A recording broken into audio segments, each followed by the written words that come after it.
of the movement This is a message of is a disambiguation tiny to all part of humanity. of the big picture. Humankind. So integrating the This two is a biggest message of scientific redirection to movements, all of humanity. humanoid, playing with Humankind. robots, This is a message to enliven the minds literally of humanity. integrating into the data and Humankind. so the This is a data message engine that has aspect. been So delivered the aside actual from race to intelligence race. for the perception and Since the the beginning, control and just the like planning it and was all that kind of delivered stuff, to us, integrating it into is. this huge, the fleet Now that you pass to mentioned, you, right? where there And were then no men of the humankind speaking there of were. fleet, Others of other second thing is consists. the mass manufacture. Are Just knowing DS. culturally, This is a message to you as well, women of the driving humankind. towards a simple Only the robot first that race you has her produce purity. at scale. All And other doing that races well, must having live the experience to do grievous, that well, patient, that changes and everything. laborious That's a very different process of culture. spiritual inner discovery and progression. So, by the way, those Your, robots, our, collective history and memory has suffered much in the past. It has been erased, manipulated, suffocated, shifted, not what it's about. changed, and molded according to the interests of a few. The entirety of the system. On your planet as well as on ours and the ones of other kinds in even the initial the past.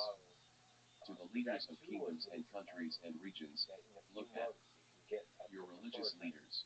And the reason To that the happens religious very leaders, quickly is look at yourselves and the ones like you, leaders of other religions, all over your planet. Why do you wear your long robes and skirts, and all manners of symbols that you do not understand? Why do you, religious leaders, men of the humankind, wear your long robes and skirts not knowing what? Who, men of the humankind, are you trying to be? Who, men of the humankind, are you trying to represent? Are DS. This page, and images, is not original to the book. It was added by myself and Retro to serve as an illustration. R. DS. You, religious men of the humankind, and you, leaders of kingdoms and countries and regions, men of humankind, have slowed your spiritual progress in half because you have divided your kind in half. No men of the humankind should destroy what the women of the humankind have created. You have for many of your years relegated the women of the humankind to the role of slaves. And before your kind, many other kinds have done that. And before your kind, men of the humankind, many other kinds, we have warned.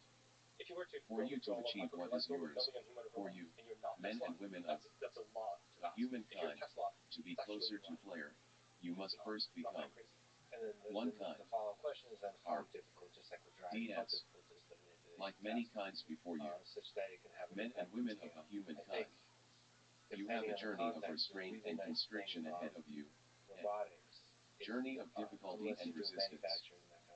But, unlike many kinds before yours, you are on a path of spiritual self-destruction never experienced or self-provoked by the other kinds before. And yet, you are so young. The Anunnaki created you, but many kinds can destroy you. You have 2.000 more of your years to change. After that, men of the humankind, it will be too late. Not too late for your survival, but too late for your salvation. Your spiritual salvation. The Council of Five can only keep you safe from other kinds, not from yourselves. R. DS. And we know that you have been betrayed, misled, and mistreated. And we know that after thousands of your years, by means of infiltration, disguisement, and deceit, you, men of the human kind, have been fooled to believe the unacceptable by races that do not wish you well. But, before you, many others kinds suffered the same, and they, to overturn what seemed impossible to overcome. Your strength is inside of you and all around you, even now. Your strength is in her, and she is inside you, men and women of the humankind, even now.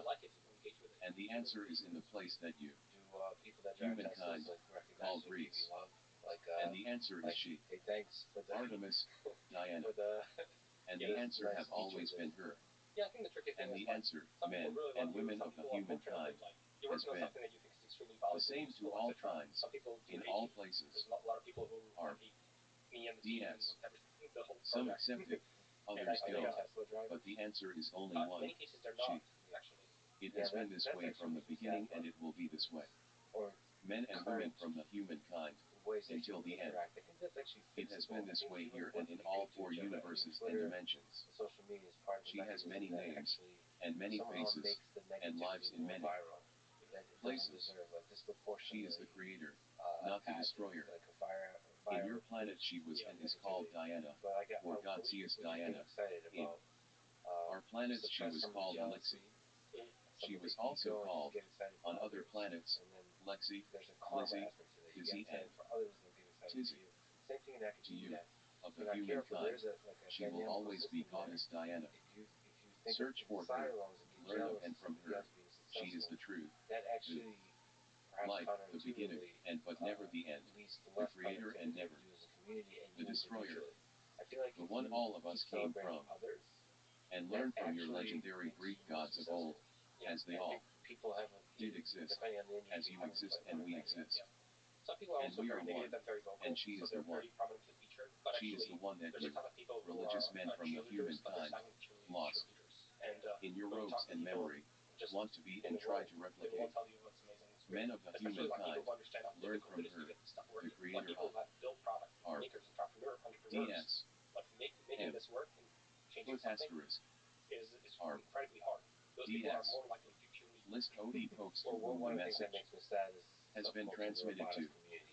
Miltiades, 4th century, Pius VII, John VII, 8th century JG Carat Centaur, John Paul I, 20th century, R, DS, list of Islamic leaders to whom the message has been transmitted to. Ilam Ahmad Lissi-Sani, 1690. Ibrahim al-Fayyumi, in 1725. Mustafa al-Razi, 1864. Mustafa al-Maraghi, 1935. Gad al-Haq, 1982. Final thoughts. R. DS. The future of the human race is not in our hands at this point. In time, one day it might be. All that we, real humans, can do right now is to gather all the information we can about these alien races and their habits. To find out about their weaknesses and strengths, so that, when our future becomes our responsibility, we can be prepared to fight for it if needed. Today we are just mere spectators watching a theater play. Some of us are watching the play completely unaware that what we are watching is real. The actors, aliens, are real. The play, storyline, is real. The stage and the props, alien worlds, alien ships, and odd cosmic events, are real. Others know that what they are watching is real, but there's nothing that they can do about it. They cannot change the play, and certainly they cannot go to another theater where the play is more of their liking. The only thing they can do is watch. Others, like you, me, your companion agents, and a few more, worldwide, are spectators taking notes about what is in front of them, about the play, about the actors, and about the setting and props. We are learning about and writing about everything we see, so that one day when we have an opportunity to change the storyline, we are prepared to do so. But beware, amongst the spectators there are many that are not paying attention to the play. They are only watching the other spectators around them, especially the ones taking notes, and those spectators look just like you and me. They can be seated right beside you. Sometimes they even are the ones that gave you the ticket for the pie, and sometimes they are your own parents. Latest update to the book, added by myself.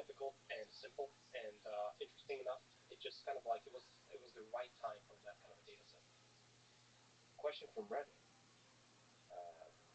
What are your thoughts on the role that synthetic data and game engines will play in the future for neural net model developers?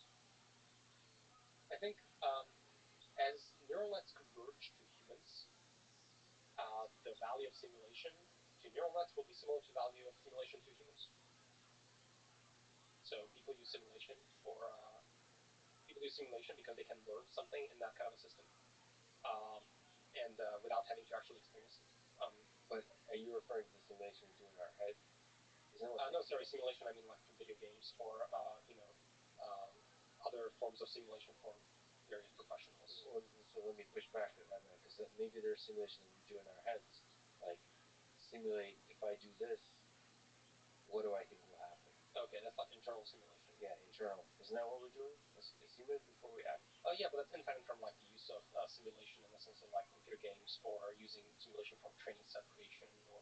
Is it independent or is it just loosely correlated? Because isn't that useful to do like counterfactual or like edge case simulation to like, what happens if there's a nuclear war? What happens if there's, like those kinds of things? Yeah, that's a different simulation from like Unreal Engine. That's how I interpreted the question. So like simulation of the average case. Is that what's Unreal Engine? What do you mean by Unreal Engine? So like simulating a world, physics in that world. Why is that different? Like because you also can add behavior to that world, and you could try all kinds of stuff, right? Like you could throw all kinds of weird things into it. Because Unreal Engine is not just about simulating. I mean, I guess it is about simulating the physics of the world. It's also doing something with that.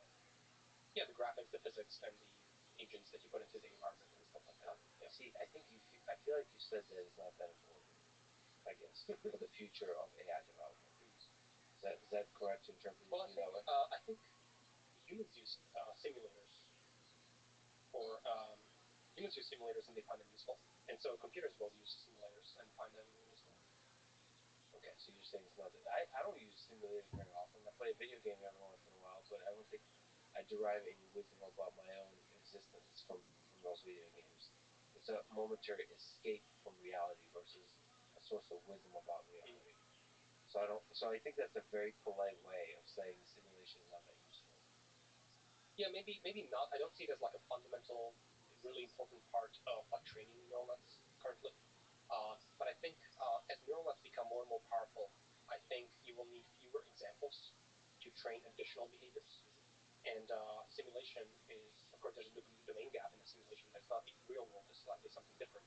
But with a powerful enough neural net, you need the domain gap can be bigger, I think, because neural nets will sort of understand that even though it's not the real world, it like has all this high level structure that I'm supposed to be learn from.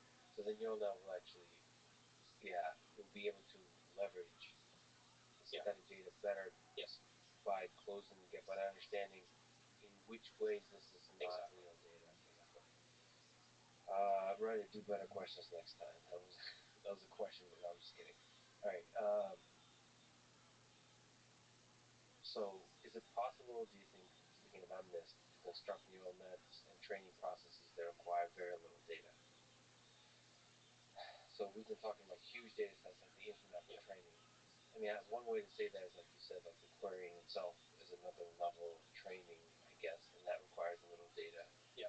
But do you see any value in doing research and kind of going down the direction of can we use very little data to train to construct a knowledge base? 100%.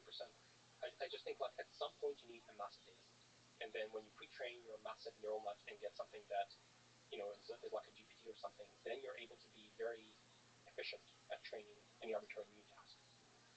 So a lot of these GPTs, you can do tasks like sentiment analysis or translation or so on, just by being prompted with very few examples. Here's the kind of thing I want you to do. Like, here's an input sentence, here's the translation into German. Input sentence, translation to German. Input sentence, blank, and the neural net will complete the translation to German just by looking at sort of the example you provided. And so that's an example of a very few shot learning in the activations of the neural net instead of the weights of the neural net. And so I think basically, just like humans, neural nets will become very data efficient at learning any other new task. But at some point, you need a massive data set to pre-train in that way. To get that, and probably we humans have something like that. Do we have something like that? Do we have a passive in the background model constructing thing that just runs all the time in a self-supervised way? We're not conscious of it. I think humans definitely. I mean, obviously, we learn a lot during our lifespan, but also we have a ton of hardware that helps us at initialization coming from sort of evolution. And so I think that's also a really big component. A lot of people in the field, I think they just talk about the amount of like seconds and that the person has lived pretending that this is a tabula rasa, sort of like a zero initialization of the neural net. And it's not. Like, you can look at a lot of animals, like for example, zebras. Zebras get born and they see and they can run. There's zero training data in their lifespan. They can just do that. So somehow, I have no idea how, evolution has found a way to encode these algorithms and these neural net initializations that are extremely good into ATCGs. And I have no idea how this works, but apparently it's possible, because here's proof by existence. There's something magical about going from a single cell to an organism that is born in the first few years of life. I kind of like the idea that the reason we don't remember anything about the first few years of our life is that it's a really painful process. Like, it's a very difficult, challenging training process. Yeah. Like, intellectually. Like, and maybe, yeah, I mean, why don't we remember any of that? There might be some crazy training going on. And that, maybe that's the background model training that is very painful. And so it's best for the system once it's trained not to remember how it's constructed. I think it's just like the hardware for long-term memory is just not fully developed. Sure. I kind of feel like the first few years of infants is not actually like learning; it's brain maturing. Yeah. We're born premature. There's a theory along those lines because of the birth canal and the swelling of the brain, and so we're born premature. And then the first few years, we're just the brain's maturing, and then there's some learning eventually. That's my current view on it. What do you think? Do you think neural nets can have long-term memory? Like, that approaches something like humans. Do you think there needs to be another meta architecture on top of it to add something like a knowledge base that learns facts about the world and all that kind of stuff? Yes, but I don't know to what extent it will be explicitly constructed. It might take unintuitive forms where you are telling the GPT, like, hey, you have a declarative memory bank to which you can store and retrieve data from, and whenever you encounter some information that you find useful, just save it to your memory bank. And here's an example of something you have retrieved, and here's how you save it, and here's how you load from it. You just say load whatever, you teach it in text in English, and then it might learn to use a memory bank from that. Oh, so the neural net is the architecture for the background model, the base thing, and then everything else is just on top of it. It's not just text, right? It's you're giving it gadgets and gizmos. So you're teaching it some kind of special language by which it can save arbitrary information and retrieve it at a later time. Yeah. And you're telling it about these special tokens and how to arrange them to use these interfaces. It's like, hey, you can use a calculator. Here's how you use it. Just do 5, 3 plus 4, 1 equals. And when equals is there, the calculator will actually read out the answer, and you don't have to calculate it yourself. And you just like tell it in English. This might actually work. Do you think, in that sense, Gato is interesting, the DeepMind system, that it's not just in language, but actually throws it all in the same pile? Images, actions, all that kind of stuff. That's basically what we're moving towards. Yeah, I think so. So Gato is very much a kitchen sink approach to like reinforcement learning in lots of different environments with a single fixed transformer model, right? I think it's a very sort of early result in that realm, but I think it's along the lines of what I think things will eventually look like. Right. So this is the early days of a system that eventually will look like this, like from a Rich Sutton perspective. Yeah, I'm not super huge fan of, I think, all these interfaces that like look very different. I would want everything to be normalized into the same API. So, for example, screen pixels, very same API. Instead of having like different world environments that have very different physics and joint configurations and appearances and whatever, and you're having some kind of special tokens for different games that you can plug, I'd rather just normalize everything to a single interface, so it looks the same to the neural net. If that makes sense. So it's all going to be pixel-based Pong in the end. I think so. Okay. Let me ask you about your own personal life. A lot of people want to know, you're one of the most productive and brilliant people in the history of AI. What is a productive day in the life of Andre Karpathy look like? What time do you wake up? Because imagine some kind of dance between the average productive day and a perfect productive day. So the perfect productive day is the thing you strive towards, and the average is kind of what it kind of converges to if you count the mistakes and humanness. eventualities and so on. Yeah. So what time do you wake up? Are you a morning person? I'm not a morning person. I'm a night owl for sure. Is it stable or not? It's semi-stable, like eight or nine or something like that. During my PhD, it was even later. I used to go to sleep usually at 3 a.m. I think AM hours are precious and very interesting time to work because everyone is asleep. At 8 a.m. or 7 a.m., the East Coast is awake. So there's already activity. There's already some text messages, whatever. There's stuff happening. You can go on like some news website and there's stuff happening, distracting. At 3 a.m., everything is totally quiet, and so you're not going to be bothered, and you have solid chunks of time to do work. Um, so I like those periods. Night owl by default, and then I think like productive time basically. What I like to do is you need to like build some momentum on the problem without too much distraction, and you need to load your RAM, your working memory, with that problem. And then you need to be obsessed with it when you're taking a shower, when you're falling asleep. You need to be obsessed with the problem, and it's fully in your memory, and you're ready to wake up and work on it right there. So does the scale, is this in a scale, temporal scale of a single day, or a couple of days, a week, a month? So I can't talk about one day basically in isolation because it's a whole process. When I want to get productive in the problem, I feel like I need a span of a few days where I can really get in on that problem, and I don't want to be interrupted, and I'm going to just be completely obsessed with that problem, and that's where I do most of my good work, I would say. You've done a bunch of cool like little projects in a very short amount of time, very quickly. So that requires you just focusing on it. Yeah, basically I need to load my working memory with the problem, and I need to be productive because there's always like a huge fixed cost to approaching any problem. Uh, like I was struggling with this, for example, at Tesla because I want to work on like small side project. But okay, you first need to figure out, well, okay, I need to SSH into my cluster. I need to bring up the VS Code editor so I can like work on this.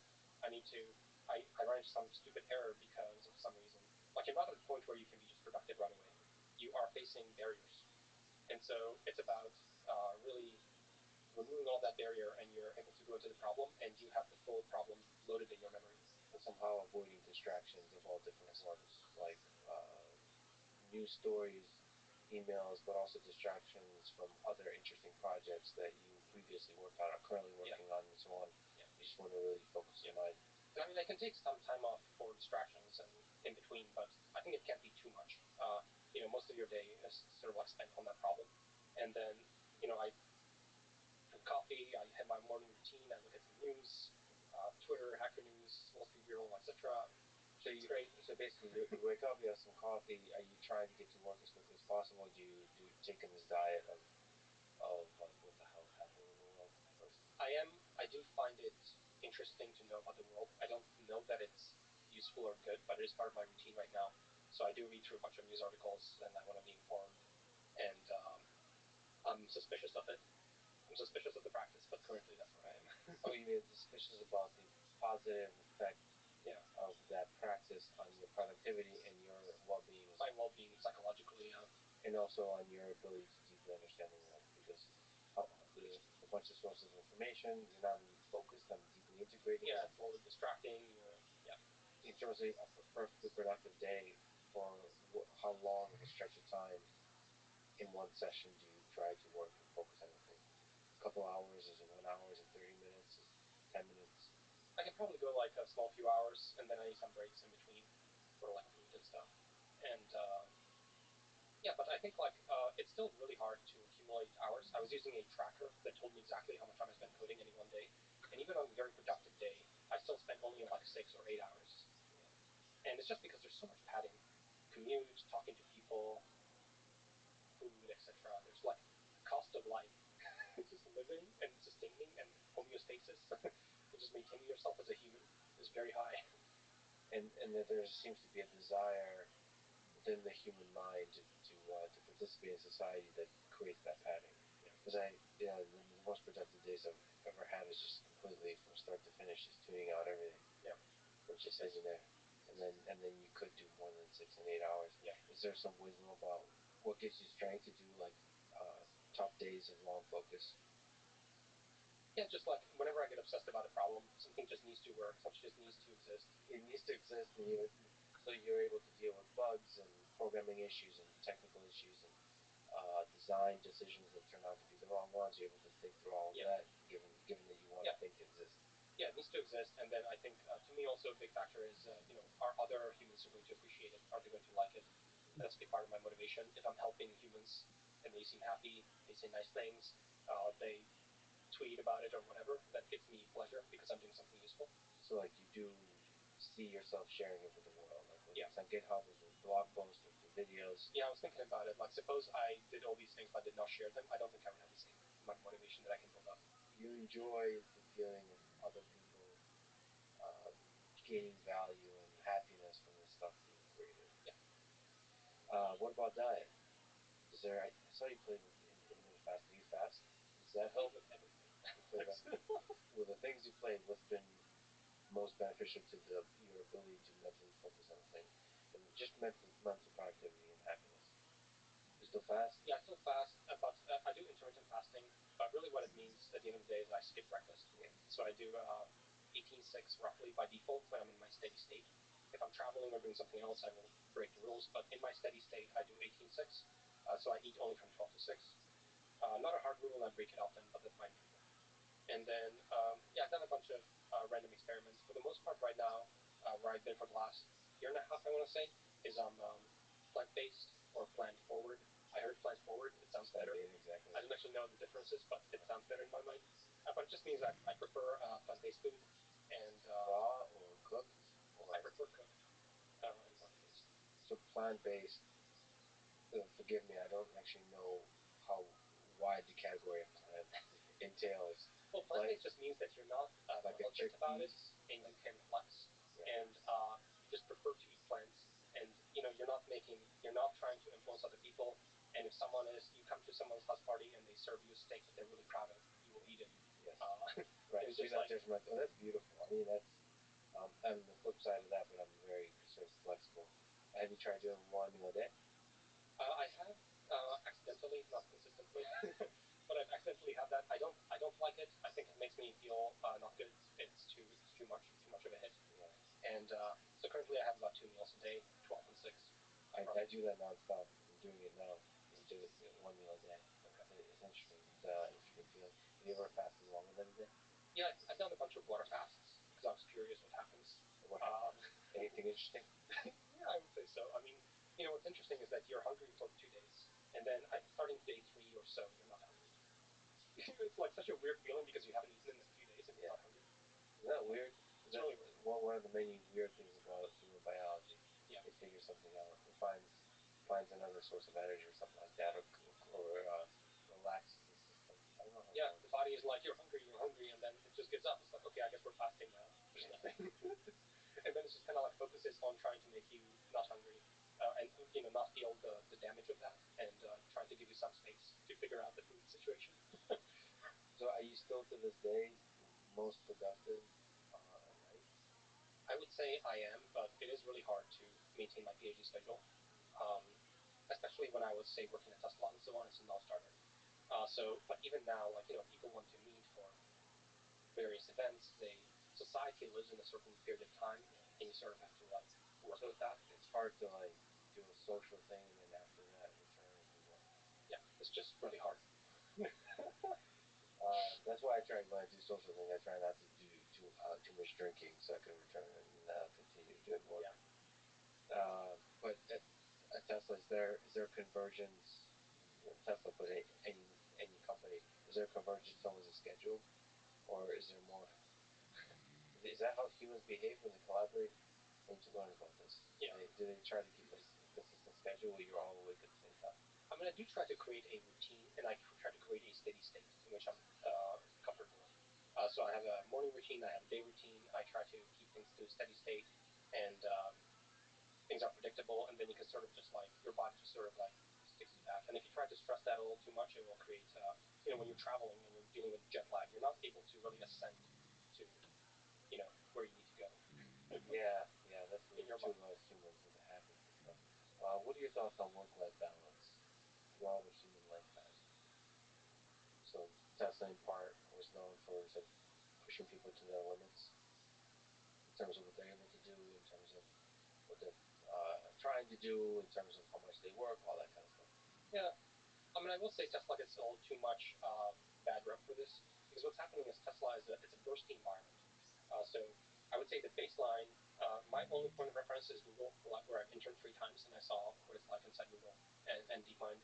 Um, I would say the baseline is higher than that, but then there's a punctuated equilibrium where once in a while there's a fire and someone like people work really hard, and so it's spiky and bursty, and then all the stories get collected about the bursts. Yeah. And then it gives the appearance of like total insanity, but actually it's just a bit more intense environment, and there are fires and sprints. And so I think it definitely though I would say it's a more intense environment with some people together. But in your personal, forget all of that.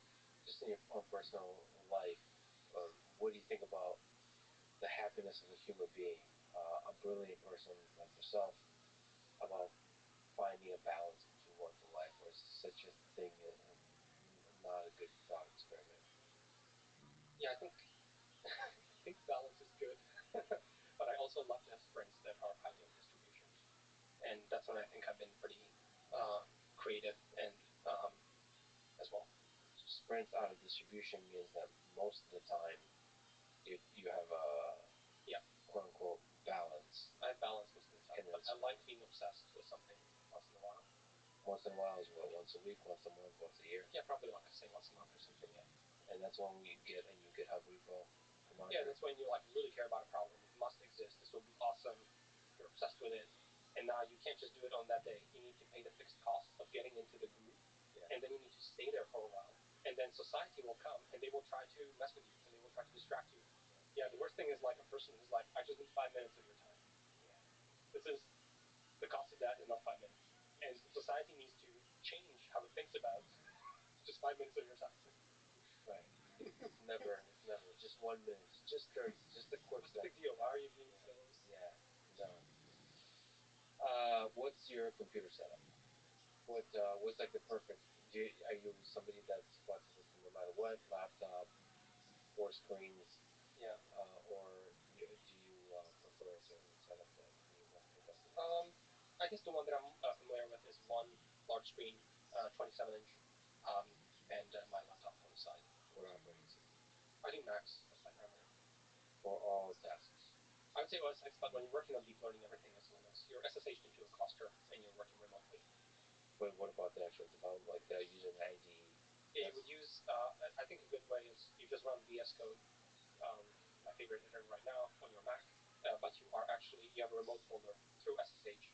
Um, so the actual files that you're manipulating are on the cluster somewhere else. So what's the best IDE? VS Code. What else do people use? So I use Emacs. Still. That's cool. So it may be cool. I don't know if it's maximum productivity. So what do you recommend in terms of editors? You work with a lot of software engineers. Editors for Python, C++, machine learning applications. I think the current answer is VS Code. Currently, I believe that's the best IDE. It's got a huge amount of extensions. It has GitHub Copilot integration, which I think is very valuable. What do you think about the Copilot integration? I was actually I got to talk a bunch with Guido Ramirasam, who's a creator of Python, and he loves Copilot. He programs a lot with it. Yeah. Do you? Yeah, I use Copilot. I love it, and it's free for me, but I would pay for it.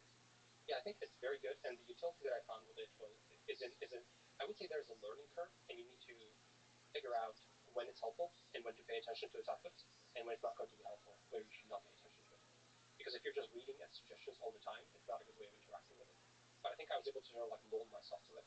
I find it's very helpful. Number one, in copy paste and replace some parts, so that I don't. When the pattern is clear, it's really good at completing the pattern. And number two, sometimes it suggests APIs that I'm not aware of. So it tells you about something that you didn't know. So and that's an opportunity to discover. It's an opportunity to. So I would never take Copilot code as given. I almost always copy paste into a Google search, and you see what this function is doing, and then you're like, oh, it's actually exactly what I need. Thank you, Copilot. So you learn something. So it's in part a search engine, part maybe getting the exact syntax correctly. That once you see it, it's that NP Hard thing. Once you see it, you know. Yes, exactly. It's correct. Exactly. But you yourself you can verify. You can verify efficiently, but you can't generate efficiently. And Copilot really, I mean, it's autopilot for programming, right? And currently it's doing the lane following, which is like the simple copy paste and sometimes suggest. But over time, it's going to become more and more autonomous. And so the same thing will play out in not just coding, but actually across many, many different things probably. Coding is an important one, right? Like writing programs. Yeah. How do you see the future of that developing? The program synthesis, like being able to write programs that are more and more complicated.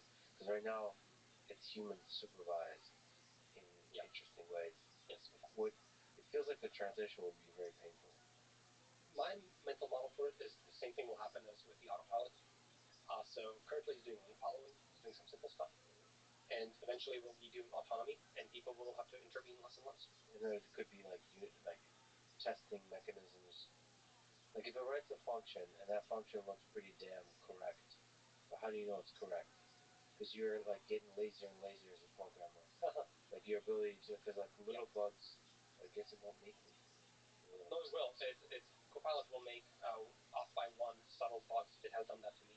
But do you think future systems will? Or is it really the off by one is actually a fundamental challenge in programming?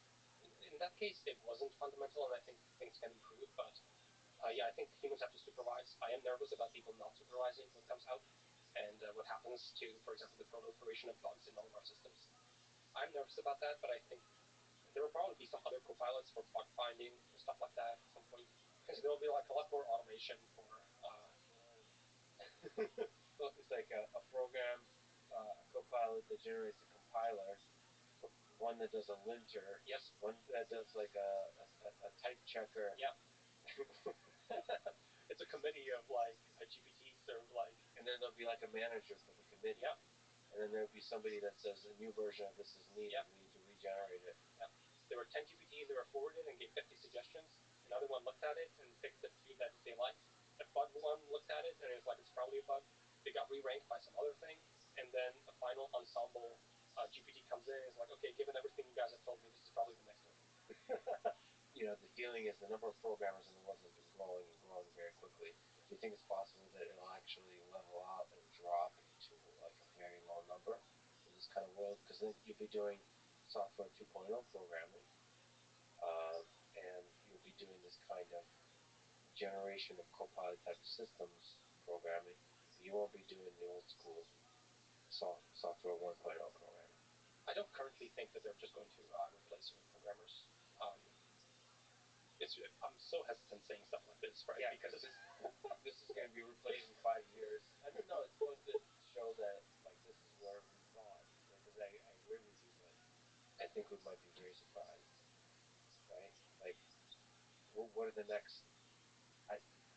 What's your sense of where we stand with language models? Like, does it feel like the beginning or the middle or the end? The beginning, 100%. I think the big question in my mind is, for sure, GPT will be able to program quite well, competently, and so on. How do you steer the system? You still have to provide some guidance to what you actually are looking for. And so how do you steer it, and how do you talk to it? How do you audit it and verify that what it's done is correct? And how do you work with this? And it's as much not just an AI problem, but a UI UX problem. Yeah. So beautiful, fertile ground for so much interesting work for VS Code ++, where it's not just human programming anymore. It's amazing. Yeah, so you're interacting with the system, so not just one prompt where it's iterative prompting. Yeah. You're trying to figure out having a conversation with the system. Yeah. That actually, I mean, to me, that's super exciting to have a conversation with the programmer working. Yeah. Yeah, maybe at some point you're just conversing with it. Like, okay, here's what I want to do. Actually, this variable, maybe it's not even that low level as a variable, but you can also imagine can you translate this to C++ and back to Python? Yeah, that already kind of exists in some. No, but just doing it as part of the program experience. I think I'd like to write this function in C++. Or you just keep changing for different different programs because they have different syntax. Maybe I want to convert this into a functional language. Yeah. And so you get to become multilingual as a programmer and dance back and forth efficiently. Yeah. I mean, I think the UI UX of it though is still very hard to think through, because it's not just about writing code on a page. You have an entire developer environment. You have a bunch of hardware on it. You have some environmental variables. You have some scripts that are running in a cron job. There's a lot going on to working with computers. And how do these systems set up environment flags and work across multiple machines and set up screen sessions and automate different processes? How all that works and is auditable by humans and so on is a massive question in my mind. You built Archive Sanity. What is Archive? And what is the future of academic research publishing that you would like to see? So arXiv is this preprint server. So if you have a paper, you can submit it for publication to journals or conferences, and then wait 6 months, and then maybe get a decision, pass or fail. Or you can just upload it to arXiv, and then people can tweet about it 3 minutes later, and then everyone sees it, everyone reads it, and everyone can profit from it in their own little ways. So you can cite it, and it has an official look to it. It feels like a publication process. Yeah. It feels different than if you just put in a blog post. Oh yeah, yeah. I mean, it's a paper, and usually the bar is higher for something that you would expect on arXiv as opposed to something you would see in a blog post. Well, the culture created the bar. You could probably post a pretty crappy paper on arXiv. So what's that make you feel like? What's that make you feel about peer review? So rigorous peer review by 2, 3 experts versus the peer review of the community, right as it's written. Yeah.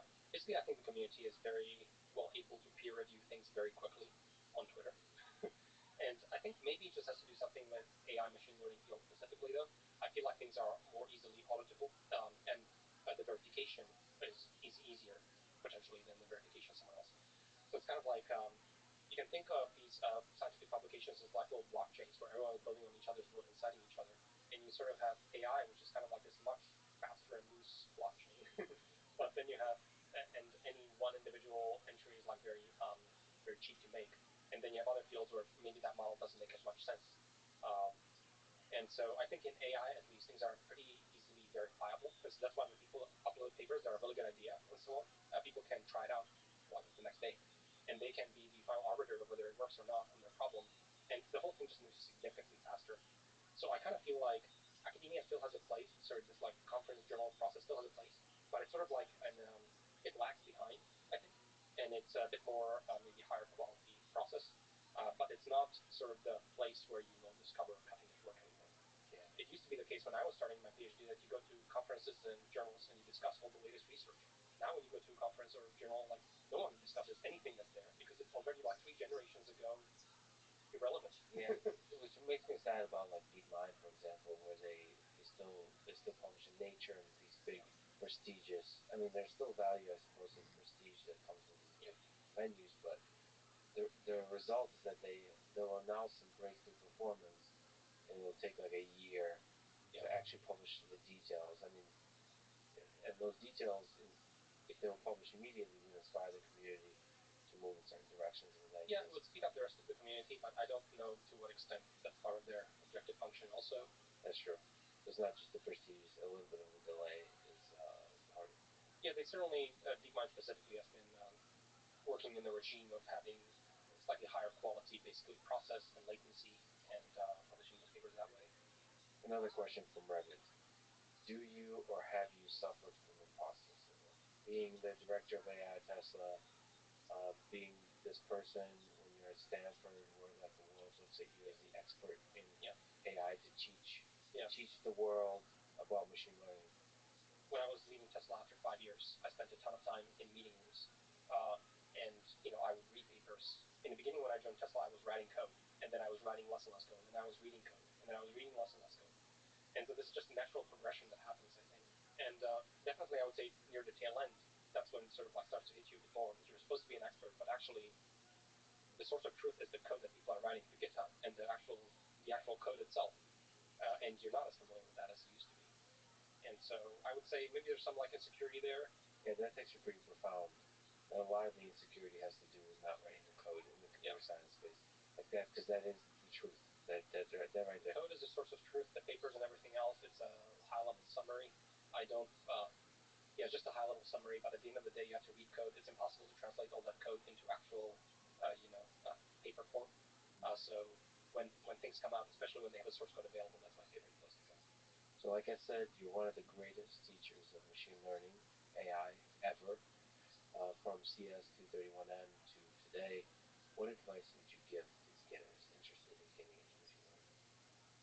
Beginners are often focused on like what to do, and I think the focus should be more like how much you do. So I'm kind of like a believer on a high level in this 10,000 hours kind of concept where you just kind of have to just pick the things where you can spend time and you care about and you're interested in. You literally have to put in 10,000 hours of work. it doesn't even like matter as much like where you put it, and you'll iterate and you'll improve and you'll waste some time. I don't know if there's a better way. You need to put in 10,000 hours. But I think it's actually really nice because I feel like there's some sense of determinism about being an expert at a thing if you spend 10,000 hours. You can literally pick an arbitrary thing, and I think if you spend 10,000 hours of deliberate effort and work, you actually will become an expert at it. And so I think that's kind of like a nice thought. Um, and so basically, I would focus more on like, are you spending 10,000 hours? That's what I would focus on. And then thinking about what kind of mechanisms maximize your likelihood of getting your 10,000 hours. Exactly. Which for us silly humans means probably forming a daily habit of like every single day actually doing the thing. Whatever helps you. So I do think to a large extent it's a psychological problem for yourself. One other thing that I think is helpful for the psychology of it is many times people compare themselves to others in the area. I think this is very harmful. Only compare yourself to you from some time ago, like say a year ago. Are you better than you a year ago? This is the only way to think. And I think then you can see your progress, and it's very motivating. That's so interesting that focus on the quantity of hours.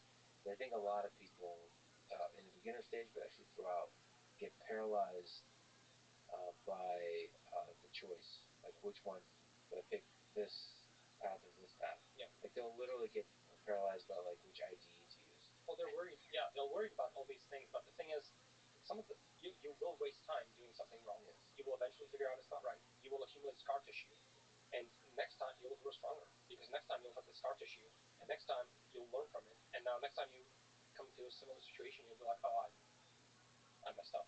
I've spent a lot of time working on things that never materialized into anything. And I have all that scar tissue, and I have some intuitions about what was useful, what wasn't useful, how things turned out. So all those mistakes were not dead work, you know. So I just think you should just focus on working. What have you done? What have you done last week? That's a good question actually to ask for a lot of things, not just machine learning. It's a good way to cut I forgot the term we used, but the fluff, the blubber, whatever the inefficiencies in life. What do you love about teaching? You seem to find yourself often like drawn to teaching. You're very good at it, but you're also drawn to it. I mean, I don't think I love teaching. I love happy humans.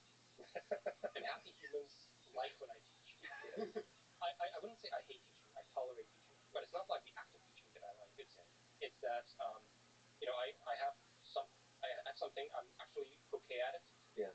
I'm okay at teaching, and people appreciate it a lot. Yeah. And so I'm just happy to try to be helpful. And teaching itself is not like the most. I mean, it can be really annoying, frustrating.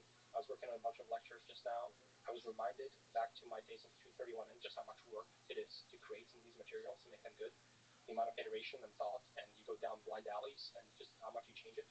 So creating something good, um, in terms of like educational value, is really hard, and it's not fun. It's difficult. So for people should definitely go watch your new stuff you put out. There are lectures where you're actually building the thing, like from like you said, the code is truth. So discussing backpropagation by building it, by looking through it, just the whole thing. So how difficult is that to prepare for? I think that's a really powerful way to teach. How did you have to prepare for that, or are you just live thinking through it? I will typically do like say 3 takes, and then I take like the better take. So I do multiple takes, and I take some of the better takes, and then I just build out a lecture that way. Sometimes I have to delete 30 minutes of content because it just went down an alley that I didn't like too much. There's a bunch of iteration, and it probably takes me, somewhere around 10 hours to create 1 hour of content. Yeah, 1 hour. It's interesting. I mean, is it difficult to go back to the basics? Do you draw a lot of like wisdom from going back to the basics? Yep, going back to backpropagation, loss functions, where they come from. And one thing I like about teaching a lot, honestly, is it definitely strengthens your understanding. So it's not a purely altruistic activity, it's a way to learn. If you have to explain something to someone, you realize you have gaps in knowledge. Uh, and so I even surprise myself in those lectures, like, oh, so the result will obviously look like this, and then the result doesn't look like it, and I'm like, okay, I thought I understood this. Yeah. But that's why it's really cool to literally code. You run it in a notebook, and it gives you a result, and you're like, oh, wow. Yes. And like actual numbers, actual input, actual code. Yeah, it's not mathematical symbols, etc. Yeah. The source of truth is the code. It's not slides. It's just like, let's build it. It's beautiful. You're a rare human in that sense. What advice would you give to researchers trying to develop and publish ideas that have a big impact in the world of AI. So maybe undergrads, maybe early graduate students. Yeah. I mean, I would say like they definitely have to be a little bit more strategic than I had to be as a PhD student because of the way AI is evolving. It's going the way of physics, where in physics you used to be able to do experiments in your benchtop and everything was great and you could make progress. And now you have to work in like LHC or like CERN, and so AI is going in that direction as well. So there's certain kinds of things that's just not possible to do on a benchtop anymore, and I think that didn't used to be the case at the time. Do you still think that there's like GAN type papers to be written, where like Yes. like very simple idea that requires just one computer to illustrate a simple example? I mean, one example that's been very influential recently is diffusion models. Diffusion models are amazing. Diffusion models are 6 years old. For the longest time, people were kind of ignoring them, as far as I can tell. And they're an amazing generative model, especially in images. And so stable diffusion and so on, it's all diffusion based. Diffusion is new. It was not there and came from, well, it came from Google, but a researcher could have come up with it. In fact, some of the first, actually, no, those came from Google as well. But a researcher could come up with that in an academic institution. Yeah, what do you find most fascinating about diffusion models? So, from the societal impact to the technical architecture. What I like about diffusion is it works so well. Is that surprising to you? The amount of the variety, almost the novelty of the synthetic data it's generating. Yeah, so the stable diffusion images are incredible. It's the speed of improvement in generating images has been insane. We went very quickly from generating like tiny digits to tiny faces, and it all looked messed up, and now you're stable diffusion, and that happens very quickly. There's a lot that academia can still contribute. For example, flash attention is a very efficient kernel for running the attention operation inside a transformer that came from academic environment. It's a very clever way to structure the kernel does the calculation, so it doesn't materialize the attention matrix. And so I think there's still like lots of things to contribute, but you have to be just more strategic. Do you think neural networks can be made to reason? Yes. Do you think they already reason? Yes. What's your definition of reasoning? Information processing. Well, the way that humans think through a problem and come up with novel ideas, it feels like reasoning. So the novelty, I don't want to say, but out of distribution ideas seems possible. Yes, and I think we're seeing that already in the current neural nets. You're able to remix the training set information into true generalization in some sense. That doesn't appear. It doesn't in appear the fundamental way in the training set. Like you're doing something interesting algorithmically. You're manipulating, some symbols, and you're coming up with some correct, unique answer in a new setting. What would illustrate to you, holy shit, this thing is definitely thinking? To me, thinking or reasoning is just information processing and generalization, and I think the neural nets already do that today. To be able to perceive the world, or perceive whatever the inputs are, and to make predictions based on that, or actions based on that. That's reason. Yeah, you're giving correct answers in novel settings by manipulating information. You've learned the correct algorithm. You're not doing just some kind of a lookup table and there's neighbor search. Like that. Let me ask you about AGI. What are some moonshot ideas you think might make significant progress towards AGI? Or maybe another way is, what are the big blockers that we're missing now? So basically, I'm fairly bullish on our ability to build AGIs. Basically, automated systems that we can interact with that are very human-like, and we can interact with them in the digital realm or physical realm. Currently, it seems most of the models that sort of do these sort of magical tasks are in the text realm. I think, as I mentioned, I'm suspicious that text realm is not enough to actually build full understanding of the world. I do actually think you need to go into pixels and understand the physical world and how it works. So I do think that we need to extend these models to consume images and videos and train on a lot more data that is multimodal in that way. Do you think you need to touch the world to understand it also? Well, that's the big open question, I would say, in my mind. It's if you also require the embodiment and the ability to sort of interact with the world, run experiments, and have the data of that form, then you need to go to Optimus or something like that. And so I would say Optimus in some way is like a hedge. in AGI, because it seems to me that it's possible that just having data from the internet is not enough. If that is the case, then Optimus may lead to AGI, because Optimus would, to me, there's nothing beyond Optimus. You have like this humanoid form factor that can actually like do stuff in the world. You can have millions of them interacting with humans and so on. And if that doesn't give rise to AGI at some point, like I'm not sure what will. So from a completeness perspective, I think that's a really good platform. But it's a much harder platform because you are dealing with atoms, and you need to actually like build these things and integrate them into society. So I think that path takes longer, but it's much more certain. And then there's a path of the internet and just like training these compression models effectively on trying to compress all the internet, and that might also give these agents as well. Compress the internet, but also interact with the internet. Yeah. So it's not obvious to me. In fact, I suspect you can reach AGI without ever entering the physical world, and which is a little bit more concerning because that results in it happening faster. So it just feels like we're in boiling water. We won't know as it's happening. I would like to. I'm not afraid of AGI.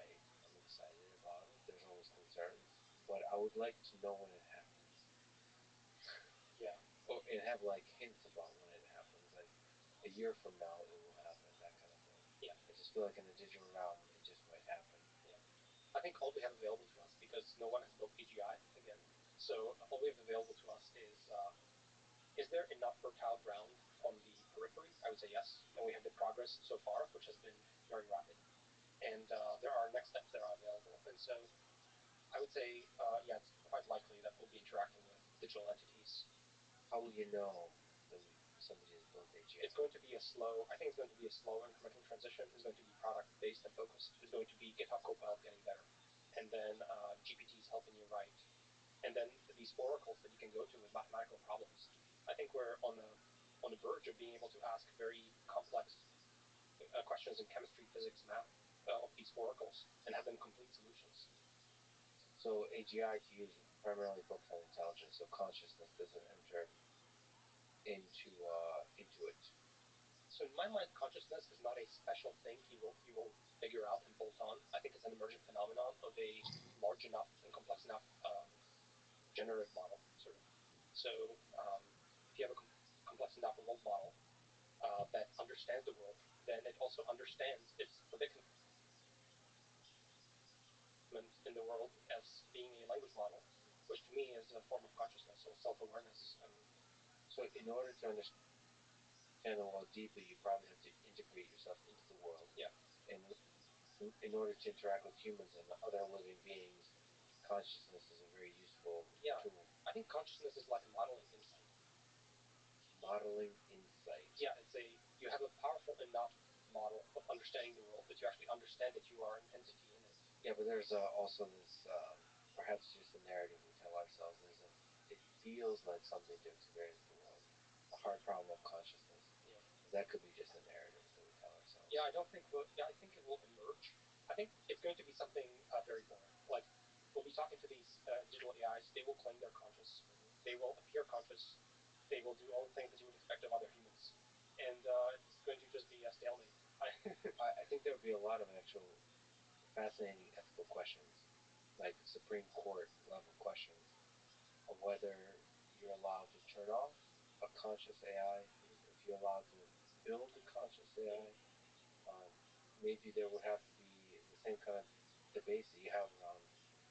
Um, Sorry to bring up a political topic, but abortion, which is the deeper question with abortions, is what is life, and the deep question with AI is also what is life and what is conscious, and I think that'll be very fascinating to bring up. It might become illegal to build systems that are capable, that like of such level of intelligence that consciousness would emerge, and therefore the capacity to suffer would emerge, and a system that says, "No, please don't kill me." Well, that's what the Lambda chatbot already told this Google engineer, right? Like it was talking about not wanting to die or so on. So that might become illegal to do that. Right. Because otherwise you might have a lot of creatures that don't want to die, and then You'll just spawn infinity of them on a cluster. and then that might lead to like horrible consequences. Because then there might be a lot of people that secretly love murder, and then will start practicing murder in those systems. Like there's just, to me, all of this stuff just brings a beautiful mirror to the human condition and human nature. We get to explore it, and that's what like the best of the Supreme Court, of all the different debates we have about ideas, what it means to be human. We get to ask those deep questions. And we've been asking throughout human history. There's always been the other in human history. Uh, we're the good guys, and that's the bad guys, and we're going to, throughout human history, that's murdering the bad guys. And the same will probably happen with robots. There will be the other at first, and then we'll get to ask questions of what does it mean to be alive? What does it mean to be conscious? Yeah. And I think there's some canary in the coal mines even with what we have today. And like for example, there's these like waifus that you can like work with, and some people are trying to like this company is going to shut down, but this person really like love their waifu and like is trying to like port it somewhere else, and like it's not possible. And like I think like definitely people will have feelings uh, towards these systems because in some sense they are like a mirror of humanity because they are like sort of like a big average of humanity in the way that it's trained. But that average, we can actually watch. It's nice to be able to interact with the big average of humanity and do like a search query on it. Yeah, yeah, it's very fascinating. And we can of course also like shape it. It's not just a pure average. We can mess with the training data. We can mess with the objective. We can fine tune them in various ways. So we have some impact on what those systems look like. If you want to achieve AGI, and you could have a conversation with her and ask her, talk about anything, maybe ask her a question. What kind of stuff would you ask? I would have some practical questions in my mind, like, do I or my loved ones really have to die? What can we do about that? Do you think it will answer clearly, or would it answer poetically? I would expect it to give solutions.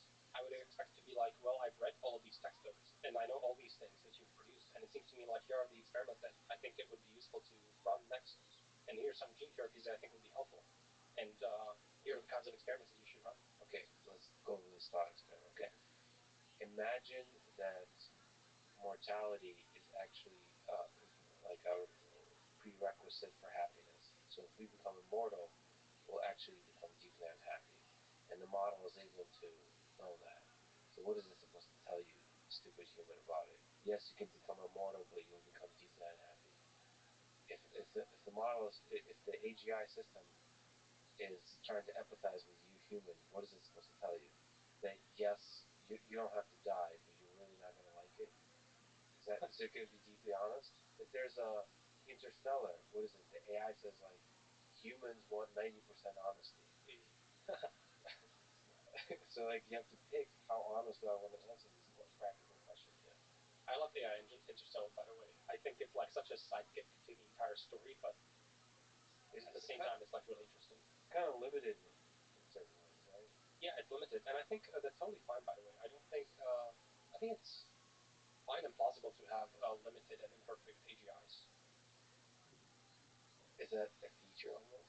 As an example, like it has a fixed amount of compute on its physical body, and it might just be that even though you can have a super amazing mega brain, super intelligent AI, you also can have like less intelligent AIs that you can deploy in a power efficient way, and then they're not perfect. They might make mistakes. No, I meant more like say you had infinite compute, and it's still good to make mistakes sometimes. Like in order to integrate yourself, like what is it?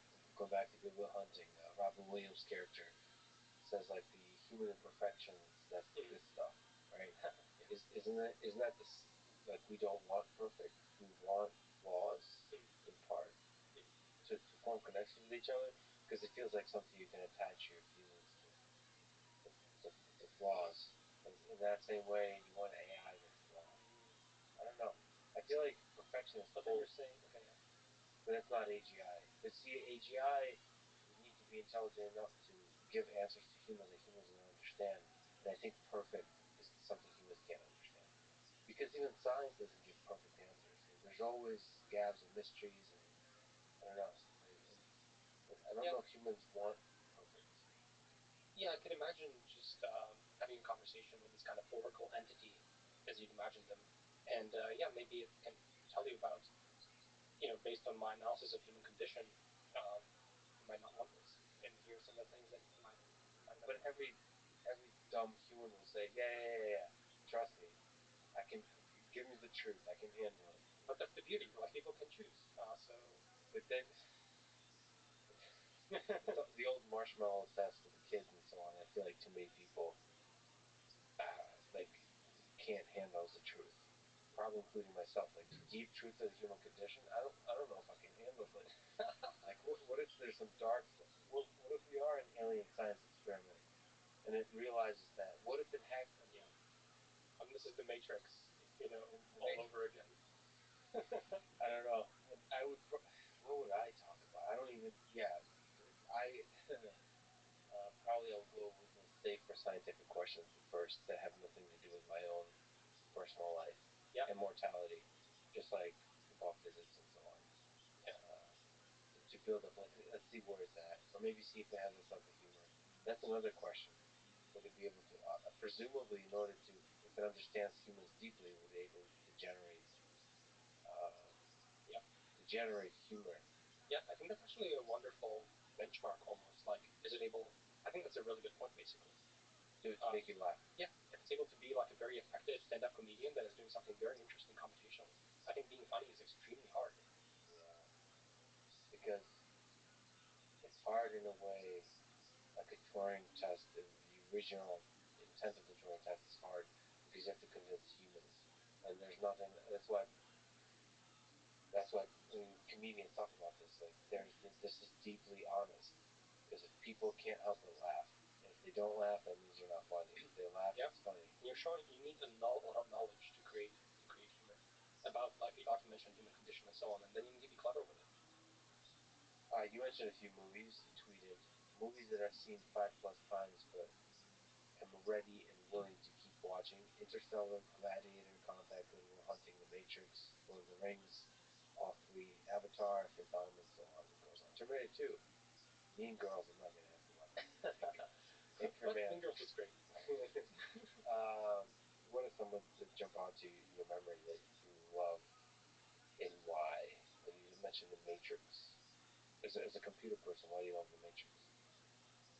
There's so many properties that make it like beautiful and interesting. So there's all these philosophical questions, but then there's also AGIs, and there's simulation, and it's cool, and there's the black, the look of it, the feel of it. The look of it, the feel of it, the action, the bullet time. It was just like innovating in so many ways. And then Good Will Hunting. Why do you like that one? Yeah, I really like this tortured genius sort of character who's like grappling with whether or not he has like any responsibility or like what to do with this gift that he was given or like how to think about the whole thing. And there's also a dance between the genius and the personal, like what it means to love another human being. And there's a lot of themes there. It's just a beautiful movie. And then the fatherly figure, the mentor in the psychiatrist. And it like really like it messes with you. There's some movies that just like really mess with you on a deep level. Do you relate to that movie at all? It's not your fault. That's it. Lord of the Rings, that's self-explanatory. Terminator 2 is interesting. We watched that a lot. Is that better than Terminator 1? You like Arnold? I do like Terminator 1 as well. I like Terminator 2 a little bit more, but in terms of like its surface properties. Do you think Skynet is at all a possibility? Yes. Like the actual sort of autonomous weapon system kind of thing. Do you worry about that stuff? So I do worry AI about it. being used for war. I 100% worry about it. And so some of these fears of AGIs and how this will plan out. I mean, these will be like very powerful entities probably at some point. And so, for a long time, they're going to be tools in the hands of humans. People talk about like alignment of AGIs and how to make. The problem is like even humans are not aligned. How this will be used and what it's going to look like is, it's troubling. So, do you think it'll happen slowly enough that we'll be able to, as a human civilization, think through the problems? Yes, that's my hope, is that it happens slowly enough and in an open enough way where a lot of people can see and participate in it. Just figure out how to deal with this transition. I think is going to be interesting. I draw a lot of inspiration from nuclear weapons because I sure thought it would be fucked once they develop nuclear weapons. But like it's almost like when the systems are not so dangerous they destroy human civilization, we deploy them and learn lessons, and then we quickly, if it's too dangerous, we might still deploy it, but you very quickly learn not to use them. So there'll be like this balance achieved. Humans are very clever as a species. It's interesting. We exploit the resources as much as we can, but we don't. We avoid destroying ourselves. It seems like. Well, I don't know about that actually. I hope it continues. I mean, I'm definitely like concerned about nuclear weapons and so on, not just as a result of the recent conflict, even before that. That's probably like my number one concern for humanity. So if humanity destroys itself or destroys 90% of people, that would be because of nukes. I think so. And it's not even about full destruction. To me, it's bad enough if we reset society. That would be like terrible. It would be really bad, and I can't believe we're like so close to it. Yeah, it's like so crazy to me. It feels like we might be a few tweets away from something like that. Yeah, basically, it's extremely unnerving, but and has been for me for a long time. It seems unstable that world leaders just having a bad mood can like take one step towards a bad direction and then it escalates. Yeah. And because of a collection of bad moods, it can escalate without being able to stop. Yeah, it's a huge amount of power, and then also with the proliferation. Basically, I don't actually really see. I don't actually know what the good outcomes are here. So I'm definitely worried about it a lot. And then AGI is not currently there, but I think at some point will more and more become something like it. The danger with AGI even is that I think it's even like slightly worse in the sense that there are good outcomes of AGI, and then the bad outcomes are like an epsilon away, like a tiny one away. And so I think capitalism and humanity and so on will drive for the positive ways of using that technology. But then if bad outcomes are just like a tiny like flip the minus sign away, that's a really bad position to be in. A tiny perturbation of the system results in the destruction of the human species. It's a weird line to walk. Yeah, I think in general what's really weird about like the dynamics of humanity and this explosion we talked about is just like the insane coupling afforded by technology and just the instability of the whole dynamical system. I think it doesn't look good, honestly. Yes, that explosion could be destructive or constructive, and the probabilities are not zero in both. Yeah, I'm gonna have to. I do feel like I have to try to be optimistic and so on, and I think even in this case, I still am dominantly optimistic. But there's definitely. Me too. Do you think we'll become a multi-planetary species? Probably yes, but I don't know if it's a dominant feature of future humanity. There might be some people on some planets and so on, but I'm not sure if it's like, yeah, if it's like a major player in our culture and so on. We still have to solve the drivers of self-destruction here on Earth. So just having a backup on Mars is not going to solve the problem. So, by the way, I love the backup on Mars. I think that's amazing. We should absolutely do that. Yes. And I'm so thankful. Would you go to Mars?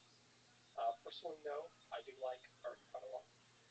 I'll go to Mars. I'll tweet at you. Maybe eventually I would, once it's safe enough, but I don't actually know if it's on my lifetime scale, unless I can extend it by a lot. I do think that, for example, a lot of people might disappear into virtual realities and stuff like that. And I think that could be the major thrust of sort of the cultural development of humanity, if it survives. So it might not be. It's just really hard to work in the physical realm and go up there. And I think ultimately all your experiences are in your brain, and so it's much easier to just disappear into digital realm. And I think people will find it more compelling, easier, safer, more interesting. So you're a little bit captivated by virtual reality, by the possible worlds, whether it's the metaverse or some other manifestation of that. Yeah. Yeah, it's really interesting. It's I'm interested just talking a lot to Carmack. Where's the thing that's currently preventing that? Yeah. I mean, to be clear, I think what's interesting about the future is it's not that I kind of feel like the variance in the human condition grows. That's the primary thing that's changing. It's not as much the mean of the distribution, it's like the variance of it. So there will probably be people on Mars, and there will be people in VR, many more ways of being. And so I kind of feel like I see it as like a spreading out of a human experience. There's something about the internet that allows you to discover those little groups, and you gravitate to something about your biology likes that kind of world, and you find each other. Yeah, and we'll have transhumanists, and then we'll have the Amish, and everything is just gonna coexist. Yeah, the cool thing about it, because I've interacted with a bunch of internet communities, is they don't know about each other. Like you can have a very happy existence, just like having a very close knit community and not knowing about each other. You even sense this having traveled to Ukraine. They don't know so many things about America. Yeah. You like when you travel across the world, I think you experience this too. There are certain cultures they're like they have their own thing going on. They don't. And so you can see that happening more and more and more and more in the future. Little communities. Yeah, I think so. That seems to be how it's going right now, and I don't see that trend like really reversing. I think people are diverse and they're able to choose their own like path in existence, and I sort of like celebrate that. And so will you spend so much time in the metaverse, in the virtual reality? Or which community are you? Are you the physicalist, the physical reality enjoyer, or do you see drawing a lot of pleasure and fulfillment in the digital world? Yeah, I think currently the virtual reality is not that compelling. I do think it can improve a lot, but I don't really know to what extent. Maybe there's actually like even more exotic things you can think about with like neural links or stuff like that. So currently, I kind of see myself as mostly a team human person. I love nature. I love harmony. I love people. I love humanity. I love emotions of humanity. Um, and I just want to be like in this like solar punk little utopia. That's my happy place. Yeah. My happy place is like people I love thinking about cool problems, surrounded by lush, beautiful, dynamic nature, and secretly high tech in places that count. Okay. So use technology to empower that love for other humans and nature. Yeah, I think technology used like very sparingly. I don't love when it sort of gets in the way of humanity in many ways. I like just people being humans in the way we sort of like slightly evolved and prefer, I think, just by default. People kept asking me because they know you love reading. Are there particular books that you enjoyed that had an impact on you for silly or for profound reasons that you would recommend? You mentioned the vital question. Many, of course. I think in biology, as an example, the vital question is a big one. Anything by Nick Lane, really life ascending, I would say, is like a bit more potentially representative, is like a summary of a lot of the things he's been talking about. I was very impacted by The Selfish Gene. I thought that was a really good book to help me understand altruism as an example and where it comes from, and just realizing that the selection is on the level of genes was a huge insight for me at the time, and it sort of like cleared up a lot of things for me. What do you think about the idea that ideas are the organisms? The memes? Yes, love it, 100%. Are you able to walk around with that notion for a while that there is an evolutionary kind of process with ideas as well? There absolutely is. There's memes just like genes, and they compete, and they live in our brains. It's beautiful. Are we silly humans thinking that we're the organisms? Is it possible that the primary organisms are the ideas? Yeah, I would say like the ideas kind of live in the software of like our civilization in minds and so on. We think as humans that the hardware is the fundamental thing. I, human, is a hardware entity. Yeah. But it could be the software, right? Yeah. Yeah, I would say like there needs to be some grounding at some point to like a physical reality. Yeah, but if we clone an Andre, the software is the thing, like, is the thing that makes that thing special, right? Yeah, I guess you're right. But then cloning might be exceptionally difficult. Like, there might be a deep integration between the software and the hardware in ways we don't quite yet understand. Well, from the evolution point of view, like what makes me special is more like the gang of genes that are riding in my chromosomes, I suppose, right? Like they're the replicating unit, I suppose. And no, but that's just the cue. The thing that makes you special, sure. Well, the reality is what makes you special is your ability to survive based on the software that runs on the hardware that was built by the genes. So the software is the thing that makes you survive, not the hardware. Right? It's a little bit of both. Yeah. It's just like a second layer. It's a new second layer that hasn't been there before the brain. They both coexist. But there's also layers of the software. I mean, it's not. It's So abstraction on top of abstractions. But okay, so selfish gene and McLean. I would say sometimes books are like not sufficient. I like to reach for textbooks sometimes. Um, I kind of feel like books are for too much of a general consumption sometimes, and they just kind of like they're too high up in the level of abstraction, and it's not good enough. Yeah. So I like textbooks. I like the Cell. I think the Cell was pretty cool. That's why also I like the writing of McLean is because he's pretty willing to step one level down, and he doesn't. Yeah, he's willing to go there. But he's also willing to sort of be throughout the stack. So he'll go down to a lot of detail, but then he will come back up. And I think he is yeah, basically I really appreciate that. That's why I love college, early college, even high school. Just textbooks on the basics. Yeah. Of computer science, of mathematics, of biology, of chemistry. Yes. Those are, they condense down like it's sufficiently general that you can understand both the philosophy and the details, but also like you get homework problems and you get to play with it as much as you would if you were in programming stuff. Yeah, and then I'm also suspicious of textbooks, honestly, because as an example in deep learning, there's no like amazing textbooks, and the field is changing very quickly. I imagine the same is true in say synthetic biology and so on. These books like The Cell are kind of outdated. They're still high level. Like, what is the actual real source of truth? It's people in wet labs working with cells, sequencing genomes and actually working with it. And I don't have that much exposure to that or what that looks like. So I still don't fully. I'm reading through The Cell, and it's kind of interesting, and I'm learning, but it's still not sufficient, I would say, in terms of understanding. Well, it's a clean summarization of the mainstream narrative.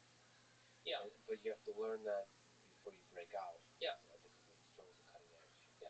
What was the actual process of working with these cells and growing them and incubating them and it's kind of like a massive cooking recipes and making sure your cells live and proliferate, and then you're sequencing them, running experiments, and just how that works, I think, is kind of like the source of truth of, at the end of the day, what's really useful in terms of creating therapies and so on. Yeah, I wonder what in the future AI textbooks will be. Because, there's artificial intelligence, the modern approach. I actually haven't read if it's come out, the recent version, there's been recent editions. I also saw there's a science and deep learning book. I'm waiting for textbooks that are worth recommending, worth reading. Yeah. It's tricky. Because it's like papers and code. Honestly, I find papers are quite good. I especially like the appendix of any paper as well. It's like the most detail you can have. It doesn't have to be cohesive, connected to anything else. You're just describing a very specific way you solve a particular thing. Yeah. Many times papers can be actually quite readable. Not always, but sometimes the introduction and the abstract is readable even for someone outside of the field. This is not always true. And sometimes I think, unfortunately, scientists use complex terms even when it's not necessary. I think that's harmful. I think there's no reason for that. And papers sometimes are longer than they need to be in the parts that don't matter. Yeah. The appendix would be long, but then the paper is like, look at Einstein, mini something. Yeah, but certainly I come across papers, I would say, like synthetic biology or something that I thought were quite readable for the abstract and the introduction. And then you're reading the rest of it, and you don't fully understand, but you kind of are getting a gist, and I think it's cool. What advice, you give advice to folks interested in machine learning and research, but in general, life advice to a young person, high school, early college, about how to have a career they can be proud of or a life they can be proud of? Yeah, I think I'm very hesitant to give general advice. I think it's really hard. I've mentioned, like, some of the stuff I've mentioned is fairly general, I think. Like, focus on just the amount of work you're spending on, like, a thing. Compare yourself only to yourself, not to others. I think those are fairly general. How do you pick the thing? You just have, like, a deep interest in something. Or, like, try to, like, find the argmax over, like, the things that you're interested in. Argmax at that moment and stick with it. How do you not get distracted and switch to another thing? You can, if you like. Well, if you do an argmax repeatedly every week and every doesn't month, converge. It doesn't. It's a problem. Yeah, you can, like, low pass filter yourself in terms of, like, what has consistently been true for you. But yeah, I definitely see how it can be hard. But I would say, like, you're going to work the hardest on the thing that you care about the most. So low pass filter yourself and really introspect in your past. What are the things that gave you energy? And what are the things that took the energy away from you? Concrete examples. And usually, from those concrete examples, sometimes patterns can emerge. I like it when things look like this when I'm in these positions. But that's not necessarily the field, but the kind of stuff you're doing in a particular field. So for you, it seems like you were energized by implementing stuff, building actual things. Yeah, being low level, learning, and then also communicating so that others can go through the same realizations and shortening that gap. Um, because I usually have to do way too much work to understand the thing, and then I'm like, okay, this is actually like, okay, I think I get it, and like, why was it so much work? It should have been much less work, and that gives me a lot of frustration, and that's why I sometimes don't teach. So aside from the teaching you're doing now, putting out videos, aside from a potential Godfather Part 2 with the AGI at Tesla and beyond, what does the future for Andre Karpathy hold? Have you figured that out yet or no? I mean, as you see through the fog of war, that is all of our future. Um, do you start seeing silhouettes of what that possible future could look like? The consistent thing I've been always interested in, for me at least, is AI, and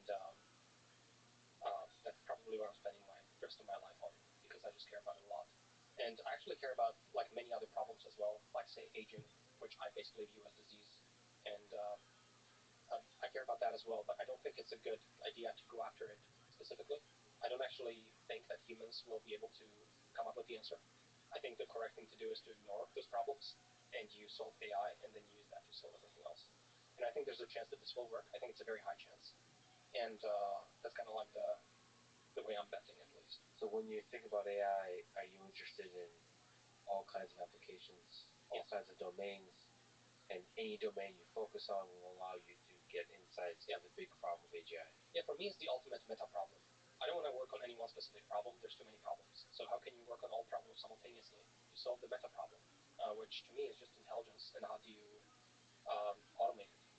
Is there cool small projects like Archive Sanity and so on that you're thinking about that the world, the ML world can anticipate? There's always like some fun side projects. Archive Sanity is one. Basically, like there's way too many archive papers. How can I organize it and recommend papers and so on? I transcribed all of your podcasts. What did you learn from that experience? From transcribing the process of, like, you like consuming audiobooks and podcasts and so on. But here's a process that achieves closer to human level performance and annotation. Yeah, well, I definitely was like surprised that transcription with OpenAI's Whisper was working so well compared to what I'm familiar with from Siri and like a few other systems. I guess it worked so well, and that's what gave me some energy to like try it out. And I thought it could be fun to run a podcast. It's kind of not obvious to me why Whisper is so much better compared to anything else, because I feel like there should be a lot of incentive for a lot of companies to produce transcription systems, and that they've done so over a long time. Whisper is not a super exotic model; it's a transformer. It takes null spectrograms and just outputs tokens of text. It's not crazy. The model and everything has been around for a long time. I'm not actually 100% sure why. Yeah, it's not obvious to me either. It makes me feel like I'm missing something. I'm missing something.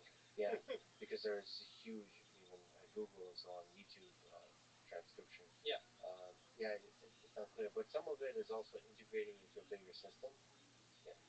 That so the user interface, how it's deployed, and all that kind of stuff. Maybe running it as an independent thing is much easier, like an order of magnitude easier than deploying to a large integrated system like YouTube transcription or anything like meetings. Like Zoom has transcription that's kind of crappy.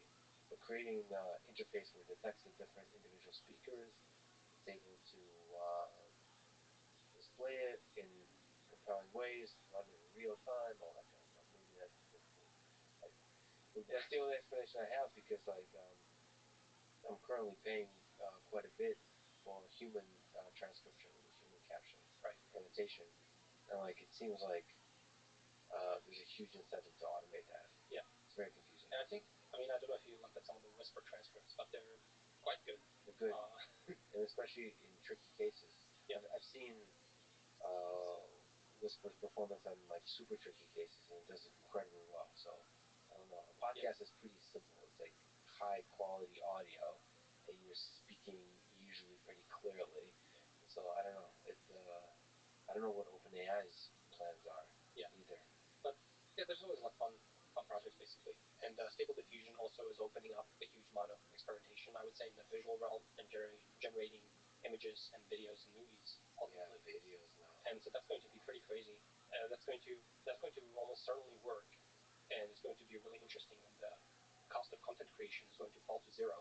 You used to need a painter for a few months to paint a thing, and now it's going to be speak to your phone to get your video. So if Hollywood will start using it to generate scenes, which completely opens up, so you can make a movie like Avatar eventually for under $1 million. Much less, maybe just by talking to your phone. I mean, I know it sounds kind of crazy. And then there'd be some voting mechanism. Like, how do you have would there be a show on Netflix that's generated completely automated? Potentially, yeah. And what does it look like also when you can just generate it on demand, and it's and there's infinity of it? Yeah.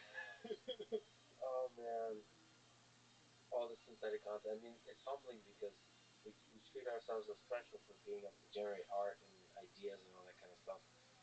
If that can be done in an automated way by AI. Yeah. I think it's fascinating to me how the predictions of AI and what it's going to look like and what it's going to be capable of are completely inverted and wrong. And the sci-fi of 50s and 60s was just like totally wrong, right? They imagined AI as like super calculating theorem provers, and we're getting things that can talk to you about emotions. They can do art.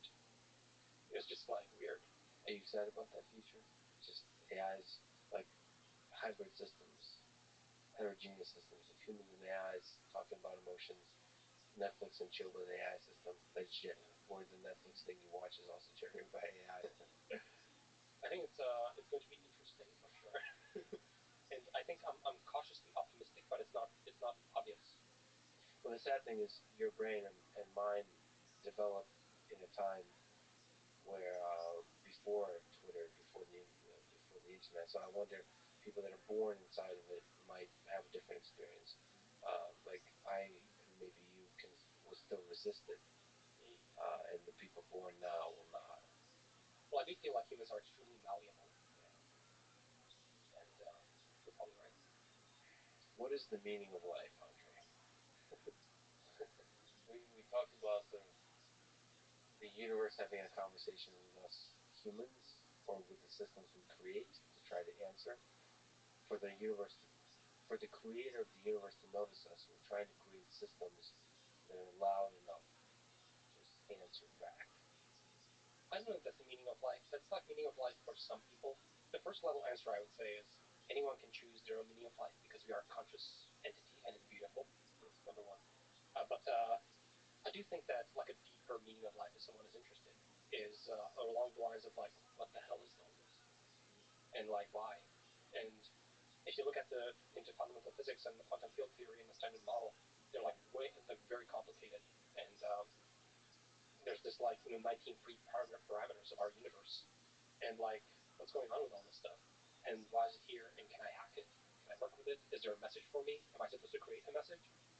And so I think there's some fundamental answers there, but I think there's actually even like you can't actually like really make a dent in those without more time. And so to me also there's a big question around just getting more time, honestly. Yeah, that's kind of like what I think about quite a bit as well. So kind of the ultimate, or at least first way to sneak up to the why question is to try to escape the system, the universe. Yeah. And then for that, you sort of backtrack and say, okay, for that, it's going to take a very long time. So the why question boils down from an engineering perspective to how do we extend. Yeah, I think that's like question number one, practically speaking, because you can't, you're not going to calculate the answer to the deeper questions in the time you have. And that could be extending your own lifetime or extending just the lifetime of human civilization. Of whoever wants to. Not many people might not want that, but I think people who do want that, I think it's probably possible. And I don't know that people fully realize this. I kind of feel like people think of death as an inevitability, but at the end of the day, this is a physical system. Some things go wrong. It makes sense why things like this happen, evolutionarily speaking, and there's most certainly interventions that mitigate it. Hey, that'd be interesting if death is eventually looked at as a fascinating thing that used to happen to humans. I don't think it's unlikely. I think it's likely. And it's up to our imagination to try to predict what the world without death looks like. Yeah. It's hard to. I think the values will completely change. Could be. I don't really buy all these ideas that without that there's no meaning, there's nothing is. I don't intuitively buy all those arguments. I think there's plenty of meaning, plenty of things to learn. They're interesting, exciting. I want to know. I want to calculate. I want to improve the condition of all the humans and organisms that are alive. Yeah, the way we find meaning might change. There is a lot of humans, probably including myself, that finds meaning in the finiteness of things. But that doesn't mean that's the only source of meaning. Yeah, I do think many people will go with that, which I think is great. I love the idea that people can just choose their own adventure. Like you are born as a conscious free entity by default. I like to think, and you have your unalienable rights for life in the pursuit of happiness. I don't know if you have that in the nature, the landscape of happiness. You can choose your own adventure mostly, and that's not not fully true. But I still am pretty sure I'm an NPC. But an NPC can't know it's an NPC. There could be different degrees and levels of consciousness. I don't think there's a more beautiful way to end it. Andre, you're an incredible person. I'm really honored you to talk with me. Everything you've done for the machine learning world, for the AI world, just to inspire people, to educate millions of people. It's been great, and I can't wait to see what you do next. It's been an honor, man. Thank you so much for talking today. Awesome, thank you. Thanks for listening to this conversation with Andre Karpathy. To support this podcast, please check out our sponsors in the description. And now, let me leave you with some words from Samuel Carlin. The purpose of models is not to fit the data, but to sharpen the questions. Thanks for listening, and hope to see you next time.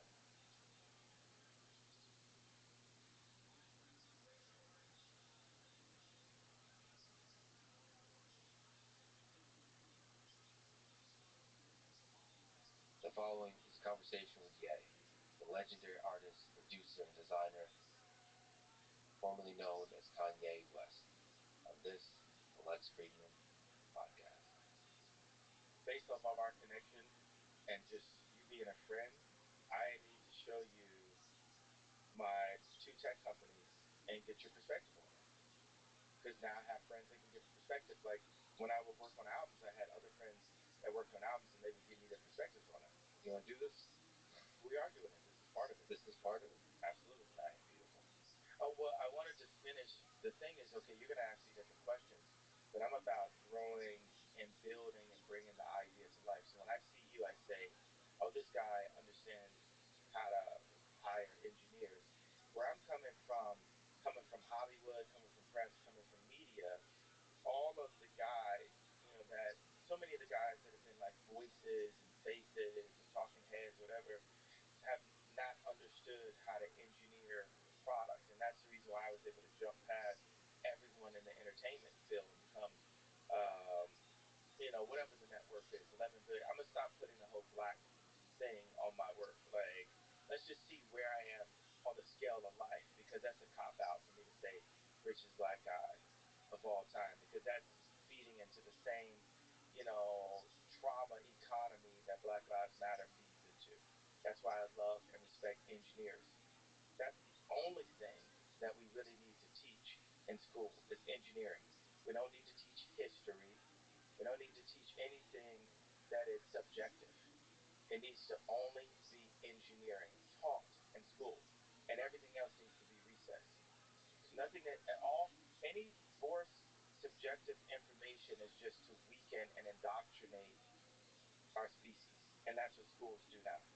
As an engineer, I love to hear you say that, but to push back, history is not.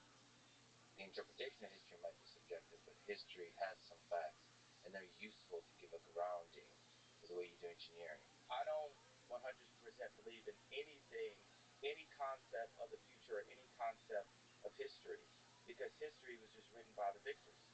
Yeah.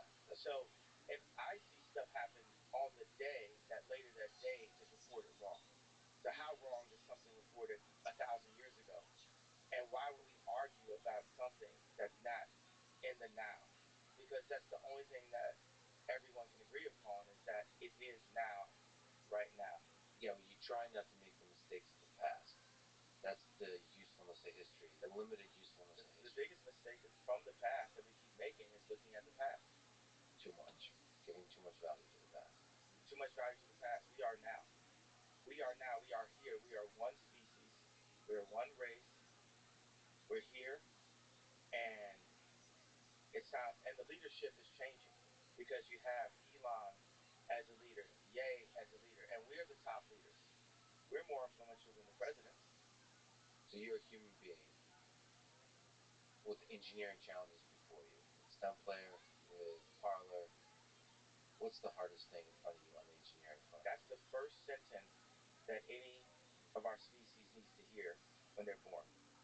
You are a human being with engineering challenges, and I consider challenges to be opportunities in front of you. Yeah. Literally, like, let me see if you spirit. I need to write that down. That's the beginning of our new species constitution. I'm gonna do the paper like this wide. Put it in widescreen. This for written. You are no. Let me like. You are a being with engineering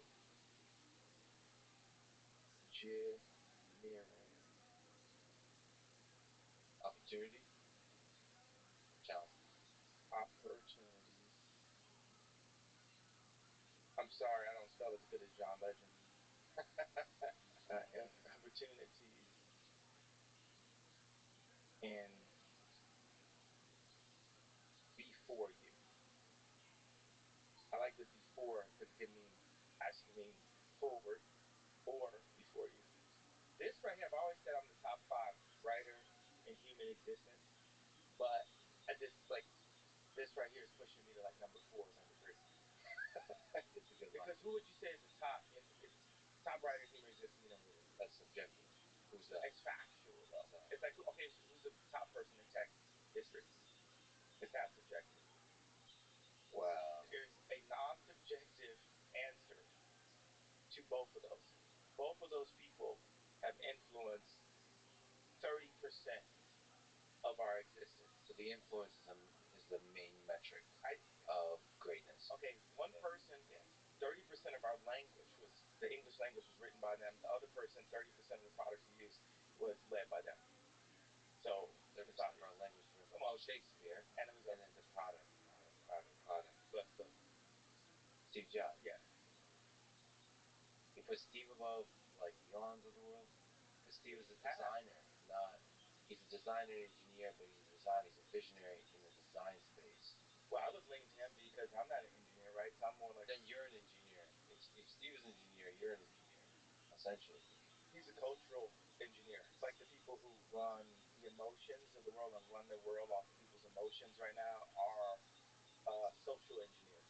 And social engineering is so important, like city design. There's a fancier word for that. But I was in Oxnard last night to see Anthony Jeselnik, and I gotta find out what his opening joke was because I'm doing interviews and I'm thinking I'm funny, and I liked that he just kept on saying 20-year anniversary. I've been doing this for 20 years, and his opening joke was so high level. I realized that I wasn't funny. I realized that this dude is a professional at what he does, and so many things are subjective. I always talk about this. It's like, people are arguing like, is Emily Ratajkowski the hottest, person? And I'm like, that's such a subjective thing. But like, if you go and shoot 3-pointers with Steph Curry, it's not subjective, right? Or if you go and compare bank accounts with Elon, it's not subjective. And another thing that's not subjective, porn. What about it? Dick size. It's not subjective. You can measure. But porn is more than just dick size, and greatness is more than the size of the bank account, right? So there's a subjective Greatness is subjective, though. Right. So do you care about the stuff that's objective or subjective more? Because greatness to me is what matters. The bank account comes and goes. The impact on our society, like you said, social engineering, the impact on the collective intelligence of our species, that what permeates throughout the rest of time. I like what you said. The impact. I'm taking notes. How did you say the impact on the collective intelligence of our species? Impact on the collective intelligence. So Ye is writing down the words that came out of my dumb mouth. I had made it in life. There's a lot of people that have kind of like sat through. I wanted to wear a different color hoodie because I was just tired of seeing this hoodie in all the interviews. And there's a lot of kids that are with me. They see what I'm saying. Yeah. And they had to sit through all of the muck of all the previous interviews to get to this. Every interview has been just an emotional, it's just like been an argument up to this point. This is the first of, this is the next frontier of where our species is going to head. It starts here. It starts at you, Lex. So this is the first time I heard you say the word engineering at least so many times, which I love hearing. So this is where you're at. You're like that newborn. You're a being with engineering opportunities. Yeah. And we're all a newborn, because in Christianity we say born again. We're all newborns. And everyone can, everyone shall, I like the word can. Shall, the only thing about shall, it's like, it kind of dictates, and can kind of lets people off the hook. So I haven't found the perfect post Shakespeare and post Steve Jobs and post Elon and post Ye and post Drake way to communicate this. Um, but we update, and we do. And what the current media structure, no, it's not actually nothing that's holding us. There's nothing actually holding us back because I'm still alive. I'm still alive. Like, they could have killed me at, George Bush don't care about black people. They could have killed me at Beyonce had the best video, but we're here now. So we just keep on leaning and leaning and leaning. And there's these things where I just think about, there'll be times when I'm at war, and every now and then when the bombs stop going off and all the headlines and the smearing and all that stuff going off, I think about my family, and I think about Kim, and I think about how, King Koopa has her in the castle right now, and just on Mario Brothers, you know how it is. Is you go for the princess and you get to this level, and it's like, burr, burr, burr, burr. I'm like, I sung the song wrong, right? And then they take the princess again. Which one are you, Mario? Yeah. What's your favorite thing, the thing you love the most about Kim, from a Mario perspective and the princess? Looking back, was there a moment? She's definitely my favorite of all time. Yeah. Was there a moment that, like that catches you off guard and you say, I love this human being?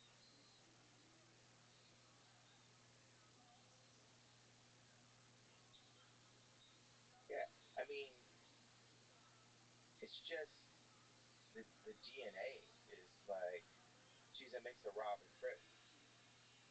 Can you explain? I mean, that's like a really high pool right there. Those are like two geniuses. So, okay. So, like, the entire history of evolution of the human species created this DNA that created this being. There's a life there. There's a set of memories in the history that brought you two together, and you're like, damn, I like this DNA.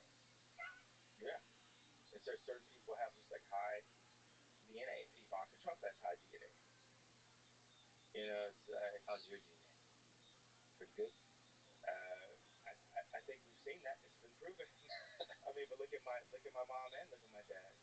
Me and my dad have a water purification center in the DR right now, and my dad is the original Steve Jobs, and he was blocked by people around him, and people were using him and taking advantage, and not believing in his vision. My dad's the educated version of Ye. What'd you learn about life from your dad? And my dad got girls too.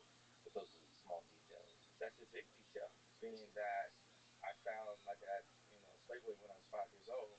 It greatly affected my motivation. Yeah. All right. So that's part of the engine that drives the A.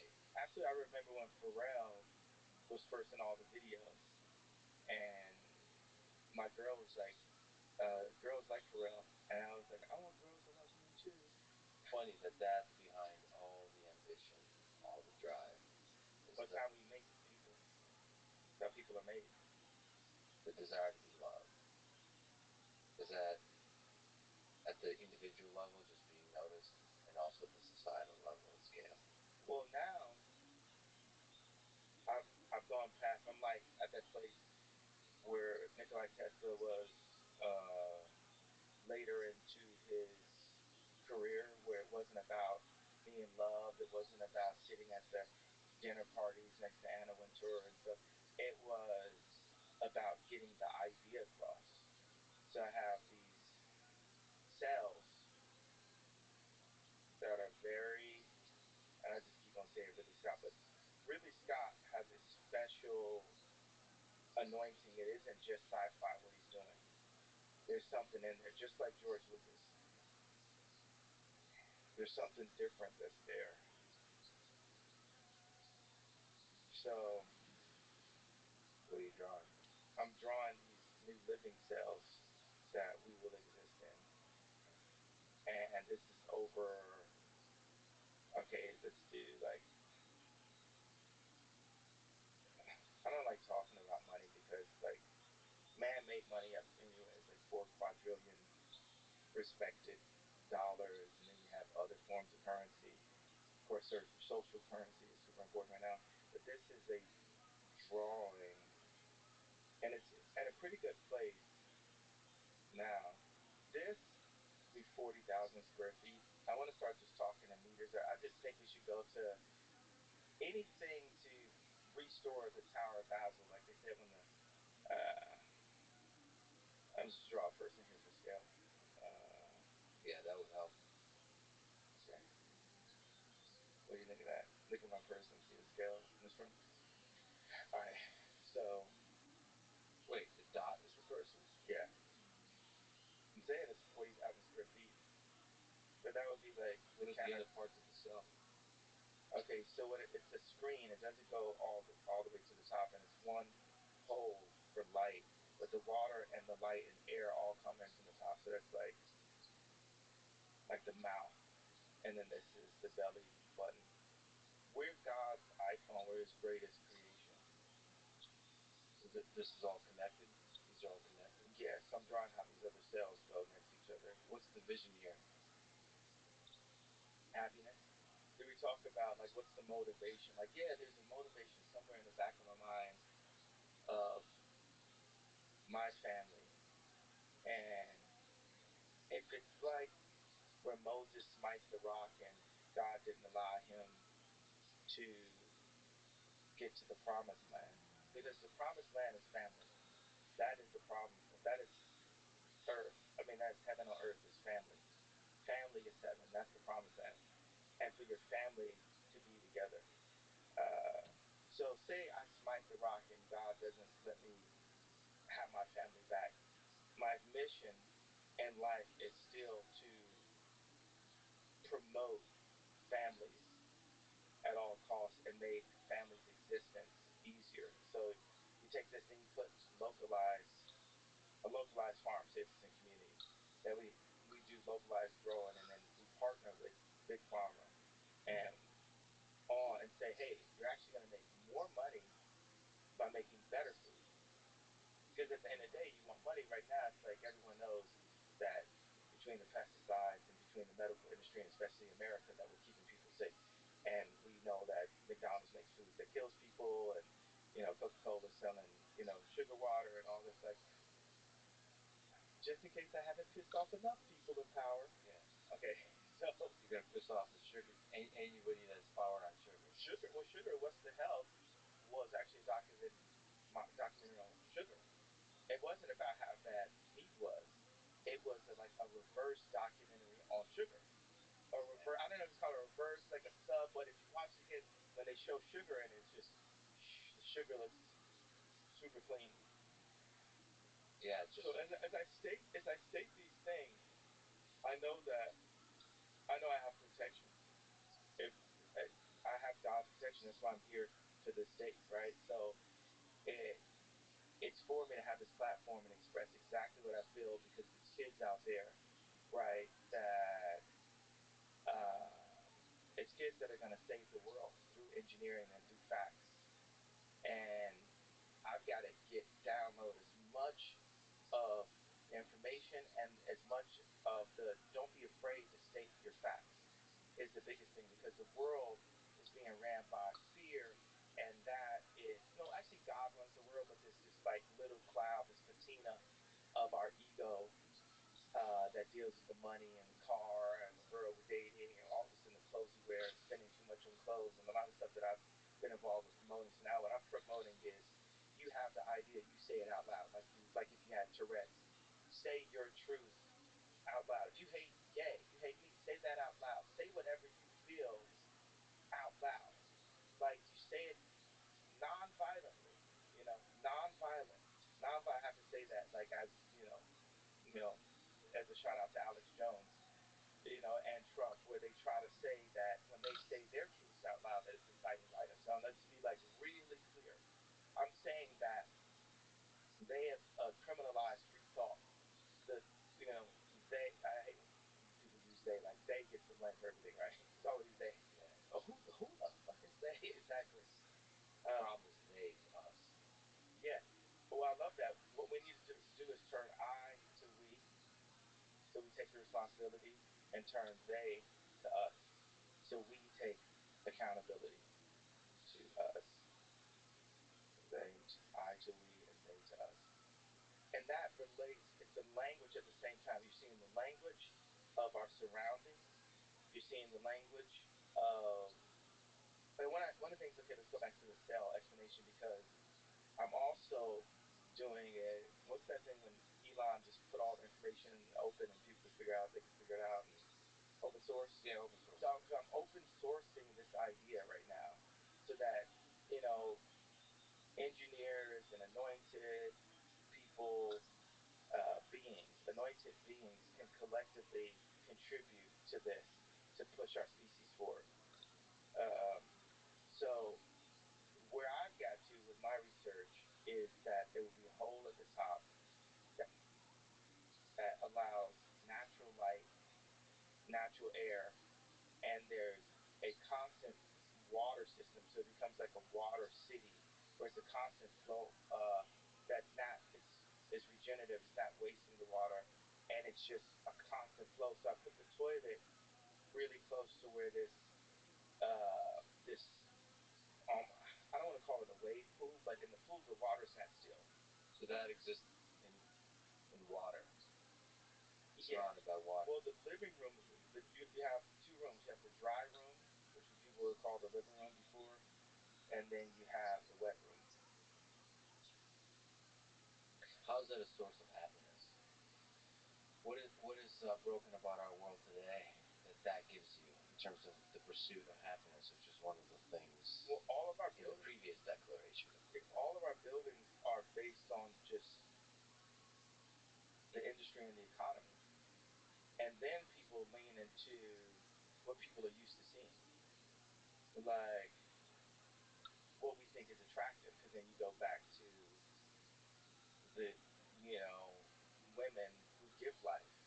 So everyone wants to be attractive to be attractive.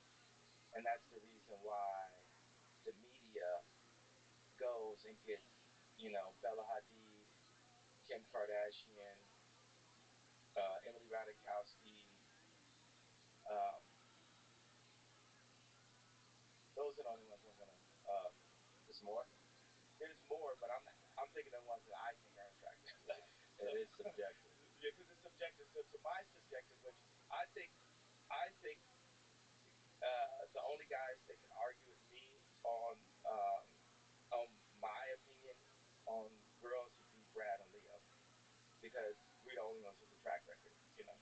Everything else for everybody else is subjective. we've got history. So, Are you happy? Absolutely, I'm just here. It's actually,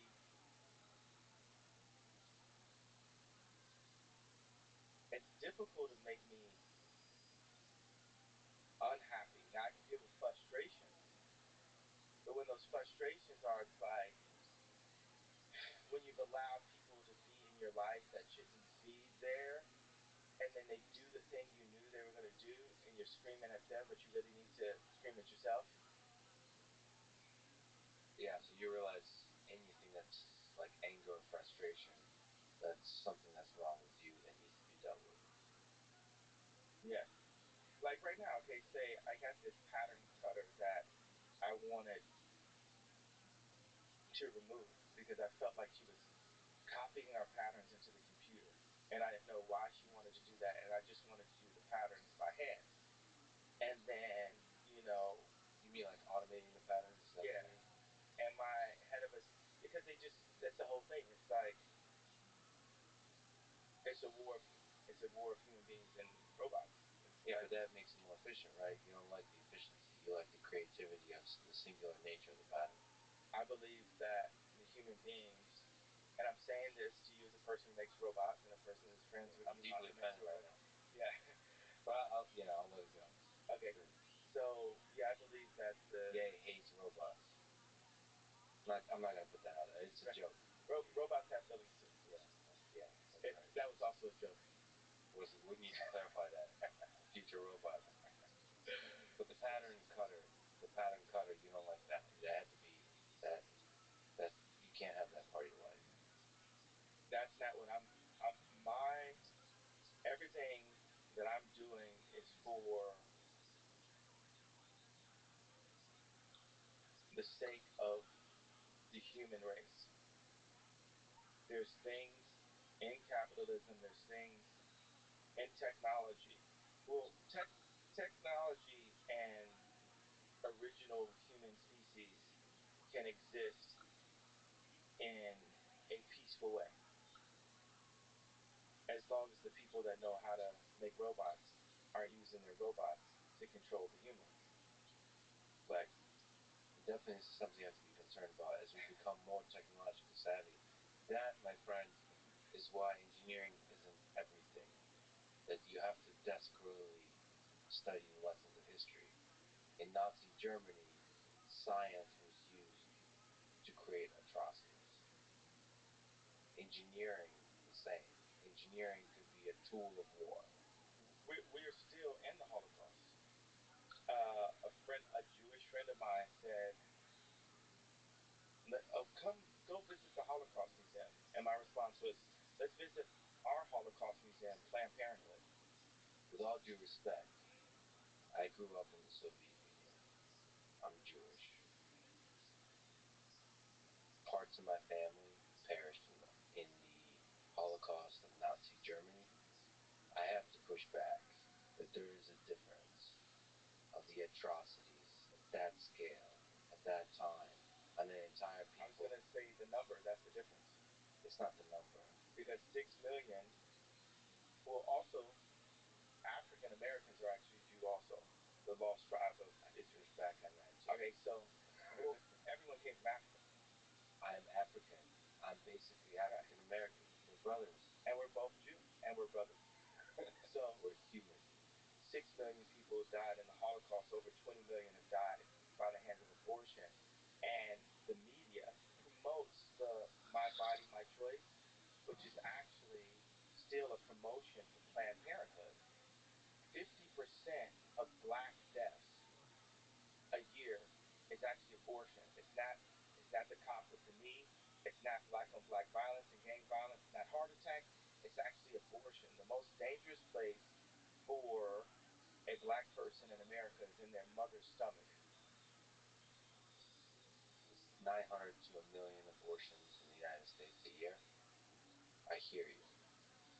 But there's something about the rape, the torture, the murder of children, women, men, the complete humiliation, and just the suffering that was endured during World War II. That's what we deal with on our TVs right now with black people. The Soros would use black trauma economy for to win an election. But what I love is having a healthy conversation. And as opposed to there's certain things, boom, this drops, people are gonna have pussy hats on. Boom, this drops, it's gonna be, black people and white people with signs. Boom, this drops. So hey, China, hey, left agenda, hey, what we're gonna do is say that our species can have a healthy conversation. It's Can I just linger on this? Because when you say Jewish media, there's a echo of a pain that people feel that reminds you're saying it's redundant, right? No, I'm not saying it's redundant. I'm saying it's redundant. You're saying it's redundant. It's a redundant I'm saying it's something that I'm saying that it's something that Joseph Goebbels, the propaganda minister of Nazi Germany, said. I was saying it's been said so many times in order to murder and torture Jewish people that it just rings wrong. And that's just like the N word when spoken by people that have the same skin color as me. It reminds people of a very dark time. I know. If Jewish people would accept that I'm Jew, then they would see what I'm saying in a different way.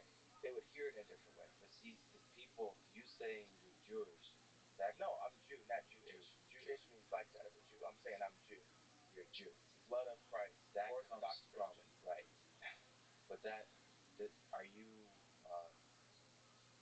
are you a follower of the philosophy of the black Hebrew Israelites? Because that's where the idea comes from. Not all of those folks are extremists, but some are extremists. I'm a follower of the idea. I have a vague idea that all people came from Africa. But what I wanted to do, now, okay, now I could Andy Kaufman this about 7 more minutes and then tell you what it is. Should I count? Let's count 7 minutes. No, but I did this to do a spoiler alert. Sure, spoiler. What's the first thing I said at the beginning? We're talking about engineering and humans. We're all and human. I said, and then what did I say we shouldn't focus on? Race. Not just that. I said they shouldn't teach this in school. History.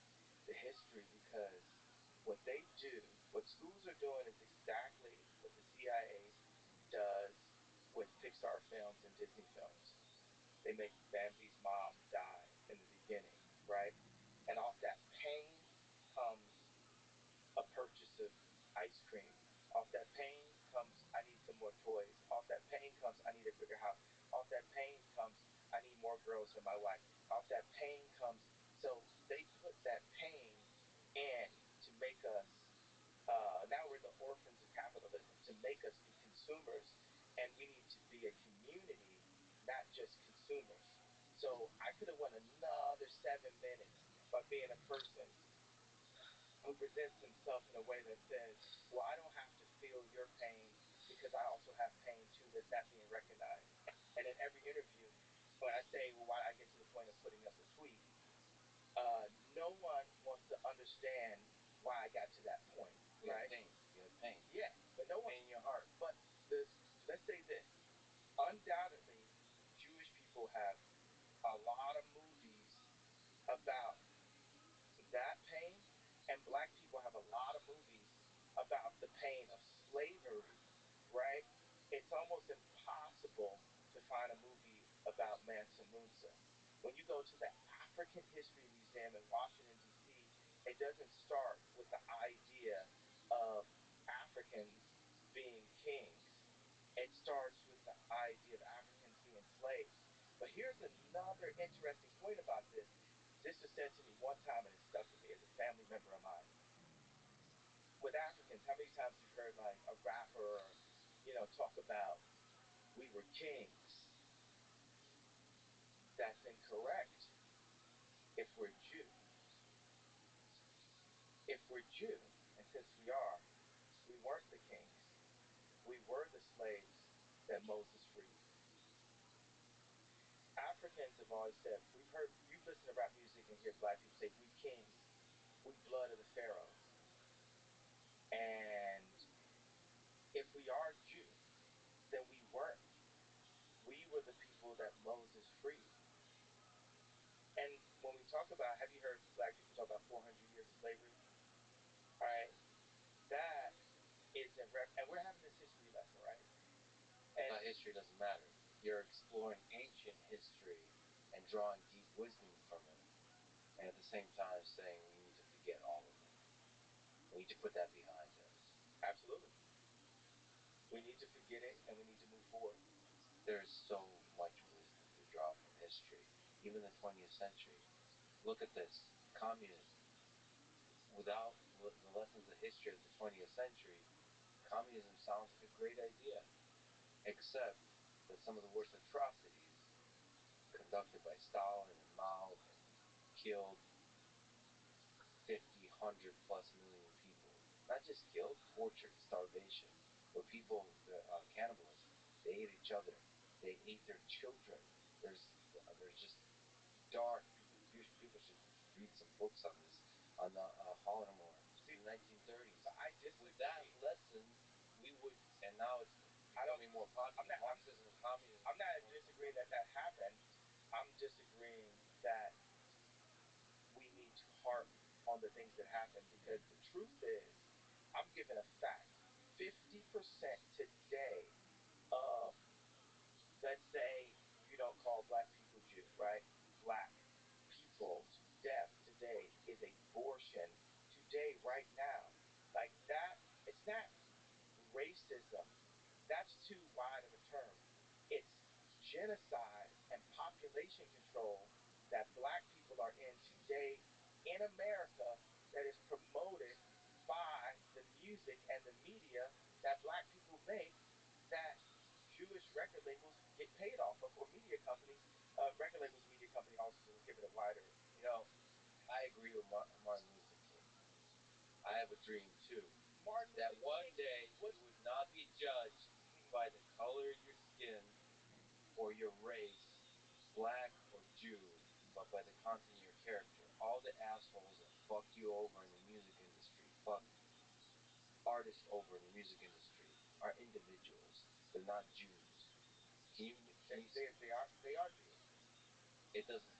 They're human with opportunities, and they took those opportunities.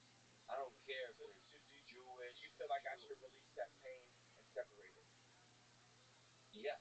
Okay, so so if you're saying I should release that pain and separate it, then I'm telling you, you should release your pain and separate it, and we could get to this, the list of how you are a being with engineering opportunities. That's 100%. I see what you're doing. That's exactly what you're doing. The pain, I'm gonna let it go. Engineering challenges, I get it. One of the problems you highlight is people get fucked over in the music industry, and get fucked over in the media. Get fucked over all over the place. They created. There was a Jewish trainer that brought me to the hospital and put in press that I went to the hospital. I know friends that off of exhaustion, a Jewish doctor, they diagnosed. Why do you keep saying Jewish? Because they were, right? Diagnosed me with bipolar disorder and shot me with medication and put me on medication, then put it in the press. And every time, even if I wore the wrong color hat that a nigger is not supposed to wear, right? Then they immediately say he's off his shit, he's off his meds, he's off his rocker, and it's literally used as a scarlet letter control mechanism for the people understand. The kids, the colleges, the high schools, what do you think they put me right now? They put me as the prophet, not the leader. It doesn't have to be the leader, right? Because we need a more intelligent person to be the leader. But at least, right? They put me as the prophet. They put me as the only person that would say this. And I'm just saying that was 4 Jewish members that controlled my voice, because for the fact that 90% of black people in entertainment, from sports to music to acting, are in some way tied into Jewish business people. Meaning that in some way, just like if Rom is sitting next to Obama or Jared sitting next to Trump, there's a Jewish person right there controlling the the country, the Jewish controlling that who gets the best video or not, controlling what the media says about me. As a person, not Jewish. Let me just say one thing. But they are though. That's the only thing. It just so happens that they are. It just You happens that say they are. That doesn't mean that I hate them. Yeah. That just means that they are. But it's a dog whistle. Two. Let me just say, as I would love to add more love to the world. I would love you to do that as a person with a big voice, with a big, powerful voice that a lot of people look up to.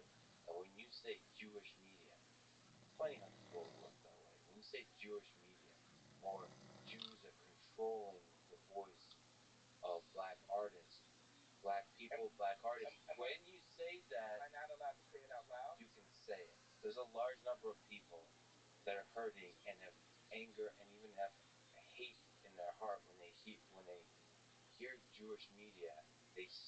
That hate starts being directed towards the Jewish people. Do you acknowledge that? Do you understand? Can you feel the hate in the world? That's when that comes to the surface when you say stuff like that. Okay. I feel that when we go into therapy, my dad was a therapist, and obviously I've got some therapy skills myself. A lot of people, my music is healing. These type of spa-like existences are healing. The color palettes I use are healing, and we can use healing words, right? What I really feel I feel that there's no accountability and no responsibility on Jewish people in media to at least start with owning up with the facts of what's dealt with and tell me if I say the facts out loud to the point of Ari Emanuel writing a letter in the Financial Times trying to take food out of my children's mouth, telling people that they're not allowed to work with me. Even Chris Como or Pierce Morgan getting me to apologize and separate Jewish business people from the families of the Jewish business people, which I did. Update. I did that. That already happened. And that was a shitty apology. That wasn't really an apology. But shout out to that conversation. I need to get on my knees and kiss the dick of Howard Stern and. You don't need to kiss anyone's dick. But that's what you guys are acting like. You guys, look at that. Because you're talking about it's a shitty opinion, apology, but where's our fucking apology? Watch this. Sorry. We don't get. Thank you. Now let's move on. Sorry. Do I need to get on my knees or no? And kiss my dick. So this escalated quickly. So that escalated quickly. So the no, I'm saying where's our apology? But right, we can't get to apology because you're telling me there's no right way for me to word it. So tell me, for me, a person who's been fucked on my deals and a person that has friends that never figured out how to make shoes with a German company that couldn't tell me to wear a BLM shirt and take off my red hat like what would have happened if I was at Nike, right? Tell me exactly how to engineer the situation I'm in. I'll tell you exactly how. You got a big voice. Have the balls as a man to call out the individuals. Don't call them Jews. Call them by their name and start a war against those individuals. They're not Jewish. But if that's the case, will you help me with that? Sure. Okay. 100%. Look, assholes are assholes. Well, let me flip that too. I don't understand the industry well. I see that people are fucking people over for sure. But how do you solve that? If you right now run the world's, you're doing a million things, but say you ran also a record label. I have ran a record label. Well, I've been ran by a record label where I was the face of a record label and had Big Sean and different people complaining to me, and I knew fuck about running a record label. I was simply just a talented producer and an influencer that then started good music, but I wasn't the one running good music. How would you do it different? There's something I propose. I would look at the top 10 execs in 3 fields, in sports, film, and music.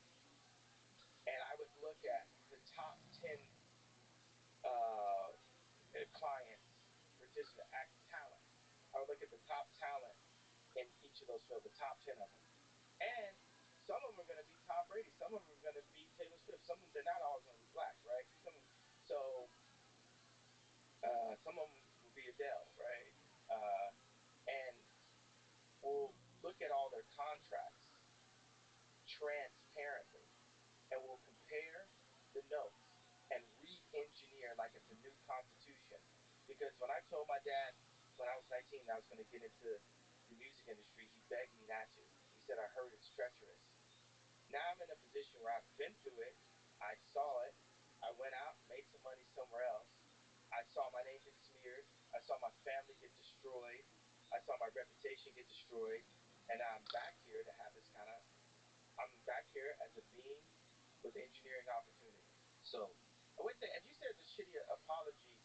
What is the version of the apology short of kissing Howard Stern's dick?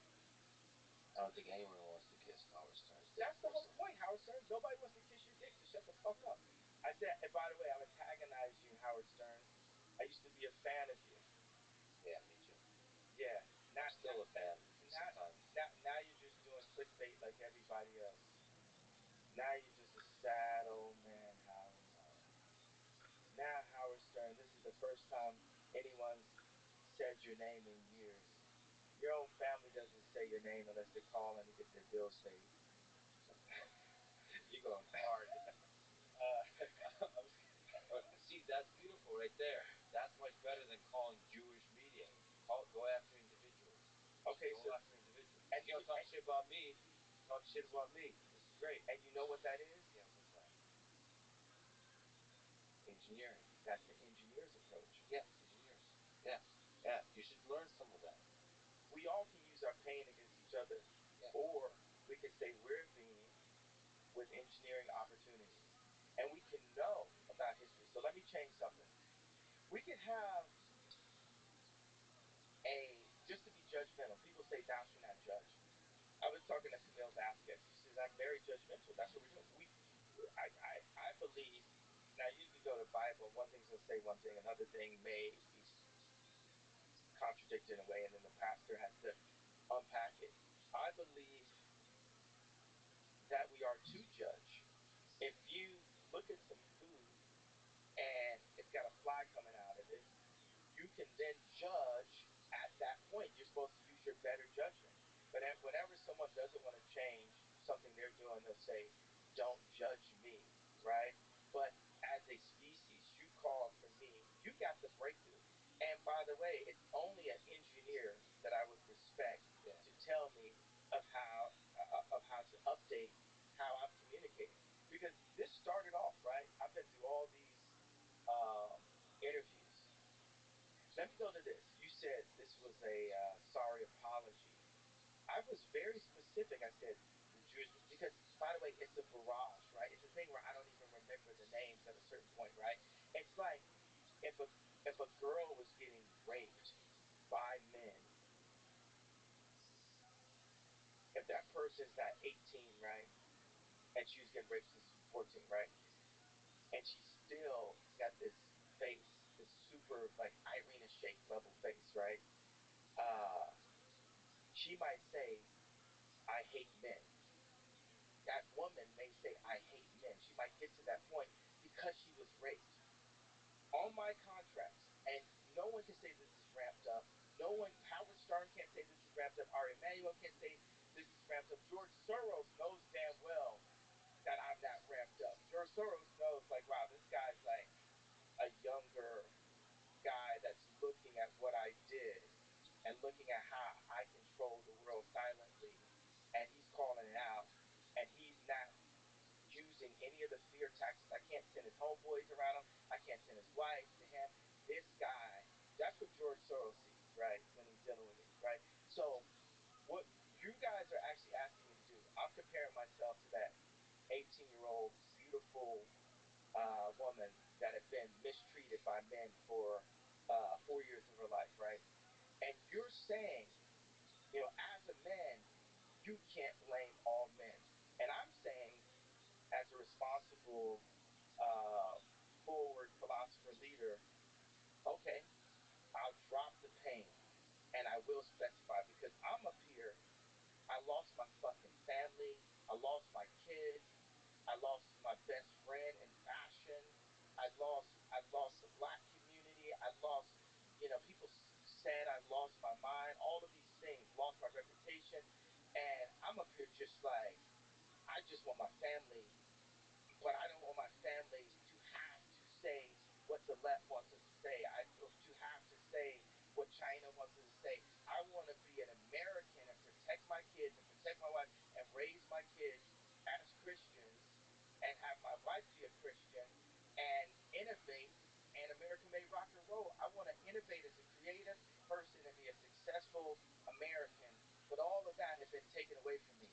So I'm coming back and I'm removing the PSTD right now, right? I'm standing up and saying the only way that we're going to be able to get past this and the way God is going to use me right now is for me to stop talking about the pain, stop talking about what happened, and do something about it. And that's where I'm at right now in this moment. Like, yeah, people agree. At least there was something we could say, he has a reason of why he got to that tweet. And what you're doing for me today is saying, you know, that was a sorry apology, and let's specify.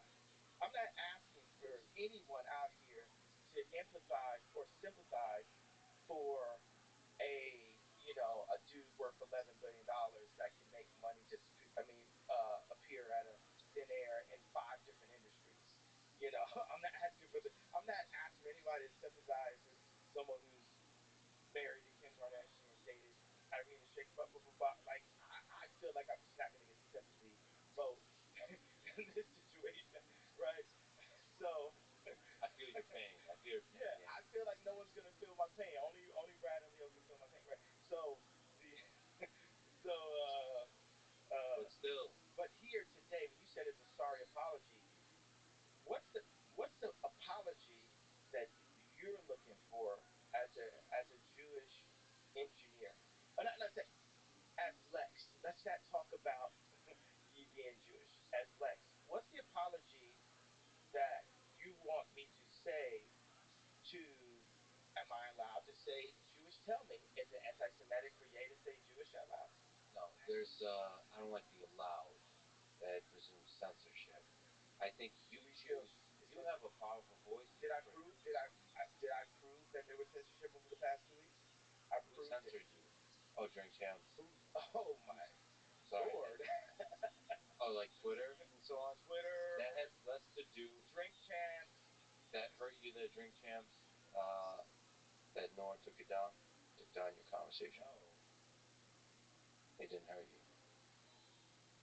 Man, you gotta be honest about the pain. We're still the kids we used to be. I put my hand on the stove to see if I still bleed. And nothing hurts anymore. I feel kind of free. No, do you think, I went to Japan for 2 to 3 months, right? The day I had Sunday service, my kids are supposed to be there, and my kids were nowhere to be found. And I text Kim and said, "Where are my kids?" We get into an argument, and then I get a text from a number I don't know, and it's Pete Davidson bragging about being in bed with my wife. Then, Just fucking with you. well, at that point, it's like they're trying to put me in jail or put a friend of mine in jail because then I'm gonna go surround the hotel and do something which would have me not be able to be here. And instead, I walked away from that situation. I went to Japan, like the samurai that I am, and went to the top of the mountain. And because I knew I knew there was no way she could love this dude, not just because he's ugly, he's not black. She likes black guys. Every guy that she, is with looks exactly the same. Ray J, Reggie Bush, at that time Kanye West, she has a type. Just like how I have a type. Like a lot of my girls look kind of similar to her because in a video game character, people have their type, right? So I knew that this was like The princess has a type. She likes Mario. Right, there you go. As somebody who cares for you and hopefully can be a friend, yay, I gotta say, these words and the words about Jews is not the words of a samurai, of a great man. I would say, you said something that inspired, that resonated with a lot of people when you said George Bush doesn't care about black people. I have to say, as somebody who cares for you, that Ye, the artist formerly known as Kanye West, doesn't care about Jewish people. In the same way you spoke about George Bush being a politician and not giving a fuck about the poor people that suffered after Katrina, you're not giving a fuck about the suffering of the Jewish people across the world. Why am I not? Because you're giving strength, motivation But we already updated. I gave an apology. You said it wasn't good enough. Yeah, that's right. Now you're telling me, no, I'm not gonna. No, you don't need to kiss anyone's dick. Well, you asked me to kiss his say dick. it was wrong to say. There's no Jewish media. There's no Jewish. There isn't. There's no control of the media by Jewish people. You're an engineer, brother. If you're an engineer and you're not holding to the truth, that's not engineering. Engineering is not. That's not. It doesn't. That's hate. That's not engineering. No, Engineering says I'm going to build a better record label. It's called stereotypes. And I'm going to respect art. Stereotypes exist for a reason. Engineers don't do stereotypes. I do. Stereotypes are dumb. They allow you to channel hate towards the other. You know what the biggest thing is? With something a veteran that was sitting next to me at Cheesecake Factory last night, he said, the general justice, he serves for whoever is the president, right? And he said, what's happening in politics is we're forgetting we're on the same side. We're forgetting we're on this is someone is practically, now he's a nurse, so he's still, fighting for humanity in a way. He went from holding, guns in battle to being a nurse, and when people are battling for their lives. And he said, we're forgetting we're on the same side. This is a person that no matter who becomes president, he can still be told to go to war. And the chaos that's created by the media has split the country in half.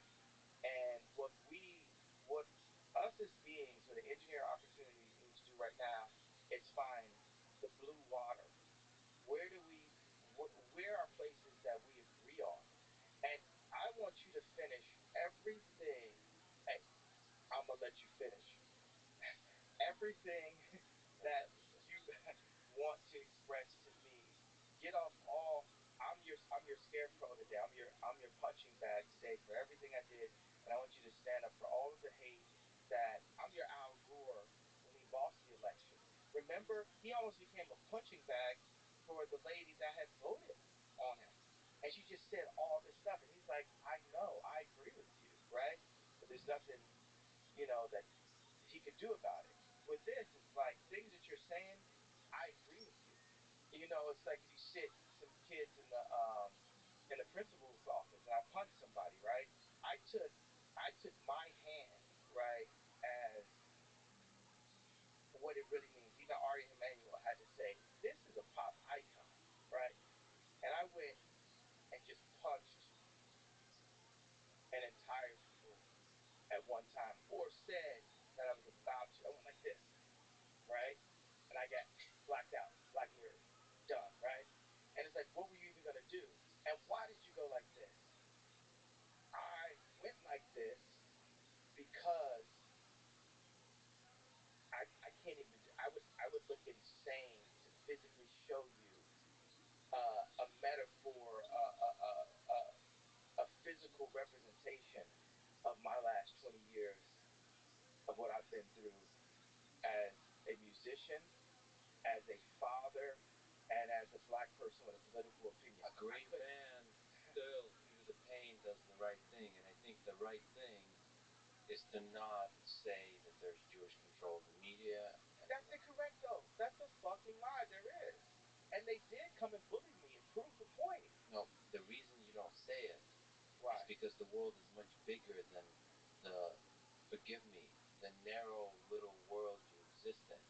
Your impact stretches way past those little boardroom meetings over contracts. So what should I have done? What should I have done? Not say that you should be a strong man that doesn't mention religion or people, and then fight. You want to win this fight? How do I win? How do we win?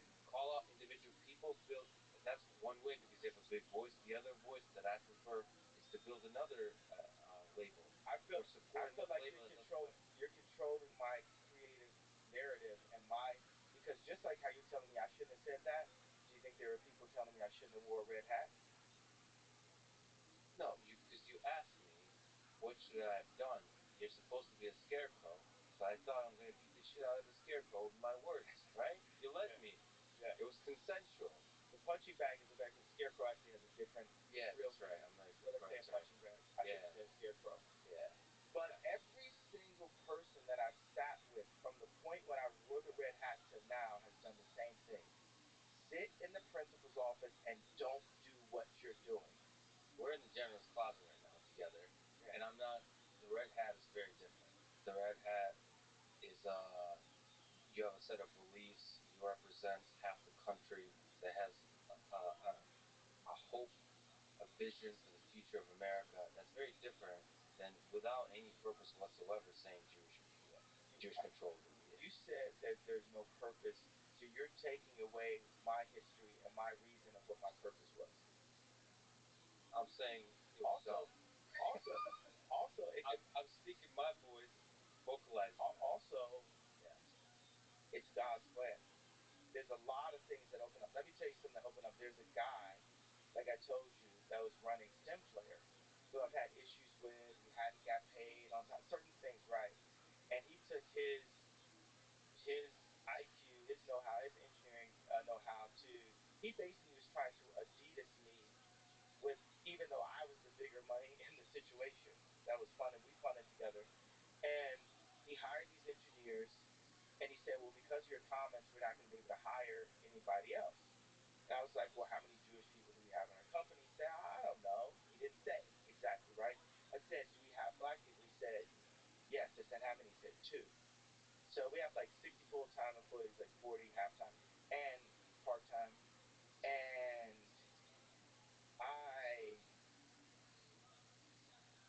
I took as a responsibility. Let's take a step back from us being one species and say, hey, you're Jewish, I'm black, right? Why step back? For this example, for the sake of this example. And I said, wow, I'm sure I can hire more than 2 black engineers. And what happens is, because there are so many businessmen that just so happen to be Jewish, that it's good business, right? Just to monopolize. That's what people are looking. Everybody wants to be Elon, right? So, I disagree with that. Okay, but let me finish this point. A lot of businessmen want to be as successful as Elon and as popular as Elon. A lot. I could just word it like that, which I hate the term a lot. Actually, I want to be more specific, but I haven't done the math on it. Let's say some. Factually, for sure, there are some business people of all different walks and backgrounds that would like to be as rich and as popular as Elon Musk.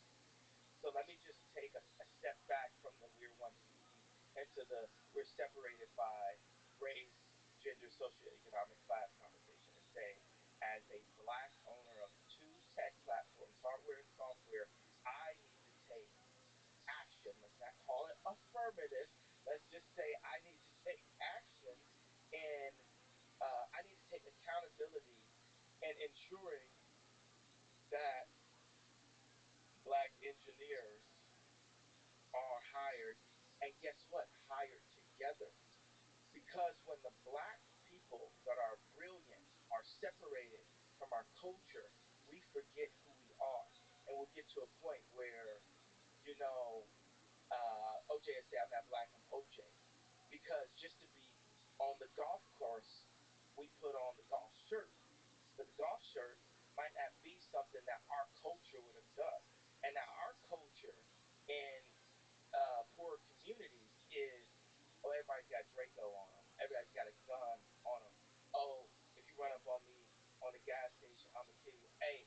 you got to talk to me like a man if I haven't killed at least five people. Well, you know what happens is we can kill five people, we can kill 10 people and still be in the media as long as we play by the rules, right? Because what will happen is any of these guys that have talked about killing people and different things, unless Trump had pardoned them, right? But let's say even if Trump had pardoned them, they could still go to someone like a Lil Boozy or Meek Mills or Puff Daddy, anybody, and say, hey, we need you to talk shit about Ye right now.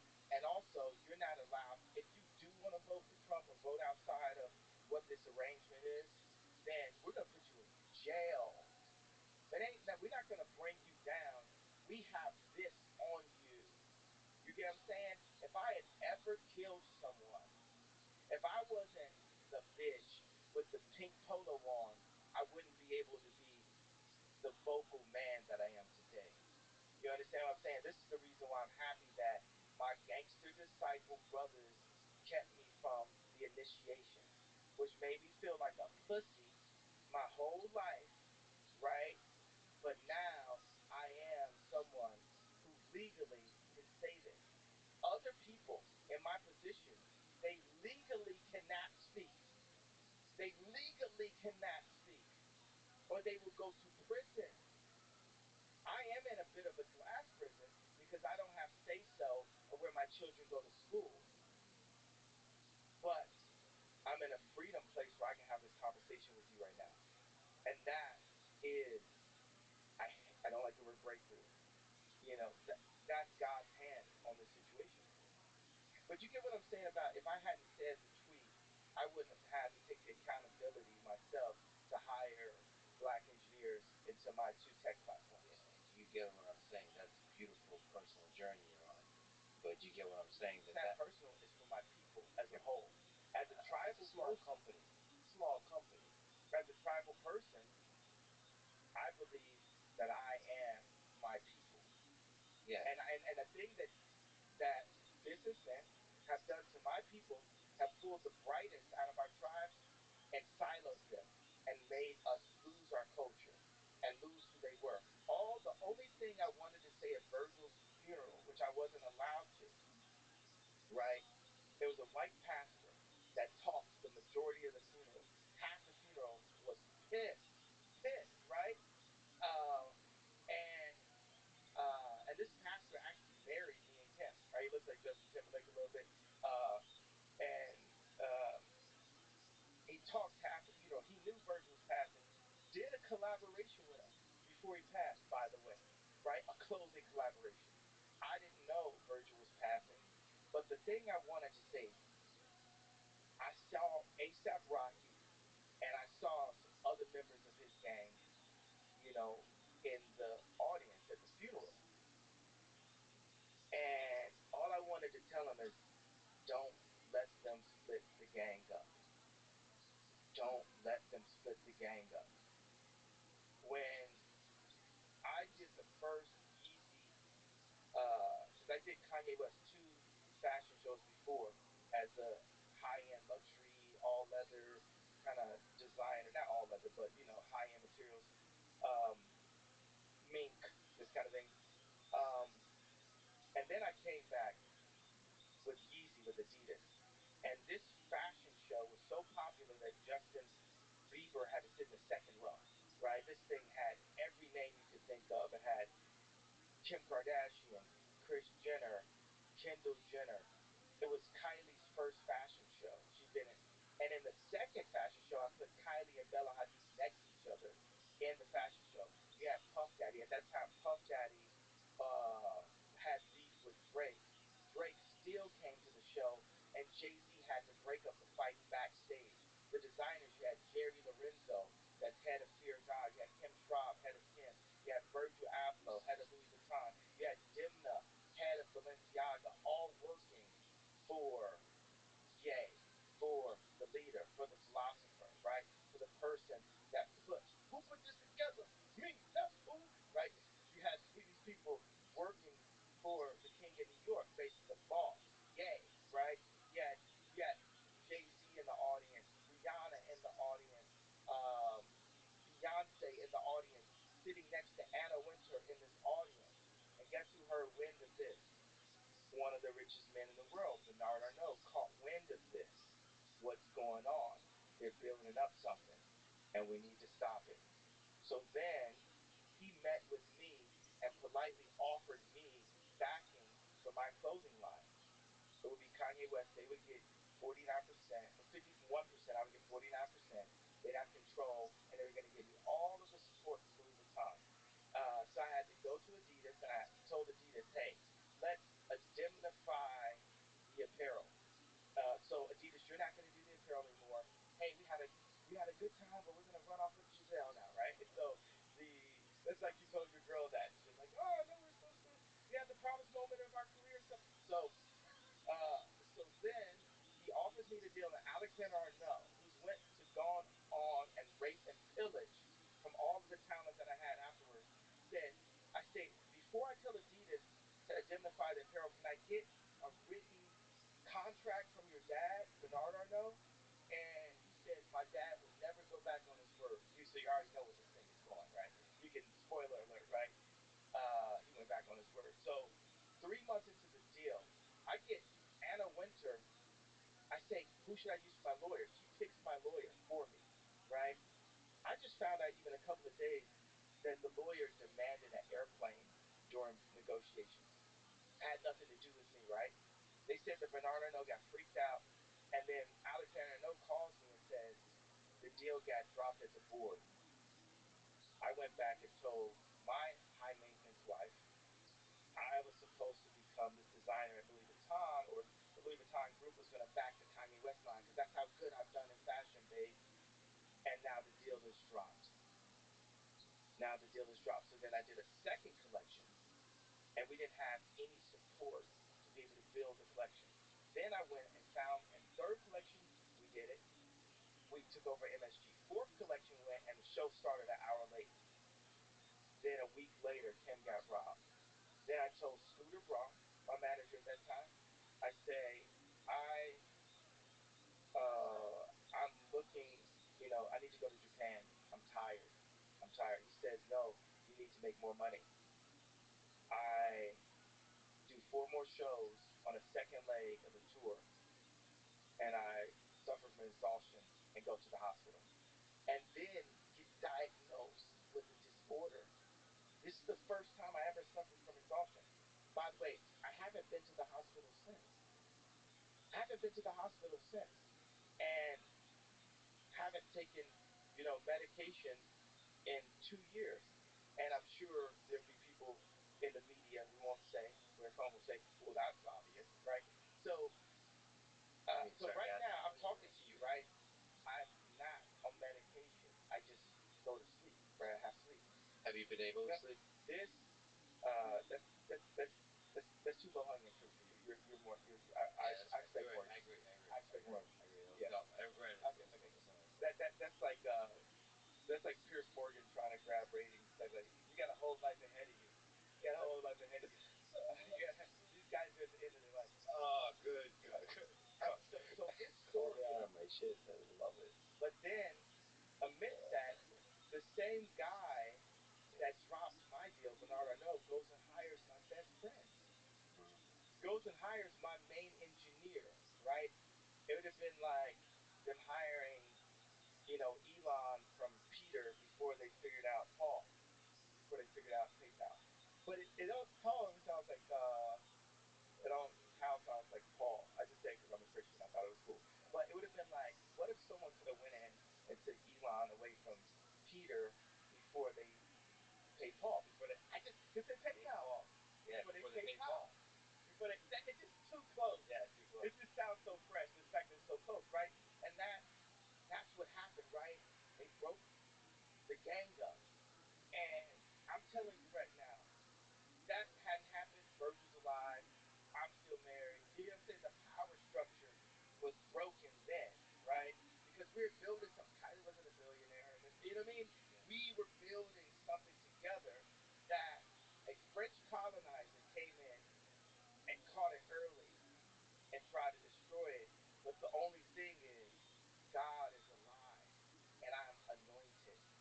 And even with those drawbacks, losing my wife, losing my friend, exhaustion, all of these late night tweets that piss off an entire group. Like just the frustration. Still, there I work for God, and God runs the world, and we'll see what happens. But in those words, don't you feel that being split up, don't you feel you're doing the thing that you stand against, which is playing victim? Aren't you playing victim to the forces in the world? I didn't play victim. I didn't even get a chance to play. I just said I was about to. I said like this, like. No, you played pretty damn well. What do you mean? What do you mean about to? You're like one of the greatest designers in history, fashion designers. You were playing. You are playing. What does that even mean? I thought you were referring to the tweet. Can't No, play all of victim it. there. Well, there's a full set of things that you're under attack for. The tweet and everything beyond that. But like you're blaming, not blaming, but you're saying that the Jewish media, the Jewish record label, the Jewish people, forget Jewish or not, doesn't matter, is playing victim, right?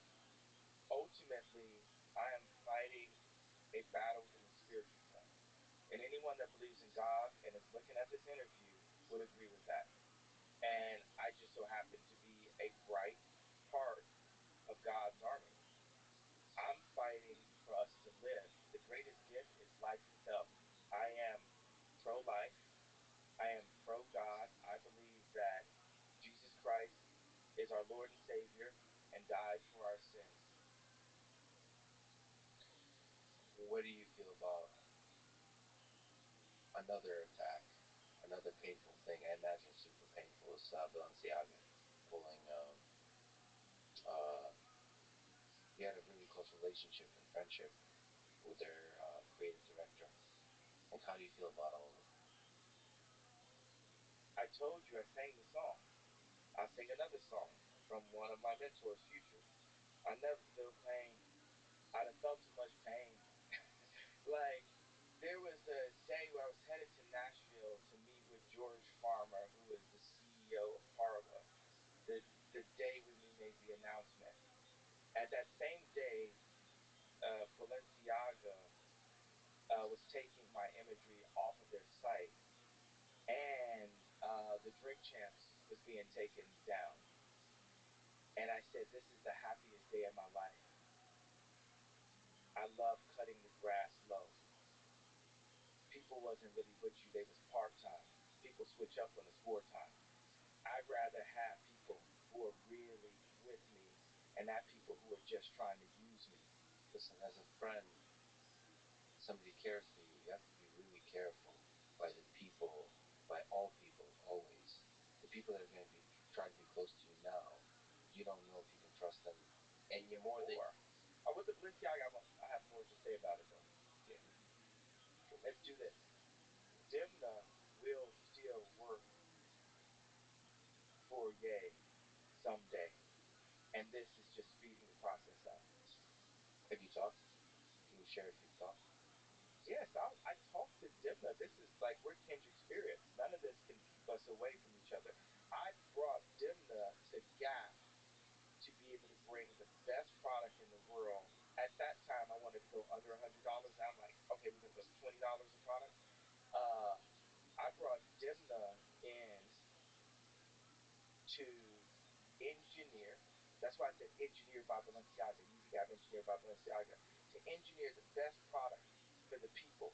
The people that that they say are at the bottom of the Maslow hierarchy of needs chart. They're at the bottom of the pyramid, right? So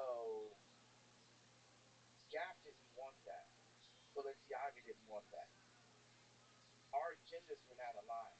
I was brought in to the Gap for political reasons and influence, like a Virgil, like a George Floyd. When popular celebrities are brought into Fortune 500 companies, it's not to raise the stock, it's to strengthen the position and influence. And it's definitely not to be out here letting a nigga think he's Steve Jobs.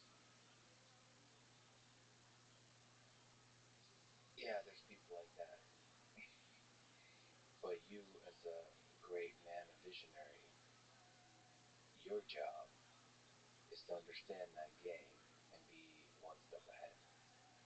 Well, that's what I'm telling them. That relationship, some relationships only last for a summer. Some last for a year. The relationship ran its course. In that relationship, I invested a lot of my social capital and actual capital. I spent somewhere between $5 to $10 million personally on Balenciaga. How much money do you think Balenciaga had paid me in the past 2 years? Just take a really wild guess. A really wild. Less than that. Just take a super wild one. Just go to the furthest extent of your imagination. It's 1.2 million.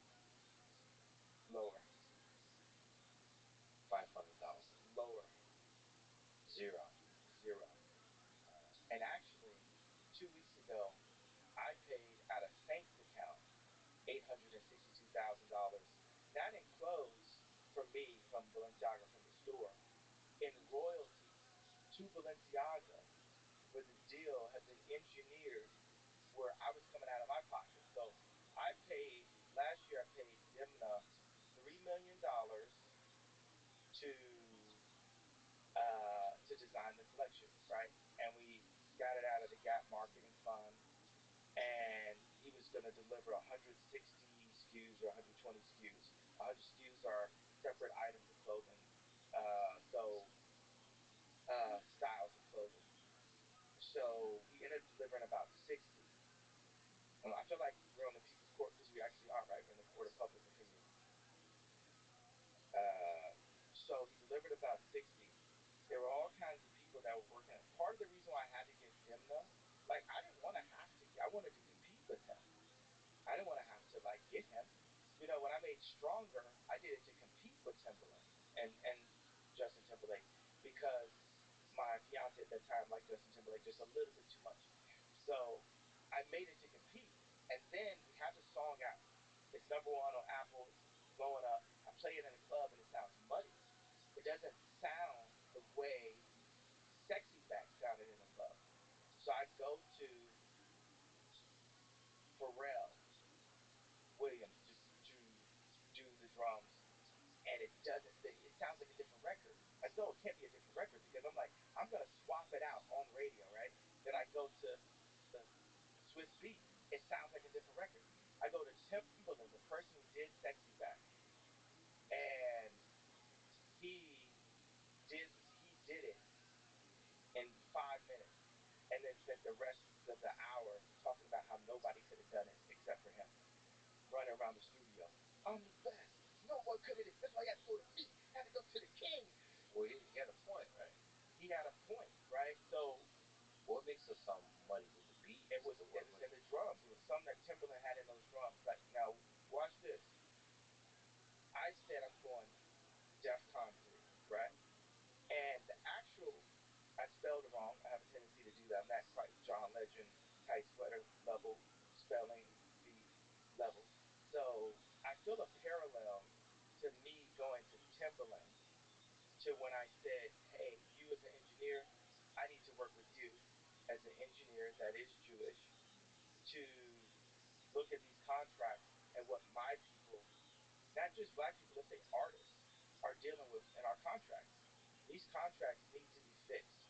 Everyone can be so mad at the messenger, right? Yay, you said it the wrong way. You're offensive. You're like Hitler now because you said it. You said this out loud. But it does not, you weren't getting enough sleep. All this shit does not negate the fact that we do have Houston, we have a problem. Yeah, but it's just the music industry. There's a lot of hate that was created by just saying that, But you're saying what is just, it's everything to me, right? Yeah. One person can mean everything to me, right? And for George Bush, winning an election was everything. And then when you said George Bush doesn't care about black people, that you woke him up. You woke the people up to the fact that he was narrowly being selfish. There's a sense to which you're being corrupted by your own greatness. You're focusing too much on the industry that you've made great, that you rose to the very top.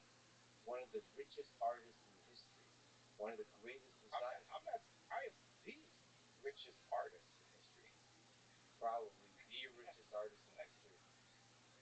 Yeah, They say the funny thing is they're like, oh, richest black person, like, oh, also richest actor, richest musician, richest fashion designer. Like it's a bunch of riches in that point. You know what I'm saying? It's like richer than Ralph Lauren, like richer than Armani, like richest, like of that, but still low because where you put that, you know, like on the totem. Because I don't even want to. Man's bank account isn't everything. I would say you and I are equal in a certain deep sense. No matter what the bank account says. Boom, boom, boom, boom. So, I wanted to give you some theme music for your It's not moment. a little money. Let me give you the Timberland version. Whoop, boom, boom, boom. But okay. Say that as a club. So the other thing about like say like Balenciaga is Demna will work with Ye someday, and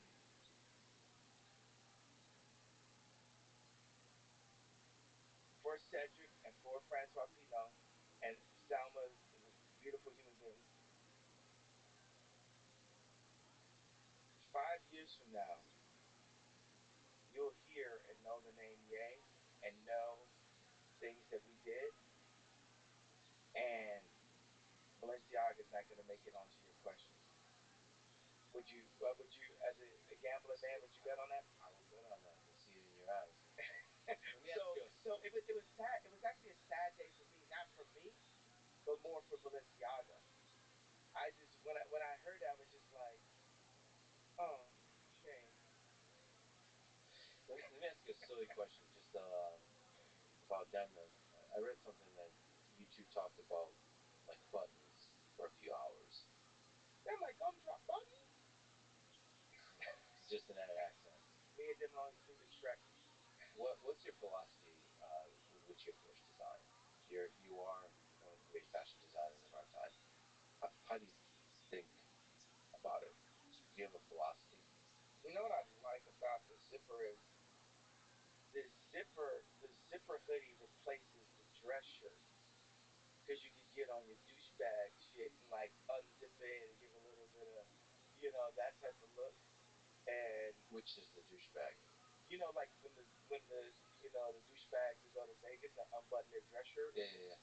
And the problem with the pullover hoodie is you can't do the douchebag thing where you unbutton it, but then still get the like the stomach. Because the thing is, the ultimate look would be like, you know, military tank pullover hoodie, and if you get a little hot, you take off the hoodie, but you're like crazy in shape. So it gives you that flexibility. Yeah, it's giving the zippers giving some flexibility, and it's like maybe you want to keep your jacket on. Like this is considered like a hoodie to be like a jacket. If you want to keep your jacket on, then you might want to do this as opposed to pulling it all the way on. You know, so and it's just comfort. But then you get okay. Can I do a jogging pant on this with elasticity? Now people argue about climate, where we are with the climate. I take responsibility as being the most influential designer, yeah, of all time, um, to say we're going to use biodegradable clothing. Now the issue there is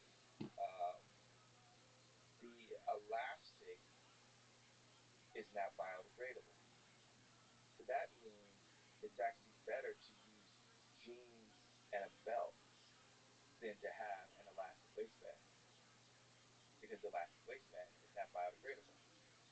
So I use the planet as a the future of the planet is a big piece of the way I engineer and the way we talk about where designs are going. The constraints on your design and engineering is given by the planet, by the future of the planet. Yes. That could almost make Jewish people like me again.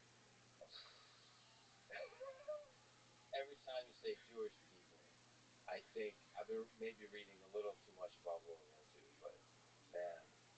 I'd recommend you listen to some audiobooks or read some books on the Holocaust because it's heavy. It's heavy. It will put into context the impact of your words. Would you read books on the current Holocaust that Black people are in? No, I mean I read. What have you read about them?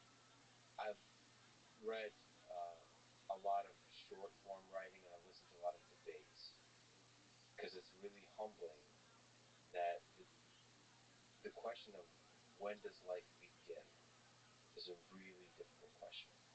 For me, as an engineer and scientist, it's a philosophical question.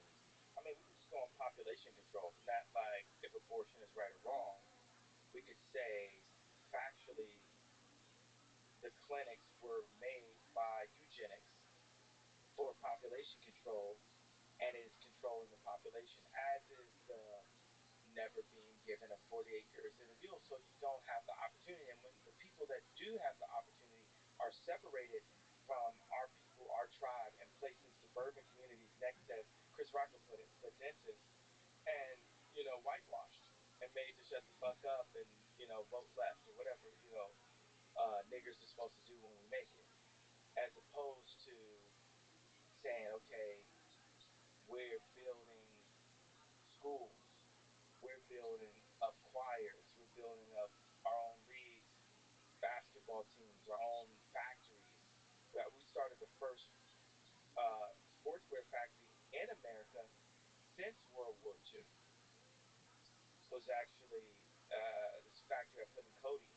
So, I'm 45 years old.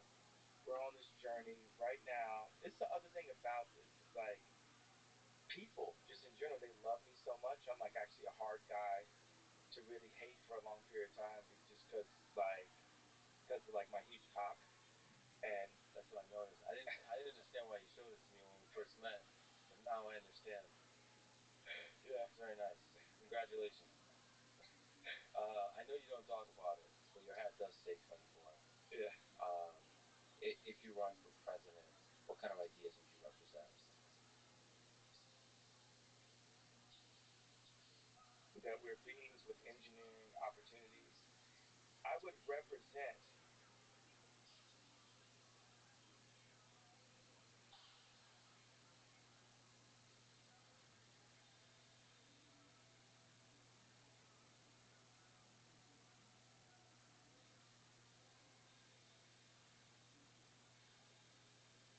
just as you serve the platform here, there's something that happened on my last run that I know was brilliant. It was noisy, but it was brilliant. I had one rally, and in the rally, I just let people come up, and I gave them a platform. It's our responsibility to listen to the pain and hear the pain and understand, even when we're the ones that cause the pain. Like with my tweet, it's my responsibility to hear you and understand why you feel like that, but it's our responsibility as a people to understand each other. To give people a voice. People need the voice, and even right now, what I'm doing or how God is using me, I'm showing where our voices are being muted. There's professors that are actually intelligent, actually have multiple degrees that have been canceled from their schools. And they don't have a music industry or a fan base or shoe design or a smoking hot ex-wife to complain about. They've just got the truth of what they saw and what they dedicated to this country and to education that has been muted by schools that have been taken over with an agenda. And so you want the brightest minds to be these professors, and then you mute them, and they have nowhere to go. And you might get a guy now that went from being someone's favorite professor to he's working at Starbucks like he was back in school or like he was back in high school. So even if that voice is about anger and hate, still deserves to be heard.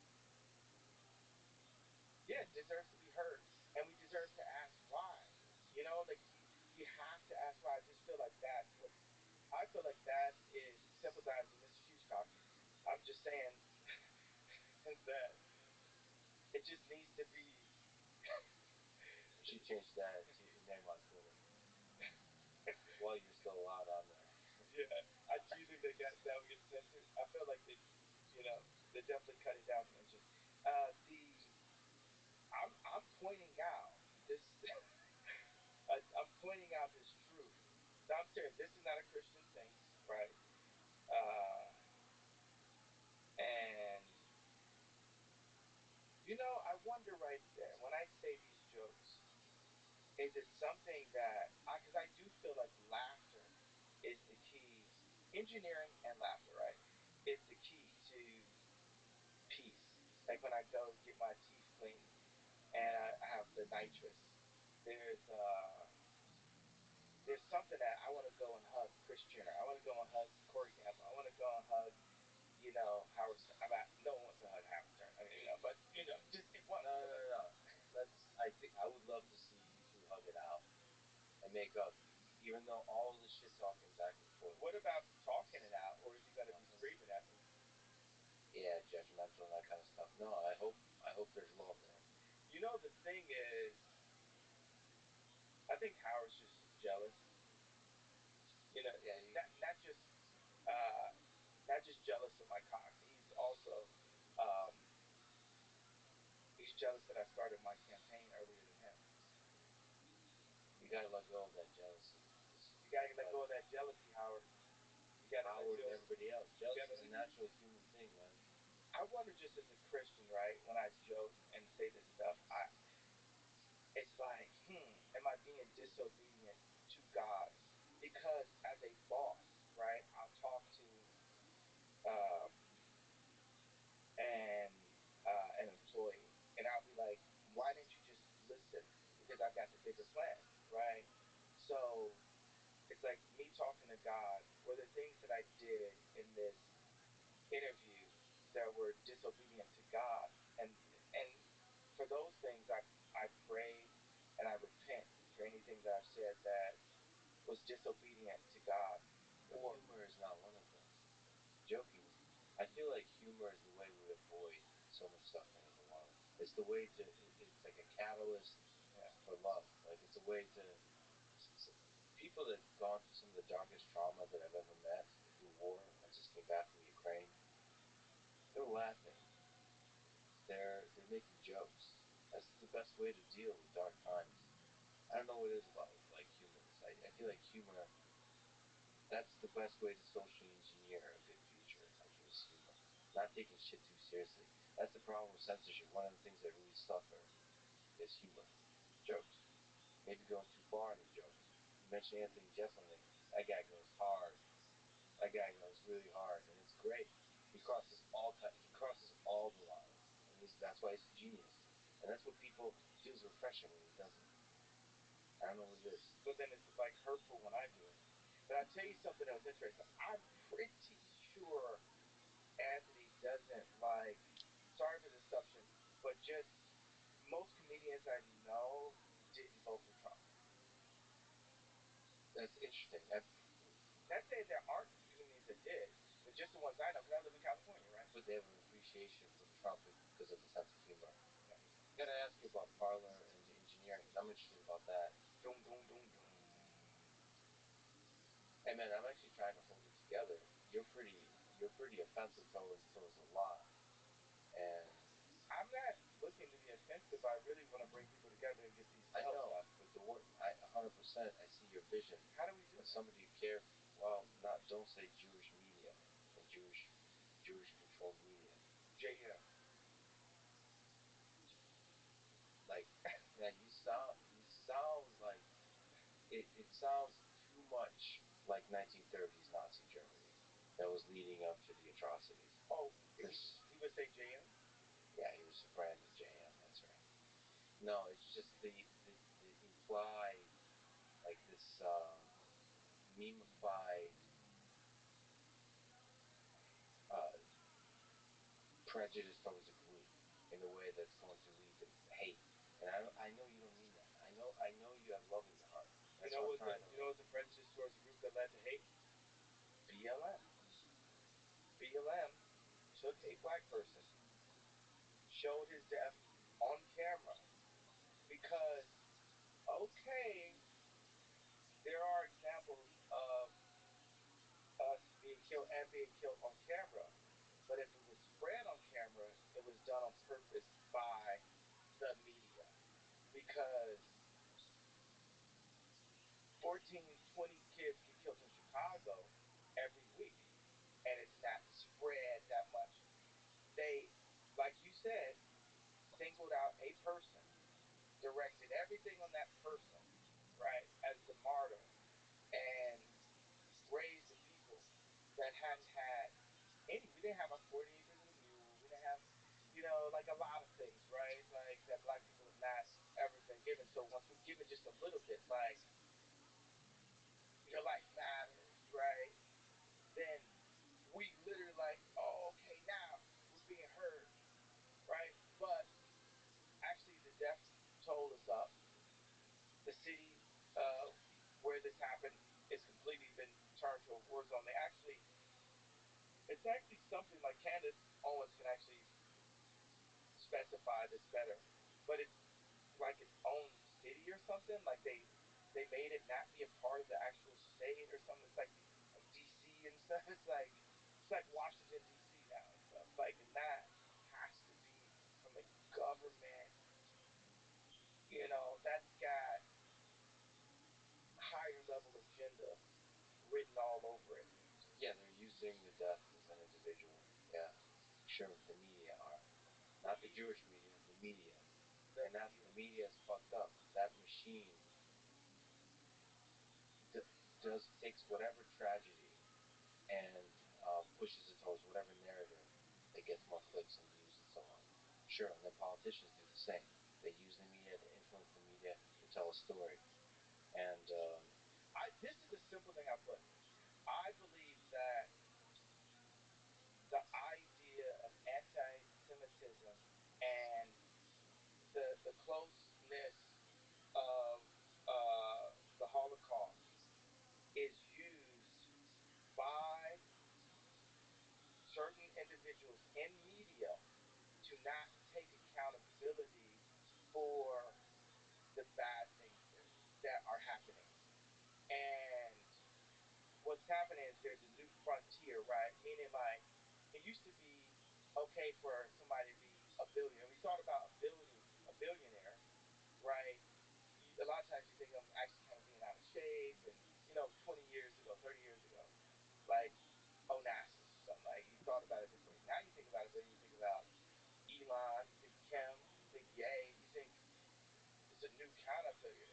It's not just Soros is a billionaire. It's a new form of billionaire. Well, right now, what I'm calling for the industry is I'm calling the industry out and saying, like, hey, it just so happens that there's been times where I had my lawyer was Jewish, my regulator was Jewish, but like 8 people that basically would collude and talk about me were in groups saying, okay, this is what the tour is going to be, this is this next house, and they were making all these decisions, and they're making all this money, and at the end, I think I ended my tour and I don't have the money. And it just so happens that that's the case, that what they were. But what I'm saying is, if everyone could say, hey, you can't point out this fact, or we're going to say you're anti-Semitic, and we're going to call you Hitler, I feel that there has to be at least 1% of safeguarding the ability to screw the artist based on saying it's anti-Semitic by pointing out that they just so happen to all be Jewish. And I don't think that's anti-Semitism. I just think that's, hey, this is another thing. Like, okay, the Kardashians, when you hear that, do you think male or do you think female? You think female. You get what I'm saying? You think this is the reality. This is why rap works, right? They're going to make an anti-women thing in a second, right? And it's going to say, well, if you point out that these 5 women, 6 women are having a meeting on where the Christmas party is, and none of the ball players or rappers that they have babies with have any say so that Christmas happened at Courtney's house all 8 years when I was there, and it never happened at anyone else's black family house, right? If I'm the one that pointed it out, they just don't have they don't have their you're anti-Semitic word to say shut the fuck up. Yeah, but Because this is the way it runs, and this is the way we want to do if it. you say that though that women are silencing the black voice, yes, you're gonna get the same response, but especially historically But what about resonates. the fact that it's true?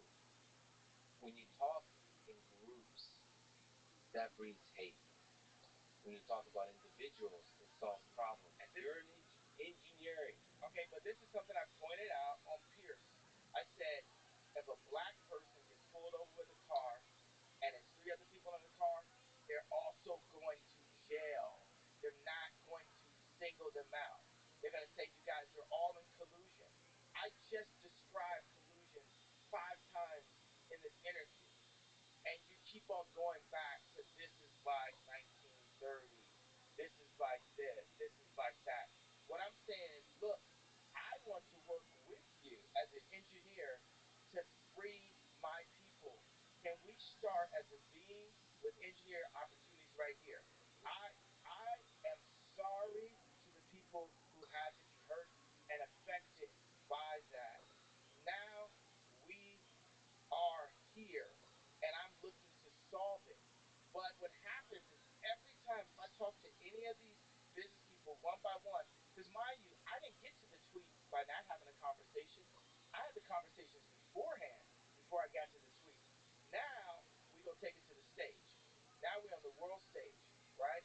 And you saw Ari Emanuel do exactly the kind of thing that I was saying had been done behind closed doors. Now he's doing it in open doors. They told Candace Owens I couldn't be on the Daily Wire. Like, you can't even explain yourself. And we don't care how you got to that point either. And that's fucked up. They told Candace you can't be on And Daily it's not Wire. even about, yes, she did. That's what they said. And you know what? And you can have my voice raised or lower. I'm going to do it lower, right? Because what's happening to me by, I put it in your words, the media is saying, not only can you not explain yourself? We don't care how you got to that point. You need to apologize, and you can't explain, and that's the end of the story. So just apologize so we can have Mel Gibson do some more films. It's exactly what Ari Emanuel was saying. No one is looking to change the problem that led so many people to that same level of frustration. And I just so happen to be the one that's not going to back up on it until this changes. Because you know what?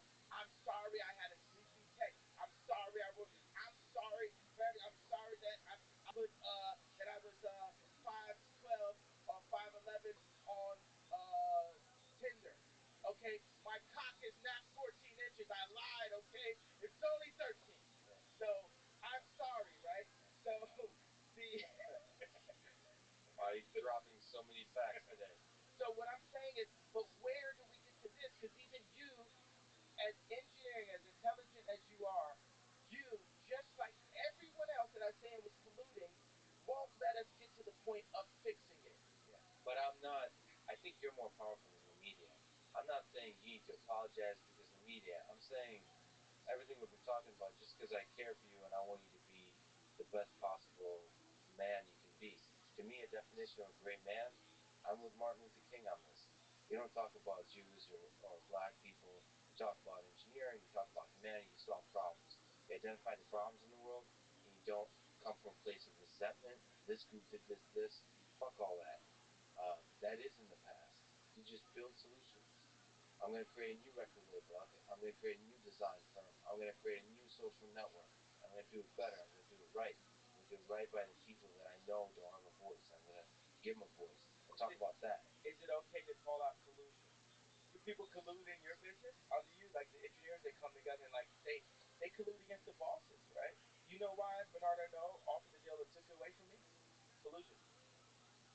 Because I was too powerful with the collective that I had right there. He had to stop that at all costs.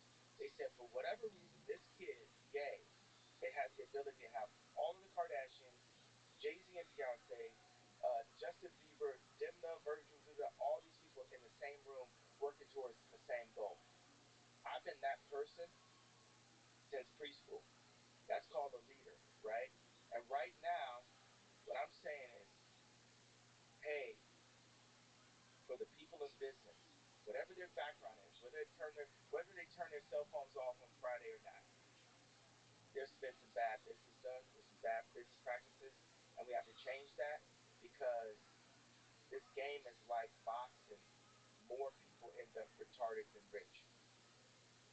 And I'm saying like beat to a pulp, driven crazy, beat by the media to a pulp. Right now, the media has done everything they could to make me apologize and to make me look crazy. And not one person has done anything to find out why I was frustrated enough to do that tweet. And that's facts, and that's fucked up.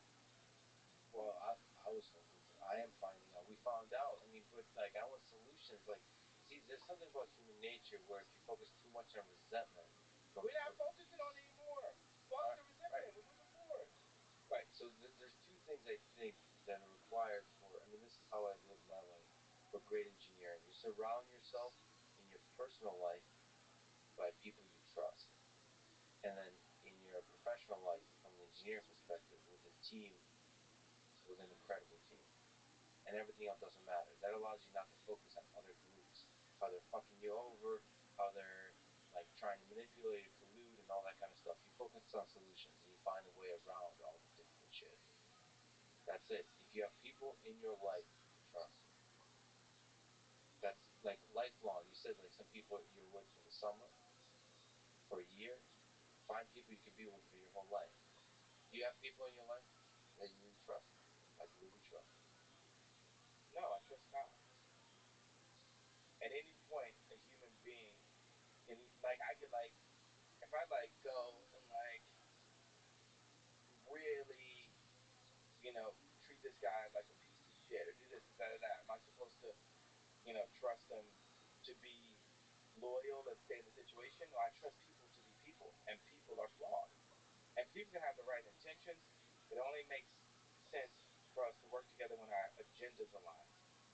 When Kim was pulled really far to to to the left, our agenda was no longer, aligned. So that made the marriage impossible.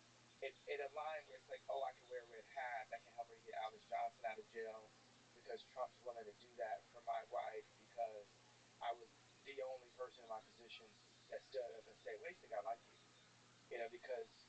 But isn't there a deeper agenda, the human agenda of just being in love? Like, that's just politics. What you're talking about, red hat, is just politics, right? I mean, the world is becoming more and more transactional every day, and actually, marriages are actually originally based on transactions. And that's why they're less needed the more autonomous as we come, or the world makes it less needed. I feel like we do need each other. I feel like we do need someone we can always, count on. It's like I'm pulled away by King Koopa, which is the media, the politics, the promise. Oh, we're going to keep you safe. So the reason why I get, really frustrated with Kris Jenner is she says losing Rob Kardashian was the greatest mistake of her life, but she never gave Kim's hand over in marriage. Because this is the bottom line. When me and Kim met, we were millionaires or whatever, right? You're telling me you just hand her hand over in marriage that your daughter's not successful. Handing your hand over in marriage too. But no, she had to still be the husband to all of her daughters. And we see what the results are consistently. So that's where I get, frustrated. It's like, let that go. Let this person do what you made mistakes on.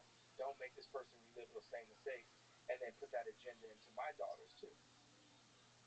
Is there somebody in your life close to you that you trust enough to call you out on your bullshit? We're all full of shit sometimes. What's my bullshit? Well, some of it I pointed out today, but I don't know you deeply enough. What was the bullshit? Jewish media, Jewish. That's not bullshit. The bullshit is that the Jewish media won't admit. Your dad was right. Your dad was right. The words you used, you weren't.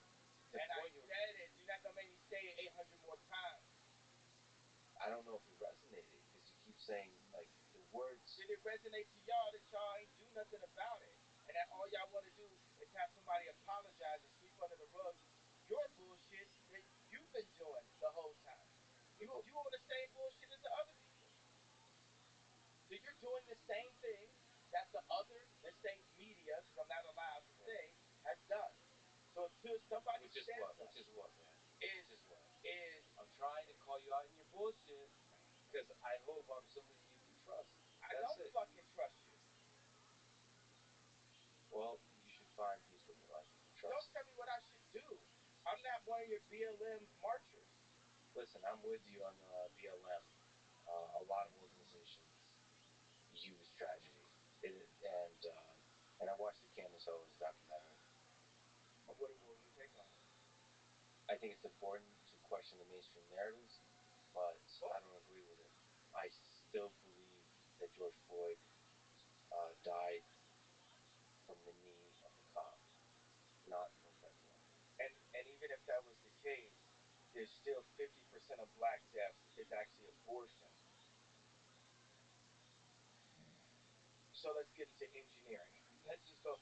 How do you fix that? Population control is social engineering. And its most literal form. The blacks are under population control. That's something that, I mean, that's just what it is.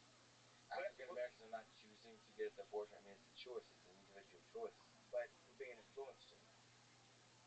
Well, then speak to the community and help. I mean, I don't know what the engineering solutions there are.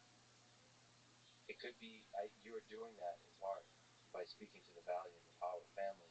Well, watch this. I was building shelters. I bought land in Calabasas, and I bought 2 ranches in Wyoming.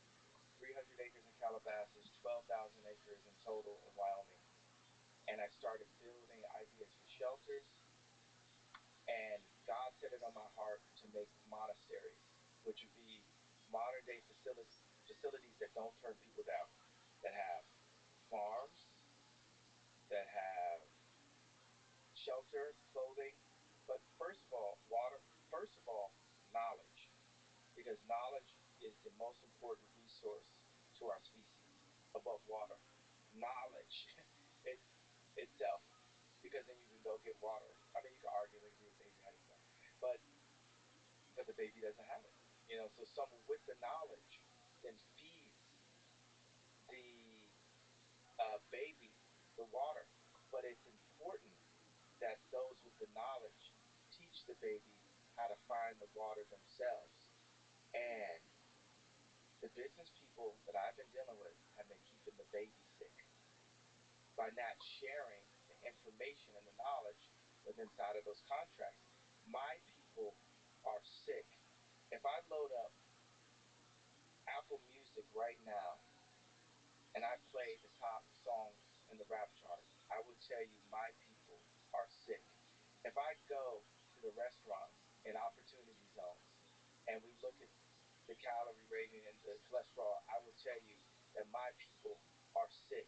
If we look at the obesity rate, if you go to just a restaurant somewhere in Middle America, Denny's or something, I went to Denny's the other day, you will see that my people are sick. And my people mean all people, right? But black people are very influential to all people. So, right, if the media picks overweight black woman and says this is body goals, then the media are influencing my people to stay sick. And it just so happens that night I was so frustrated after 20 years that I had to call it out in one tweet. That now, even if I say, hey, okay, I was frustrated for these reasons, now it's not good enough. You've literally tried to make me re-apologize 10 times in this meeting, re-say this, re-say that, but it doesn't change the fact that my people are sick, and I'm the only person in my position that will say that my people are sick. Today, not 30 years ago, not 60 years, my people are sick today. 50% of my people's deaths are abortion today. My people don't have the opportunities today even to the point that because if J.P. Morgan had been nice to me and if Alex Klein and Stem Player had been fair to me, different things, then I wouldn't even point out that we don't have any black. We have 2 black engineers. So I have to have a responsibility, obviously, to all people, but specifically to my tribe, because tribes move. You know, tribalism is real with black people. To separate the brightest from the tribe, or to separate the leaders, it is factual that the CIA removed the leaders from the black community, put crack in the communities, put guns in the communities, and locked up all the leaders and called them gang leaders, right? Locked up all the leaders, locked up all the fathers. Now, 72% of black mothers are raising children by themselves. This is an agenda like a Tuskegee experiment set on my people, right? And what I'm calling out for the black people in entertainment is, what are we doing? We have to collude. And if we don't collude, because even if I said, hey, I like to make a company that's all black, right? Is that okay for me to say? Is that okay for me to say? Or is that anti-Semitic? See, if I hadn't crossed the line so far, then that would have sounded anti-Semitic. Now I've stretched a bit, so now we can go to, okay, let's make an all-black company. But that would have been anti-Semitic. Just that concept, because you could word that in a different way that would sound anti-Semitic. I don't know, man. No, listen. If I said I didn't want to have Jewish people in the company, would that be anti-Semitic? It would sound like it, right? You'd say I'm from 1930s, right? Yeah. But for me as a tribe to say, no, I want an all-black company, right? I'm generally against that kind of thing, but first of all, you have the right to do whatever the hell you want. Well, what I'm saying is that's what I feel may need to happen for my people to have power again. Because when my people have been left under the media's control, we've been made sick. We've been allowed to be sick. We're promoting sickness. I think, at least in the engineering realm, I haven't met an engineer who happens to be black who would like to be called a black engineer.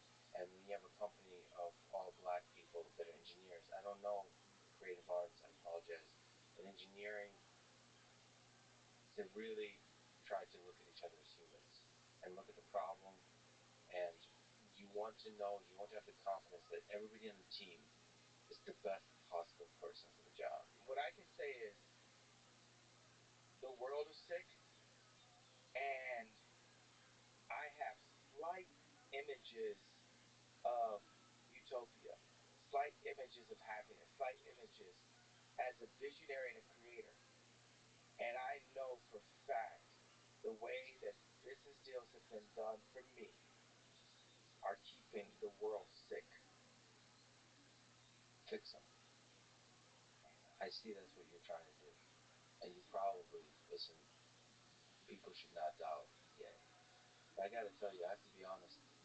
I don't, this is silly because you don't know me, but it hurt when you said you don't trust me. You kind of lost me. I don't think anyone's ever said that to me. I don't know, man. Fuck that. I don't care about views or clickbait or any of that bullshit. I just thought you were one of the greatest artists ever. It'd be cool to talk to you. And I feel like you got pain you're working through. I never had anyone say that to me. Maybe I'm just being a mess about it, I guess. That's fucked up, though. But maybe it's not. Maybe you shouldn't trust it. But I just haven't had that experience. Yeah. Do you think I would trust anybody at this point in my life? Yeah, it's tough. It's tough. It's tough. I hear you. And it's also kind of good to see how much strength you got. You're not broken by any of this. You're under a lot of attack. A lot of attack by a lot of people. You have a vision, and you're trying to feel your way through it. And you might get destroyed for it. That's the human, that's the risk you take. It's a wonderful life, though. What do you hope your legacy is? To be forgotten. You think you'll be forgotten? Because there's ego in memory, in the memories. Who designed the sidewalk? Who designed the water fountain? Who designed the stop sign? Who designed the stoplight? These things are so ubiquitous that the person that designed them is forgotten. If it's a good idea, it's a God idea. And no feces can own it. So you want your designs in all realms of life to be so simple that they permeate everything. They take over, and you are forgotten. That's a successful design because you're forgotten. Yes. You have advice for people? A lot of young people look up to you. You have advice for young people of how to live a life they can be proud of. Don't tweet while you're sleeping. Take a nap. Surely there's other things. I love the humor. Don't take it seriously, I suppose is what that means. Don't send fleecy tweets. Uh, Unless you buy your own social platform the very next week called Parlor. But other than that, if you're not gonna buy your own social platform, then don't. Is that why you bought parlors so you can be sleepy and send messages out into the world? I actually am really interested in the engineering aspects of Parler. Is there a vision there? Because I'm also super interested, about Twitter. I like Instagram better than Twitter, and I'm sure Mark Zuckerberg liked Instagram better than Facebook, or saw how how valuable that was, and he bought it. So you'd like to take Parler something, whatever is the magic that makes Instagram work, you want to push it. Well, I thought it was interesting how it felt like Snapchat made the Kardashians bully Instagram. What's the point of Snapchat going to war on Instagram? Yeah, I mean, just everyone wants to say, well, this is our value, Snapchat. No one wants to lose their value to someone else's value, whatever. It's like, and everything is just, what's the difference between permanent and temporary? Is this a permanent structure? And until God says it's not, it's like nothing's permanent. Our life is not permanent.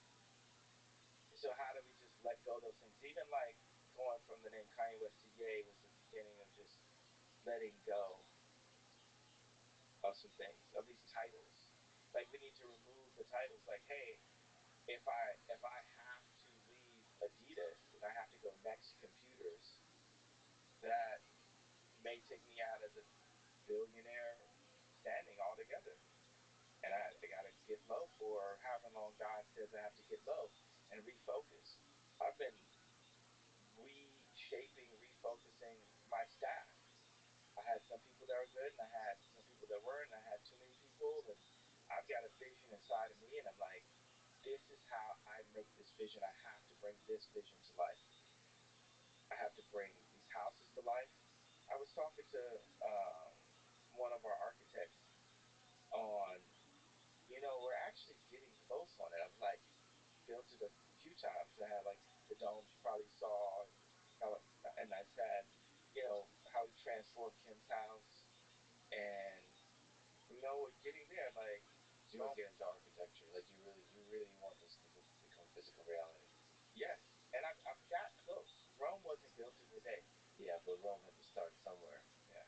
I gotta call you out on the advice. There really is a lot of people that look up to you, and you lived a really difficult life, and you made through all of it. What do you advise them to do? Do everything that you feel, even if you are told that it's the wrong thing. No, no, no, no, no. But not anything violent. So do what you feel, say what you feel. Like trust your heart. Yeah, trust your gut. Trust your instincts, because that instinct is who God made you to be. Not, what lines up with your like frat brothers, or what lines up with what your dad wanted, or what lines up with your classmates, or it's just God has something inside of you, and when you walk down the street, you're thinking about it, and then you just see it in the window, and you go down another street, you see the same thing, or you're thinking about a number, and that number pops up, or you see it on the license plate, and that's just, you know, something is trying to say, be the maximum, yay, be the maximum you, and God will give you anything that you can't handle. So for me, everything is a yes. I think they say be like water. I know Bruce Lee said that. But matter of fact, just be, because we are beings with engineering opportunities. Beautifully put. Yeah, I have hope. I have faith that, however this turns out, that you have the skill and the capacity to really add love to the world, and I hope you do that. I really, really hope you do that. And we talked about the potential of that, the challenges and opportunities of that. I mean, I see how we could be of use to each other. You actually have a particular thing for me as I eject from media. Because even also, I'm really big at burning the phoenix too. All you know as an engineer that your cells completely regenerate every 7 years. I think I rush the process a little bit, so I run around looking like a burn victim sometimes. Yeah, but I gotta tell you, anyone I'm close with, I work with, there has to be trust, there has to be love, and I think you've been burned quite a bit in your life. Sometimes I did it myself. I put my hand on the stove.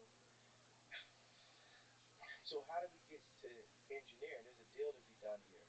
Not saying you making this money off of that, I'm making that money off, but I don't care about money, by the way. Same, twins. So there's dealings here. You got pain, I got pain, but we're beings with engineering opportunities. For a long time, I thought somebody should create a new social network, and it looks like great engineering could do that. You got two at one time from two of your homeboys at one time. Yeah, and that's a great way. It can be done from scratch, or it can be done anew with an already established platform. Yeah, and I'm very excited by that possibility. Parler is smaller, Twitter is larger. I wonder whether you could do any kind of revolutionary engineering with a large company. If anyone can, I would say it's Elon. Well, Elon can look at what we do over here. That's why God does this a lot of times. He creates doppelgangers. There's a lot of examples where theory happened two places at one time. A really similar type of personality happened at one time. It's weird. It's beautiful. Yeah. Hilarious, actually. Yeah. It's kind of humorous. So we should just share every piece of information together as I go build Parler and as he builds up Twitter and see how to make both of those better. But I'll be like, hey, I'm not gonna let Snapchat bully me out of adding something to it that's best. It should just be the best platform possible. That means TikTok has amazing features. Twitter has amazing things about it. I know this girl that's like, I like Instagram better than Twitter. It's just she likes that Twitter has porn. But other than that, Instagram. But I was like, well, Instagram is porn also. It's like soft. It's more subtle. It's not telling you. It's not conservative by any means. And I mean, that's the thing. You have to please a lot of people with these platforms. And I think the goal of a platform should be to help individuals maximize their long-term happiness and growth, like intellectually, spiritually, psychologically, all of that. And it's a tricky thing to figure out how to do that. Of course, you could just have a platform that's just strictly for fun. I think that's where TikTok leans. But I think there's a balance to strike. Like Twitter, there's a lot of intellectual philosophical stuff going on Twitter, but it somehow currently makes it too easy to be divisive and hateful towards each other and cancel and all that kind of stuff. I think we need to have these healthy conversations. That's what it is. Healthy conversations, healthy dialogues. That's the biggest thing. Like when I first wore the red hat, the conversation is less healthy than it is today. The conversation about George Floyd, it's like, did I send the tweet the right way? Is Candace Owens' documentary perfect? What Michael Moore, that documentary is perfect. Century Self, is it fully accurate? It's 2 to 3 hours of a transmit of information through a particular, usually one person's view. And anything you want to research, if you're interested in it, you got to look at 10 versions of it, 20 versions of it. George Floyd, we looked at one version of that. Now we have a second. Well, by the time we get to the I know this is like it's not my last hoodie, but it's definitely not my first hoodie that I put on. It's like that's how we got you. Like even this particular size of zipper, or the fact that for people who know, they know that it's like Carhartt. Even though the Carhartt tag isn't there anymore, you just know by the shape of it, you feel it. So it abstracts. It takes into like this cubist place, like Picasso, Matisse, or African Cubism, or Dire Straits. Money for nothing and your chicks for free. Look at that. Hey, how would you think you could reference Dire Straits? Look at you. That video.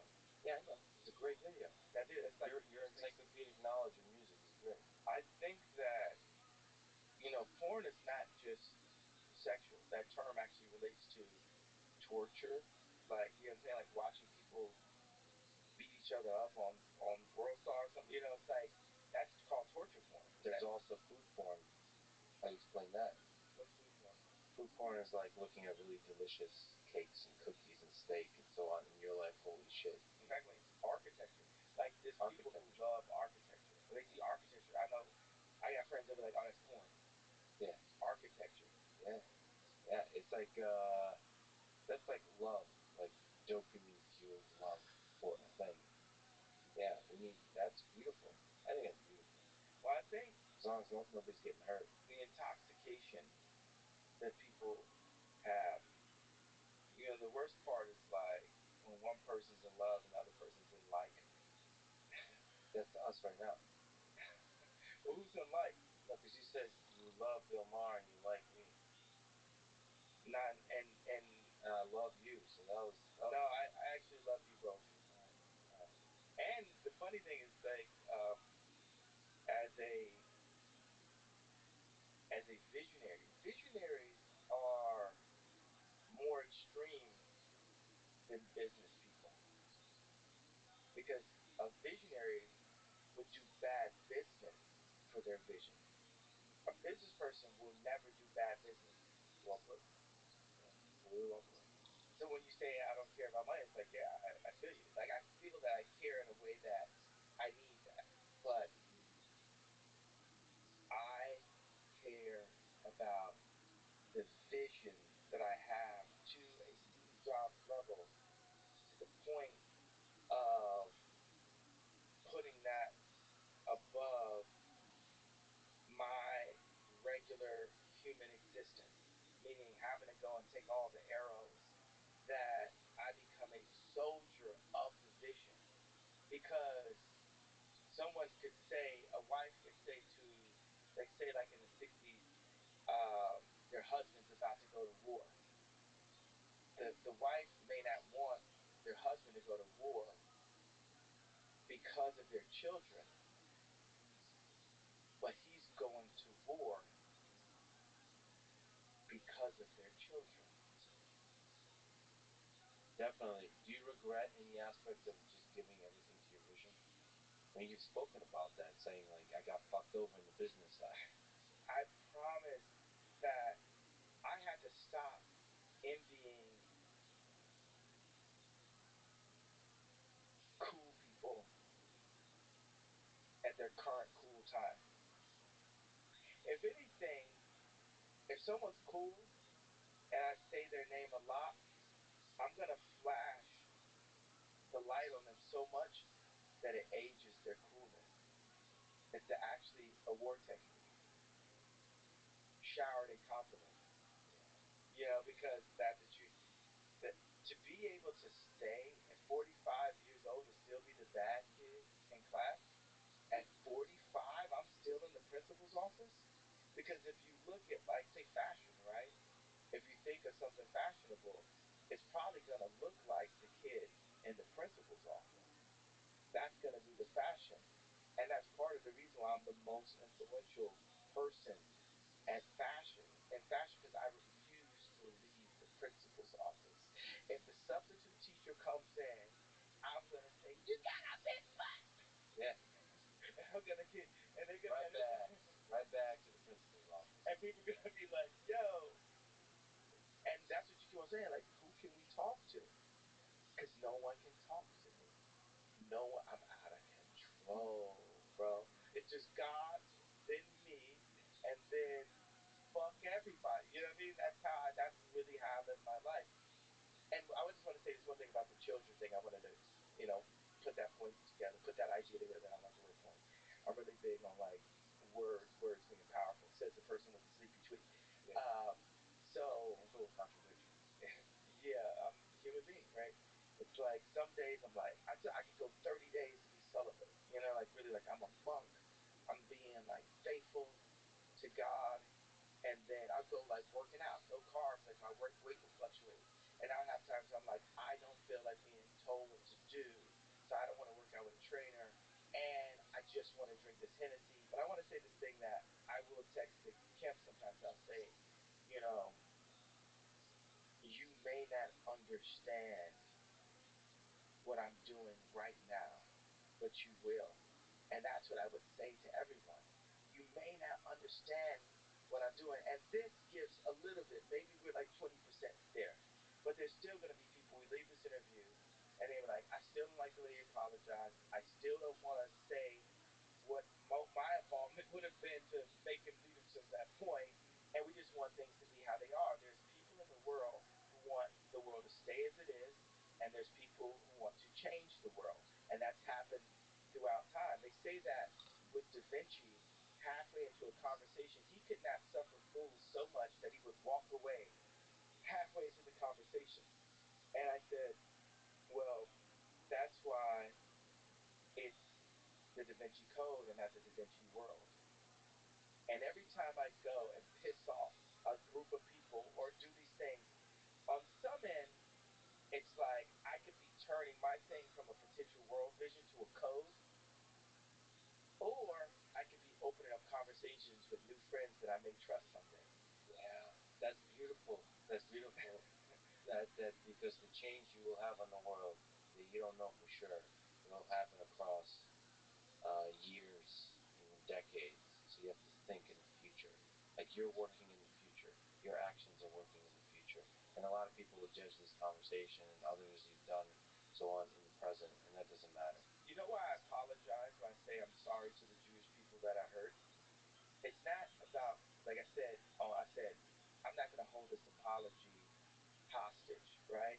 It's obviously it's about God, but God is everything, right? So what's the point of even having language and being specific? You can't engineer if you say God, God, God, right? Like it, God asks us to be judgmental so that you become, if you're a doctor, right?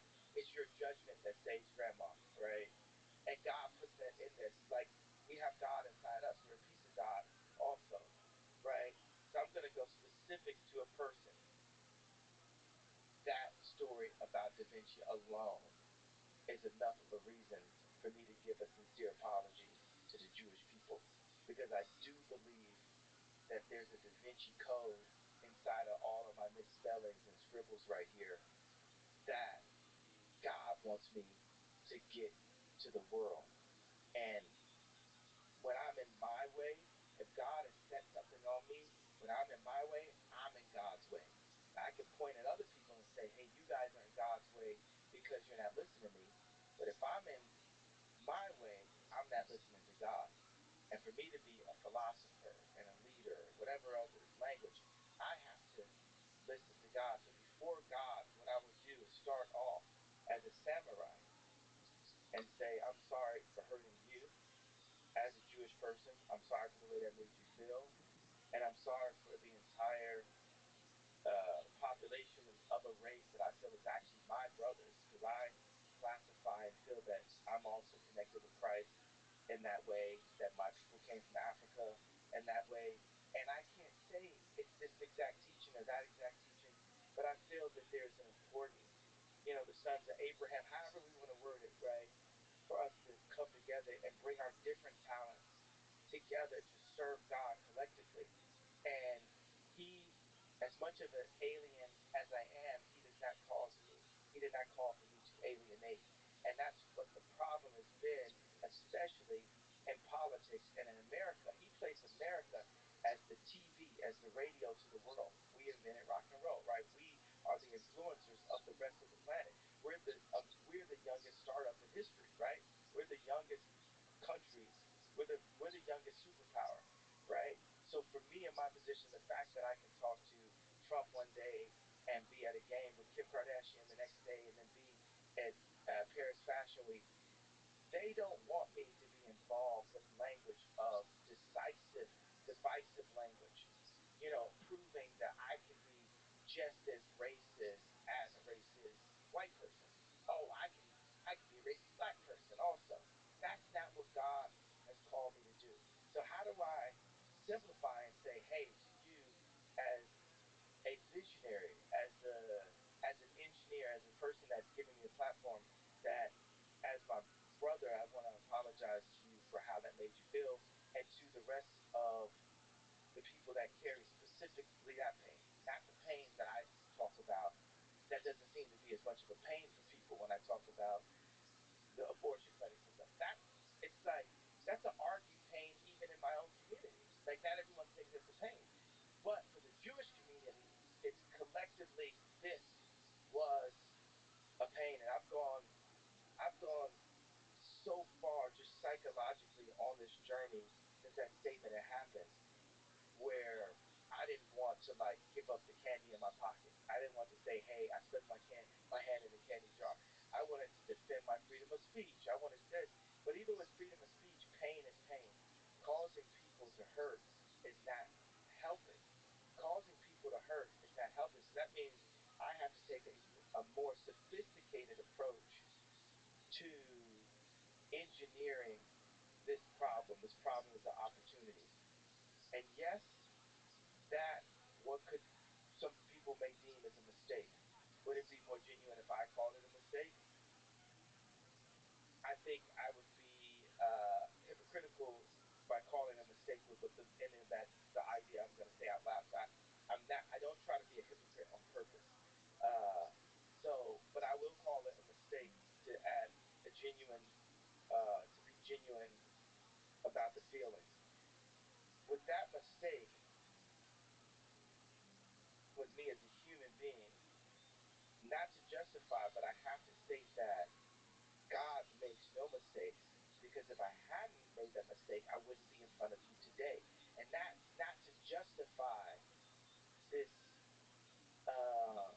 sleepy text. But I can tell you're a man that has love in his heart, and I hear that. I hear it through the words explicitly and implicitly. And I think if we're to engineer a better future, the way to do that is with love. So, as one human to another, I love you, brother. Thank you for talking today. This is great. I like you too. Son of a bitch. Thanks for listening to this conversation with Ye, formerly known as Kanye West. To support this podcast, please check out our sponsors in the description. And now, let me leave you with some words from Ye himself. Nothing in life is promised except death. Thank you for listening, and hope to see you next time.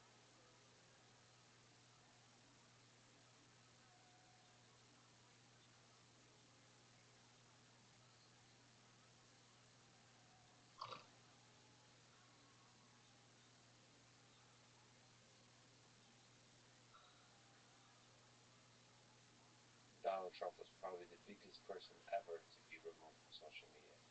Do you understand why that was done? Can you steel man the case for it and against it?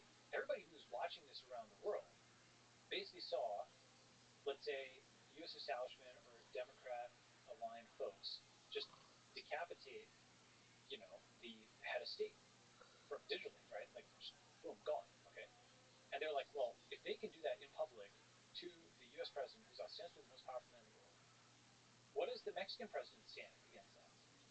Nothing. Regardless of whether it was justified on this guy, that means they will do it to anybody. Now the seal is broken. Just like the bailouts, as exceptional as they were, and at first everybody was shocked by them, then they became a policy instrument. And now there's bailouts happening. Every single bill is printing another whatever $1 billion or something like that. The following is a conversation with Balaji Srinivasan, an angel investor, tech founder, philosopher, and author of The Network State: How to Start a New Country. He was formerly the CTO of Coinbase and general partner at Andreessen Horowitz. This conversation over 7 hours. For some folks, that's too long. For some, too short. For some, just right. There are chapter timestamps and clips so you can jump around, or like I prefer to do with podcasts and audiobooks I enjoy, you can sit down, relax, with a loved human, animal, or consumable substance, or all three if you like, and enjoy the ride from start to finish. Biology is a fascinating mind who thinks deeply about this world and how we might be able to engineer it in order to maximize the possibility that humanity flourishes on this fun little planet of ours. Also, you may notice that in this conversation my eye is red. That's from jiu-jitsu. And also, if I may say so, from a life well lived. This is a Less Treatment podcast. To support it, please check out our sponsors in the description. And now, dear friends, here's Biology Srinivasan. At the core of your belief system is something you call the prime number maze. I'm curious. We got to start there. Sure. If we can start anywhere, it's with mathematics. Let's go. All right, great. A rat can be trained to turn at every even number or every third number in a maze to get some cheese. But evidently, it can't be trained to turn at prime numbers 2, 3, 5, 7, and then 11, and so on and so forth. That's just too abstract. And frankly, if most humans were dropped into a prime number maze, they probably wouldn't be able to figure it out either. They'd have to start counting and so on. Actually, it'd be pretty difficult to figure out what the turning rule is. Yet the rule is actually very simple. And so the thing I think about a lot is just how many patterns in life are we just like these rats and we're trapped in a prime number maze. And if we had just a little bit more, cogitation, if we have, a little bit more cognitive ability, a little bit more, whether it's, brain machine interface or just better physics, we could just figure out the next step in that prime number maze. If we just see it, we just see the growth, right? And that's what I think about. Like that's a big thing that drives me, is figuring out how do we actually conceive, understand that prime number maze that we're living in. To understand which patterns are just complex enough that they're beyond the limit of human cognition. Yes. And what do you make of that? Are the limits of human cognition a feature or a bug? I think mostly a bug. I admire Ramanujan. I admire, Feynman. I admire these great mathematicians and physicists who were just able to see things that others couldn't. And just by writing it down, that's a leap forward. People talk about it's not the idea, it's execution, but that's for trivial ideas. For great ideas, for Maxwell's equations or Newton's laws or quantum electrodynamics or some of Ramanujan's identities, that really does bring us forward, especially when you can check them and you don't know how they work, right? You have the phenomenological, you don't have the theory underneath it. And then that stimulates the advancing the theory to figure out why is this thing actually working. That's actually, StatMech, arose in part from the kind of phenomenological studies that were basically being done where people were just getting steam engines and so on to work. And then they kind of abstracted out thermodynamics and so on from that, right? So the practice led the theory rather than vice versa. To some extent, it's happening in neural networks now, as you're aware, right? And I think that's so just something that's true and that works. If we don't know yet, that's amazing and that pulls us forward. So I do think that the limits are more of a bug than a feature. Is there something that humans will never be able to figure out about our universe? About the theory, about the practice of our universe? Yeah, people will typically quote Gödel's incompleteness for such a question. And there are things that are provably unknowable or provably unprovable. But I think you can often get an approximate solution. The Hilbert, Hilbert's problem is like, we will know, we must know. At least we should know that we can't know. Push to get at least an approximate solution. Push to know that we can't know. At least we push back that darkness enough so that we have lit up that corner of the intellectual universe. Okay, let's actually take a bit of a tangent and explore a bit in a way that I did not expect we would. But let's talk about the nature of reality briefly. I don't know if you're familiar with the work of Don Hoffman. No, I don't. I know Roger Penrose has like his Road to Reality series for like basic physics getting into everything we know. But go ahead, tell me about It's even wilder. Yeah. In modern physics, you start to question of what is fundamental and what is emergent in this beautiful universe of ours. And there's a bunch of folks who think that space-time, as we know it, the four-dimensional space, is emergent. It's not fundamental to the physics of the universe. And the same, many argue, I think Sean Carroll is one of them, is that time itself experience is also emergent. It's not fundamental to the way our universe works. Anyway, those are the technical term. I apologize for swearing, but those are the mind fucks of modern physics. But if we stroll along that road further, we get somebody like Donald Hoffman, who makes the evolutionary case that the realities we perceive with our eyes is not only an abstraction of objective reality, but is actually completely detached. Like we're in a video game, essentially, that's consistent between each, consistent for all humans, but it's not at all connected to physical reality. So it's an illusion. It's like a version of the simulation hypothesis. Is that is in a very distant way, but the simulation says that there's a computational nature to reality, and then there's a kind of a programmer that creates this reality and so on. No, he says that we humans have a brain that is able to perceive the environment, and evolution is produced from primitive life to complex life on Earth, produced a kind of brain that doesn't at all need to sense the reality directly. So like this table, according to Donald Hoffman, is not there. well, so like yeah. not just as an abstraction, like we don't sense the molecules that make up the table, but all of this is fake. Interesting. So I tend to be more of a hard science person, right? And so so just on that, people talk about qualia. Like, is your perception of green different from my perception of green? And my counter argument on that is, well, we know something about the spectrum of light, and we can build artificial eyes. If we can build artificial eyes, which we can, they're not amazing, but you can do that. You can build artificial ears and so on. Obviously, we can build recording devices and for cameras and things like that. Well, operationally, the whole concept of your perception of green, you see green as purple, I see green as green, or what I call green, doesn't seem to add up, because it does seem like we could do engineering with it, right? So the Hoffman thing, I get why people more broadly will talk about a simulation hypothesis, because it's like Feynman and many others have talked about how math is surprisingly useful to describe the world. Like very simple equations give rise to these complex phenomena. Wolfram is also on this, from a different angle with the cellular and automata stuff. But so suspicious of what works. yeah, but on the other hand, it's like it is. Yet we're still also in a prime number maze. There's things we just don't understand, and right. So also within the constraints of the non-prime numbers, we find math to be extremely effective, surprisingly effective. Yeah, exactly. So maybe the math we have gets us through the equivalent of the even terms and the odd terms, but there's math we don't yet have that is more complex or more complicated. Despite all our rage, and I know that's the case. I know that gets like very abstract, but there are unsolved problems in physics. Like the condensed matter space, there's a lot of interesting stuff happening. My recollection, I may be out of date on this, like things like sonoluminescence, we don't know exactly how they work. And sometimes those things that are like at the edges of physics, in the late 1800s, I think Rutherford, somebody, I think it was Rutherford, said, basically all of physics is being discovered, etc. That was obviously before quantum mechanics. That sort of edge case, people are looking at the Balmer and the Paschen series and seeing, this weird thing, with the hydrogen spectrum was quantized, and that led to like the sort of phenomenological set of observations that led to quantum mechanics and everything.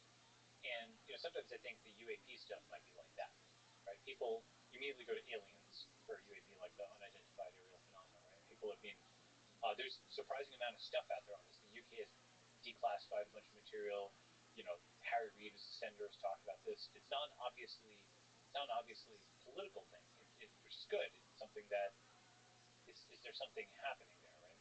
And people had thought for a long time that the UAP thing was like American kind of counter propaganda to cover up their new spy planes that were spying over the Soviet Union, to make anybody who talked about them seem crazy and hysterical or whatever. But if the UAP thing is real, it could be atmospheric phenomena like like the aurora borealis or the northern lights, but some things we don't understand. It could be something like the Balmer and Paschen series, which were the observations of like emission spectra before quantum mechanics.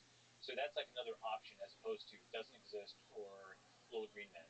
It could be physics we don't understand yet. That's one possibility. Do you think there's alien civilizations out there? So there's a lot of folks who have kind of written and talked about this. There's the Drake equation, which is like multiplying all the probabilities together. There's perhaps more sophisticated takes like the dark forest, which says that if the universe is like a dark forest, we're the dumb ones that aren't hiding our presence. There's one calculation I saw, and I haven't reproduced it myself, but basically says that the assumption that other civilizations would see ours is wrong, because when you have like a spherical radius for like the electromagnetic radiation that's leaving our planet, as that sphere gets larger and larger, it gets like smaller and smaller amounts of energy. So you get farther out, you're not getting enough photons or what have you to actually detect it. I don't know. I actually haven't looked into the math behind it, but I remember seeing that argument. So actually, it is possible that it's so diffuse when you go past a certain number of light years out that people that an alien civilization wouldn't be able to detect it. Right? That's another argument. That's more basically about signals from right. them, from us. Yeah. To be able to signals colliding enough to find the signal from the noise. Right. Exactly. Intelligent signal. Yeah. Hansen has an article called RabbiRothschild. Have you seen his thing? Right. And so He's been on this podcast. Oh, great. He's really good. I like him. He pushes boundaries in interesting ways. In every way. In all the ways. In all the ways. That's right. I like him overall. He's he's an asset to it. Rabbi aliens. So he has this interesting idea that the civilizations quickly learn how to travel close to the speed of light. Right. So we're not going to see them until they're here. Yeah, that's possible. I mean, one of the things is, so here's, for example, a mystery that we haven't yet done, right? Or we haven't really figured out yet, which is abiogenesis in the lab, right? We've done lots of things where you can show macromolecules binding to each other. You can show, evidence for the so-called RNA world. Abiogenesis is to go from, like non-life to life, right, in the lab. You can show microevolution, obviously, with bacteria. You can do artificial selection on them. Lots of other aspects of, fundamental, biochemistry, origins of life stuff are being established. There's a lot of plausibility arguments about primitive environment and nitrogens and carbons snapping together to get, the RNA world is the initial hypothesis. But to my knowledge, at least, we haven't actually seen abiogenesis demonstrated. Now, one argument is you need just like this massive world with so many different reps before that actually happens. And one possibility is if we could do atomic level simulations of molecules bouncing into each other, it's possible that in some simulation we could find a reproducible path to abiogenesis, and then just replicate that in the lab, right? I don't know, okay, but that seems to me to be like a mystery that we still don't fully understand, like an example of the prime number case, right? One of the most fascinating mysteries. One of the most important. Yep. Yeah. And again, there may be some biochemist who's like, oh, Boz, you didn't know about X, Y, and Z that happened in the abiogenesis field. I freely confess I'm not like au courant on it. The last thing I remember looking at it is what's au courant mean? Like up to the moment. Oh, nice. That's a nice word. That's au courant. Yeah, I'm probably mispronouncing it, but yeah. We'll edit it in post. So pronounce it correctly with AI. Yeah. We'll copy your voice and you will pronounce it perfectly correctly. Yeah. In post. One thing that I do think was interesting is Craig Venter a while back tried to make a minimum viable cell, where he just tried to delete all of the genes that were not considered essential. And so it's like a new life form. And this was like almost 20 years ago and so on. And that thing was viable in the lab, right? And so it's possible that you kind of reverse engineer. So you're coming at the problem from different directions. Like RNA molecules can do quite a lot. You've got some reasonable assumptions as to how that could come together. You've got like sort of stripped down minimum viable life forms, and so it's not there isn't stuff here. You can see microevolution. You can see at the sequence level. If you do molecular phylogenetics, you can actually track back the bases. There's actually, so it's not like there's no evidence here. There's a lot of tools to work with. But this, in my view, is a fascinating area, and actually also relevant to AI, because another form of abiogenesis would be if we were able to give rise to a different branch of life form, the silicon-based as opposed to carbon-based, to stretch your point, you give rise to something that actually does meet the definition of life for some definition of life. What do you think that definition is for an artificial life form? Because you mentioned consciousness. Yeah. When will it give us pause that we created something that feels some definition or by some spiritual, poetic, romantic, philosophical, mathematical definition that it is alive. Right. And we wouldn't want to kill it.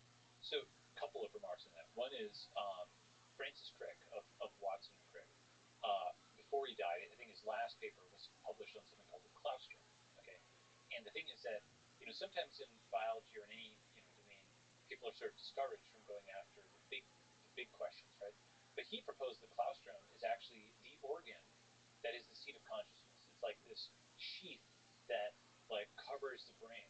And for mice, if you and again, I may be recollecting this wrong, so but you can look. But my recollection is in mice, if you disrupt this, the mouse is like very disoriented, right? It's like it's the kind of thing which Watson and Crick were all about structure implies function, right? They found the structure of DNA, this amazing thing, and they remarked in this very understated way at the end of the paper that, well, obviously this gives a basis for how the genetic material might be replicated and error corrected because helix unwinds and you copy paste, right? So he was a big structure function person, and that applies not just at the protein level, not just at the level of DNA, potentially also at the level of organs. Like the claustrum is kind of this system integrated level, right? It's like the last layer in the neural network or something, and so that's the kind of thing that I think is worth studying. So consciousness is another kind of big abiogenesis is a big question. The prime number maze consciousness is a big question, and then definition of life, right? There's folks, gosh, I think. So this one is something I'd have to Google around, but there was a guy I think at Santa Fe Institute or something who had some definition of life and like some thermodynamic definition. But you're right that it's going to be a multi-nature definition.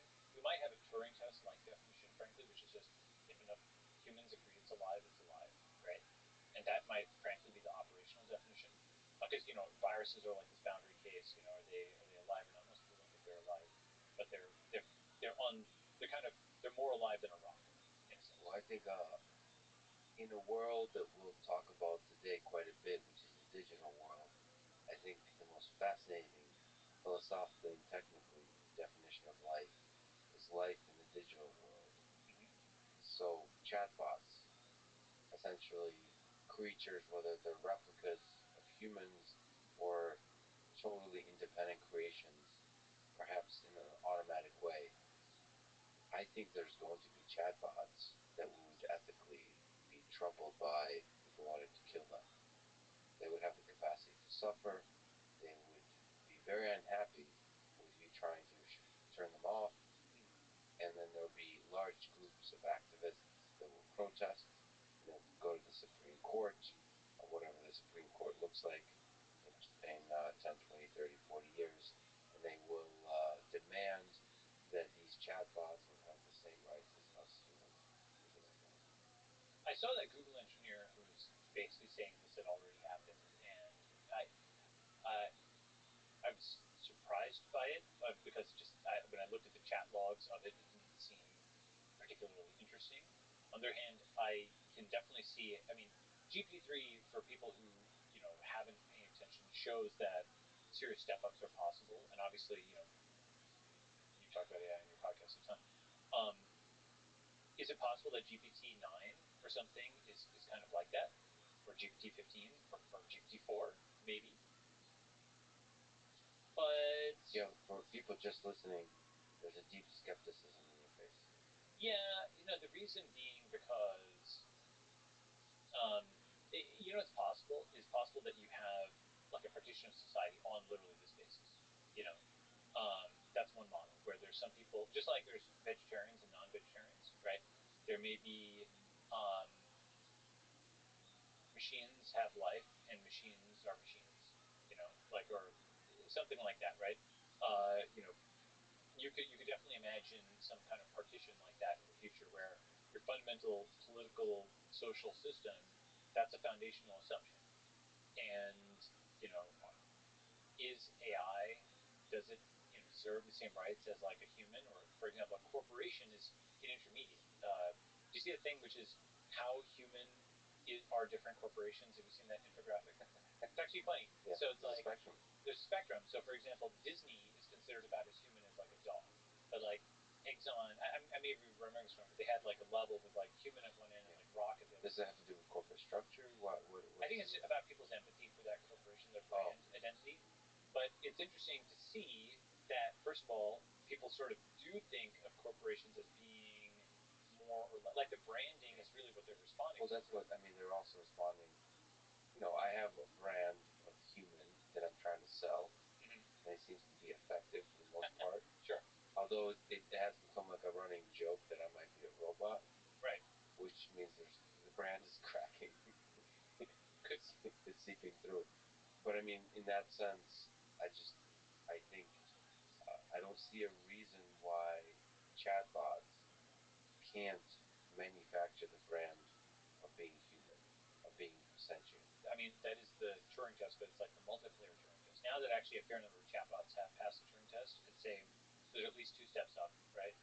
One is a multiplayer Turing test where you have chatbots talking to each other, and then you ask, can you determine the difference between end chatbots talking to each other and clicking buttons and stuff in apps, and humans doing that? And I think we're very far off, or I shouldn't say very far off, at least, I don't know how far we are in terms of time.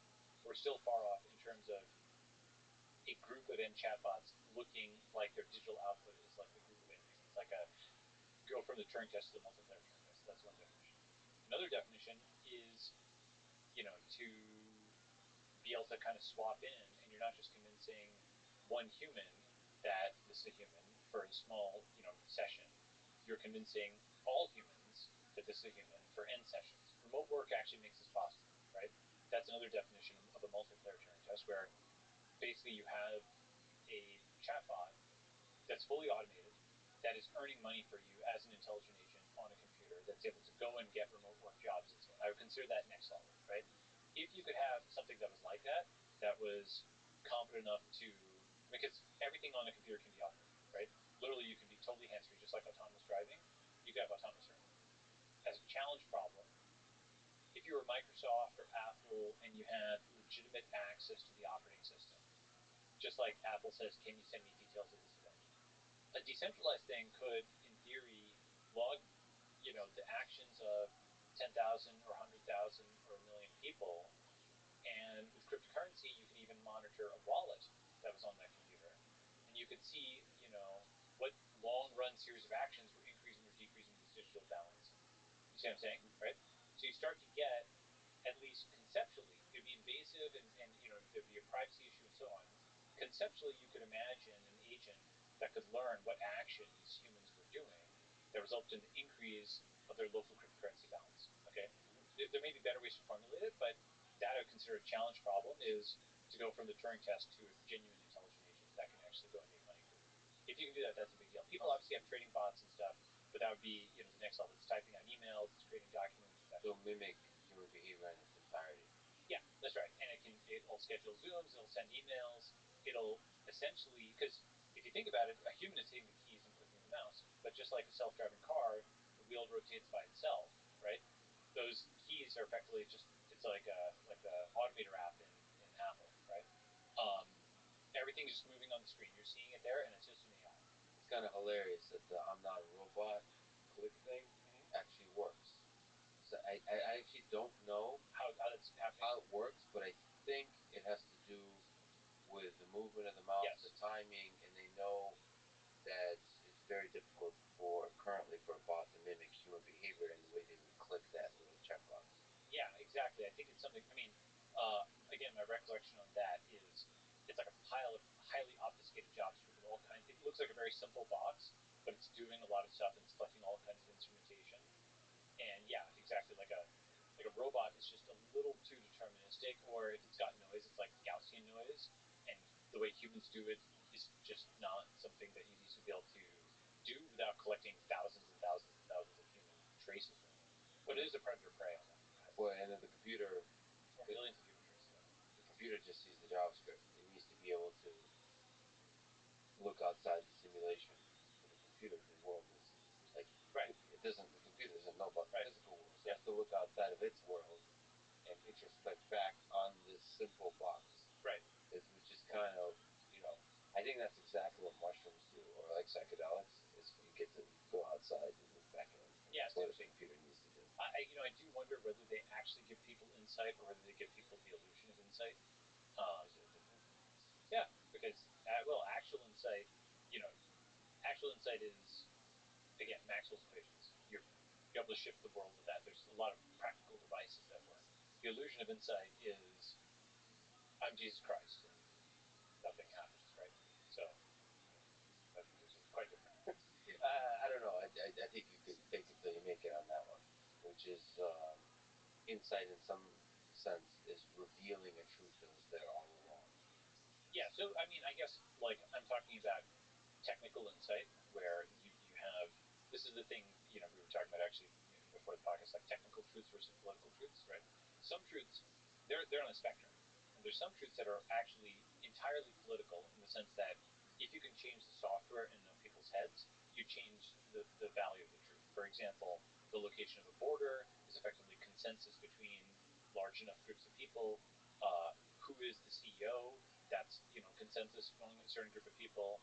What is the value of a currency or any stock, right? That market price is just the psychology of a bunch of people. Like literally, if you can change enough people's minds, you can change the value of the border, or the position of the hierarchy, or the value of the currency. Those are purely political truths. Then all the way on the other end are technical truths that exist independent of whatever any one human or all humans think, like the gravitational constant, right, or the diameter of a virus. Those exist independent of the human mind. Change enough human minds doesn't matter. Those remain constant.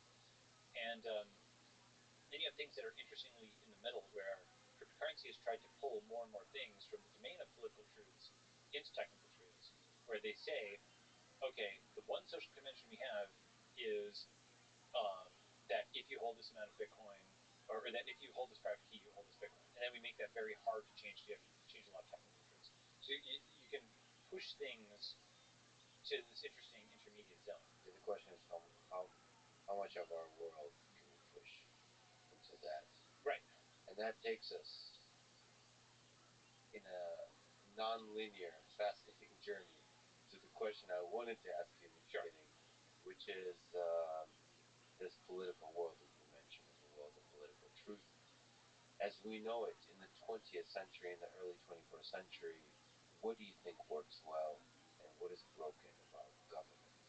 The fundamental thing is that we can't easily and peacefully start new opt-in governments. And like startup governments. Yeah, and what do I mean by that is basically you can start a new company, you can start a new community, you can start a new currency even these days. You don't have to beat the former CEO in a duel to start a new company. You don't have to become head of the World Bank to start a new currency. Okay. Because of this, yes, if you can, if you want to, you can join, I don't know, Microsoft, or name some companies, GameStop, and you can try to reform it. Okay. Or you can start your own.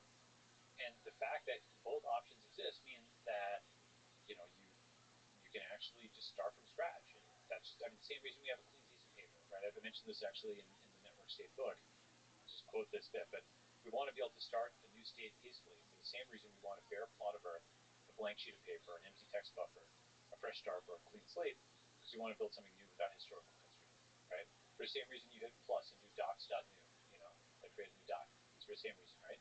Because you don't have backspace, you don't have just like 128 bytes of space, 128 kilobytes, and just have to backspace the old document before creating a new one. So that's a fundamental thing that's wrong with today's governance. And it's a meta point, right? Because it's not any one specific reform, it's a meta reform of being able to start new companies. Okay, so that's one problem, but there, you could push back and say that's a feature, because a lot of people argue that tradition is power. In generation, if you try a thing long enough, which is the way I see marriage, there's value to the struggle and the journey you take through the struggle, and you grow and you develop ideas together, you grow intellectually, philosophically together, and that's the idea of a nation that spans generations, that you have a tradition that becomes more, that strives towards the truth and is able to arrive there, or no, not arrive, but take steps towards there through the generations. So you may not want to keep starting new governments. You may want to the old one and improve it one step at a time. So just because you're having a fight inside a marriage doesn't mean you should get a divorce and go on Tinder and start dating around. That's the pushback. So Sure. it's not obvious that this is a strong feature to have. Sure. To launch new elements. There's several different kind of lines of attack or debate or whatever on this, right? First is, yes, there's obviously value to tradition, and people say this is Lindy and that's Lindy. It's been proven for a long time and so on. But of course, there's a tension between tradition and innovation. Like going to the moon wasn't Lindy, just it was awesome, and like artificial intelligence is something that's very new. New is good, right? And this is a tension within humanity actually itself, because it's way older than all of these nations. I mean, humans are tens of thousands of years old. Ancestors of humans are millions of years old, right? And you go back far enough, and the time that we know today of the sessile farmer and soldier is, if you go back far enough, you want to be truly traditional, or actually descended from hunter-gatherers who were mobile and wandered the world, and there weren't borders and so on. They kind of went where they want, right? And people have had done historical reconstructions of like skeletons and stuff like that, and many folks report that the transition to agriculture and being sessile resulted in diminution of height. People had like tooth decay and stuff like that. The skeletons, people had traded off upside for stability, right? That's what the state was. That was what these sessile kinds of things were. Now, of course, um, they had more likelihood of living consistently. You could support larger population sizes, but had lower quality of life, right? And so the hunter-gatherer era, maybe that's actually our collective recollection of the Garden of Eden, where people, just like a spider kind of knows innately how to build webs, or a beaver knows how to build dams. Some people theorize that the entire Garden of Eden is like a sort of built-in neural network recollection of this, pre-sessile era where we were able to roam around and just pick off fruits and so on, low population is. So the point is that I think what we're seeing is a V3. You go from the hunter-gatherer to the farmer and soldier, the sessile nations are here and they've got borders and so on, to kind of the V3, which is the digital nomad, the new hunter-gatherer. We're going back to the future, because it's even older than nations is no nations, right? Even more traditional than tradition is, being international, right? And so we're actually tapping into that other pioneer, wander, innovate, So and I think that's important. To make America great again is to dissolve it completely into oblivion. No, that's a joke. I know it's a joke, but well, humor. I'm learning this new thing. Yeah, it's a new thing for the road. The chatbot emulation isn't fully working yet. Yeah, we have a glitch. That's we're in the beta. And let me just say one other thing about this, which is, there are, I mean, everybody in the world, let's say, I don't know what percentage, let's say 99.99%, it's rounds to that number, of political discourse in the U.S. focuses on trying to fix the system. If those folks, 0.01% of the energy is going towards building a new system, that seems like a pretty good portfolio strategy, right? Or 100% are supposed to go and edit this code base from 200 something years ago. The most American thing in the world is going and leaving your country in search of a better life. America was founded 200 years ago by the founding fathers. It's not just a nation of immigrants; it's a nation of emigrants, right? Emigration, from other countries to the U.S. and actually also immigration within the U.S. There's an amazing YouTube video called it's like 50 states U.S. population, I think 1790 to, it says 2050, so they've got a simulation, so you just stop it at 2019 or 2020. But it shows that like Virginia was like number one early on, and then it lost ground and like New York gained, and then like Ohio was a big deal in the early 1800s, and it was like father of presidents and general of these presidents, and later Illinois and Indiana, and then California only really came up in the 20th century, like during the Great Depression, and now we're entering the modern era where like Florida and Texas have risen and New York and California have dropped. And so interstate competition is actually just like intercurrency competition. You've got trading pairs, right? You sell BTC, buy ETH. You sell Solana or Z, sell Monero, buy Zcash, right? Each of those trading pairs gives you signal for today on this currency is down or up relative to this other currency. In the same way, each of those migration pairs, someone goes from New York to Ohio, Ohio to California, gives you information on the desirability of different states. You can literally form a pairs matrix like this over time, very much like the link matrix. that's shaped America in a huge way. And so, you ask, if this nation of immigrants that was founded by men younger than us, by the way, the founding fathers were often in their 20s, right? Who, endorsed the concept of a proposition nation, who've given rise to a country of founders and pioneers, who've literally gone to the moon, right? Those folks would think that this is the end of history. That's it. We're done. Like we've done everything else. I mean, there's people in technology who believe, and I agree with them, that we can go to Mars. We might even be able to end death. We can't innovate on something that was 230 years old.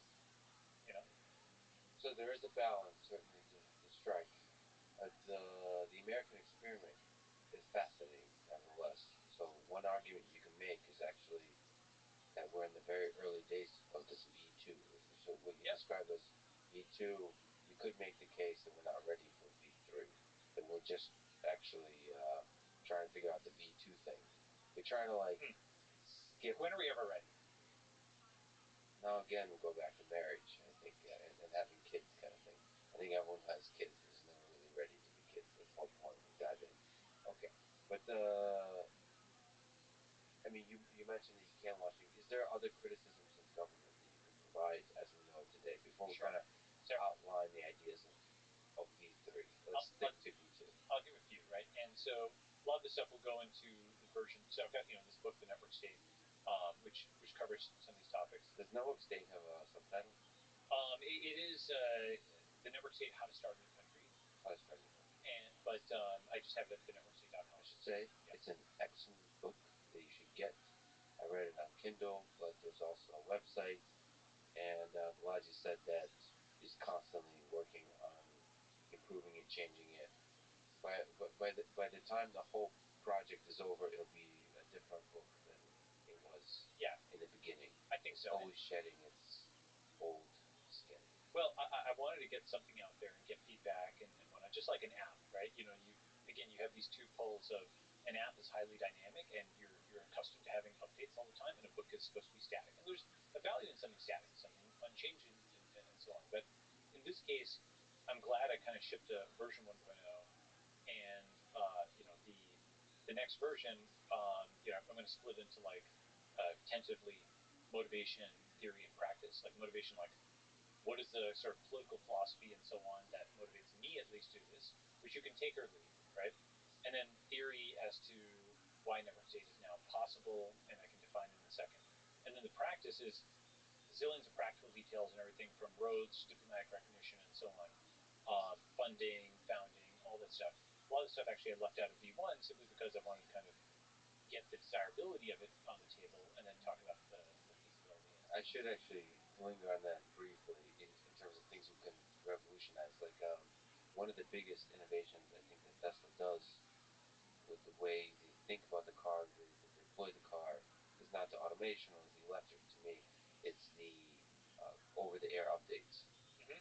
Right. Be able to send instantaneously updates to the software that completely changes the behavior, the UX, everything about the car.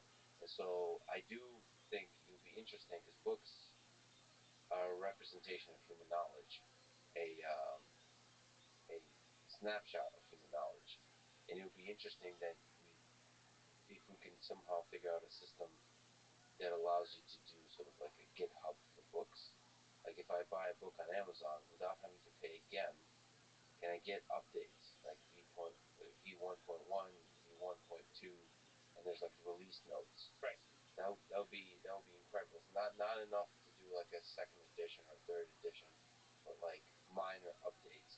That's not just on your website, but actually go into the model that we use to buy books. Right. So I spend my money. Maybe I'll do a subscription service for $5 a month where I get regular updates to the books. And then there's an incentive for authors to actually update their books such that it makes sense with the subscription. And that means your book isn't just a snapshot, but it's a lifelong project. Right. So you care enough about the book. So I think there's a lot that can be done there, because actually in going through this process, in many ways, the most traditional thing I did was self-publish ebook on Kindle, right? Why? Because it's basically if you actually ink a deal with a book publisher, first they'll give you some advance. I didn't need the advance or anything. But second is all these constraints. Oh, you want to translate into this, or you want to do this other format, or you want to update it, you have to go and now talk to this other party, right? But and also the narrowing window of what they'll actually publish, it gets narrower and narrower. You see all these meltdowns of very young adult novels and stuff on Twitter, but it's more than that. So actually having an Amazon page, it's just like a marker that a book exists. Okay, and now I've got an entry point where if someone says, okay, I like this tweet, but how do I kind of get that might be a concept in like the middle of chapter 3, right? How do I get the thing from front to back? I can just point them at thenetworkstate.com. That is, import this, right? This one entry point, okay? And you mentioned like subscription and money and so on and so forth. And I think people are paying for content online now with newsletters and so on. But I've chosen to, and I will always have the thing free. And I want it on, or you can get the Kindle version on Amazon simply because you have to kind of set a price for that. But thenetworkstate.com, what I want to do is have that optimized for every Android phone. So people in India or Latin America or Nigeria can just tap and open it. I'm going to do translations and stuff like that. Greg Fodor of Altspace VR, founder of Altspace, really, he sold that and he coded the website. And, I've worked with him on it. And there's another designer who, Elijah, and it's basically just a 3-person group. And we thought we had something pretty nice. But one thing I was really pleasantly surprised by is how many people got in touch with us afterwards and asked us if we could open source the software to create this website, right? Because it's actually you can try it on mobile. I think it's actually in some ways a better experience than Kindle. And so that was interesting because I do think of the website as like a V1 version of this concept of a book app, right? For example, imagine if you have the Bible and the Ten Commandments aren't just text, but there's like a checklist and there's a gateway to a Christian community there, and the practice is embedded into the thing. You know, like if Brilliant.org, amazing site. I love this site. Brilliant is basically mobile-friendly tutorials, and you can kind of just swipe through. You're in line at Starbucks or getting on a plane or something. You swipe through and you just get really nice micro lessons on things, and it's just interactive enough that your brain is working and you're problem solving.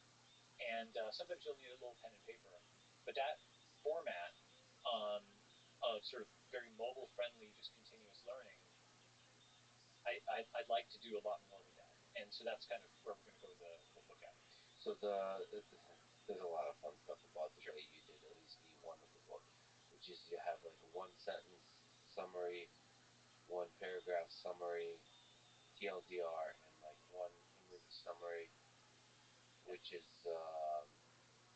I think honestly it's not even about a short attention span. It's a really good exercise about summarization, condensation, Yes. really like helping you think through what is the key insight.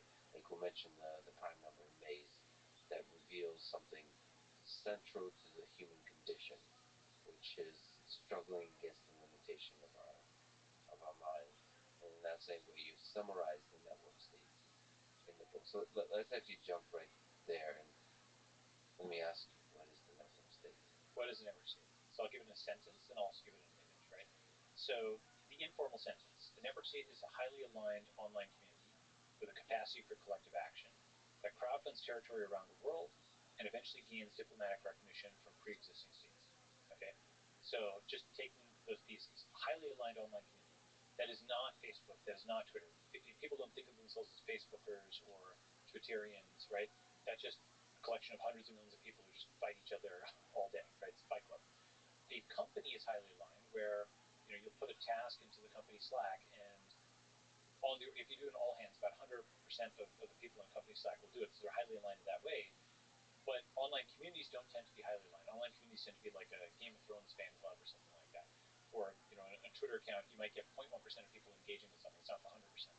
If you combine the degree of alignment of a company with the scale of a community, that's like what a highly aligned, online community is, right? Start to get 1,000 or 10,000 people who can collectively do something as simple as just all liking something on Twitter. For example, why would they do that? They're a guild of electrical engineers. They're a guild of graphic designers, and you've got 1,000 people in this guild, and every day somebody is asking a favor from the guild, and the other 999 people are helping them out. For example, I've just launched a new project, or I'd like to get a new job. Can somebody help me? And so on. And so you kind of give to get. You're helping other people in the community, and you're kind of building up karma this way. And then sometimes you spend it down. Like Stack Overflow has this karma economy. It's not meant to be an internal economy that is like making tons and tons of money off of. It's sort of to keep score, right? That's a highly aligned online community part. Then capacity for collective action, I just kind of described that, which is at a minimum, you don't have a highly aligned online community unless you have 1,000 people and you paste in a tweet and 1,000 of them RT it or like it. Okay, if you can't even get that, you don't have something.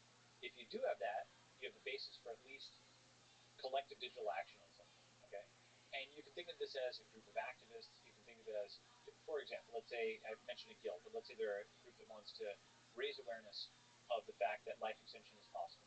Right, every day there's a new tweet on, I don't know, whether it's metformin research or Sinclair's work or David Sinclair, right? Andrew Huberman has good stuff here, or there's Longevity VC. There's a bunch of folks working in this area. Every day there's something there, and literally the purpose of this online community is raise awareness of longevity. And of the 1,000 people, 970 go and like that. That's pretty good, right? That's solid. You've got something there. You've got a laser, right? You've got something which you can focus on something, because most of the Web 2 internet is entropic. You go to Hacker News, you go to Reddit, you go to Twitter, and you're immediately struck by the fact that it's like 30 random things. Random. It's just a box of chocolates. It's meant to be, we're Some of them look delicious. Some of them look delicious. Novelty, we can overconsume novelty, right? So, where we were talking about earlier, the balance between tradition and innovation, right?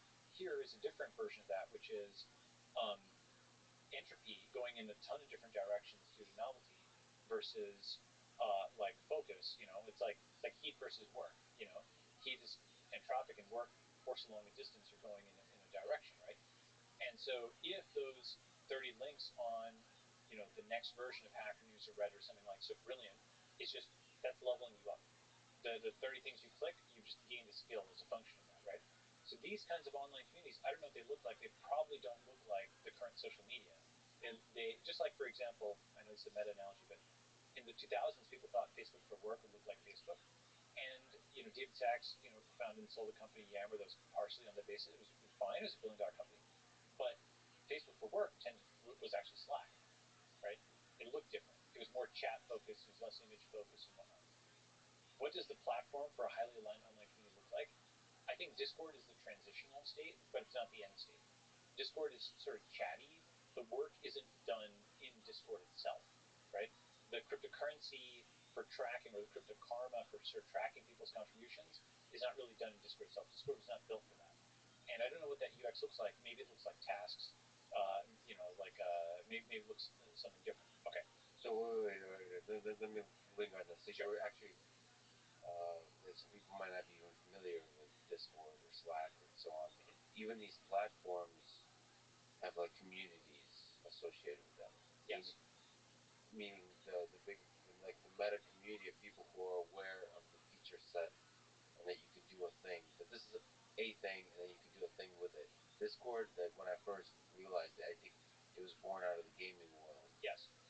It's like, holy shit, this is like a thing. There's a lot of people that use this. Right. There's also a culture that's very difficult to escape, that's associated with Discord, that spans all the different communities within Discord. Reddit is the same. Even though there's different subreddits, there's still, because of the migration phenomenon, maybe there's still a culture to Reddit and so on. Yes. So I'd like to sort of try to dig in and understand what's the difference between the online communities that are formed and the platforms on which those communities are formed. Sure. Yes, it is. It is. So, for example, an office, a good design for an office is frequently you have, the commons, which is like the lunchroom or the gathering area. Then everybody else has a cave on the border they can kind of retreat to. Cave in the commons. I love. By the way, I was laughing internally about the heat versus work. I think that's gonna stick with me. That's such an interesting way to see Twitter. Yeah. Like, is this heat, or is this thread? Like, because there's a lot of stuff going on. Right. Is it just heat, or are we doing some like? Is there a directed thing that's exactly. going to be productive at the end of the day? That's right. I love it. I love it. See, but anyway, the cave in the commons is a really nice. So that has to do with the layout of an office. That's right. And so think of many kinds of social networks as being on the cave and commons continuum. For example, Twitter is just all commons. The caves are just like individual DMs or DM threads or whatever, but it's really basically just one gigantic global public fight club for the most part, right? Then you have or love. Well, somewhat love, but mostly fight. Or actually, it's I love aggressively. Yeah, I mean the way I think. I mean Twitter is like a cross between, a library and a civil war. You know, it's something where you can learn, and but you can also fight if you choose to fight, right? Yeah, well, I mean, it's because of the commons structure of it, it's a mechanism for virality of anything. Yeah, so you just described the kind of things that become viral.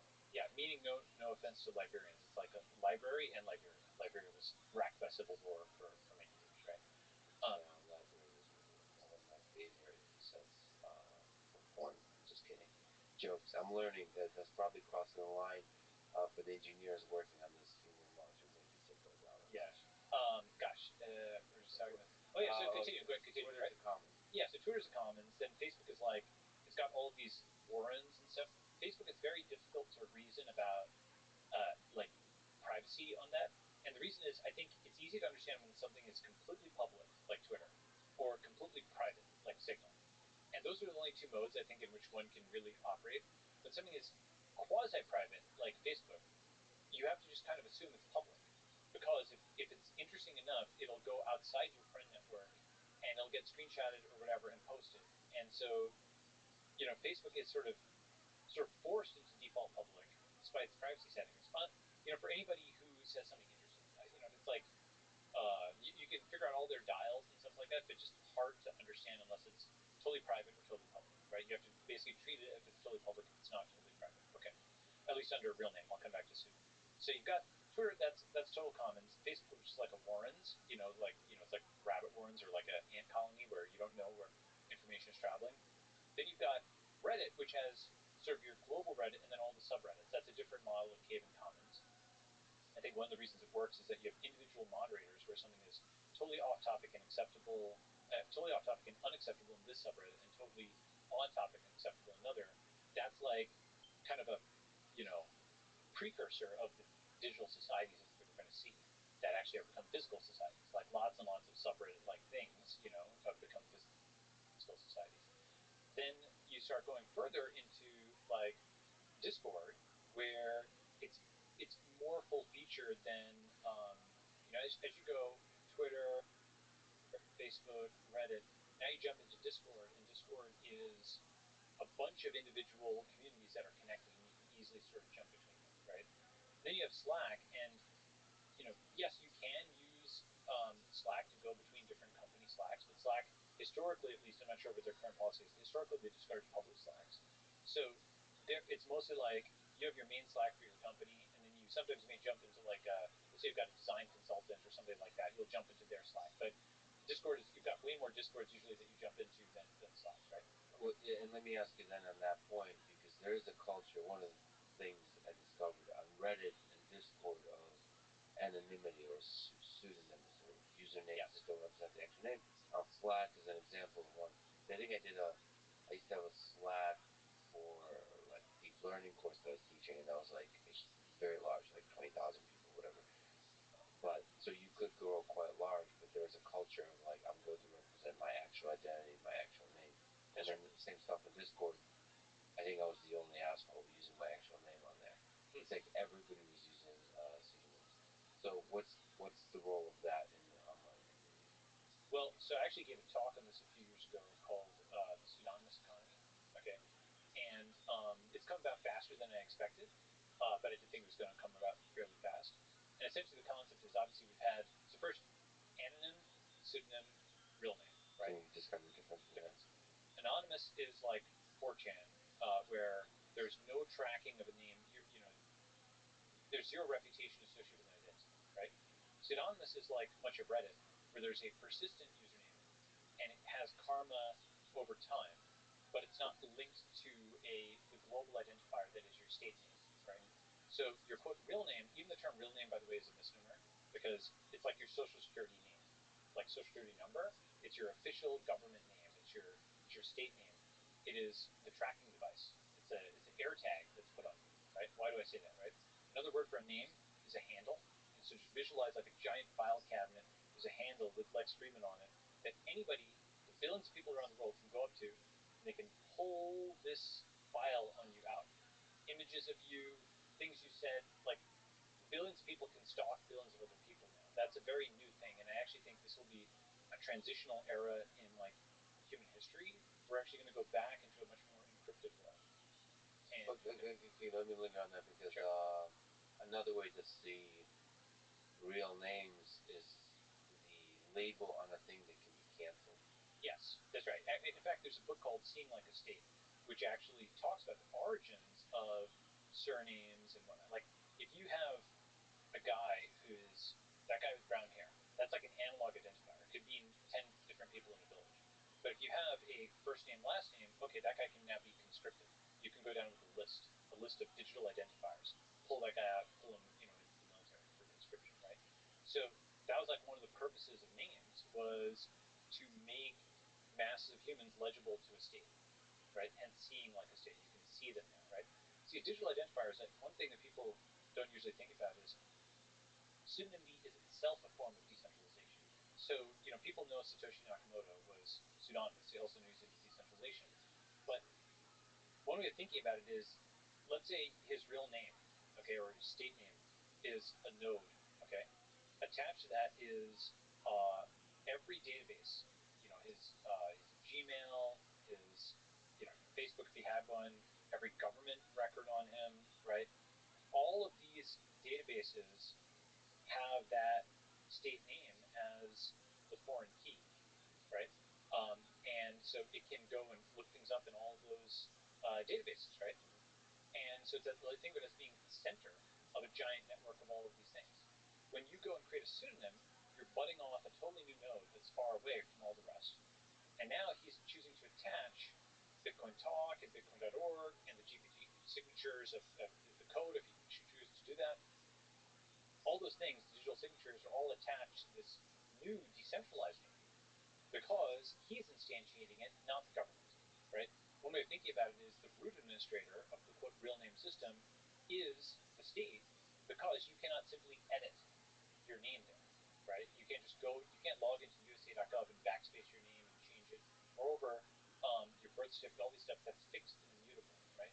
Whereas we take for granted that on every site you go to, you can backspace, you can be like, call me Ishmael, walk into a site, you use whatever name you want.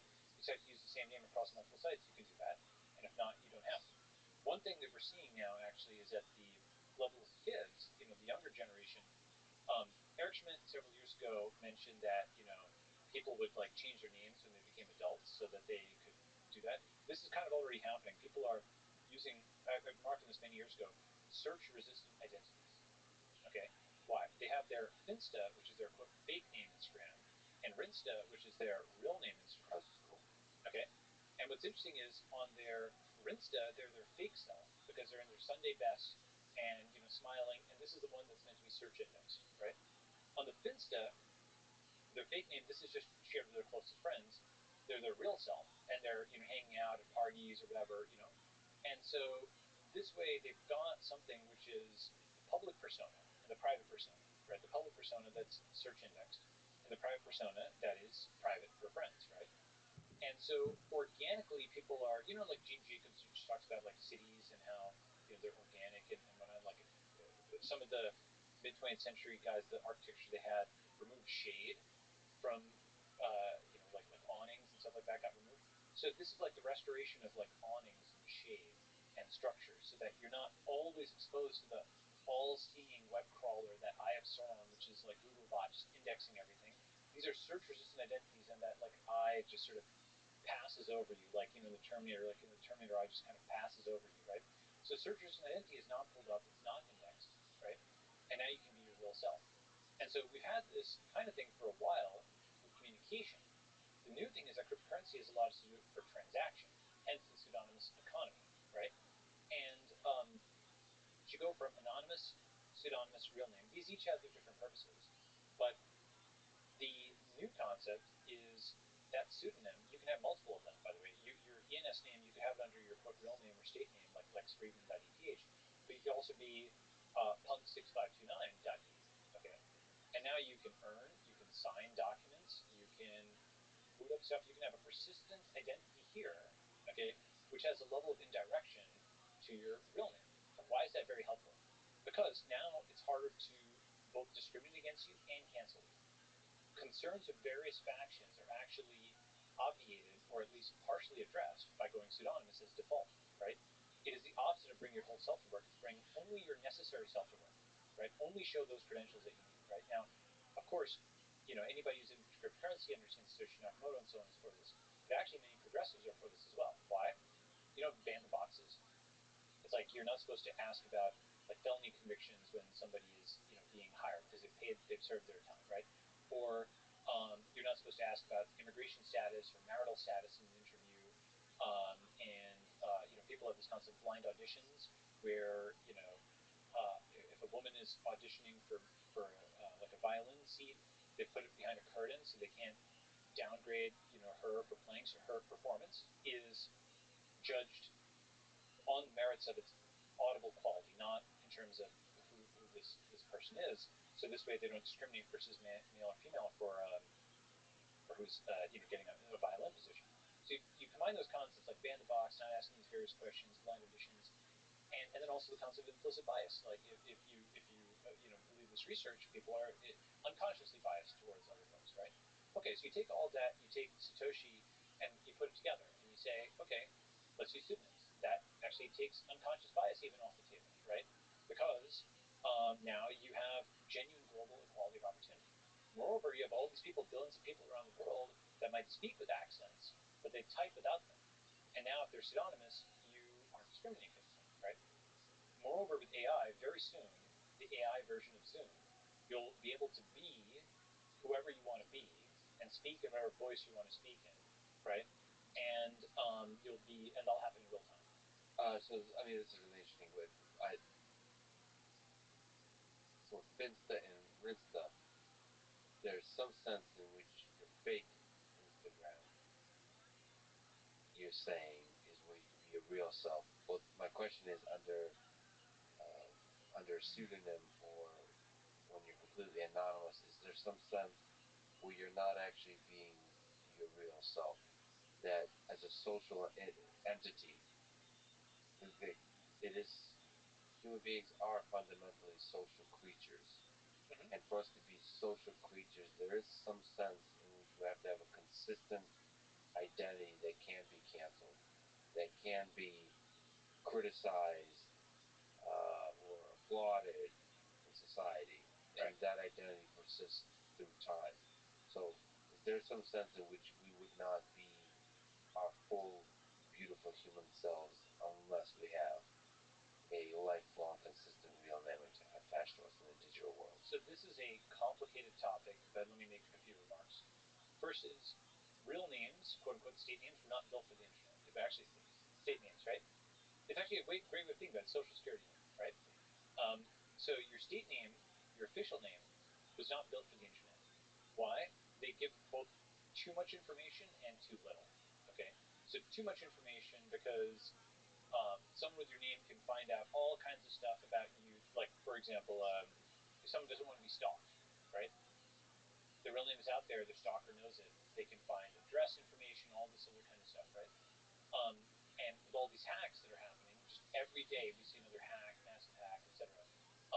That real name can be indexed into data that was supposed to be private, right? Like, for example, the Office of Personnel Management, like the government, the U.S. government, many governments actually, are like a combination of the surveillance state and the Keystone Cops, right?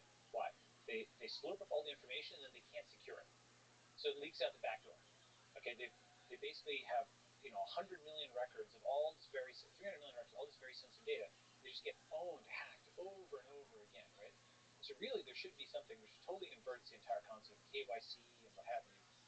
And of course, comply with the regulations as they are currently written. But also, you should argue privacy over KYC. The government should not be able to collect what it can't secure. It's slurping up all this information. It's completely unable to secure it. It's hacked over and over again. China probably has the entire OPM file. And it's not just that. Like Texas is hacked, and some of these hacks are not even detected yet, right? And these are just ones that have been admitted.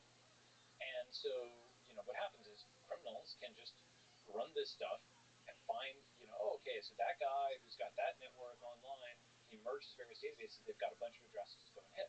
Okay. So in that sense, real names were not, state names were not built for the internet, they just give too much information. In our actually existing internet environment, they give too much information. On the other hand, they also give too little. Why? If instead you give out lexfriedman.eth, okay, or a similar crypto domain name or urbit name or something like that, now that's actually more like a DNS. Okay. First, if you've got a lexfriedman.eth, what can you do with that? Some you can do today, some you'll soon be able to do. You can pay lexfriedman.eth, you can message lexfriedman.eth, you can look it up like a social profile, you can send files to it, you can upload and download. Basically, it combines aspects of an email address, a website, a username, etc., etc. Eventually, I think you'll go from email to phone number to ENS address or something like that as the primary online identifier, because this is actually a programmable name, right? Whereas a state name is not. Think about it. Like a state name will have apostrophes perhaps in it, or is that your middle name, or this and that. That was a format that was developed for the paper world, right? Whereas the ENS name is developed for the online world. Now, the reason I say ENS or something like it, somebody in a village, their name might be Smith because they were a blacksmith, or Potter because they were a potter, right? The same, I think, your surname right now for many people it's .eth, and that reflects the Ethereum community. Your surname online will carry information about you. Like .sol says something different about you. .btc says it's something different. I think we're going to have a massive fractionation of this over time. We're still in the very earliest days of our internet civilization, right? 100, 200 years from now, those surnames may be as informative as, say, Chen or Friedman or Srinivasan in terms of what information they carry, because the protocol, the civilization fundamentally that you're associated with. Right. So there's some improvement to the real name that you can do in the digital world. But do you think there's value of having a name that persists throughout your whole life, that is shared between all the different digital and physical communities? I think you should be able to opt into that, right? At which level? In terms of the society that you're joining. Wait a minute. So can I murder a bunch of people in Society 1 and then go to Society 2 and be like, I'm murder-free? My name is... I don't mean it like that. No, yeah. Which is why that's the application I'm interested in. Okay, well... So what resistance? Well, I would like you to prevent me, sure, a person who's clearly bad for society, from doing that. Sure. Murder is going to be against the rules in almost every society. And, people will argue... Yeah, most likely, right? And the reason I'm thinking... animals. Well, I'm thinking of like the Aztecs or the Mayas or something like that. There's various, Soviet Union. There's weird edge cases. Yeah, there's societies, unfortunately, that have actually. That's why I asterisk it. But let's say murder is something that Society 1 probably has effectively a social smart contract or a social contract that says that's illegal, therefore you're in jail, therefore you're deprived of the right to exit. But upon entry into that society, in theory, you would have said, okay, I accept this, quote, social contract, right? Obviously, if I kill somebody, I can't leave. Okay, so you've accepted upon crossing the border into there, right? Now, as I mentioned, like, what is murder? Like, people will, there's an obvious answer, but as I said, there's been human sacrifice in some societies. Communism, they kill lots of people. Nazism, they kill lots of people. Unfortunately, there's quite a lot of societies. I wanted to say it's an edge case, but maybe many of the 20th century societies around the world have institutionalized some kind of murder, whether it was the Red Terror, the Soviet Union, or obviously the Holocaust, or the Cultural Revolution, or Year Zero, and so on and so forth, right? So my point there is that who's committing all those murders? It was the state, it was the organization that one is implicitly trusting them to track you, right? And how did they commit those murders? Well, how did Lenin, the hanging order? I'm talking about the hanging order for the kulaks. Yes. Okay, the famous hanging order, which actually showed that they were actually bloodthirsty. The key thing was he said, here's a list of all the, quote, rich men, the kulaks, go and kill them. The real names, the state names, were what facilitated the murder. They didn't prevent the murderers, right? So my point is, just in the ethical weighting of it, it's a two-sided thing, right? You're right that the tracking can, prevent disorganized murders, but the tracking facilitates, unfortunately, organized murders. Lists of undesirables were the primary tool of all of these oppressive states in the 20th century. You see my point? I see your point, and it's a very strong point. In part, it's a cynical point, which is that the rule of a centralized state is more negative than positive. I think it's like nuclear energy. Okay, it's like fire. It is something which you're going to keep having it reformed because there's good reasons where you have centralization, decentralization, decentralization. But power corrupts. Absolute power corrupts absolutely, and you just have to be very suspicious of this kind of centralized power. The more trust you give it, often the less trust it deserves. It's like a weird feedback loop, right? The more trust, the more it can do. The more it can do, the more bad things it will do. So, okay. There is a lot of downside to the state being able to track you. Right. And history teaches us lessons when at a large scale, especially in the 20th century, at the largest of scale, a state can commit a large amount of murder and suffering. And by the way, history isn't over. If you think about what the Chinese are building on this, right? That surveillance state, it's not just tracking your name, it's tracking everything. Like WeChat is essentially like it is all the convenience and none of the freedom. So that's the downside. But don't you? The question is about, I think, probably fundamentally about the human nature of an individual, of how much murder there would be if we can just disappear every time we murder. Well, at the individual level. So the issue is basically like once one realizes that the moral trade-off has two poles to it, right? And that basically centralized organized murder has. I mean, if we add up all the disorganized murder of the 20th century, it's probably significantly less than the organized murder that these states facilitated, right? And probably by R.J. Rummel has this thing called democide, right? The thing is, it's so grim, right? Because the saying like one death is a tragedy, a million is a statistic, right? These are just incalculable tragedies that we can't even understand. But nevertheless, engaging in it, I don't know, is the ratio 10x? Is it 100x? I wouldn't be surprised if it's 100x. Yeah, right? But have you seen the viciousness, the negativity, the division within online communities that have anonymity? So that's the thing. It's basically there's also a Scylla and a Shura with this. I'm not, when you see what centralization can do, and then you correct in the direction of decentralization, you can overcorrect with decentralization and you get anarchy. And this is basically then you want to re-centralize, right? And this is I think it's the Romance of the Three Kingdoms. The empire long united must divide. The empire long divided must unite. That's always the way, right? So what's going to happen is we will state certain verbal principles, right? And then the question is where in state space you are. Are you too centralized? Well, then, okay, you want to decentralize. And are you too decentralized? Then we want to centralize and we track more, right? And people will opt into more tracking because they will get something from that tracking, which is a greater societal civility. So it's kind of like saying, are we going north or south? And the answer is like, what's our destination? Where is our current position in the civilizational state space?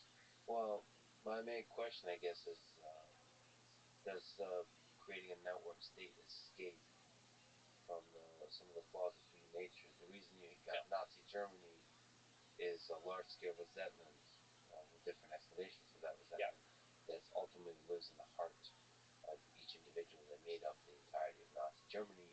It had a charismatic leader that was able to channel that resentment into action, into actual policies, into actual political and military movements. Can't you not have the same kind of thing in digital communities as well? Have you heard the term argumentum ad Hitlerum, or like Godwin's law, or something like? It's something where if the reference point is Hitler, it's this thing where a lot of things break down.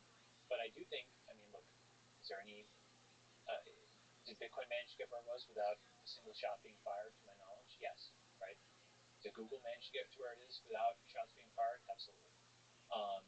And while a lot of shots were being fired elsewhere in the world. Sure. And But who's firing those shots? the states, right? Yeah. But that's because Bitcoin and Google are tiny minority of communities. It's like the icing on the cake of human civilization. Sure. Basically, any technology. I mean, like you can use a hammer to go and hit somebody with it, right? I'm not saying every technology is equally destructive or what have you, but you can conceive of. It's kind of like Rule 34, but for technology, right? You okay, right? You can probably figure out your ability to reference brilliant things throughout is quite admirable. Yes, but anyway, sorry, Rule 34 for technology. Rule 34, but for abusive technology, you can always come up with a Black Mirror version of something. And in fact, there is this kind of funny tweet, which is like sci-fi author. My book, Don't Invent the Torment Nexus, was meant to be a cautionary tale on what would happen if society invented the torment nexus. And then it's like, tech guys, at long last, we have created the torment nexus, or whatever, right? And so the thing is that simply describing something, some abuse, unfortunately, um, after the initial shock wears off, people will unconsciously think of it as sort of an attractor in the space, right? It's like, I'll give you some examples. Like, Minority Report had the gesture thing, right? And the Kinect was based on that. So it's a dystopian movie, but had this cool kind of thing, and people, kind of keyed off of it, right? Or people have said that movies like, Full Metal Jacket, that was meant to be, in my understanding, is meant to be like an anti-war movie, but lots of soldiers just loved it, despite the fact that the drill sergeant was actually depicted as a bad guy, right? For the sort of portrayal of that, kind of environment, right? So I'm just saying, it's like giving the vision of like the digital Hitler or whatever is not actually a vision I want to paint. I do think is it everything is it's possible. Obviously, ISIS uses the internet, right? Like, is it? Yeah, we're not bringing up Hitler in a shallow argument. We're bringing up Hitler in a long, empathetic, relaxed discussion. Sure, I understand. Which is where Hitler can live in a Right. healthy way. There's deep lessons in Hitler and Nazi Germany, as So there is in Stalin. Yes. Okay, so in many ways, and this is a very superficial way of talking about it, but this is exit is the anti-genocide technology, right? Because exit is the route of the politically powerless. Exit is not. People always say, "Oh, exit is for the rich," or that's actually not true. Most immigrants equals most immigrants are not rich. They're politically powerless. You can describe exit. What is exit? So there's this book which I reference a lot. I like it. Called Exit, Voice, and Loyalty by Albert Hirschman. Okay, and he essentially says, and I get this talk in 2013 that goes through this YC Startup School, but just to describe these, voice is reform, exit is alternatives. For example, in the context of an open source project, voice is submitting a bug, and exit is forking. In a company, voice is you're saying, hey, here's a ticket, okay, that I'd like to get solved, and exit is taking your business elsewhere, okay. At lower corporate governance, voice is board of directors vote, and exit is selling your shares, right? In a country, voice is a vote, and exit is migration, okay. And I do think that the two forces we talk about a lot, democracy and capitalism, are useful forces.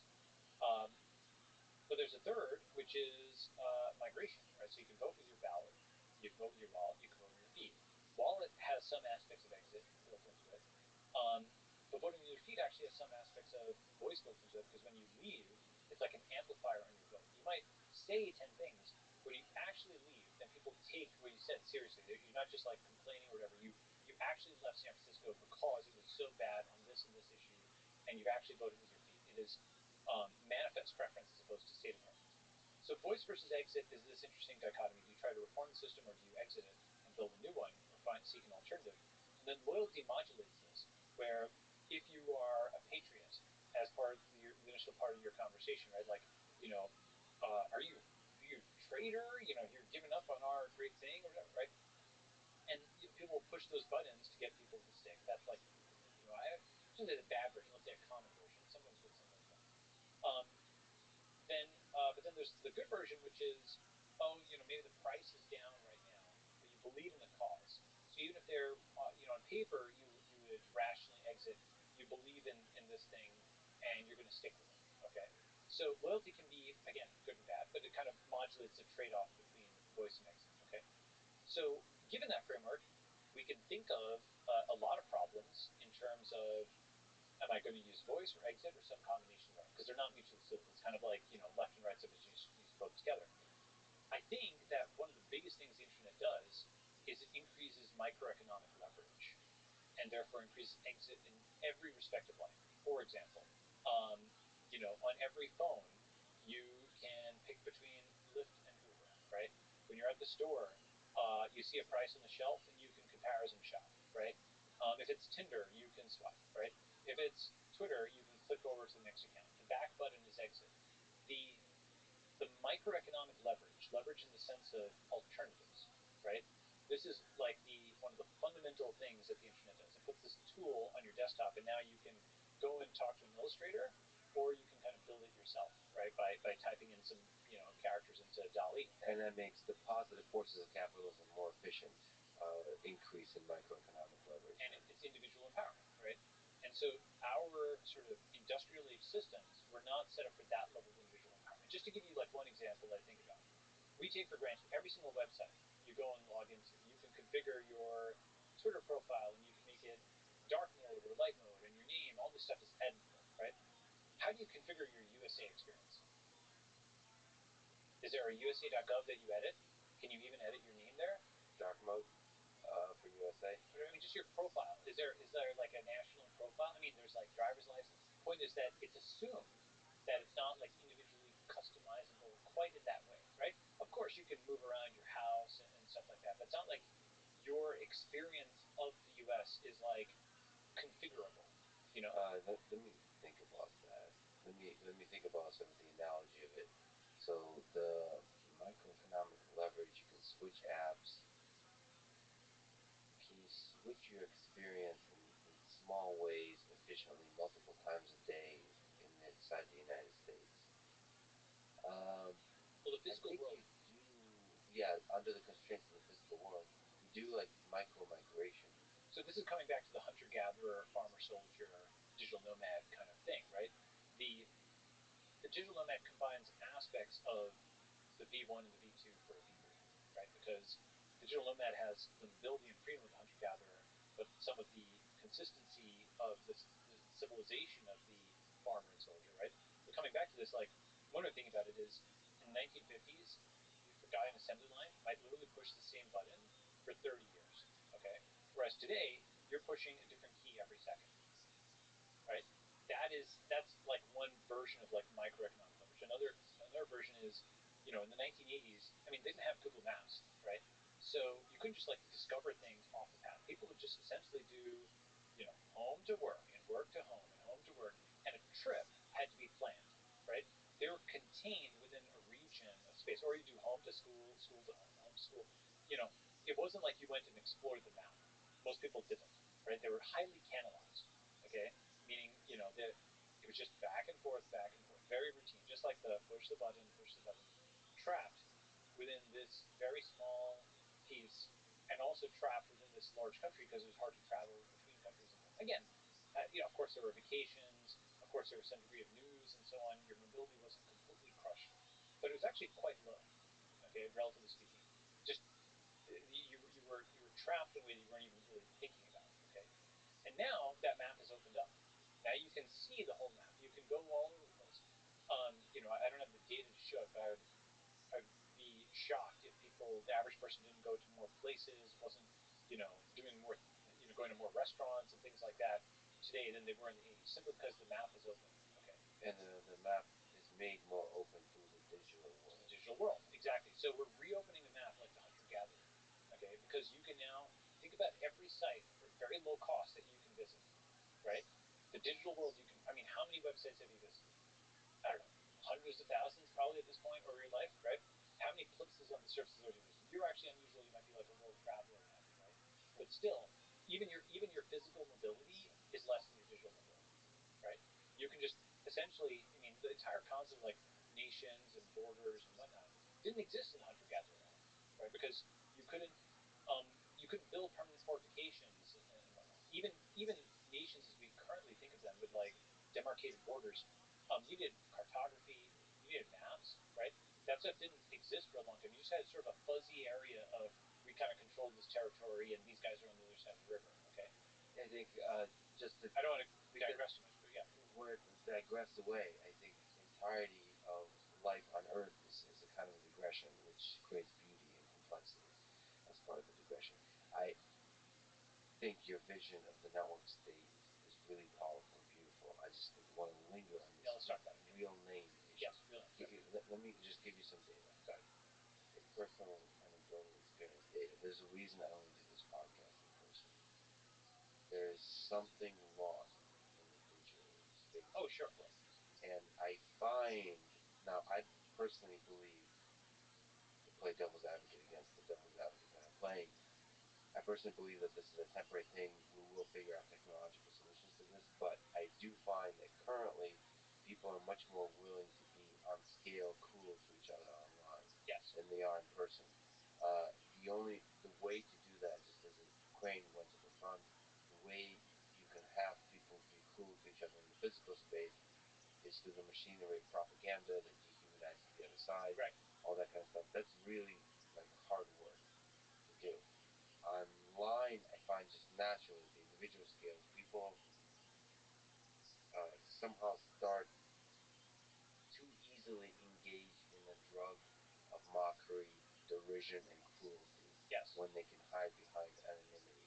I don't know what that says about human nature. I ultimately believe most of us want to be good and have the capacity to do a lot of good, but sometimes it's fun to be shitty, to shit on people, to be cruel. I don't know what weird. that is. It's weird because I think, one of my sayings is just like the internet increases microeconomic leverage, the internet increases variance. For anything that existed before, you have, the 0 and 100 versions of it. I'll give some examples, then I'll come to this. For example, you go from the 30-minute sitcom to the 30-second clip or the 30-episode Netflix binge, right? You go from the guy working 9 to 5 to the guy who's the 40 years old and has failed to launch, hasn't, doesn't have a job or anything, and the 20-year-old tech billionaire. Okay, you go from all kinds of things that were sort of Gaussian or kind of constrained in location to kind of extreme outcomes on both sides. Okay, and applying that here, you are talking about the bad outcome, which I agree does happen, where the internet, in some sense, makes people have very low empathy between others. But it also is the other extent where people find their mental soulmates across the world. Someone who's living in Thailand or in, like Latin America, who thinks all the same stuff, just like them. Wow, you've never met this person before, right? You get to know them online, you meet in person, it's like, the brains have been communicating for 2 years, 3 years, you've been friends, and you see them in person, it's just great, right? So it's not just the total lack of empathy. It is, frankly, far more empathy than you would be able to build usually with an in-person conversation in the 80s or the 90s with someone on the other side of the world, because you might not even be able to get a visa to go to their country or not even know they existed. How would you be able to find each other, and so on and so forth, right? So it is kind of both. It is tearing society apart and it's putting it back together, both at the same time. My main concern is this. What I see is that young people are for some reason more willing to engage in the drug of cruelty online under the veil of anonymity. That's what you're seeing publicly, but you're not seeing the private chats. Like it's kind of it's a well, I work for the intelligence agency, okay. so I'm collecting all your data. Yeah, yes, but you can intuit stuff, and I don't think I'm being very selective. I mean, if you just look at the young folks, I mean, I am very concerned about the intellectual, psychological growth of young men and women. So I'm not disagreeing with you on this. I am saying, however, there is a positive there that once we see it, we can try to amplify that. Yes, through technology. Yes, yes, that's but right. I'm just saying the very, very basic technology. I get stuff I code up over the weekend kind of thing. I think if I throw anonymity on top of that, it will lead to many bad outcomes for young people. Anonymity, yes. Pseudonymity, maybe not, because Reddit is actually fairly polite, right? The entirety of Reddit just chuckled as you said that. Well, within a subreddit, it's actually fairly polite. Like they say, you're not usually It depends on which subreddit, of course. There's a consistency. There's a right that I think definition of politeness is interesting here because it's polite within the culture of that subreddit. Yes, they abide by. Let me put it a different way. They abide by the social norms of that subreddit. Right, and that's the definition of politeness. Yeah, well, or civility, is that right? So there is an interesting difference between pseudonymous and anonymous. You're saying it's possible that pseudonymity you can actually avoid some of the negative aspects. Absolutely, we're re-Dunbarizing the world in some ways. Okay, with China being the big exception or outlier. The Dunbar number, 150 people. If you know that's like roughly the scale of your society, right? Or that's the number of people that a human can kind of keep in their brain. That's whether apocryphal or not. I think it's probably roughly true. And we're re-Dunbarizing the world because A, we're making small groups much more productive, and B, we're making large groups much more fractious, right? So you have an individual like Notch who can program Minecraft by himself, or Satoshi who can do V1 of Bitcoin by himself, or Instagram, which is just like 10 people, or WhatsApp, which is like 50 people when they sold. But on the other hand, you have huge countries of hundreds of millions of people that are just finding that first and second principle, or they're just splitting on principal components. What Scott Alexander thinks of them as scissor statements. Like statements that one group thinks is obviously true, one group thinks is obviously false. You can think of them as political polarization. You can think of them in terms of game theory. There's lots of different reasons you can give for why this happens. But those large groups now are getting split. And so you have both the unsustainability of these large or artificial groups and the productivity of these small organic ones. And so that is it's like sort of obvious that's the direction of civilizational rebirth. We just need to kind of do it. There's so many beautiful, just like we mentioned chocolates, right? Advertising themselves. Your entirety of speech is an intellectual, like box of chocolates. But okay, so I don't think we finished defining the network state. Let's linger on the definition. You gave the one sentence statement, which I think essentially encapsulated the online nature of it. I forget what else. Can we just try to bring more richness to this definition of how you think about the network state? Absolutely. So that informal sentence is the network state is a highly aligned online community with a capacity for collective action that crowdfunds territory around the world and eventually gains diplomatic recognition for pre-existing states. So what we talked about was the alignment of online communities and the capacity for collective action. Yep. Well, one collective action, it could be 1,000 people liking a tweet, right? If you can get 1,000 of 1,000 people doing it. But a much higher level, much higher bar is 1,000 people crowdfunding territory and actually living together. Just like people currently in physical space, and not all in one place. That's critical. Just like Bitcoin is a decentralized currency, the network state is a recipe for a decentralized state-like entity.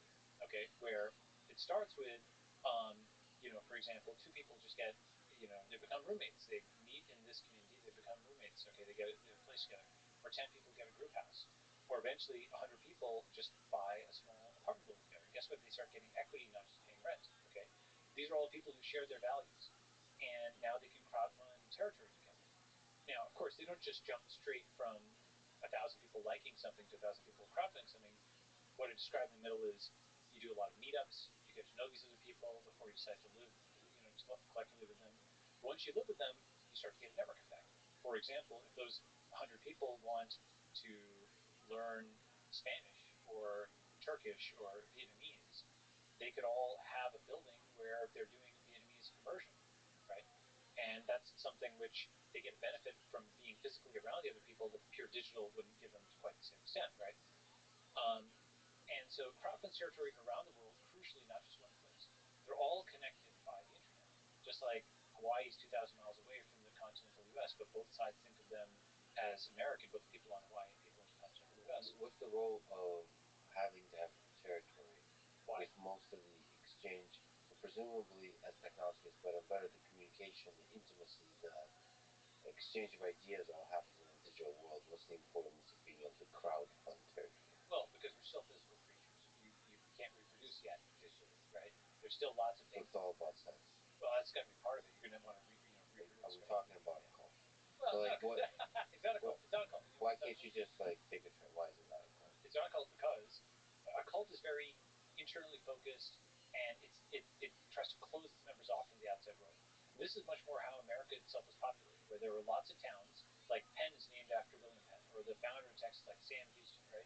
Lots of towns like the Oneida Commune in northern New York, they recruited, and they became a town, and they became actually the Oneida glassware company, kind of makes glassware out of it.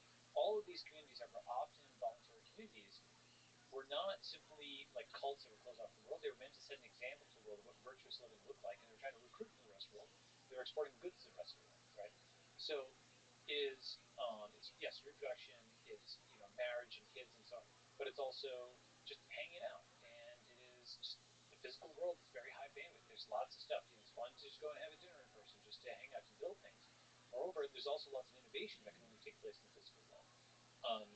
Look, one of my sayings in the book is cloud first, land last, but not land never. Okay? In many ways, one of the problems the book solves is Thiel's problem of, we have innovation in bits, but not in atoms. Right? We can build a $1 billion company online, but we need 1 billion permits to build a shed in San Francisco. Right? How do you reconcile that? Well, what is stopping the innovation in atoms? It is a thicket of regulations. What are those regulations? Ultimately, a social construction. If you lean into the whole deconstructionist school of thinking, you can deconstruct and then reconstruct the state itself, given sufficient social consensus online. Okay, if the population of Nevada had 100% consensus, you could just dissolve every law in Nevada in theory and then build new ones. Okay, so the online consensus of getting people to agree on something is upstream of what happens offline. So once you have consensus in bits, the human consensus, also cryptographic consensus, cryptocurrency consensus, then you can reshape the world of atoms. The reason we can't reshape the world of atoms right now is because you don't have that consensus of minds. Okay, for example, in SF, anything you do, there's going to be 50% of people who are against you. That's just a recipe for gridlock. Whereas if you have a bare piece of land that everybody agrees on, you can get 70,000 units get set up in Burning Man in just a few days. Okay, that's the power of when you actually have human consensus. And one way I talk about this also in the book a little bit, and this is going to go much more into detail in the book too, I think of this as 100% democracy as opposed to 51% democracy. 51% democracy, which is the current form of government, is 49% dictatorship. Because the entire premise of democracy is about the consent of the government. Right? That's the actual legitimating underpinning principle.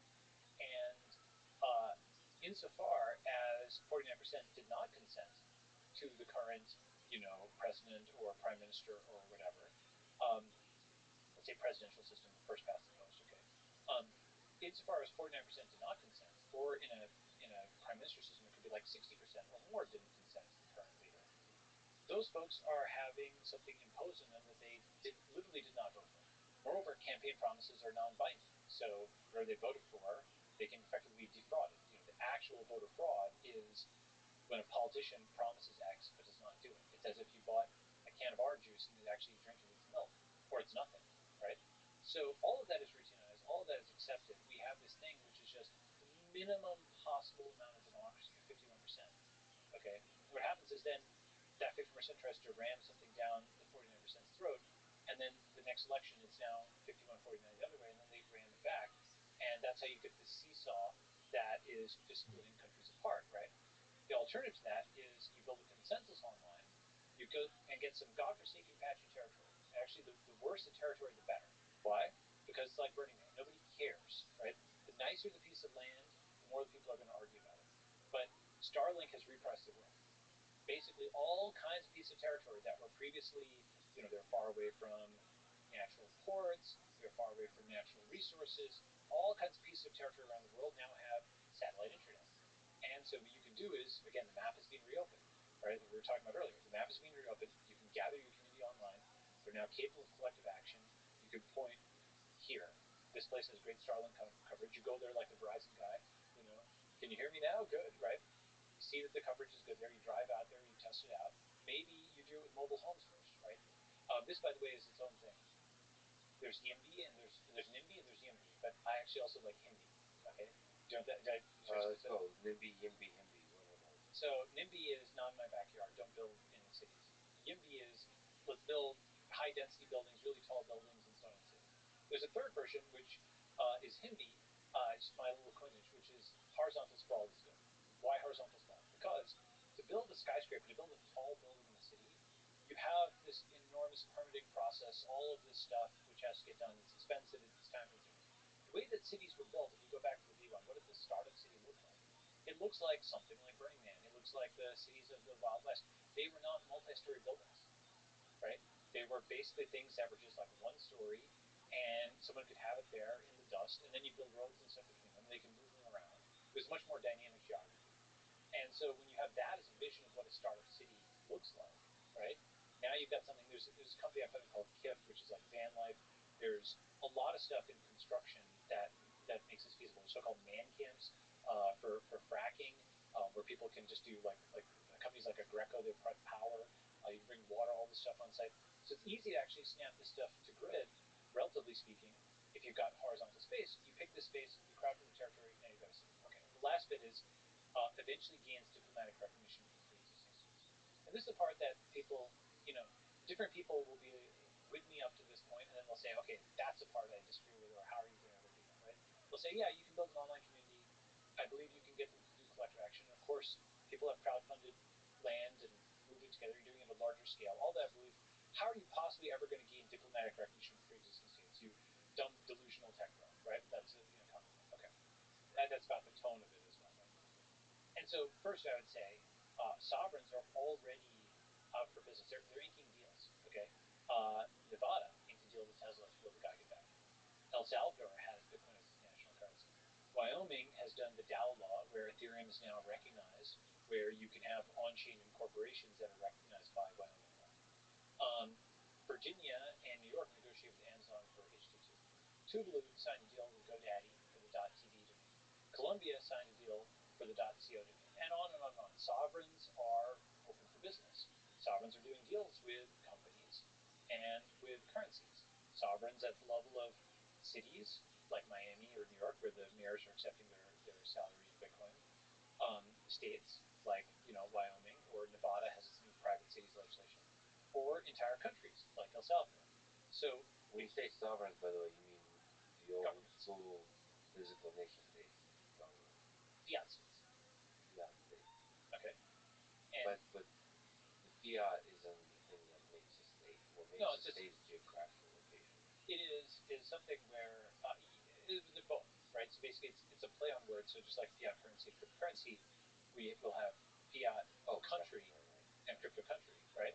And in fact, you can think of the fiat and crypto version of almost anything. One thing I'll come to later is a big thing. The big thing I think comes after digital currency is digital passports.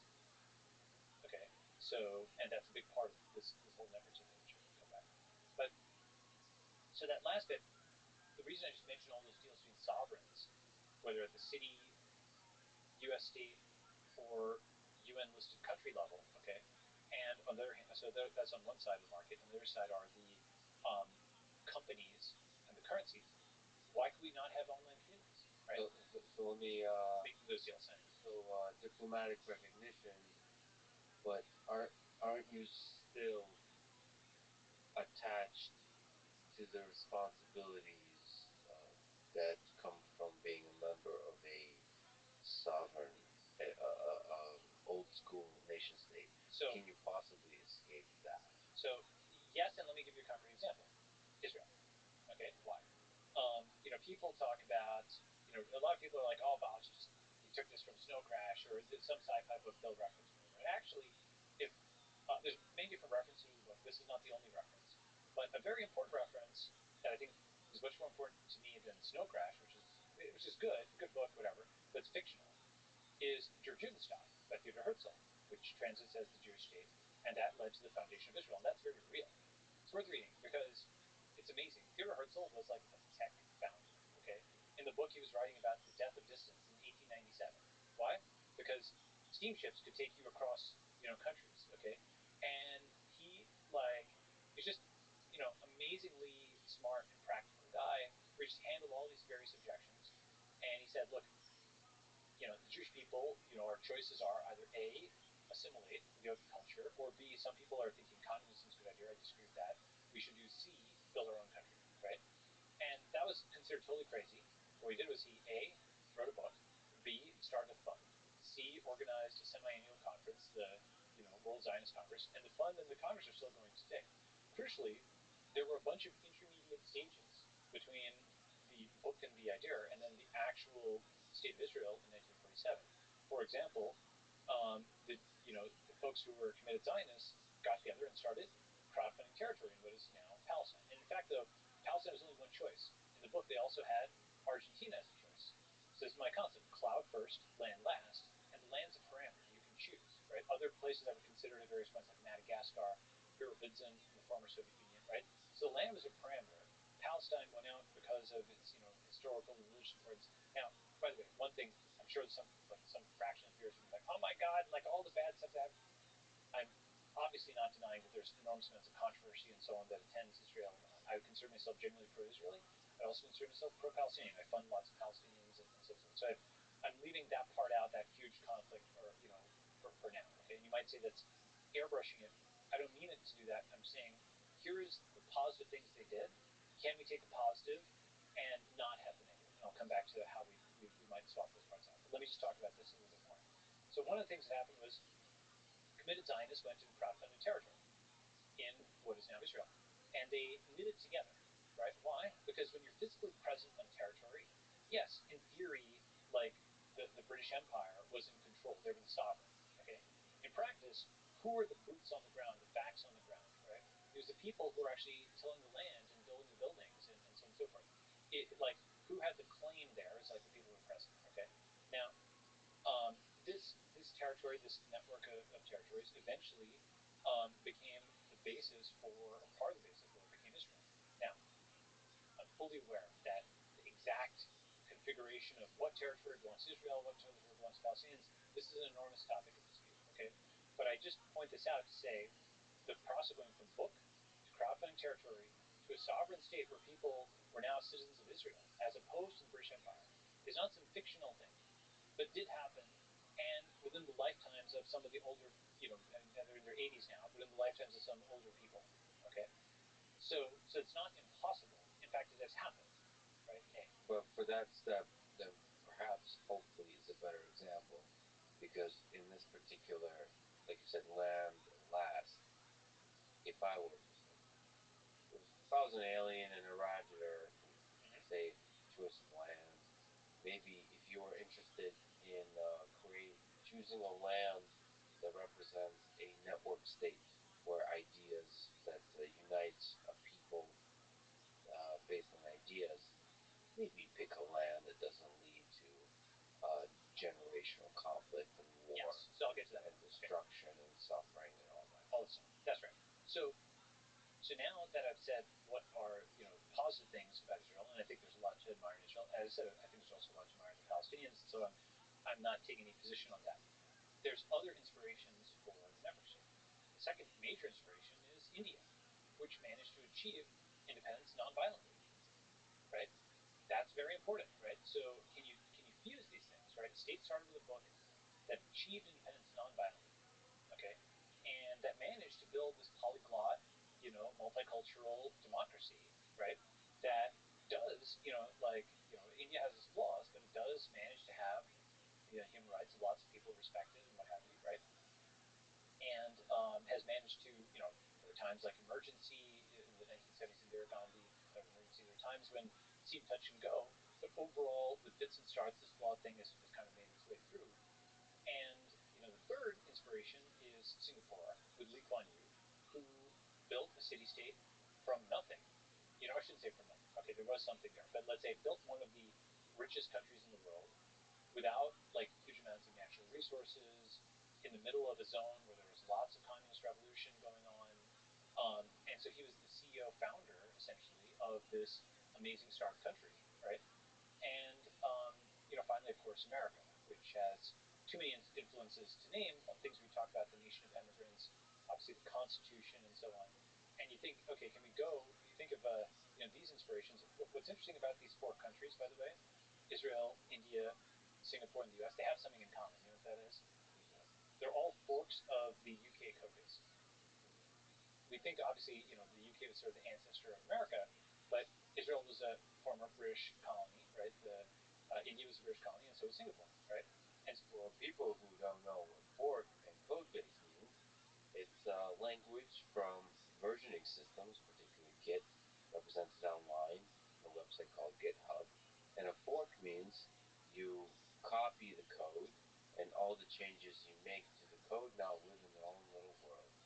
So America took the ideas that define the United Kingdom and then forked it by evolving those ideas in a way that didn't affect the original country. That's right. And what's interesting about this is, you know, of course, I'm saying that in a somewhat playful way, right?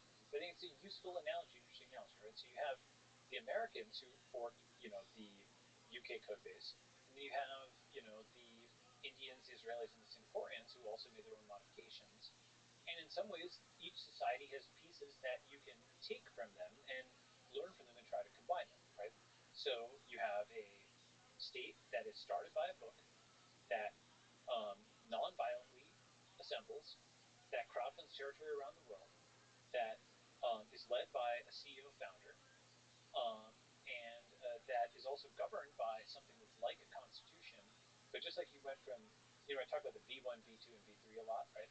Like V1 is gold, and V2 is fiat, and V3 is Bitcoin, right? Where V1 is hunter-gatherer, and V2 is farmer-soldier, V3 is digital nomad or sovereign collective, okay, which is not just an individual, but a group. Here, V1 is UK common law. They don't have a constitution. It's solid precedent going for many years, right? V2 is the US Constitution, and V3 is the smart contract, the social smart contract, which is a fusion, obviously, of Rousseau's concept of the social contract and the smart contract. The social smart contract is like written in code, okay? So it's like even more rigorous than the Constitution. And in many ways, you can think of going from the United Kingdom of England, Wales, Scotland, Northern Ireland, the United States of America, the network states of the internet, okay, where you go from the rights of Englishmen with the Magna Carta to Europeans, African Americans, all the immigrants to the Americas or the North America. Then you go all the people of the world, and so you basically are more democratic, and you're more capitalist because you're talking about internet capitalism, not just nation-state block capitalism. In a sense, it's the V3, right? Another way it's the V3. Only about 2% of the world is over 35, native-born American, can qualify to be president of the United States. But 100% of the world, you can become the president of a network state.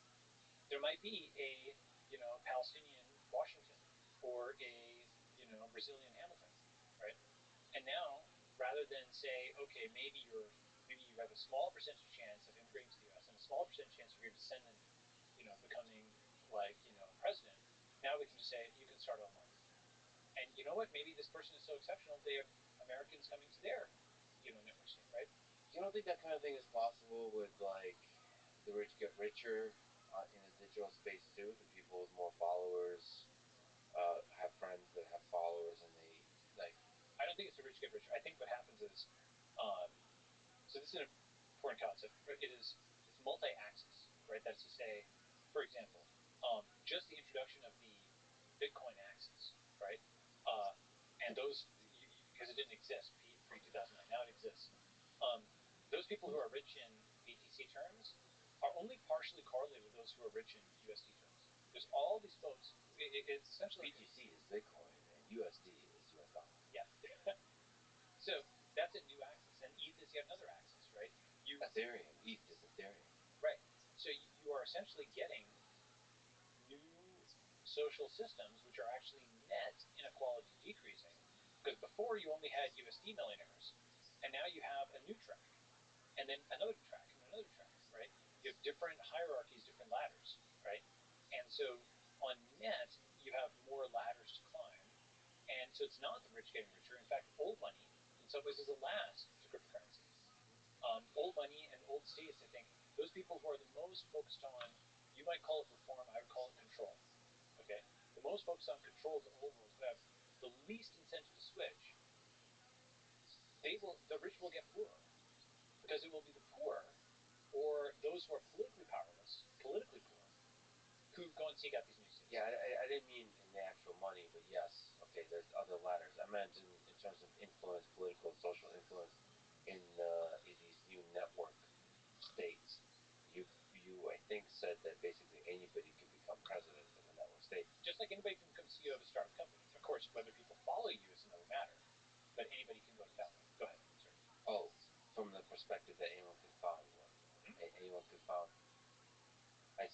we don't think it's implausible that somebody from Brazil or Nigeria. I mean, most quote billionaires in the world are not American, and in fact, actually, here's another important point. It's far easier to become a tech billionaire or a billionaire period than become president of the United States. There's less than 50 U.S. presidents ever, all time.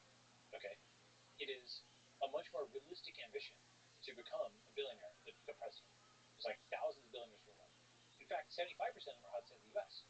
And many of those have been, some of them are like energy and oil, which is often based on political connections, but a very large chunk of the rest are tech. Okay, and that's something where you're mining, but you're mining online by hitting keys as opposed to with a pickaxe, in granite, right? So the point is that we think it's totally understandable today for there to be a huge founder who comes out of Vietnam or South America, like that. Like you can name founders from all over the world, right? Exceptional people can rise from all over the world to run giant companies. Why can they not rise to run giant new countries? And the answer is we didn't develop the mechanism yet, right? Just as another example, I talk about this in the book. Vitalik Buterin is far more qualified than Jerome Powell, right, or anybody at the Federal Reserve. He actually built and managed a monetary policy and a currency from scratch, okay, as a 20-something, right?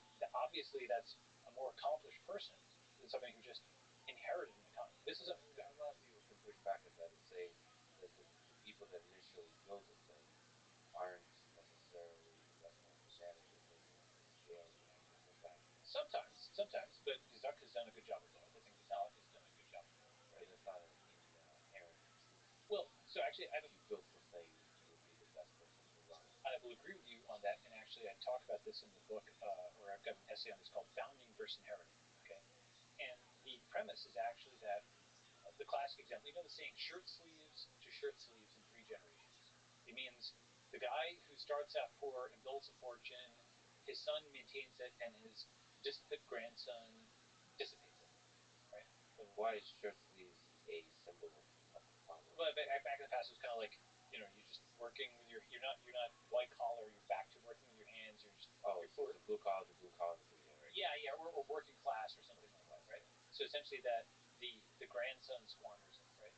And in a sense, by the way, just to talk about that for a second, if you have 2 children and 4 grandchildren and 8 great grandchildren and 16 and so on, and older families, they're much bigger, right? 6 children is not uncommon. Whatever fortune you have is now split 6 ways, and then 6 ways, and 6 ways again. So, with the exception of primogeniture, where the oldest son inherits all the way down, the majority of descendants just a few generations out have probably inherited none of that fortune, unless it has compounded to such an extent that it's like up 6x over 20 years, right?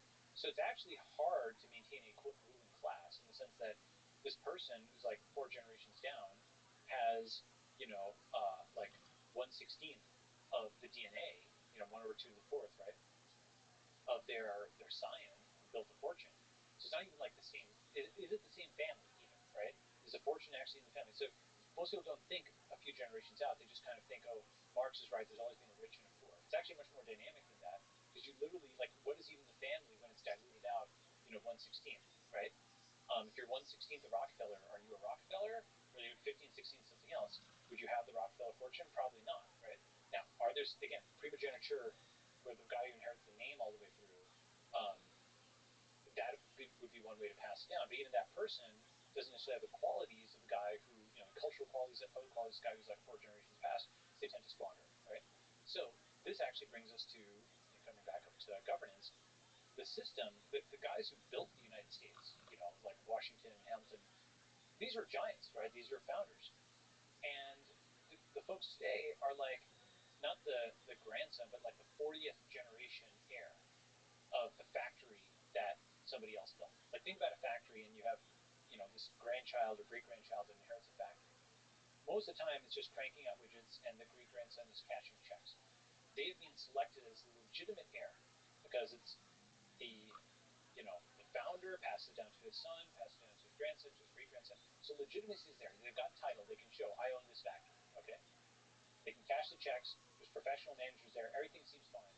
Until one day, that factory has to go from making, widgets to making masks for COVID or something else. It has to change direction. It has to do something it hasn't done before. None of that capability for invention and reinvention is present anymore. These people have inherited something that they could not build from scratch. Because they could not build from scratch, they can't even maintain it. This is an important point. The ability to build from scratch is so important because if some part breaks and you don't know why it was there, can you even maintain it? No, you can't. Okay? Unless all the replacement parts and the know-how to fit them together is there, you can't repair this. So in 2009, Mother Jones had a story that said that the U.S. military had forgotten how to make some kinds of nuclear weapons because there was a part where all the guys who knew how to make it had like aged out or left. Okay? And this was some like aerogel or something like that. It was rumored. Okay? Thing is, you're seeing, increasingly, for example, you've got wildfires in California. You've got, water that's not potable in Jackson. You've got power outages in Texas. You're seeing a lot of the infrastructure of the U.S. is just less functional. I think probably part of that is due to civil engineering not being that sexy a field, people aging out, and just domain knowledge being lost, and the heirs who win, the role of mayor or whatever of this town don't have the ability to build it from scratch. They're just selected for legitimacy, not competence. Okay, so once you think about this concept of founding versus inheriting, and I've got the whole essay which talks about this.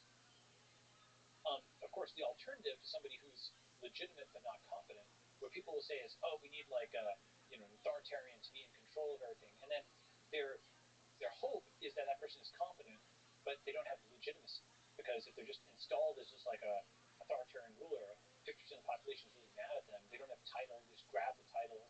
Maybe they can exert enough force. That's the problem with kind of the authoritarian, dictator takeover, right? So the alternative, the third version, is the founder, who combines both legitimacy and competence because they start from scratch. They attract people to their vision. They build it from scratch. And so you need is the ability to constantly do refoundings, rebuilds.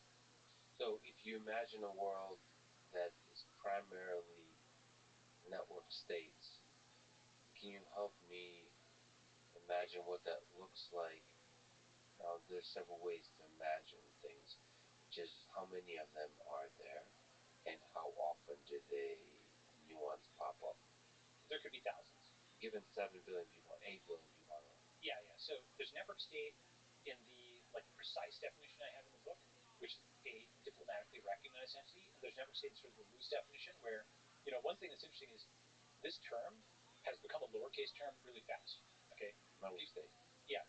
Like in the sense of Google became lowercase Google for like Googling, or like Uber became lowercase Uber.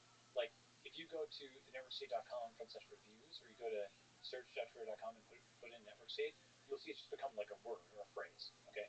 So that means it's sort of whatever I intended to mean, people will use it to mean what they want it to mean, right? Okay. So it's internet, right? It's internet. You've become a meme. Well, first of all, you're a meme, and this book is a meme. Am I a meme? Okay, maybe I'm a meme. But the book I think is a good meme. That's actually why I wanted to make it free. I wanted people to take it out there, make it their own. And one of the things I say at the beginning, and I'll come back to this thing, is it's a toolbox, not a manifesto.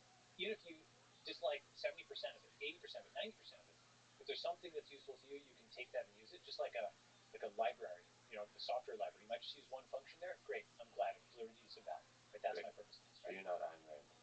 No, not Ayn Rand. And basically, the whole point of this actually is it's polytheistic, polystatistic, is genuinely. Is it polyamorous? It's not polyamorous. Though somebody might. Do you have love advice in the book? I didn't see it. So do you talk about love in? I do not talk about love. I rather maybe not to you. Not that I don't believe in love. Love is great. All right, I will accept your offer to write a guest chapter in your Me Too book about love. All right, great. Because there is some aspect that's very interesting. Which parts of human civilization require physical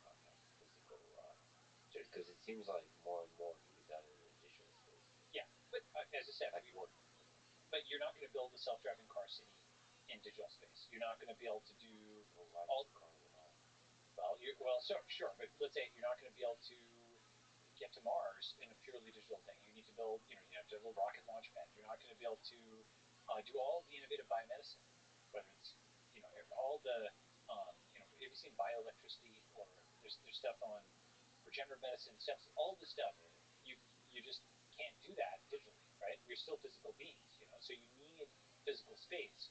But how do we get that, right? So this is meant to wend its way to through various roadblocks in the so-called, actually my term from many years ago, the idea maze. It's meant to wend its way through the idea maze to find how to use bits to unlock innovation patterns. The idea maze within the bigger prime number maze. We're going back to visualizing the number of states and how often they Okay. So let me first anchor this, because people, just to give some numbers, right?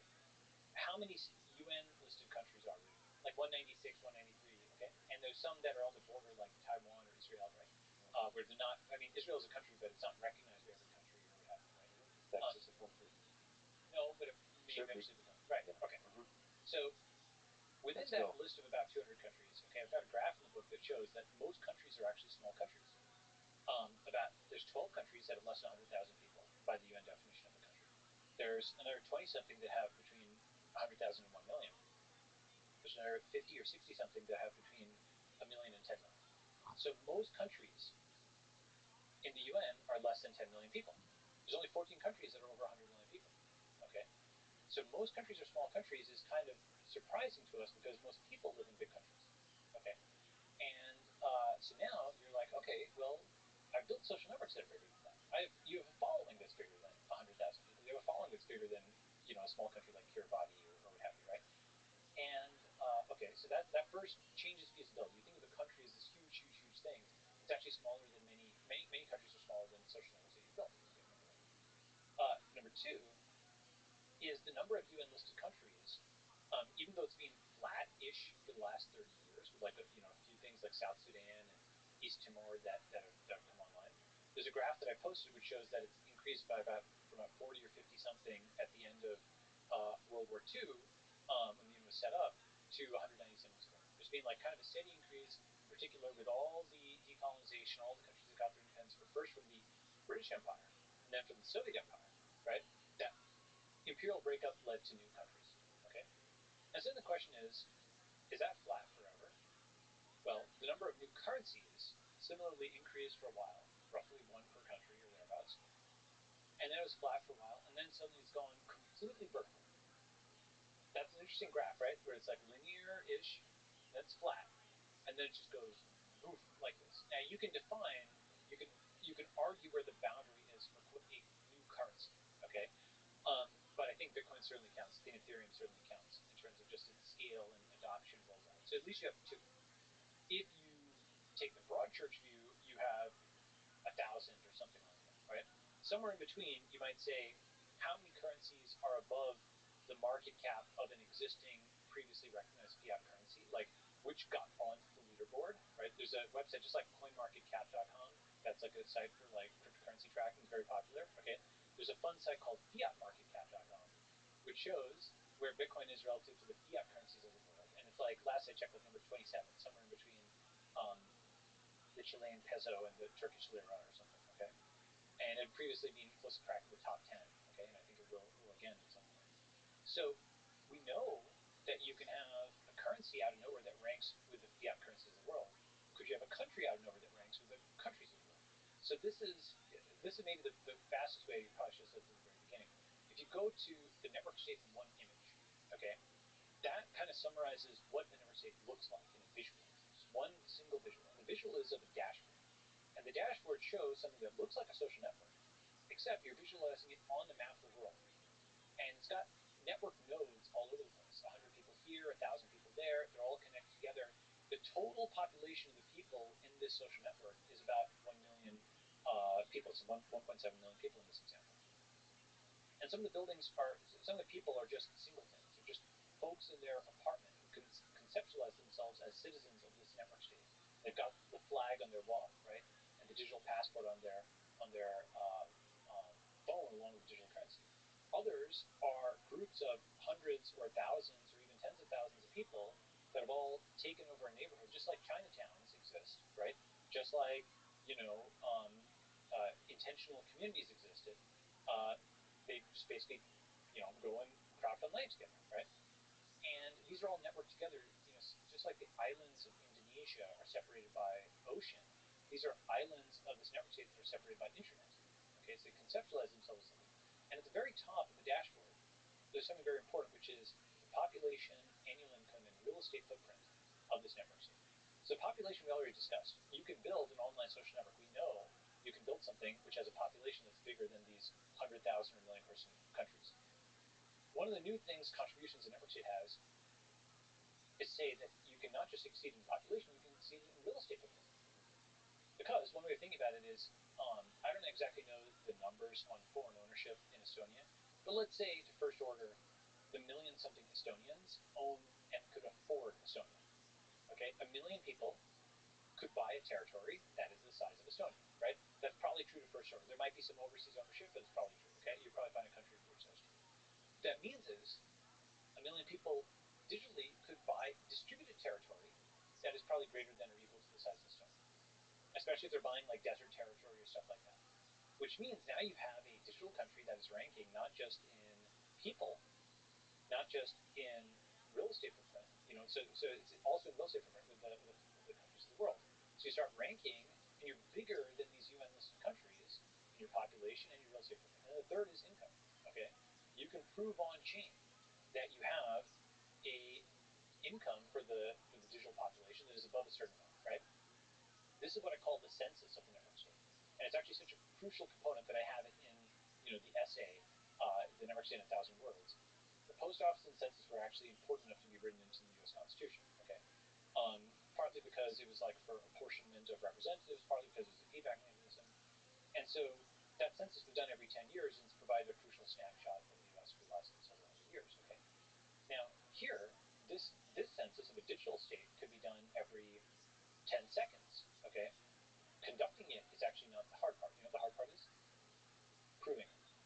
Because how will the world believe that you actually have 100,000 people spread across countries? Couldn't they all be bots? Could they be AIs? Proof of human, proof of income, and also proof of real estate start to actually rise dramatically in importance, because you're saying we're going to rank this digital state on the leaderboard of the fiat states. Okay, and so that means that people will start to, first they'll just laugh at it. Once you start claiming you have 10,000 citizens, people are going to start poking and be like, is that real? Prove that it's real. Okay, so I have a whole talk on this, actually I'm giving at this Chainlink conference, but essentially, how do you prove this, right? The short answer is crypto oracles plus audio. The somewhat longer answer is you put these assertions on chain, these proof of human, these proof of real estate, etc., assertions on chain. Okay, and there's people who are writing to the blockchain, and they are digitally signing their assertions.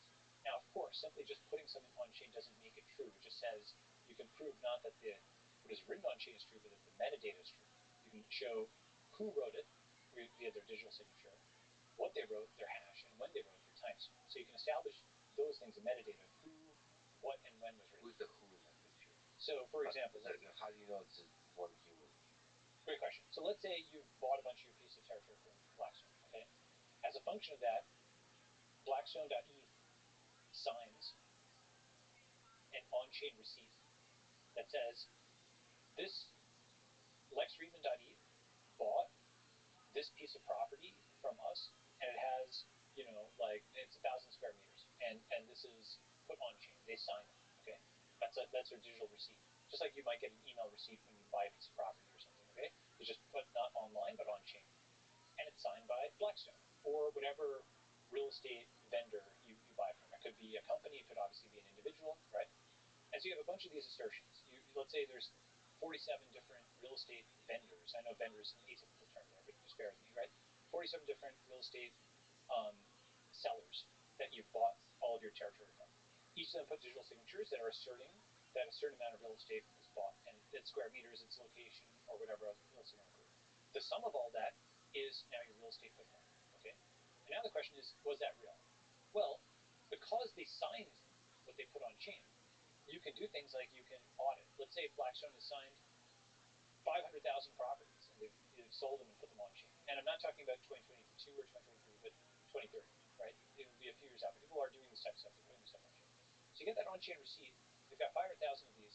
What you can do is just sample. Okay? You pick a subset N of them. Let's say 500 properties around the world. You go there. You actually go and independently look at what the square footprint is. And then from that, you can see what was the actual, your measurement, versus their reported. And then you can, via statistical inference, extrapolate that if they were randomly selected to the rest of the properties and get a reliability score for Blackstone's reporting of its real estate square footage. Okay? Who does the? So that's the auditing side. That's the auditing side. So the crypto oracle is the auditable on-chain. What does it say? Assertions. That's right. Yeah, well, like HOOPA and stuff. Who I still have to get to the HOOPA human, but auditing. There's a bunch of people randomly checking that you're not full of shit. That's right. So okay, who is in charge of the auditing?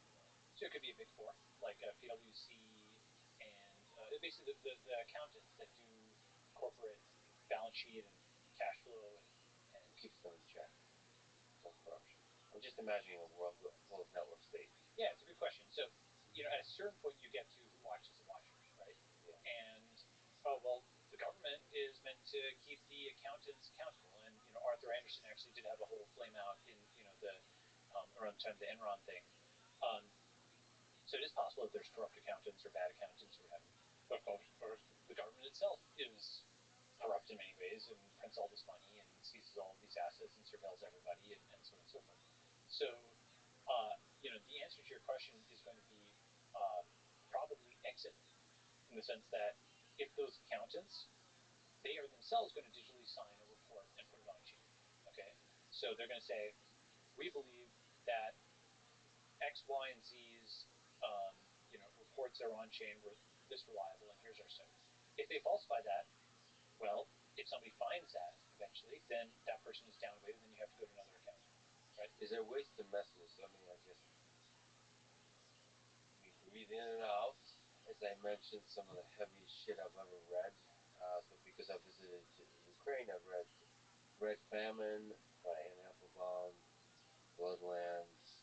Yep. And there's just a lot of coverage of the census. I mean, there's a lot of coverage of a lot of things, but in Ukraine in the 1930s, Stalin messed a lot with the census to hide the fact that a lot of people died from starvation. He did that with the cooperation of Arthur G. Sulzberger's New York Times.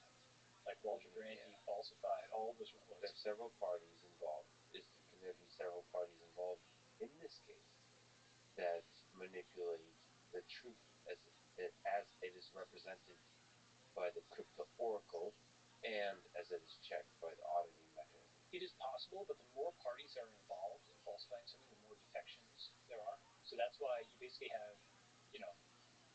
another level of auditing, is fundamentally the answer, right? And really, I think what it comes back to is, if you're showing your work, right? This is the difference between crypto economics and fiat economics. The Bitcoin blockchain, anybody can download it and run verification on it. Okay, this is different than government inflation stats, which people don't believe, right? Because the process is just, it is true that CPI methodology is published and so on, but it is not something which people feel reflects their actual basket of goods, right? And so the independent verifiability is really the core of what true auditability is.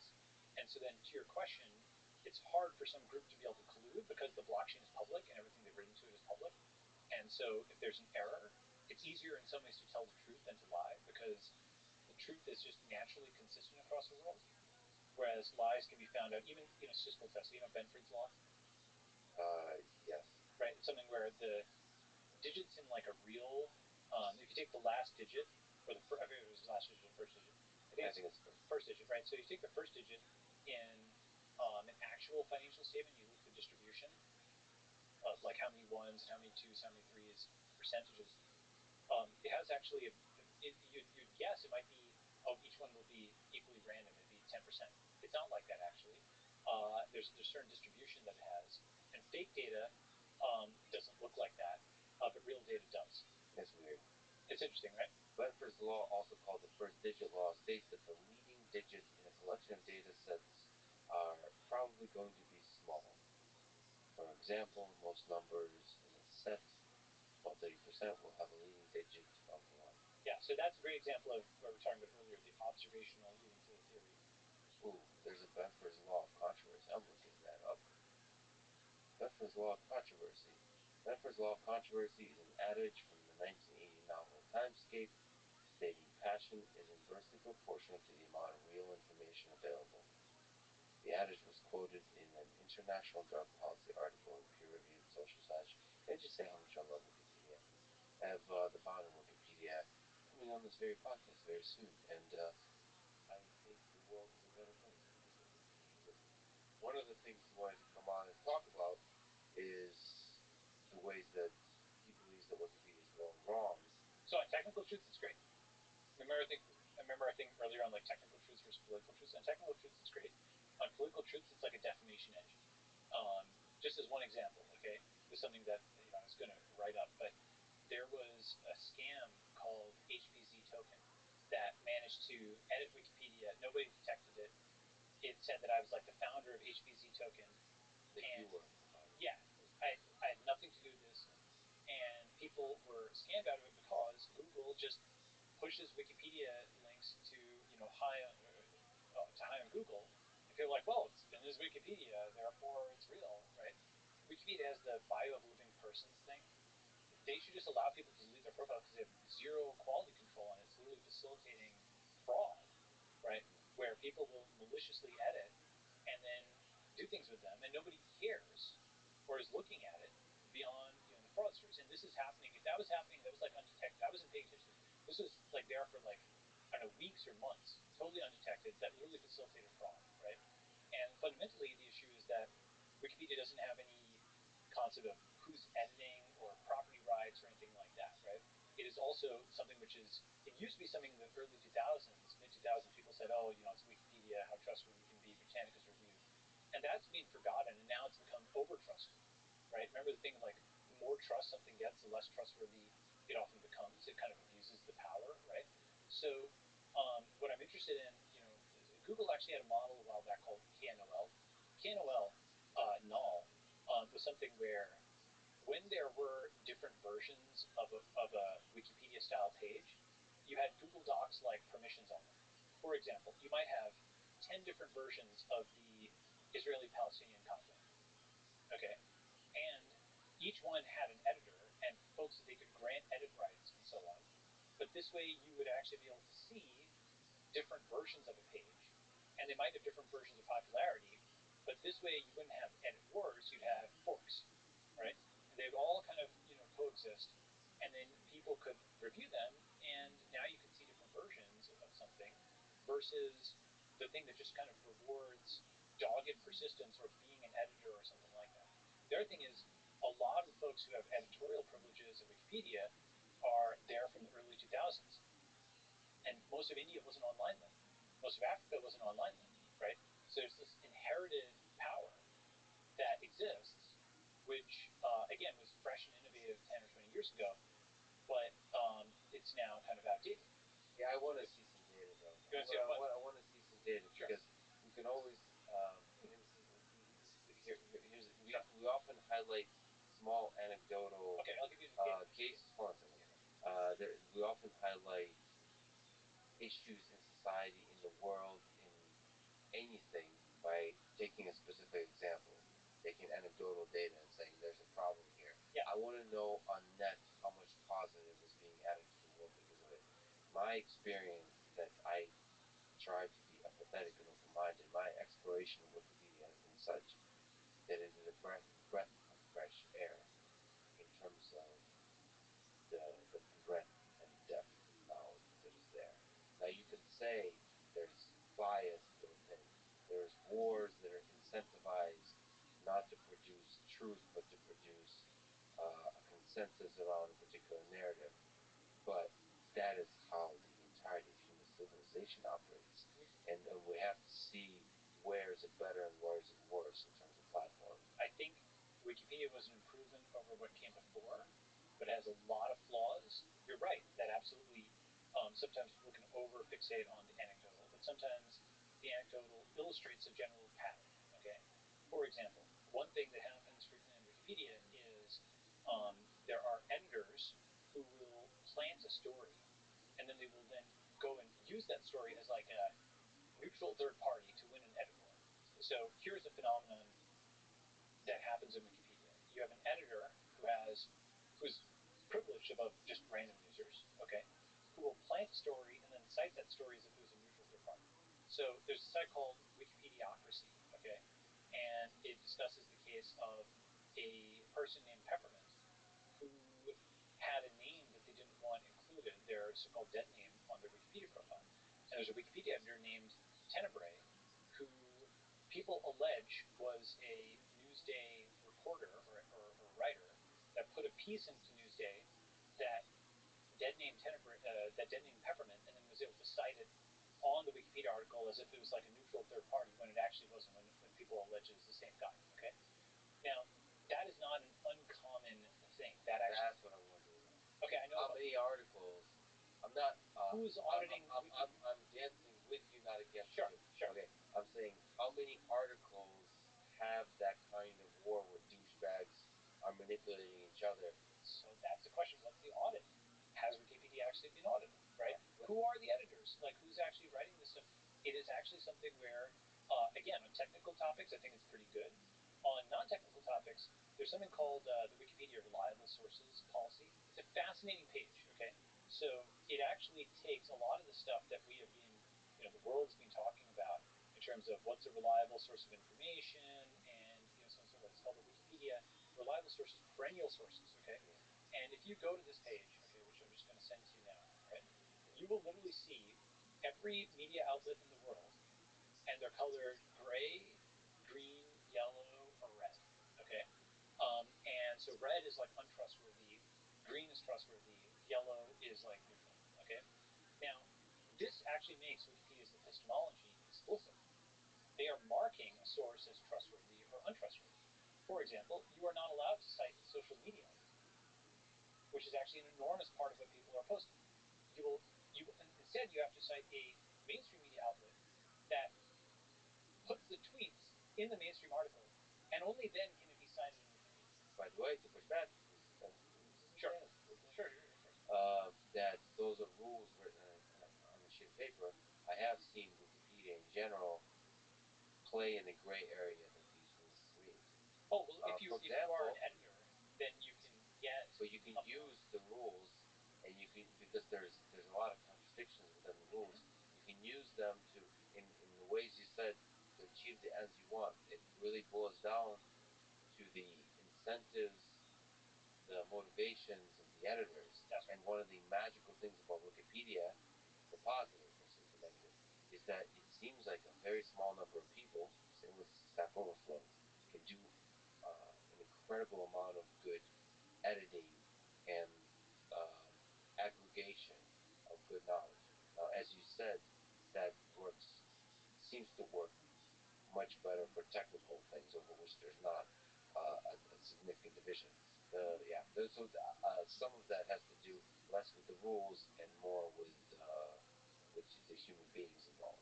Well, but here's the thing: so first, let me take this. I should finish off this point of reliable source and perennial sources, right?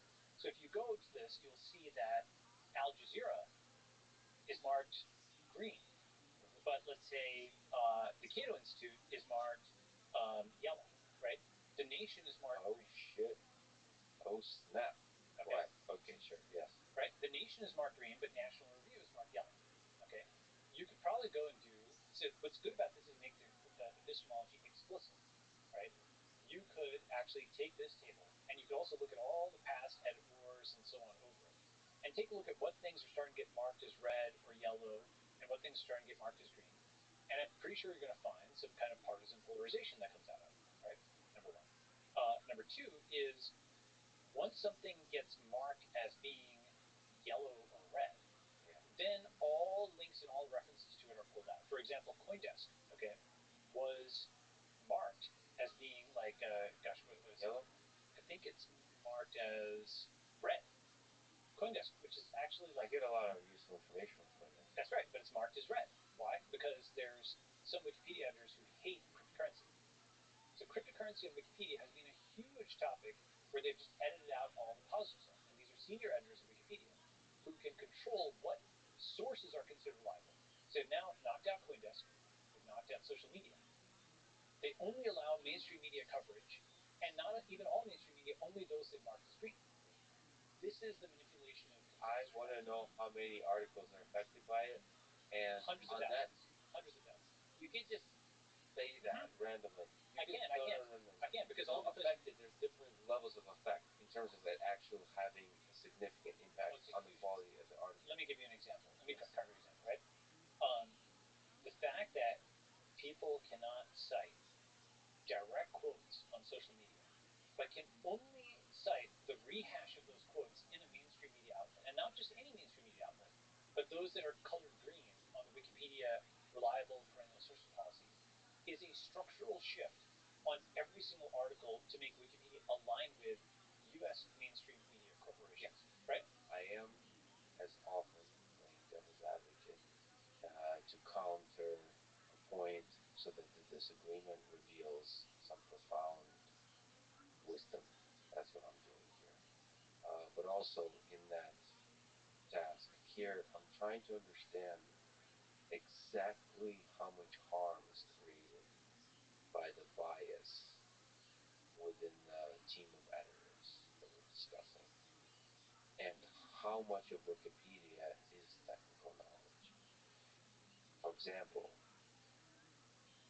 the Russian invasion of Ukraine. The Wikipedia article I've seen there, now that changes very aggressively a lot, and I hear from every side on this, but it did not seem biased to me. Here's like, as compared to mainstream media in the United States. So now I'm going to sound extremely woke. Yes. Okay. If you go and look at this, all right, Times of India is yellow, but Mother Jones, Jacobin, okay, they are green, right? So a niche, mostly white, Western, like partisan left outlet is marked green, but a billion people, like the Times of India is marked yellow, right? That's a structural bias towards Western media outlets and Western editors when much of the rest of the world hadn't gone online. Or I would just love to see, in terms of the actual article, what ideas are being censored, altered, shifted. Okay. I just think it's an open. I'm not sort of. So the edit logs are there. The edit logs are public. Yeah, okay? So here's it would be fascinating. Yeah, is there a way to explore the way the narratives are shifted because of? Sure. So a very simple one is, if you were to pull all the edit logs of Wikipedia, you can see how many times are social media links disallowed. Okay. Like, first of all, think about it like this: just the fact that social media is not allowed to like be cited on Wikipedia or inconsistently. You think that's a problem? It's a huge problem. Like, you can't cite, let's say, Jeff Bezos' own tweet. You have to cite some random media corporation. Here's the thing, and sorry if I'm interrupting. Please. Hopefully I'm adding to it. I think they're trying to create friction as to the sources used, because if you can use social media, then you can use basically bots to create a bunch of sources, right? And then that you can almost automate the editor war, right? Here's the thing: is basically Wikipedia initially, said, "Oh, we'll only cite mainstream media as a way of boosting its credibility in the early 2000s." Okay, when its credibility was low. Now it's sort of become merged with the U.S. establishment, and now only cites these things whose trust. Have you seen the graphs on trust in mainstream media? Like, it's plummeted down to like 10% or something like that, right? So the most trusted sources for Wikipedia are untrusted by the population. Yes. True. That feels like it's a fixable technological problem. I think I'm underinformed, and my gut says we're both together underinformed to do a rigorous 3 to 4 hour discussion about Wikipedia. Okay. Hold on a second. I think I have a gut sort of developed feeling about which articles not to trust in Wikipedia. I think I need to make that explicit also. I have a kind of an understanding that don't go to Wikipedia for this particular topic. Like, don't go to Wikipedia for an article on Donald Trump or Joe Biden. There's going to be, if I did, I would go to maybe sections that don't have room for assertion of bias, or like the section on controversy or accusations of racism or so on, or sexual assault. I usually not trust Wikipedia on those sections. Like math, that would be great, right? Wikipedia is great for that. On many topics that do not have a single consensus truth, it's structurally shifted towards basically white Western liberals, woke whites, right? Fundamentally, that's a demographic of what Wikipedia has. What kind of articles do you think are affected by this? Let's like think about like what everything that's not math and technology. I think that's too strong a statement. So we can, like I said, war in Ukraine. Sure. I think that's too strong a statement. There's so much affect. I guess I'm saying affected to a large degree. Even this major battles in history, Battle of Stalingrad. Sure. Like that's not math. So you think all of that is affected to a point where it's not a trusted source? Absolutely. If you look at the editors, for example, of Stalin versus Hitler, the tone on Hitler starts out legitimately and justifiably as basically genocidal, maniacal dictator. With Stalin, there's a fair number of Stalin apologists that edit out mention of genocide from the first few paragraphs. I am playing devil's advocate in part, but I also am too underinformed to do the level of defense I would like to provide for the wisdom that is there, for the knowledge that is there. I don't want to use the word truth, but sure, for some level of knowledge that is there in Wikipedia. I think I really worry about, I know you don't mean this, but a cynical interpretation of what you're saying, which is don't trust anything written on Wikipedia. I think you're being very consistent and eloquent in the way you're describing issues in Wikipedia, and I don't have enough um, actual specific examples to give where there is some like still battle for truth that's happening that's outside of the bias of society.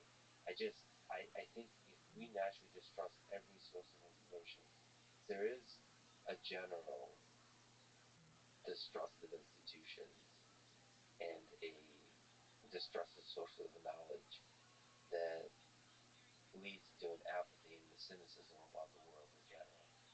If you believe a lot of conspiracy theories, you basically tune out from this collective journey that we're on towards the truth, and that's that like it's not even just Wikipedia. I just think Wikipedia was, at least for a time, and maybe I tuned out, maybe because I am too focused on computer science and engineering and mathematics. But to me, Wikipedia for a long time was a source of calm escape from the political battles of ideology.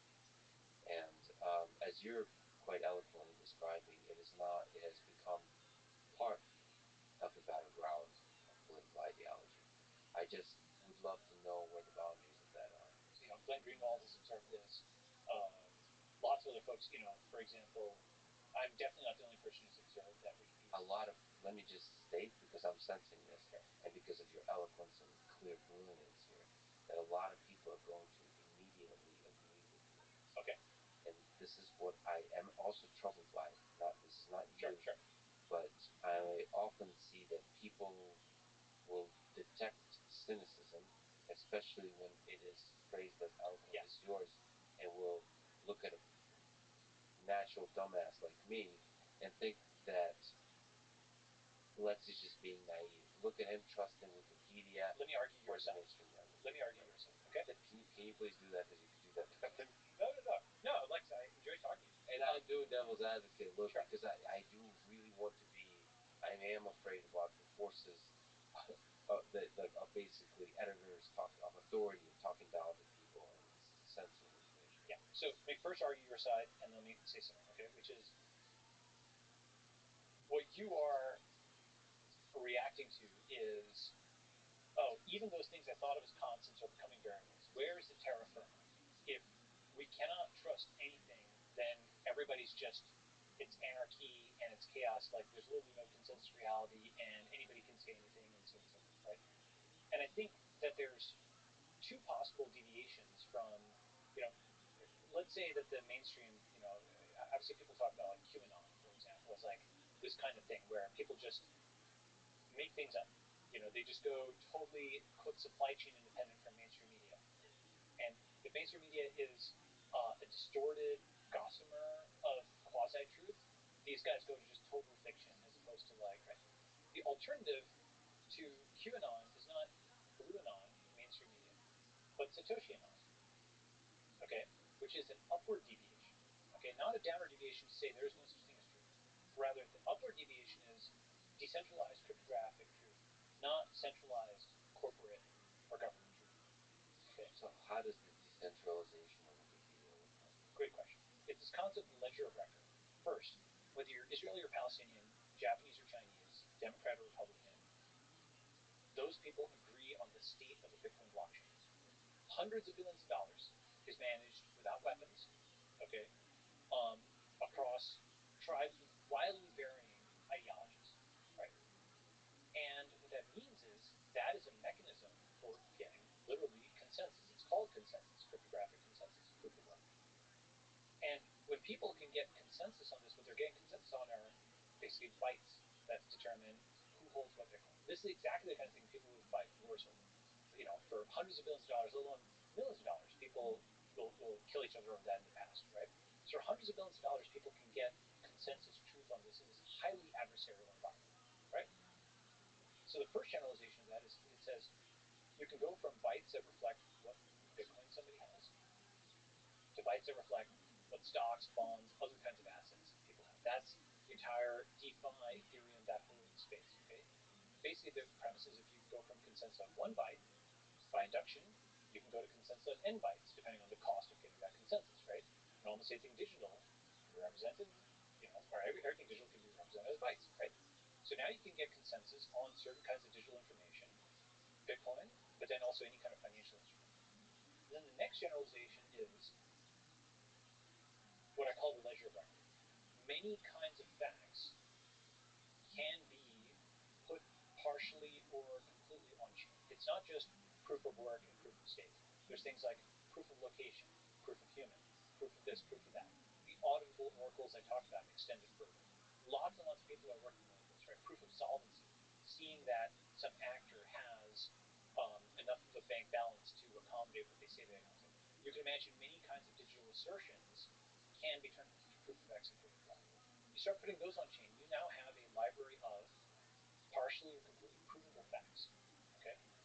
This is how you get consensus, as opposed to having a white Western Wikipedia editor or mostly white Western US media corporation or the US government simply say what is true in a centralized fashion. So, do you think truth is such an easy thing as you get to higher and higher questions of politics? Is the problem that the consensus mechanism is being hacked, or is the problem that truth is a difficult thing to figure out? Was the 2020 election rigged or not? Is the earth flat or not? That's a scientific one. That's technical versus political truth spectrum, yeah. But even the earth, like, well, that one is, yeah, never mind. That's a bad example because that is very, you can rigorously show that the earth is not flat. But what there's some social phenomena, political phenomena, philosophical one that will have a lot of debates, historical stuff about different forces operating within Nazi Germany and Stalinist Soviet Union. I think there's probably a lot of like the historians debate about a lot of stuff. Like Blitz, the book that talks about the influence of drugs in the Third Reich. Right? Were they on meth or something? Yeah, they are. There's a lot of debates about what is the significance of meth on the actual behavior and decisions of Hitler and so on. So there's still a lot of debates. Is it so easy to fix with decentralization? I guess is the question. So I actually have, like, basically chapter 2 of the Network State book is on essentially this topic. And so it's like 70 pages or something like that. So let me try to summarize what I think about on this. First is that there was an Onion article that came out, I can't find it now anymore, but it was about historians in the year 3000 writing about the late 90s and early 2000s. And they're like, clearly, Queen Brittany was a very powerful monarch. We can see how many girls around the world worshipped her like a god. And so it was very funny because it was a plausible distortion of, you know, the current society by, you know, human civilization picking through the rubble 1,000 years later, having no context on anything, right? And it's a very thought-provoking article because it says, well, to what extent is that us picking over Pompeii or the pyramids, or even like the 1600s or the 1700s, like a few hundred years ago, we're basically sifting through artifacts, and Selma Berger actually has this concept like, which is obvious but it's also useful to have a name for it. It's like, I think he calls it like dark history, which is, again, I might be getting this wrong, but it's like only a small percentage of what the Greeks wrote down, has come to us to the present day, right? So perhaps it's not just the winners who write history; it's like the surviving records. We have this extremely partial, fragmentary record of history, and sometimes there's some discovery that rewrites the whole thing. Do you know what, like Göbekli Tepe is? Everything I know about that is from Rogan, because he's a huge fan of that kind of stuff. Yeah, so that like rewrites. And then there's a lot of debates there. There's a lot of debates. So basically, it's like the discovery of this site in northern Turkey that totally shifts our estimate of like when civilization started, maybe pushing it back many thousands of years further in the past, right? The past, it's like an inverse problem in physics, right? We are trying to reconstruct this from limited information, right? It's like X-ray crystallography. It's an inverse problem, right? It's Plato's cave. We're trying to reconstruct what the world looks like outside from these shadows, these fragments that have been given to us, right, or that we found. And so in that sense, as you find more information, your estimate of the past changes, right? Oh wow, okay, that pushes back civilization farther than we thought. Like one discovery just changes it. You want to try to, given all the gaps in the data we have, you want to try to remove bias from the process of trying to fill the gaps. Well, so here's the thing. I think we're very close to the moment of it, and so that's why it'll sound crazy when I say it now. But our descendants, I really do think of what the blockchain is and cryptographically verifiable history as being the next step after written history. It's like on par with that. Because anybody who has the record, the math is not going to change, right? Math is constant across human time and space, right? So, the value of pi is constant. That's one of the few constants across all these different human civilizations, okay? So, somebody in the future, assuming, of course, the digital record is actually intact to that point, because in theory, digital stuff will persist. In practice, you have lost data and floppy drives and stuff like that. In some ways, digital is more persistent. In some ways, physical is more persistent. Okay, but assuming we can figure out the archival problem somehow, then this future record, at least it's internally consistent, right? You can run a bunch of equivalence and checksums, right? The Bitcoin verification process, just sum it all up and see that, okay, it's f of g of h of x, and boom, that at least is internally consistent, okay? Again, it doesn't say that all the people who reported it were, they could have put something on chain that's false, but at least the metadata is likely to be very difficult to falsify. And this is a new tool. It's really a new tool in terms of a robust history that is expensive and technically challenging to edit and alter.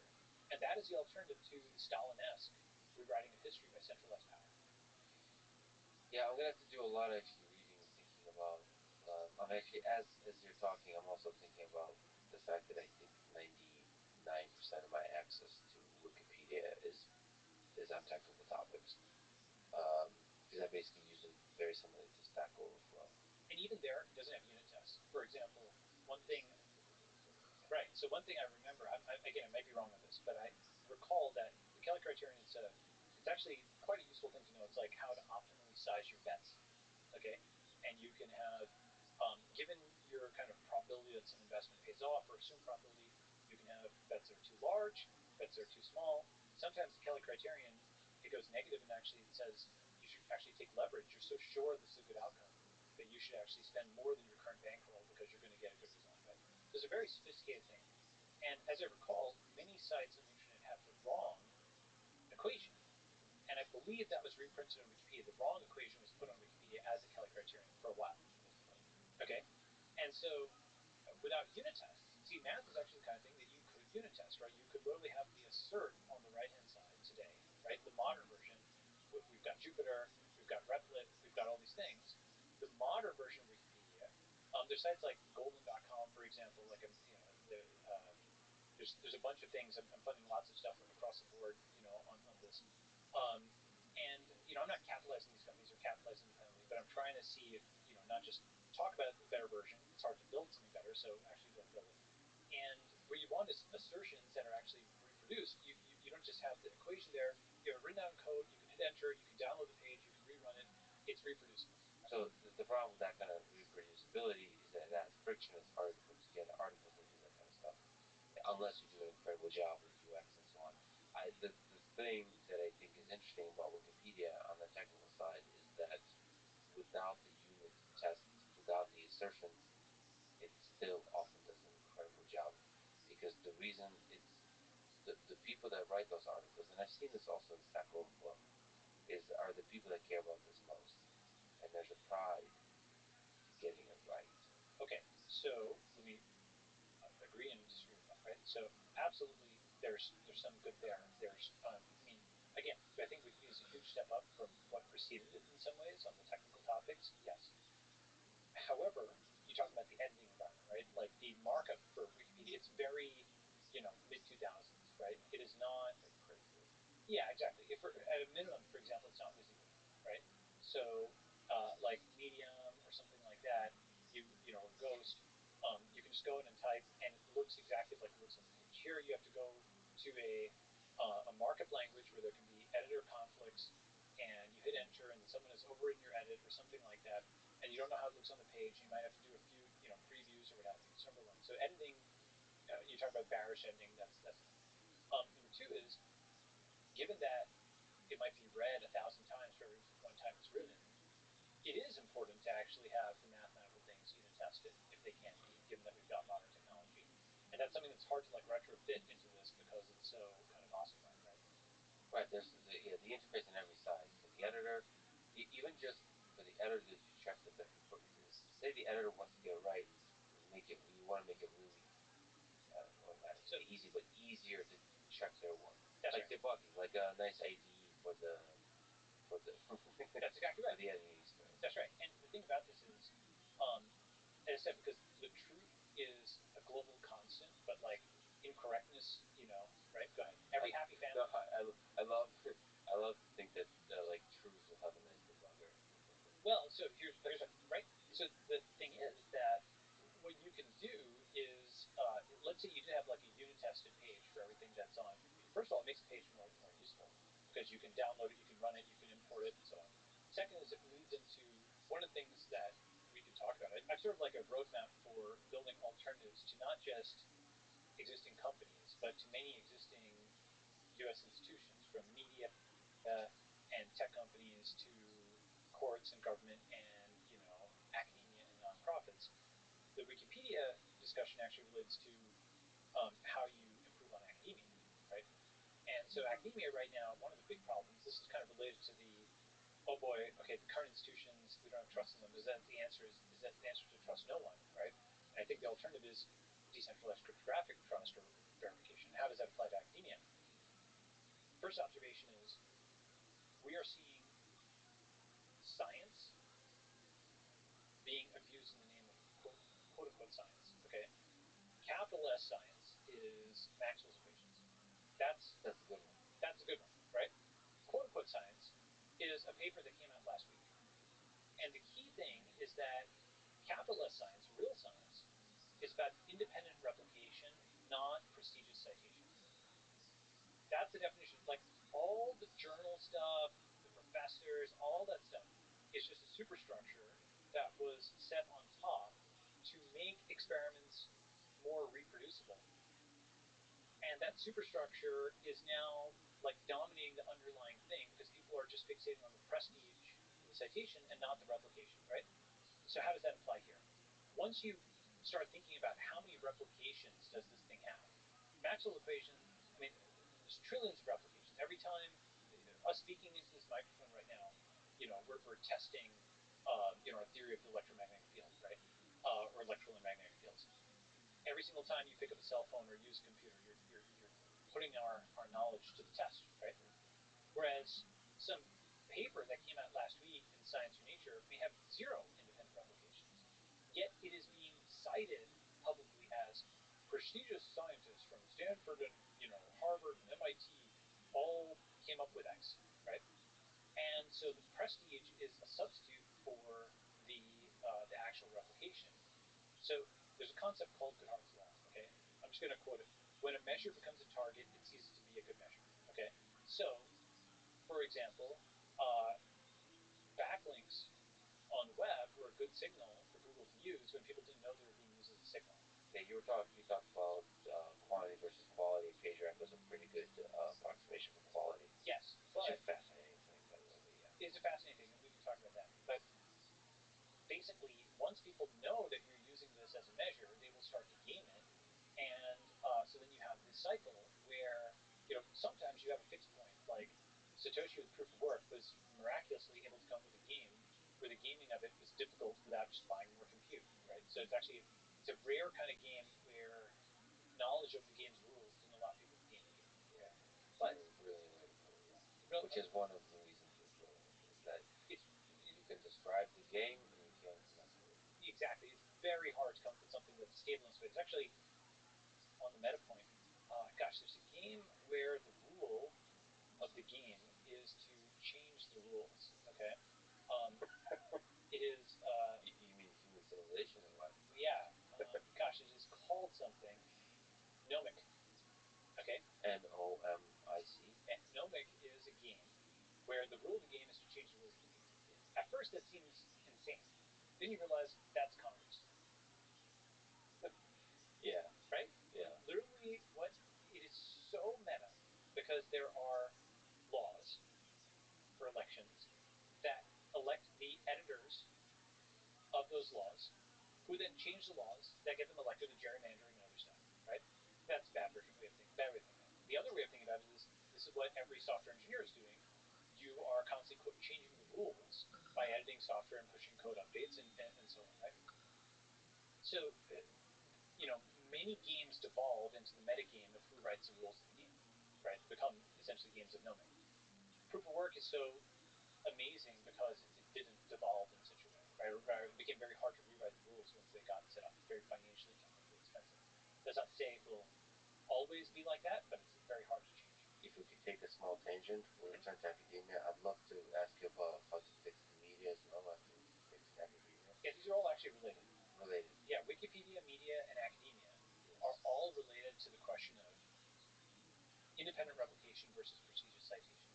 Sure. So that the problem is authority and prestige as you see it from academia and the media and Wikipedia with the editors. We have to have a mechanism where sort of the data and the reproducibility is what dominates the discourse. That's right. And so one way to think about this is, I've said this in I think I tweeted this or but Western civilization actually has a break classification emergency button. It's called decentralization, right? Martin Luther hit it when the Catholic Church was too ossified and centralized. He decentralized with the Protestant Reformation. Okay, he said, at the time, people were able to pay for indulgences, like that is to say, they could sin. They could say, okay, I sinned 5 times yesterday. Here's the equivalent of $50. Okay, I'm done with my sin. I can go and sin some more. Okay, they really buy their way out of sin. Okay, and people debate as to how frequent those indulgences were. These are one of the things he inveighed against in the 95 Theses. So decentralization, boom, break away from this ossified church, start something new, right? And in theory, the quote religious wars of the 1600s that ensued were about things like where the wafer was the body of Christ or what have you, but in part they were also about power and whether the centralized entity would write all the rules or the decentralized one would. And so what happened was obviously Catholicism still exists, but Protestantism also exists. Okay, and similarly here you've got this ossified central institution where forget about. I mean, there's complicated studies; they're difficult to summarize. But when you have the science saying masks don't work and then they do, okay, which everybody saw, and this is not like everybody knew that there was not like some massive study that came out that changed our perspective on mask wearing. It was something that was just insistently asserted as this is what the science says, and then without any acknowledgement, the science said something different, the next day, right? I remember because I was in the middle of this debate, and I think you could justify masks early in the pandemic as a useful precaution, and then later, post-vaccination, perhaps not necessary. I think that's like the rational way of thinking about it. But the point was that such levels of uncertainty were not acknowledged. Instead, people, were basically lying in the name of science and public policy wasn't public health, it was political health. Okay, so something like that, you're just spending down all the credibility of institutions for basically nothing. Okay, and so in such a circumstance, what do? Break glass, decentralized. What does that look like? Okay, so let me describe what I call crypto science, by analogy to crypto, just like there's fiat science, crypto science, right? Fiat economics. Okay, so in any experiment, any paper when it comes out, right? It's you can sort of divide it into the analog to digital and the purely digital. Okay, so the analog to digital is you're running some instruments, you're getting some data, okay, and then once you've got the data, you're generating figures and tables and text and a PDF from that data, right? Leave aside the data collection step for now, I'll come back to that, right? Just the purely digital part.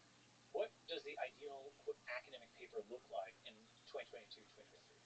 First, there's this concept called reproducible research. Okay, reproducible research is the idea that the PDF should be regenerated from the data and code.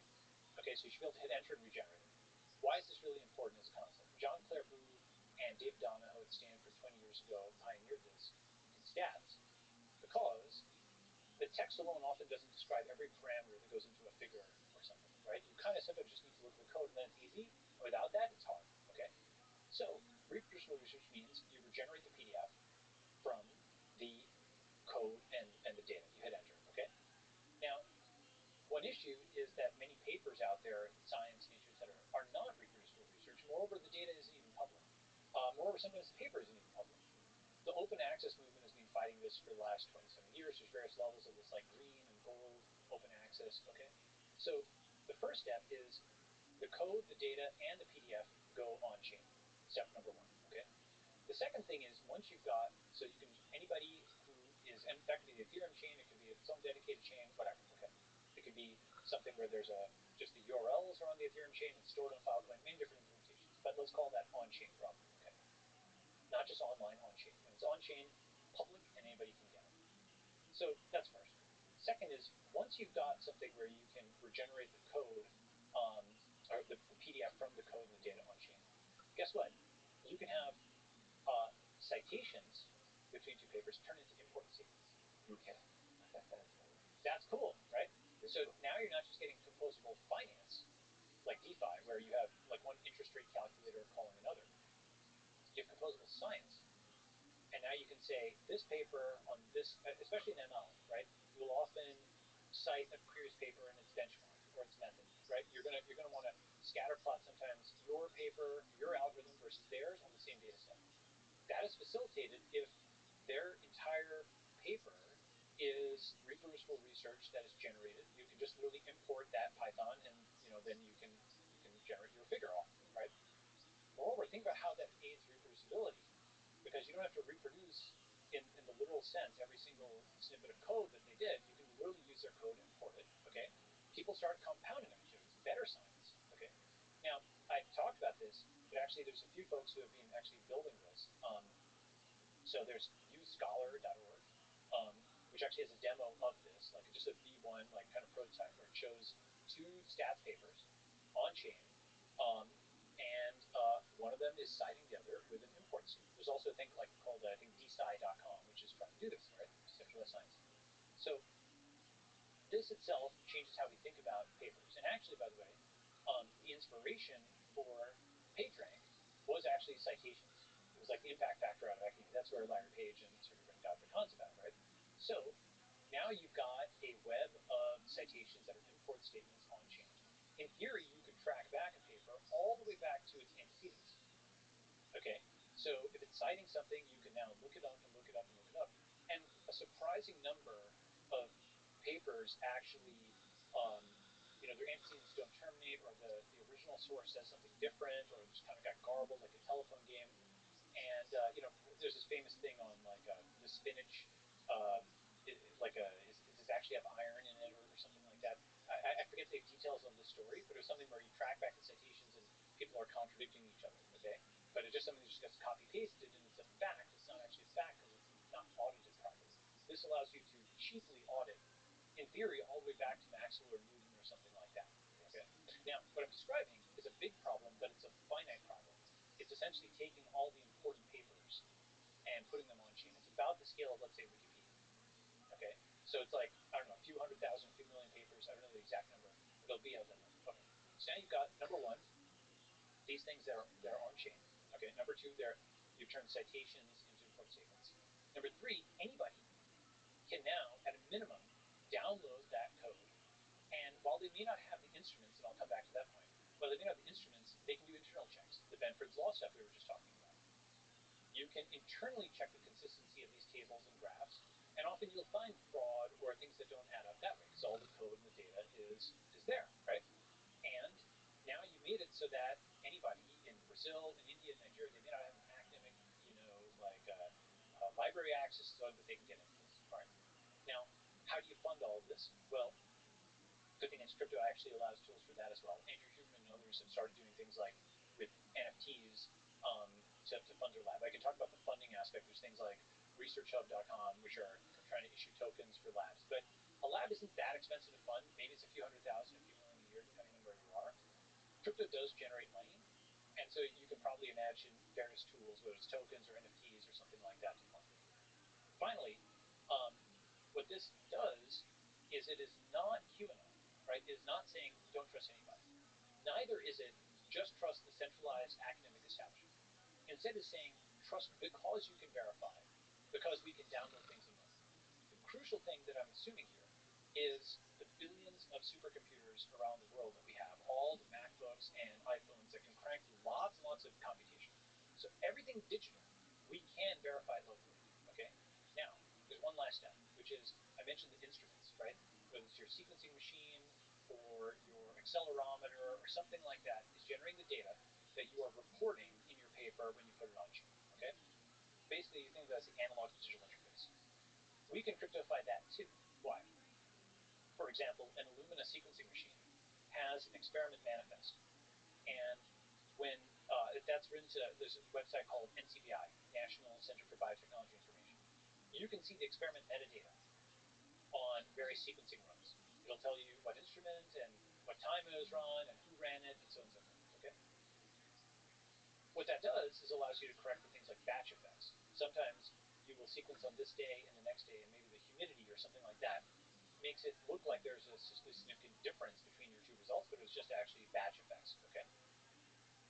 What's my point? The point is, if you have a crypto instrument, you can have, various hashes and stuff of the data as a chain of custody for the data itself that are streamed and written on chain that the manufacturer can program into this. For anything that's really, you might say, well, boy, that's overkill, right? I'm saying actually not. You know why?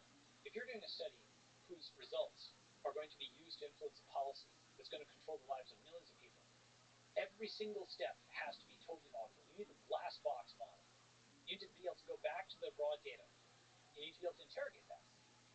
And again, this is, anybody who's a good scientist will embrace this. Right? So first of all, that was a brilliant exposition of the future of science that I would love to see. The pushback I'll provide, which is not really a pushback, is like what you describe is so much better than what we currently have. That I think a lot of people would say any of the sub steps you suggest are already going to be huge improvements. So even just sharing the code, yes, or sharing the data. You said like I think it would surprise people how often it's hard to get data. It is like the actual data or specifics or a large number of the parameters. Not you'll share like one or two parameters that were involved with running the experiment. You won't mention the machines involved, except maybe at a high level, but the versions and so on, the dates when the experiments were run. Exactly. You don't mention any of this kind of right. So there's several ways to fix this, and one of them, I think, implied in what you're describing is a culture that says it's not okay. Exactly. So first of all, there should be, even if it's not perfectly unchained to where you can automatically import all the way to you, just even the act of sharing the code, sharing the data, maybe in a way that's not perfectly integrated into a larger structure, is already a very big positive step. Yes. Saying, like, if you don't do this, then this doesn't count. And because in general, I think my worry, as somebody who's a programmer who's OCD, I love the picture you paint that you can just import everything and it all automatically checks everything. My problem is that makes incremental science easier and revolutionary science harder. Oh, I actually very much disagree with that. I would love to hear your argument. Let me just kind of elaborate. Sure. Why sometimes you have to think in this gray area of fuzziness when you're thinking of totally novel ideas, and when you have to concretize in the data. Like some of the greatest papers ever written they don't have data. They're in the space of ideas almost. Like you're kind of sketching stuff, and that could be errors, but like Einstein himself with the famous 5 papers. I mean, they're really strong, but they're fuzzy. They're a little bit fuzzy, and so I think even like the GAN paper, you're often thinking of like new data sets, new ideas, and I think maybe as a step after the paper is written, you could probably concretize it and integrate it into the rest of science. Sure. Like you shouldn't feel that pressure, I guess, early on. Right? Well, I mean, there's different. Each of the steps that I've talked about, right? There's like data being public and everything. Just having the paper being public, that's like V1, right? Then you have the thing being regenerated from code and data, like the PDF being regenerated from code data. Then you have the citations as important statements. Then you have the full citation graph as an important statement. So you just follow it all the way back, right? And now you have that gives you auditability. Then you have the off-chain, the analog digital crypto custody, right? Like where you're hashing things and streaming things. So you have the chain of custody. Each of those is kind of like a level up and adds to complexity, but it also adds to the auditability and the verifiability and the reproducibility. But one thing I'd say I wanted to respond to that you said was that you think this would be good for incremental but not innovative. I actually think it's quite the opposite. I think academia is institutional and it's not innovative. For example, NIH has this graph, which is like I think it's age of recipients of R01 grants. Okay, and what it shows is basically it's like a hump that moves over time, roughly plus 1 year forward for the average age as the year moves on. Okay, I'll see if I can find the GIF. Why is this? Let me see if I can find it. Actually, look at this movie. It's a ridiculously powerful movie in 30 seconds. I just sent it in WhatsApp. The name of the video is Age Distribution by NIH Principal Investigators in Medicine School Faculty. And it starts out on the x-axis is age with the distribution and percent of PIs. And from early 1980s, moving 1 year at a time. And the mean of the distribution is moving slowly, approximately as Pelagia said, about 1 year per year. Per year. And this is 10 years ago. 1 year in age per year of time. And notice how, first of all, the average age is moving way upward before you become an NHPI. Second is, it's a cohort of guys, people, who are just awarding grants to each other. Yeah. That's clearly what's happening. That's the underlying dynamic. They're not awarding grants to folks who are much younger, okay? Because those folks haven't proven themselves yet, right? So this is what happens when you get prestigious citation rather than independent replication. The age just keeps creeping up. And this was 10 years ago, and it's gotten even worse. It's become even more gerontocratic, even more hidebound, right? And so the thing is, the structures that Vannevar Bush and others set up, the entire post-war science establishment, one thing I'll often find is people will say, Balaji, the government has granted us the internet and self-driving cars and space flight and so on. How can you possibly be against the U.S. government? Kneel and repent for its bounty, And really, the reason they don't say it quite in that way, but that's really the underpinning kind of thing because they've replaced God with GOV. They really think of the U.S. government as God. The conservative will think of the U.S. government as like the all-powerful military abroad, and the progressive will think of it as the benign, all-powerful, like nurturing parent at home. Okay, but in this context, they're like, how can you, as some tech bro, can possibly think you could ever do basic science without the funding of the U.S. government? Has it not developed all basic science, right? And the answer to this is actually to say, well, what if we go further back than 1950? Did science happen before 1950? Well, I think it did. Early and Maxwell and Newton, were they funded by NSF? No, they weren't, right? Were aviation, railroads, automobiles, gigantic, industries that arose and both were stimulated by and stimulated development of pure science? Were they funded by NSF? No, they were not, right? Therefore, NSF is not a necessary condition for the presence of science. Neither is even the United States. Obviously, a lot of these discoveries. Newton was before, I believe it's before the American.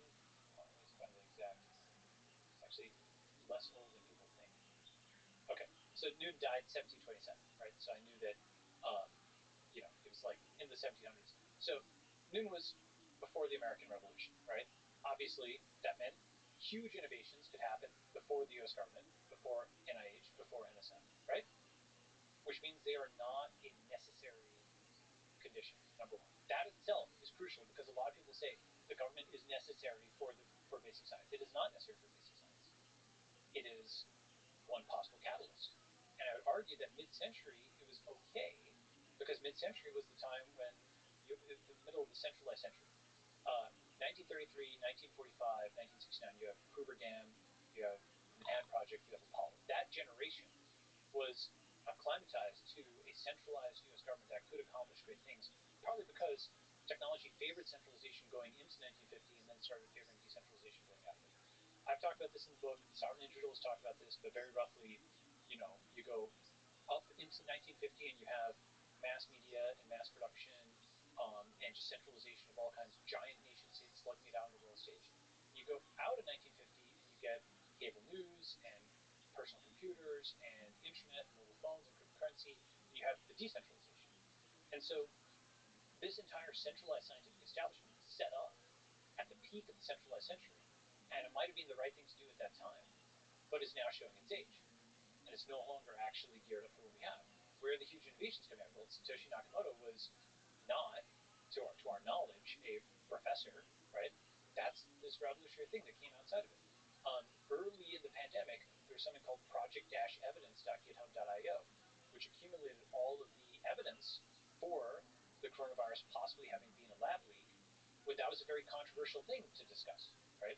Alina Chan, to her credit, Matt Ridley and Alina Chan have written this book, on whether the coronavirus was a lab leak or not. I think it's plausible that it was.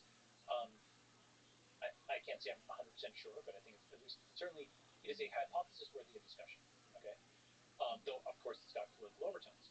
Point being that the pseudonymous online publication of project-evidence.github.io happened when it was taboo to do so. So we're back to the age of pseudonymous publication where only the arguments can be argued with.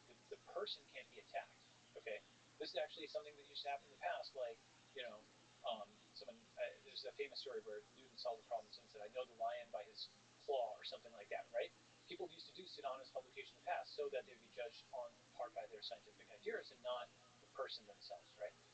And so, I do disagree that this is the incremental stuff. This is actually the innovative stuff. The incremental stuff is going to be the institutional gerontocracy that's academia, where it's like, do you know who I am? I'm a Harvard professor. Yeah, I don't. I think I agree with everything you said, but I'm not gonna get stuck on technicalities because I think I was referring to your vision of data sets and importing code. Sure. And so that forces just knowing how code works. It forces a structure, and structure usually favors incremental progress. Like if you fork code, you're not going to decentivizes revolution. You want to go from scratch. Okay, so I understand your point there. Okay, and I also agree that some papers like Francis Crick on the claustrum or others are theoretical. They're more about like where to dig than the data itself, and so on and so forth. Right? So I agree with that. Still, I don't. The counter argument is rather than 1,000 people reading this paper to try to rebuild the whole thing and do it with errors, when they can just import, they can more easily build upon what others have done, right? Oh yeah. And so the paper should be forkable. Well, yeah. So here's why. Python has this concept of batteries included for the standard library, right? Because it lets you just import, and just get to work, right? That means you can fly. Whereas if you couldn't do all those things and you had to rewrite string handling, libraries actually allow for greater integration. That's my counter. I think you create. I think that paints a picture. I hope that's a picture that fits with science. It certainly does. It fits with code very well. I just wonder how much of science can be that, which is you import. How much of it is possible to do that? Certainly for the things I work on, you can, which is the machine learning world, all the computer science world. But whether you can do that for, all right, you can think stuff. Biology seems to, yes, I think so. Chemistry, I think so. And then you start getting into weird stuff like psychology, which some people don't even think is a science. No, just love my psychology friend. I think as you get farther and farther away from things that are like hard technical fields, it starts getting tougher and tougher and tougher to have like importable code. Okay, so let me give the strong form version, right? So there's a guy who I think is a great machine learning guy, creator of actually Keras, who he disagrees with me on, Francois Chili. Yeah, he's been on this podcast twice. Yeah. Okay, great. So he disagrees. I disagree with him on all that stuff. Yes, me too. I think we have mutual respect. Follow each other on Twitter or whatever, right? Yes, I think he does respect and like it. Here's something which I totally agree with him on, and he actually got like trolled or attacked for this, but I completely agree. Within 10, 20 years, nearly every branch of science will be, for all intents and purposes, a branch of computer science. Computational physics, computational chemistry, computational biology, computational medicine, even computational archaeology, realistic simulations, big data analysis, and ML, everything. That to me is incredibly obvious. Why? First of all we're doing every day is PDFs and data analysis on a computer, right? And so every single one of those areas can be reduced to the analog to digital step, and then it's all digital. Then you're flying, you're in the cloud, right? You put a date, did you say how long? Or 10 to 20 years. 10, 20 years. Arguably, it's already there, right? And here's the thing. You were saying, well, you might drop off when you hit psychology or history. Actually, I think it's the softer sciences that are going to harden up. Why? One of the things I talk about a lot in the book is, for example, with history, the concept of cryptohistory makes history computable. One way of thinking about it is, remember my Britney Spears example, right, where Queen Britney, right? Yeah. Okay, so at first it's kind of a funny thing to say a computer scientist's term for history is the log files. Until we realize that, what would a future historian, how would they write about the history of the 2010s? Well, a huge part of that history occurred on the servers of Twitter and Facebook. So now you go from like a log file, which is the individual record of like one server's action, to a decade worth of data on literally billions of people. All their online lives, like arguably, that's why I say that's like actually what the written history was of the 2010s, was this giant digital history. As we go to the 2020s and 2030s, more of that is going to move from merely online to on-chain and then cryptographically verifiable. So that soft subject of history becomes something that you can calculate things like Google Trends and n-grams and stuff like that. Yes, beautifully put. And I would venture to say that Donald Trump was erased from history when he was removed from Twitter and many social platforms, and all his tweets were gone. Yeah, someone who has an archive of it, but yeah, I understand your point. Yeah. Well, as the flood of data about each individual increases, censorship, it becomes much more difficult to actually have an archive of stuff. But yes, for important people like a president of the United States, yes. Let me on that topic ask you about Trump. You were considered for a position as FDA commissioner in the Trump administration. And I think in terms of the network state, in terms of the digital world, one of the seminal acts in the history of that was the banning of Trump from Twitter. Can you make the case for it and against it? Sure. So first, let me talk about the FDA thing. So I was considered for a senior role at FDA, but I do believe that, and this is a whole topic we can talk about the FDA. I do believe that just as it was easier to create Bitcoin than to reform the Fed, right? Reforming the Fed basically still hasn't happened, right? So just as it was easier to create Bitcoin than to reform the Fed, it will literally be easier to start a new country than to reform the FDA. It may take 10 or 20 years. Regulatory harmonization is U.S. regulators impose their regulations on the entire world. basically you have a monopoly by U.S. regulators. And this is not just the FDA, and FAA, and so on and so forth. And for the same reason that a small company will use Facebook login, they will outsource their login to Facebook. A small country will outsource their regulation to the USA, okay, with all the attendant issues. Because, I mean, you know the names of some politicians. Can you name a single regulator?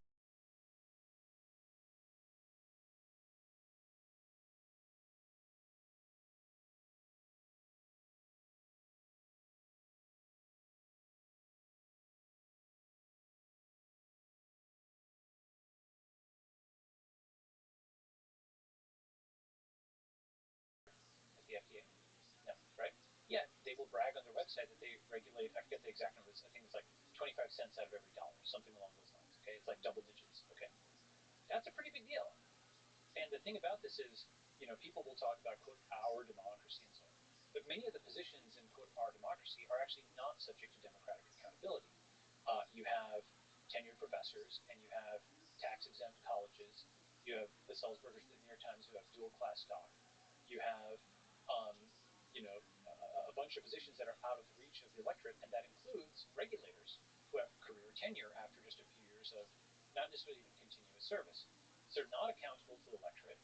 They're not named by the press, and they also aren't accountable to the market because you've got essentially uniform global regulations. Now, the thing about this is it's not just a government thing, it's a regulatory capture thing. Big pharma companies like this as well. Why? Because they can just get their approval in the US and then they can export to the rest of the world, right? I understand where that comes from as a corporate executive. It's such a pain to get access in one place. So there's a team up, though, between the giant company and the giant government to box out all the small startups and all the small countries and lots of small innovation, right? There are cracks in this now, right? The FDA did not acquit itself well during the pandemic. For example, it denied, I mean, there's so many issues, but one of the things that even actually New York Times reported, the reason that people thought there were no COVID cases in the US early in the pandemic was because the FDA was denying people the ability to run COVID tests. And the emergency use authorization was, emergency should mean like right now, right? But it was not, it was just taking forever. And so some labs did civil disobedience and they just disobeyed the FDA and just went and tested academic labs with threat of federal penalties, because that's what they are. They're like the police, okay? And so they were sort of retroactively granted immunity because NYT went and ran a positive story on them. So NYT's authority is usually greater than that of FDA. If they come into a conflict and NYT runs stories, then FDA kind of gets spanked, right? And it's not, probably neither party would normally think of themselves that way. But if you look at it, when NYT goes and runs stories on a company, it names all the executives, and they get all hit. When it runs stories on a regulator, it just treats the regulator usually as if it was just some abstract entity. It's Zuckerberg's Facebook. You can't name, the people who are bureaucrats at FDA. Interesting, right? Very interesting. Very important point. Like, that person who's like named and their face is known. Like, just as an example, Zuckerberg's face and name. Most people don't know Arthur G. Sulzberger. They couldn't recognize him, right? That he's a guy who's inherited the New York Times company from his father. That is unaccountable power. It's not that they get great coverage; they get no coverage. You don't even think about them, right? And so it's invisibility, right? There's some aspect why Fauci was very interesting. In my recent memory, there's not been many faces of scientific policy, of science policy. Yeah. And he became the face of that. And, as there's some of his meme, which is, basically saying that he is science, or that some people represent science. But in the quote-unquote science. The positive aspect of that is that there is accountability when there's a face like that. Right, but you can also see the Fauci example shows you why a lot of these folks do not want to be public, because they enter a political, and media minefield. I'm actually sympathetic to that aspect of it. What I'm not sympathetic to is the concept that in 2022, that the unelected, unfireable, anonymous American regulator should be able to impose regulatory policy for the entire world. We are not the world of 1945. It is not something where these other countries are even consciously consenting to that world. Just as, give an example, there's this concept called challenge trials. Okay, the Moderna vaccine was available very, very early in the pandemic. You could just synthesize it from the sequence. And challenge trials would have meant that people who are healthy volunteers, Okay, they could have been soldiers, for example, of varying ages, who are there to take a risk, their lives for their country potentially. Okay, it could have been just healthy volunteers, not necessarily soldiers, just patriots of whatever kind in any country, not just the U.S. But those healthy volunteers could have gone.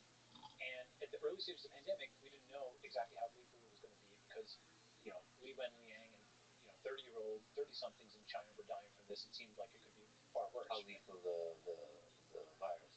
Yeah, it may be, by the way, that those who were the most susceptible to the virus died faster earlier. It's as if you can imagine a model where those who were exposed and had the lowest susceptibility also had the highest severity and died in greater numbers early on. If you look at the graph, like deaths from COVID were exponential going into about April 2020 and then leveled off to about 7,500 and 10,000 a day and then kind of fell, right? But it could have gone to 75,000 at the beginning, so we didn't know how serious it was. So this would have been a real risk that these people would be taking. But here's what they would have gotten for that. Basically, in a challenge trial, somebody would have been given the vaccine and then exposed to the virus and then put under observation. And then that would have given you all the data because ultimately the synthesis of the thing, I mean, yes, you do need to scale up synthesis and manufacturing and what have you. But the information of whether it worked or not and was safe and effective, and like that could have been gathered expeditiously with volunteers for challenge trials. Do you think there'll be a large number of volunteers? Absolutely. What's the concern there? Is there an ethical concern of taking on volunteers? Well, so let me put it like this. Had we done that, we could have had vaccines early enough to save the lives of like a million Americans, especially seniors and so on. Okay, soldiers and more generally first responders and others. I do believe there's folks who would have stepped up, to take that risk. The heroes walk among us. Yeah, that's right. Like if military service is something which is this ritualized thing, people are paid for it, but they're not paid that much. They're really paid in honor, and in duty and patriotism. That is actually the kind of thing where I do believe some fraction of those folks would have raised their hand for this important task. I don't know how many of them, but I do think that the volunteers would have been there. There's probably some empirical test of that, which is there's a challenge trials website. There was a Harvard prof who put out this proposal early in the pandemic, and he could tell you how many volunteers he got. But something like that could have just shortened the time from pandemic to functional vaccine, right? To days even, if you'd actually really acted on it. The fact that that didn't happen and that the Chinese solution of lockdown, that actually, at the beginning people thought the state could, potentially stop the virus, stop people in place. It turned out to be more contagious than that. Basically, no NPI, no non-pharmaceutical intervention, really turned out to work that much, right? And actually, at the very beginning of the pandemic, I said something like, look, it was actually February 3rd, about a month before people, I was just watching what was going on in China, and I saw that they were doing digital quarantine, like using WeChat codes to like block people off and so on. I didn't know what was going to happen, but I said, look, if the coronavirus goes pandemic, and it seems it may, the extreme edge case becomes the new normal. It's every debate we've had on surveillance, deplatforming, and centralization accelerated. Pandemic means emergency powers for the state, even more than terrorism or crime. And sometimes the solution creates the next problem. My rough forecast of the future, the coronavirus results in quarantines, nationalism, centralization. And this may actually work to stop the spread, but once under control, states will not cede their powers, so we decentralize. And I didn't know whether it was going to stop the spread, but I knew that they were going to try to do it, right? And, look, it's hard to call every single thing right, and, I'm sure, someone will find some errors, but in general, I think that was actually pretty good for, like, early February of 2020, right? So that's my point, though. The point is, rather than copying Chinese lockdown, what we should have had were different regimes around the world. To some extent, Sweden defected, from this, right? They had like no lockdowns or what have you. But really, the axis that people were talking about was lockdown versus no lockdown. The real axis should have been challenge trials versus no challenge trials. We could have had that in days, okay? And those are two examples in both vaccines and testing. There's so many more that I can point to. So those are kind of decentralized innovations, and that's what FDA should stand for. FDA can stand for that. Or something like FDA, right? So let's talk about that, right? Something like FDA. So this is very important. In general, the way I try to think about things is V1, V2, V3, as we've talked about a few times. So FDA V. Well, right. So what was before FDA, right? So there was both good and bad before FDA, because people don't necessarily have the right model of the past, okay? So, if you ask people what was there before the FDA, they'll say And by the FDA itself omits the, right? Their pronouns are just FDA, FDA. Okay. Um, so, but basically, why is that important? It's just something where why is that either humorous or interesting to you? They have a sort of in-group lingo where when you are kind of talking about them the way that they talk about themselves, it is something that kind of piques interest. It's kind of like in LA people say the 101 or the right, whereas in Northern California they'll say 101, or people from Nevada will say Nevada, right? It just instantly marks you as like insider or outsider, okay, in terms of how the language works, right? And that's go ahead. I mean, it just makes me sad because that lingo is part of the mechanism which creates the silo, the bubble of the particular thoughts, and that ultimately deviates from the truth because you're not open to new ideas. I think it's actually like in Glorious Bastards, there's a scene in the bar. Do you know what I'm talking about? No, but good. You can't just to censor you. This is like a Wikipedia podcast, like Wikipedia. You can't cite Quentin Tarantino films. Okay. Sorry. So basically, like English start going like 1, 2, 3, 4, 5, and I believe it's like the Germans start with like the thumb. Something that you never know, right? I may be misremembering it, but I think that's right. Okay, so that's like FDA's got the lingo. All right. Right. Yes. FDA's got the lingo. So coming back on basically. Just talk about FDA and then come back to your question on the deplatforming. So what was V0 FDA? So V1, what does the future look like? V1 was patent medicines. Okay, that's something some people say. But V1 was also Banting and Best. Okay, Banting and Best, they won the Nobel Prize in the early 1920s. Right? Why? They came up with the idea for insulin supplementation to treat diabetes. And they came up with the concept. They experimented on dogs. They did self-experimentation.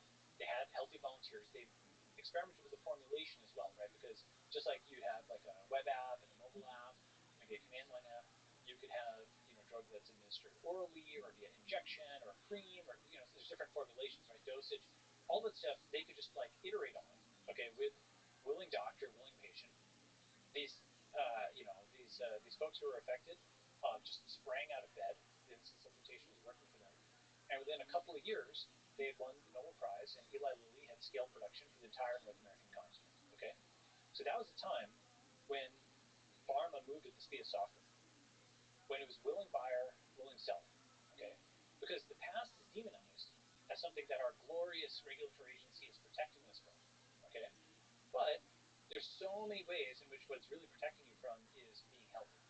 Okay, as I mean, there's a zillion examples of this. I won't be able to recapitulate all of them just in this podcast, but if you look at a post that I've got, it's called "Regulation, Disruption, and the Future: Technologies of 2013," Coursera PDF. Okay, this lecture, which I'll kind of link it here so you can maybe put in the show notes if you want. This goes through like a dozen different examples of crazy things the FDA did, from the kind of stuff that was dramatized in Dallas Buyers Club, where they were preventing people from getting AIDS drugs, to their various attacks on quote raw milk, where they were basically saying here's a quote from FDA filing in 2010. There's no generalized right to bodily and physical health. There's no right to consume or feed children any particular food. There's no fundamental right to freedom of contract. They basically feel like they own you. You're not allowed to make your own decisions about your food. There's no generalized right to bodily and physical health. Direct quote from their like written kind of thing. Okay. The general frame is usually that FDA says it's protecting you from the big bad company, but really what it's doing is it's preventing you from opting out. Okay. Now, with that said, this is where I'm talking about V3. As critical as I am of FDA, or the Fed for that matter, I also actually recognize that like the Ron Paul type thing of end the Fed is actually not practical. And end the Fed will just be laughed at. What Bitcoin did was a much, much, much more difficult task of building something better than the Fed. That's really difficult to do because the Fed and the FDA, they're like the hub of the current system. People rely on them for lots of different things, okay? And you're going to need a better version of them. And how would you actually build something like that? So with the Fed and with SEC and the entire the banks and whatnot, crypto has a pretty good set of answers for these things. And over time, all the countries that are not, or all the groups that are not the U.S. establishment or the CCP will find more and more to their liking in the crypto economy. So that part I think is going. Okay, we can talk about that. What does that look like for biomedicine? Well, first, what does exit the FDA look like, right? So there actually are a bunch of exits from the FDA already, which is things like right to try laws, okay, CLIA labs and laboratory developed tests, compounding pharmacies, off-label prescription by doctors, and countries that aren't fully harmonized with FDA. For example, Kobe Bryant, before he passed away, went and did stem cell treatments in Germany. Okay, stem cells have been pushed out, I think in part by the Bush administration, by other things. So those are different kinds of exits. Right to try basically means, at the state level, you can just try the drug. Okay. CLIA labs and LDTs, that means that's a path where you don't have to go through FDA to get a new device approved. That a pharmacist has some discretion in how they prepare mixtures of drugs. That a drug that's approved for purpose A can be prescribed for purpose B or C or D without going through another whole new drug approval process because they aren't harmonized, right? So those are like 5 different kinds of exits that exist. So for those people who are like FDA approved things or whatever, right? Those exits exist. You probably actually use tests or treatments from those. You don't even realize that you have, right? So it hasn't killed you. Number 2 is actually testing for safety. There's safety, efficacy, and like comparative.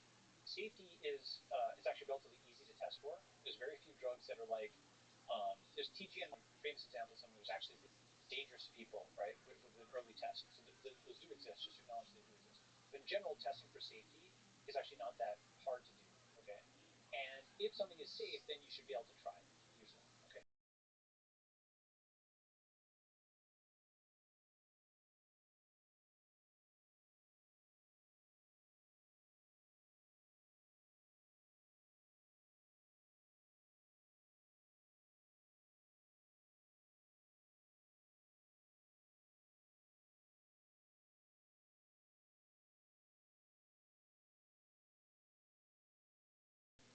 And what does that decentralized FDA look like? Well, basically you take individual pieces of it and you can often turn them into vehicles.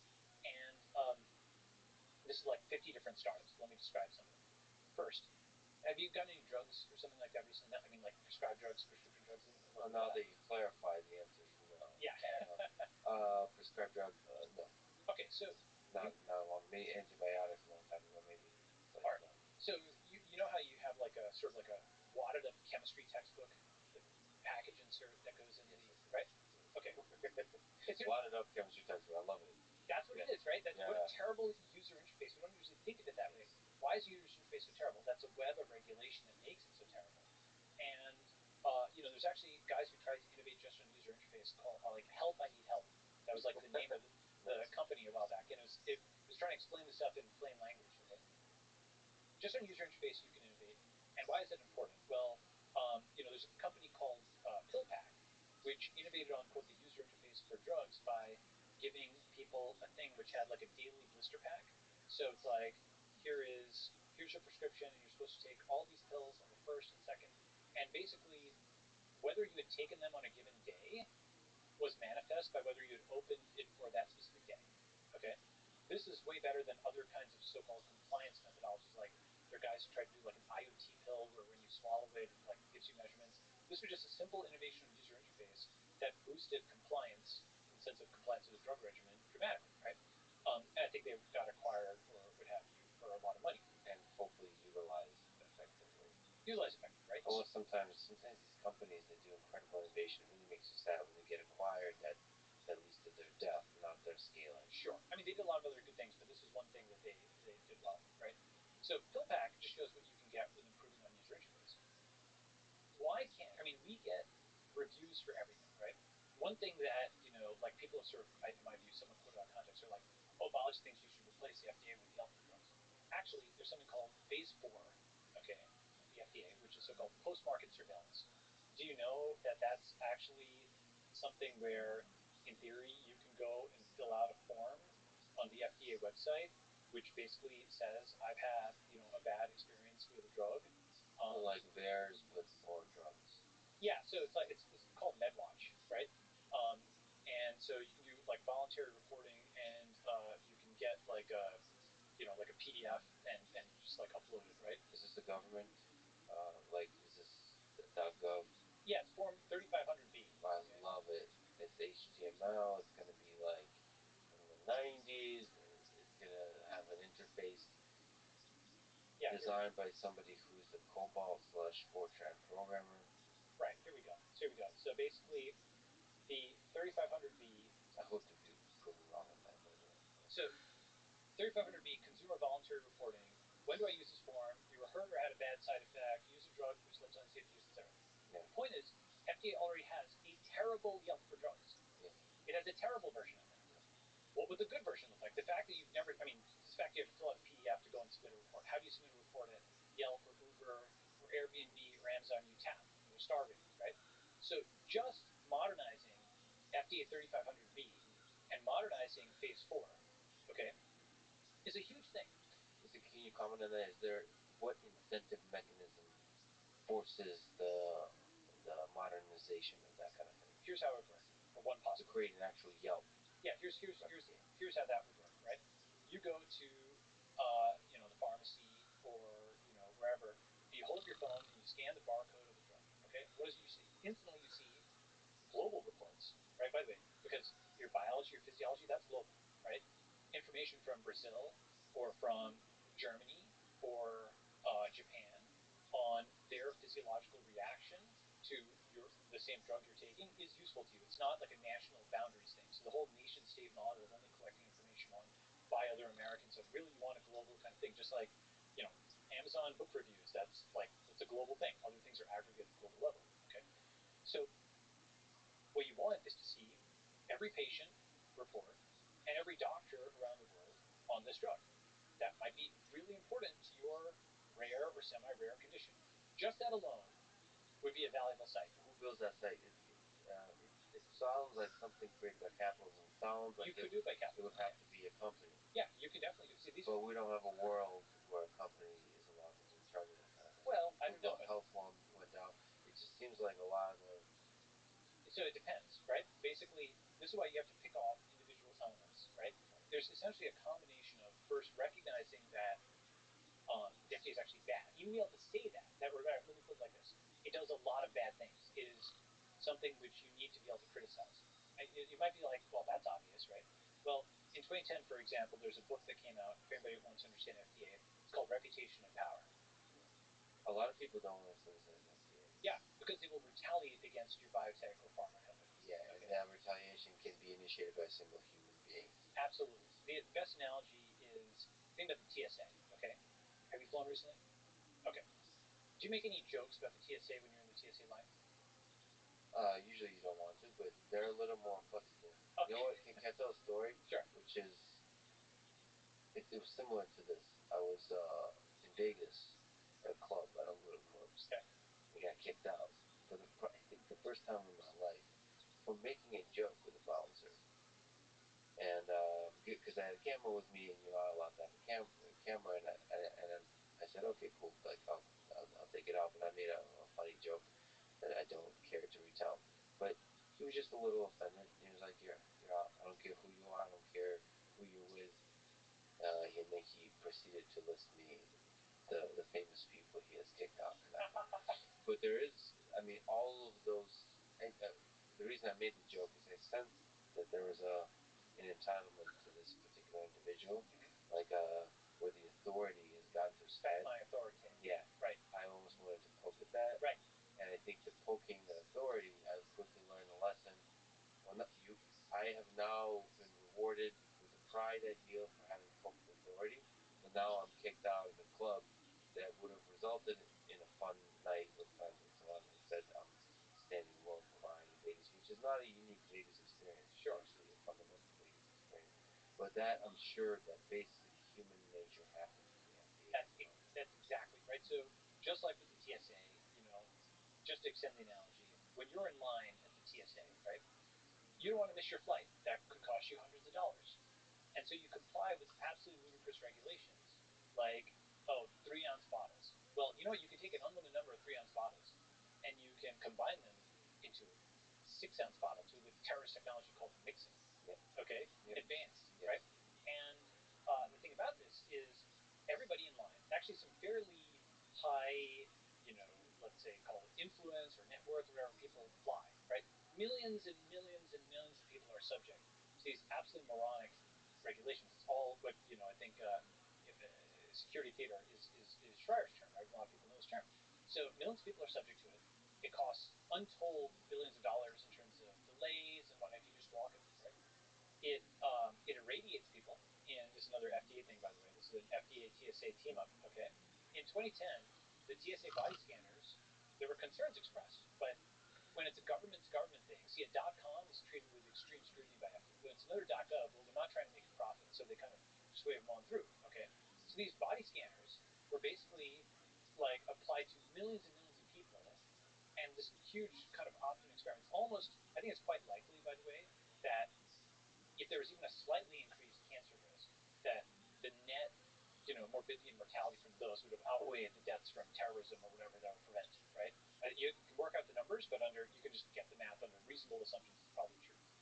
If it had any increase in morbidity and mortality, I've not seen the recent things, but I've seen that concern expressed, 12 years ago.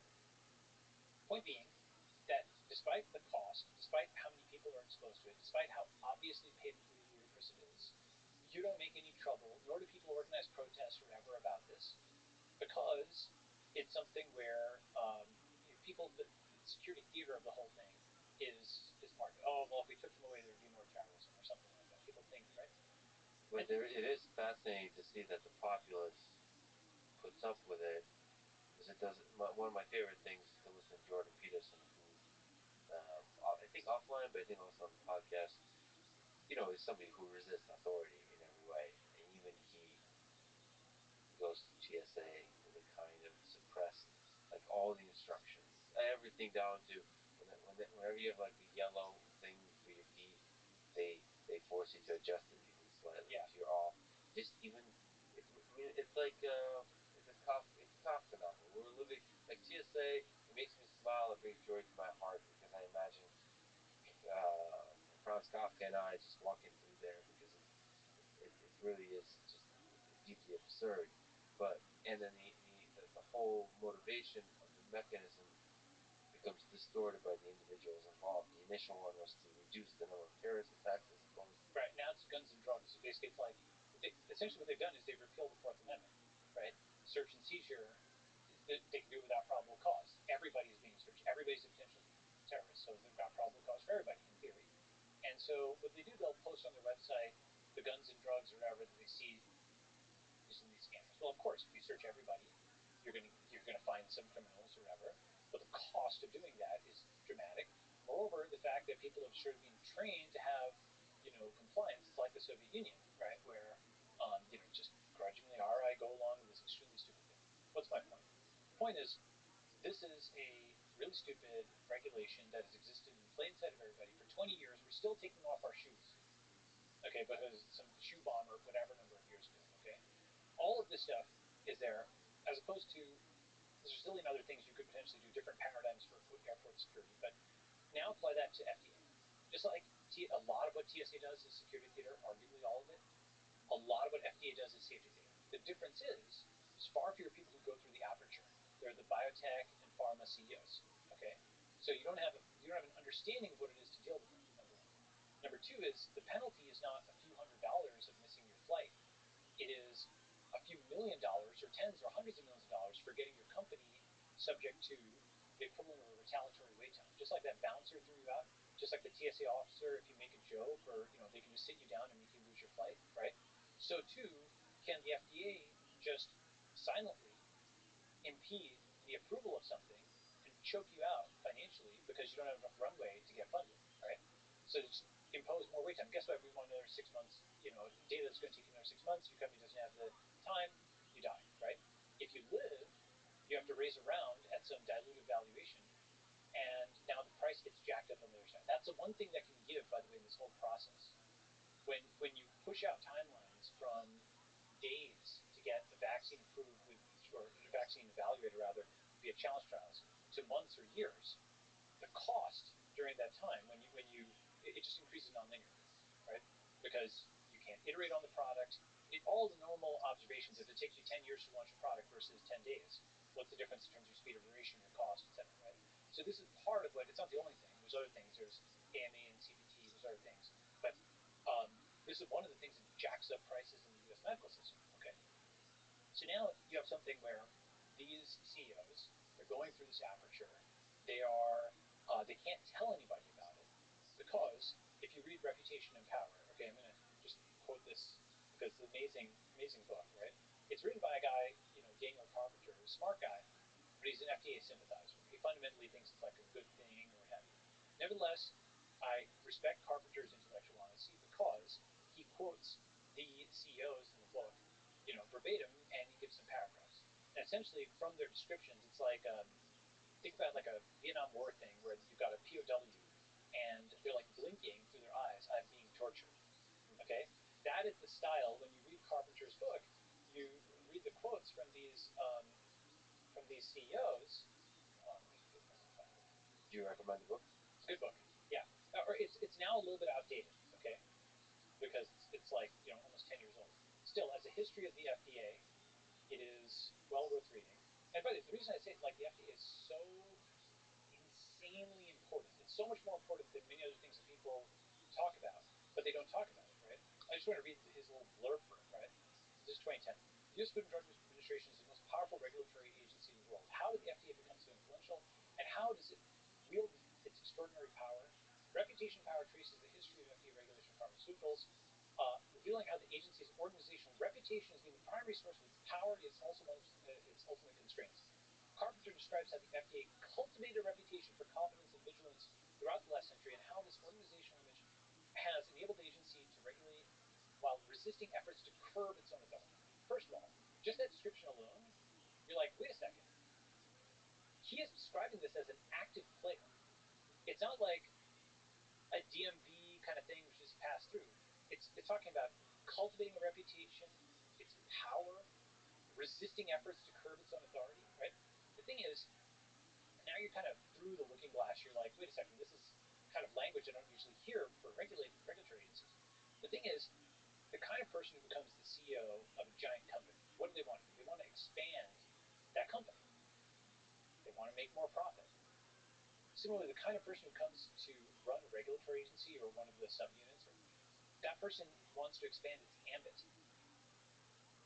Okay? But is that always obvious? And sorry to interrupt, but with the CEO of the company, I know that the philosophical ideal of capitalism is you want to make the thing more profitable, but we're also human beings. Do you think there's some fundamental aspect to which we want to do a lot of good in the world?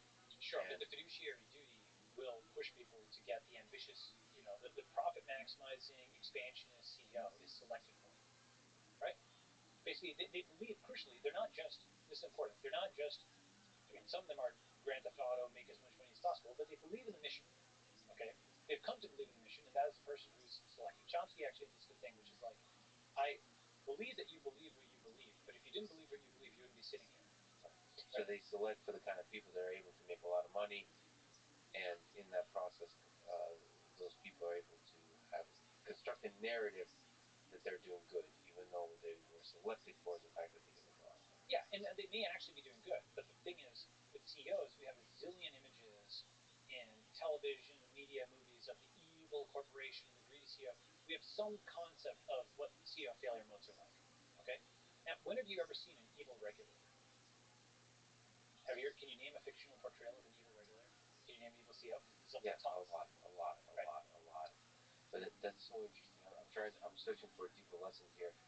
You're right. I mean, there is portrayals, especially in sort of authoritarian regimes or the Soviet Union, where there's bureaucracy. Chernobyl. You can kind of see within that there's the story of the regulator, but yeah, it's not as plentiful. It also often doesn't have a face to it. It's yes. Like bureaucracy is this amorphous thing, a face to it of evil. That's right. The evil is the entire machine. That's right. That's what I call the school of fish strategy. It's something where you are an individual and you can be signaled out, but there's more accountability for one person's bad tweets than all the wars in the Middle East, right? Because it's a school of fish. Yeah. Right? So if the establishment is wrong, if the bureaucracy is wrong, they're all wrong at the same time. Who could have known? Whereas if you deviate, then you are a deviation who can be hammered down. Okay? Now the school of fish strategy is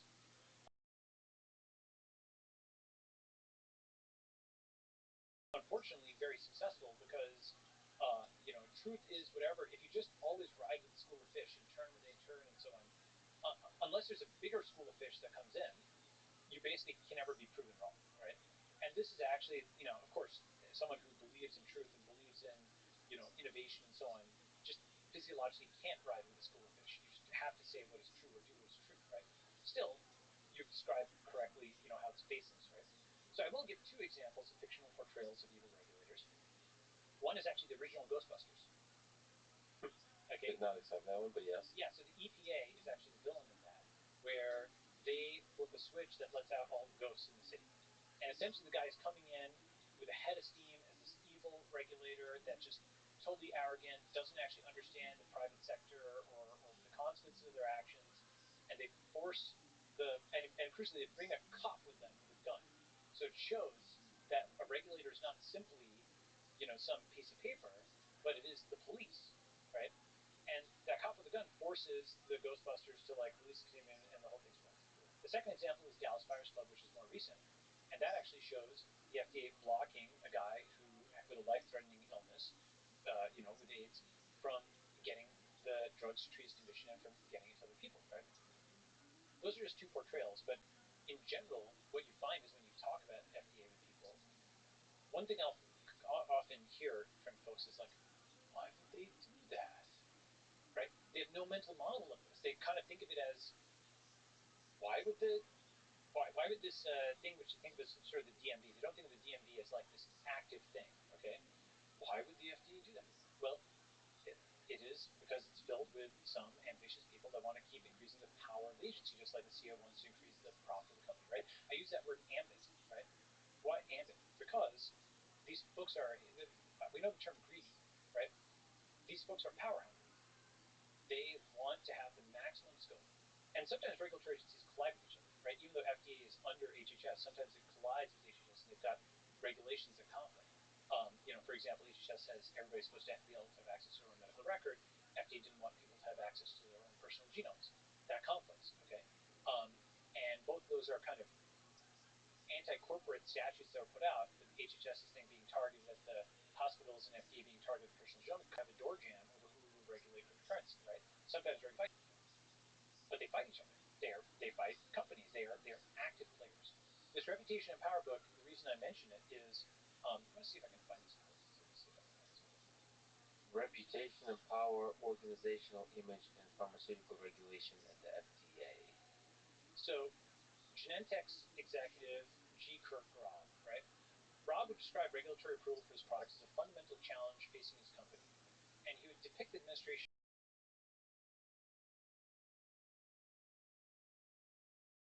in a particularly vivid metaphor.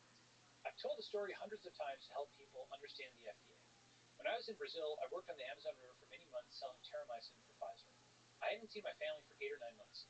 They were flying into Sao Paulo, and I was flying down from some little village on the Amazon to Manaus and then to Sao Paulo. I was a young guy in his 20s. I couldn't wait to see the kids. One of them was a year-old baby. The other was 3. I missed my wife.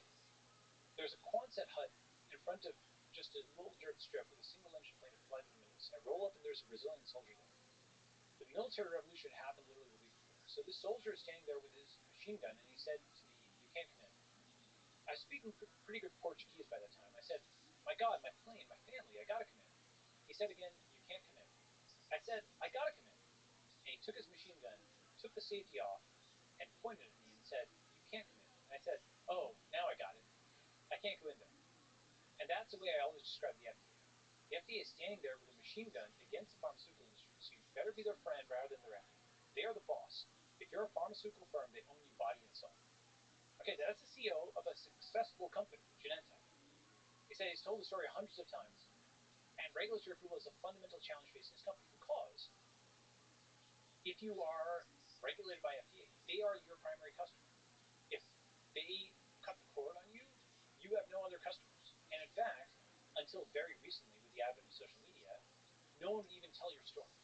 It was assumed that you were some sort of, corporate criminal that they were protecting the public from, that you were going to put poison in milk, like the melamine scandal in China. I'm not saying those things don't exist, by the way, they do exist. That's why people are like, they can immediately summon to mind all the examples of corporate criminals, right? That's why I mentioned those fictional stories, those templates. Even if Star Wars doesn't exist, how many times have you heard a Star Wars metaphor or whatever for something, right? Breaking Bad, go ahead. Yeah, but the pharmaceutical companies are stuck between a rock and a hard place because the reputation. If they go to Twitter, they go to social media, they have horrible reputation. So it's like they don't. Yes, but why is that? Because reputation and power. FDA beat down the reputation of pharma companies just like EPA helped beat down the reputation of oil companies. And as it says over here, right? In practice, dealing with the fact of FDA power meant a fundamental change in corporate structure and culture. At Abbott and at Genentech, Rob's most central transformation was in creating a culture of acquiescence towards a government agency. As was done at other drug companies in the late 20th century, Rob essentially fired officials at Abbott who were insufficiently compliant with the FDA. What that means is de facto nationalization of the industry via regulation. Just to hover on that. That's a really big deal. Because if their primary customer is this government agency, then it has nationalized it just indirectly, right? This is partially what's just happened with Microsoft, Apple, Google, Amazon, the other MAGA. Okay, they have been. That's funny. Yeah, I didn't even think about that. That's well done. Right. So it's it's like I have this tweet. It's like MAGA Republicans and MAGA Democrats. Right? Okay. Oh damn it! So many things you've said today will just get stuck in my head. It changes the way you think. Catchy. Something about catchy phrasing of ideas makes you even more powerful. So yeah, okay. So that's happening in the tech. It's happening in tech. So Facebook is the outlier because Zuck still controls the company. But just like, I mean, why had tech had a good reputation for a while? Because there wasn't a regulatory agency whose justification was regulating these corporate criminals. Right? Once that is the case, the regulatory agency basically comes back to Congress each year, and you look at its budget report saying, "We fined this many guys, we found this many violations." Right? They have an incentive to exaggerate the threat, in the same way that a prosecutor or policeman has a quota, right? Like these are the police. One way I describe it also is like um, like a step-down transformer is you have high voltage electricity is generated at the power plant. It comes over the wires, and then there's step-down transformers that turn it into a lower voltage that you can just deal with out of your appliances, right? Similarly, you have something where the high voltage of like the U.S. military or the police, and that is transmitted down into a little letter that comes in your mailbox saying, "Pay your $50 parking ticket." Where it's a piece of paper, so you don't see the gun attached to it.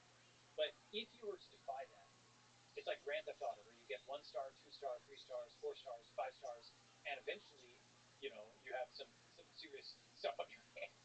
Okay, so once you understand that, every law is backed by force, like that Brazilian guy with the machine gun that Rob mentioned, these guys are the regulatory police. Okay, now, see, for a time, what happened was you had the captured industry because all of the folks who were in pharmaceuticals were, as Carpenter said, a culture of acquiescence towards the FDA. The FDA was their primary customer. So just like, in a sense, it's rational. Amazon talks about being customer obsessed, right? What Rob did was rational for that time, right? What G. Kurt Rob did was saying our customer is the FDA. That's our primary customer. Nobody else matters. They are satisfied first. Every single trade-off that has to be made is FDA, right? And really, that's why the two most important departments at many pharmaceutical companies, arguably all, are regulatory affairs and IP, not R&D, right? Because one is artificial scarcity regulation, which jacks up the price, and the other is artificial scarcity of the patent, which allows people to maintain the high price, right? So this entire thing is just like college education. These things may at some point have been a good concept, but the price has just risen and risen and risen until it's at the limit price and beyond. Okay, so what has changed? What's changed is in the 2010s, late 2000s, and 2010s, and so on, with the advent of social media, with the advent of a bunch of millionaires like who are independent, with the advent of Uber and Airbnb, right, with the advent of cryptocurrency, with the diminution of trust in institutions, it used to be really taboo to even talk about the FDA as potentially bad in like 2010, 2009. Okay, but now people have just seen faceplant after faceplant by the institutions, and people are much more open to the concept that they may actually not have it all together. And I think it's you probably see some tracking pull or something like that. But I wouldn't be surprised if it's like a 20 or 30 point drop after the CDC failed to control disease, the FDA failed, and the entire biomedical regulatory establishment and scientific establishment was saying masks don't work before they do. This was just a train crash of all the things that you're paying for that you supposedly think are good. As I mentioned, one response is to go QAnon, and people will say, "Oh, don't trust anything." A better response is decentralized information. So I will say one other thing, which is I mentioned this concept of approving the form 3500B, where you like scan. Go ahead. Yeah, right. That just makes me laugh. That I could just tell the form sucks by the fact that it has my code name. Yeah. Sorry. Yeah. Exactly. Right. UX is broken at every layer. Yeah. So they have a bad Yelp review. So we make a better one. We could make a better one. Just modern UX. The key insight here, by the way, which is a non-obvious point, and I've got a whole talk on this actually, that I should probably release. I actually did like almost 8, 9 years ago. It's called "Regulation is Information." Product quality is a digital signal. Okay, what do I mean by that? Basically, when I talk about exit the Fed, that's the crypto economy, right? What does exit the FDA look like? Well, one key insight is that many of the big scale tech companies can be thought of as cloud regulators rather than land regulators. What do I mean by that? Well, first, what is regulation? People do want a regulated marketplace. They want A, quality ratings, like on a 1 to 5 star scale, and B, bans of bad actors, like the 0 star frauds and scammers and so on. And these are distinct, right? Somebody who's like a low quality but well intentioned person is different than a smart and evil person. Those are two different kinds of failure modes you could have in a marketplace, right? Why is it rational for people to want a regulated marketplace, especially for health? Because they want to pay essentially one entry cost, and then they don't have to evaluate everything separately, or they may not have the technical information to do that, right? You don't want to go to Starbucks and put a dipstick into every um, coffee to see if it's poison or something like that. You sort of want to enter a zone where you know things are basically good, and you pay that one diligence cost on the zone itself, right? Whether it's a digital or a physical zone, and then the regulator's taking care of it, and they've baked in the regulatory cost into some subscription fee of some kind, right? So the thing is, the model we've talked about is the land regulator, or the nation state in a territorially bounded thing. Well, the cloud regulator, what's a cloud regulator? That is Amazon star ratings, that's Yelp, that is eBay, that is Airbnb, that is Uber and Lyft, and so on and so forth. It's also actually Gmail and Google. Why? Because you're doing spam filtering, and you are doing ranking of emails in the priority inbox, right? With Google itself, they ban malware links, right? So bad actors are out, and they're ranking them, right? How about Apple, the App Store, right? They ban bad actors and they do star ratings. When you start actually applying this lens, PayPal, they've got a reputation certificate. Every single web service that's at the scale of like tens of millions or hundreds of millions of people has had to build a cloud regulator. And the crucial thing is it scales across borders. So you can use the data from Mexico to help somebody in Moldova or vice versa, right? Because it's fundamentally international, right? Those ratings, you have a network effect. And there's another aspect to it, which is these are better regulators than the land regulators. For example, Uber is a better regulator than the taxi medallions. Why? Every ride is GPS tracked. There's ratings on both the driver and the passenger side. Both parties, know that payment can be rendered in a standard currency, right? If you have below a certain star rating on either side, you get deplatformed and so on to protect either rider or driver, and on, right? What does that do? Think about how much better that is than taxi medallions. Rather than a 6 month or annual inspection, you have reports from every single rider. Okay, before Uber, it was the taxi drivers and taxi regulators who were in a little monopoly locally. Okay, because they were the persistent actors, and these taxi riders had nothing in common, didn't even know each other. Some, in New York, some guy gets a taxi, another guy, they have no way to communicate with each other. So the persistent actors in these were the regulators and the drivers, and they had this cozy kind of thing, and medallion prices just kept going up, and this was this sort of collaboration on artificial scarcity. Afterwards, with Uber and Lyft and other entrants, you had something interesting, a different kind of regulator driver fusion. If you assume regulatory capture exists and lean into it, Uber is the new regulator, and Uber drivers are the drivers. Lyft is the competing regulator, and Lyft drivers are the new drivers. Okay, so you have a regulator-driver fusion versus another regulator-driver fusion. You no longer have a monopoly; you have multiple parties. Okay, you have a competitive market. This is the concept of like polycentric law, right, where you have multiple different legal regimes in the same jurisdiction overlapping that you can choose between with a tap of a button, right? All these concepts from like libertarian theory, like polycentric law or Kautsky, all these things are becoming more possible now that the internet has increased microeconomic leverage, and because that exit is now impossible. Now, you may argue, oh, well, Lyft and Uber, they're not profitable anymore. And there's two different criticisms of them. One is, oh, they're not profitable, or oh, they're charging too much. And I think part of this is because of certain kinds of the regulatory state has caught up to try to make them uncompetitive. For example, they don't allow people in some states to identify themselves as independent contractors, even if they are part-time. Okay, there's various other kinds of rules and regulations. In Austin for a while, Uber was even banned, what have you, right? Net though, like Uber, Grab, Gojek, Lyft, Didi, like ride sharing as a concept is now out there. And whatever the next version is, whether it's self-driving, like while it's like a very hard-fought battle and the regulatory state keeps trying to push things back into the garage, this is a fundamentally better way of just doing regulation of taxis. Similarly, Airbnb for hotels. I mean, it's basically the same thing. Okay, and now Airbnb could use competition. I think that it would be good to have like competition for them, and there are other kinds of sites opening up. But the fundamental concept of a cloud regulator now that's applied here. Once you realize regulation is information, the way you'd set up a competitor to FDA or SEC or FAA or something like that is you just do better reviews. I mean, just start with that. That's pure information. You're under free speech. That's like still the most defended thing. Literally just publishing reviews. And not just reviews by any old person. It turns out that FDA typically will use expert panels. Where they're expert panels, it's like professors from Harvard or things like that. So what that is this concept of a reputational bridge. What you want to do is you want to have folks who are, let's say, biotech entrepreneurs, or they're props like Sinclair, what have you. You do want to have the reviews of the crowd. Okay. You also want to have, especially in medicine, you want to have the reviews of experts of some kind. So there's going to be defectors from the current establishment. Okay, just like there were props who defected from computer science academia to become Larry and Sergey and whatever.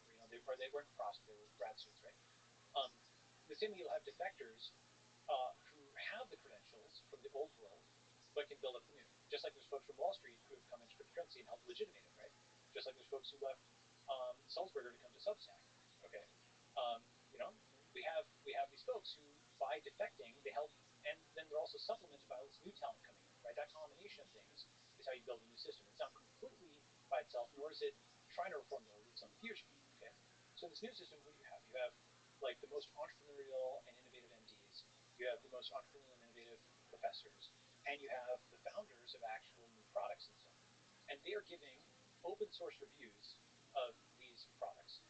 And they're also building a community that will say, look, we want this new drug, or we want this new treatment, or we want this new device, and we're willing to crowdfund 10,000 units. So please give us the thing, and we'll write a very fair review of it, and we'll also all evaluate it as a community and so on. So you turn these people from just passive patients into active participants in their health. That's the community part. They've got the kind of biomedical technical leadership there. Now, what is the kind of prototype of something like this? Something like VitaDAO is very interesting. Things like Molecule DAO are very interesting. It'll start with things like longevity, right?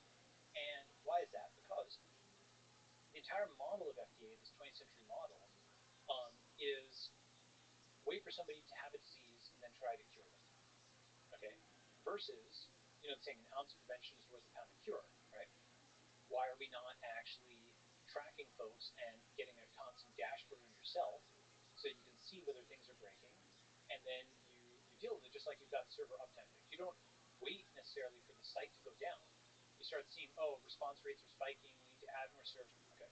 Even 10 years ago, there's this the Atlantic where this guy, physicist Larry Smarr, okay, what he was doing is he was essentially doing a bunch of measurements on himself. he was finding that there were predictors of inflammation that were spiking, and he went to the doctor, showed the charts, and the doctor's like, I can't do anything with this.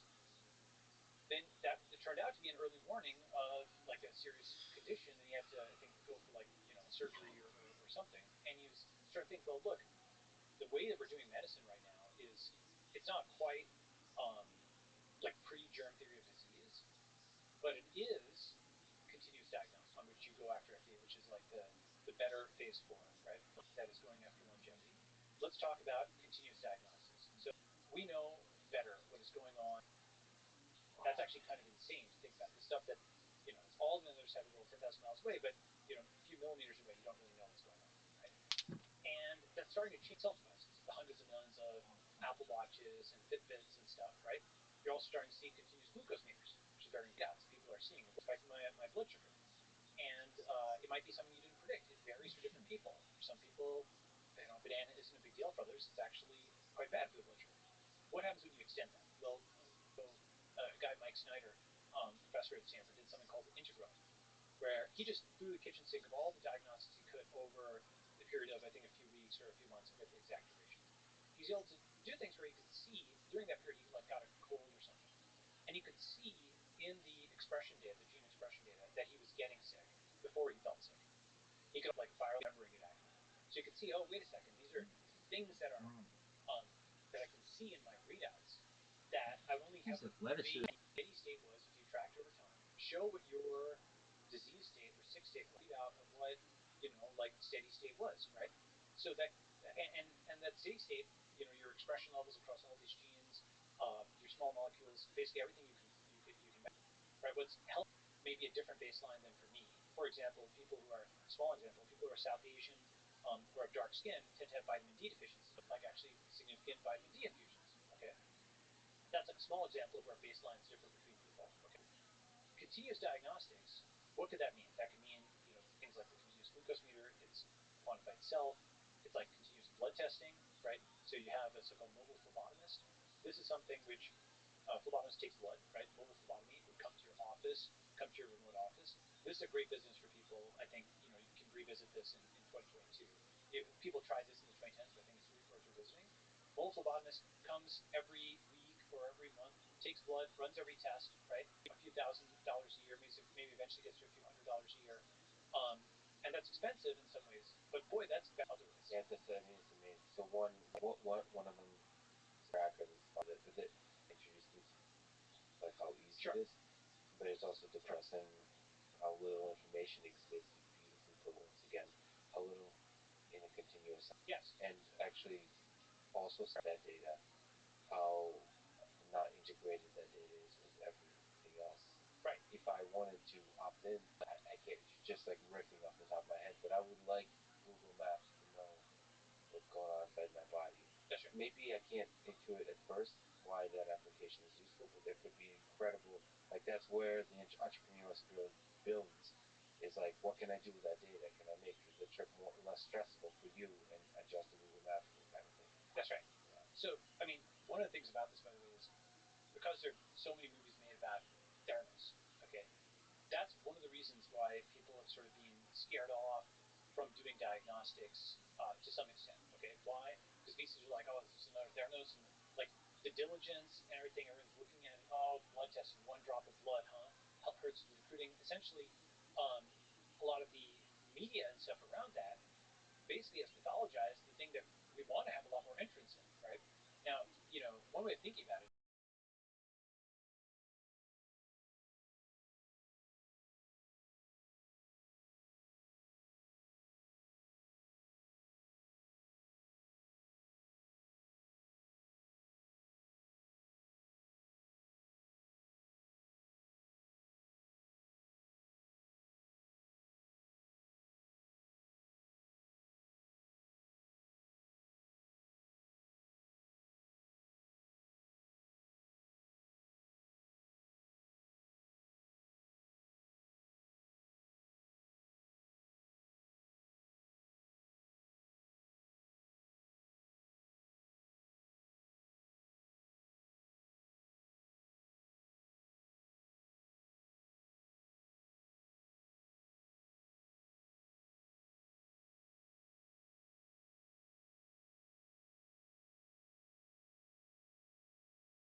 FDA has killed way more people than therapists. All right, way more. Just take drug lag alone.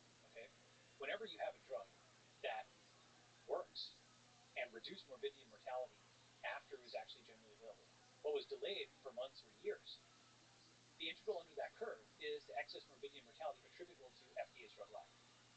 You could go back and do that study across lots and lots of different drugs, and you'd probably find quite a lot. Alex Tabarrok and others have written on this, right? Daniel Henninger has written on this, okay?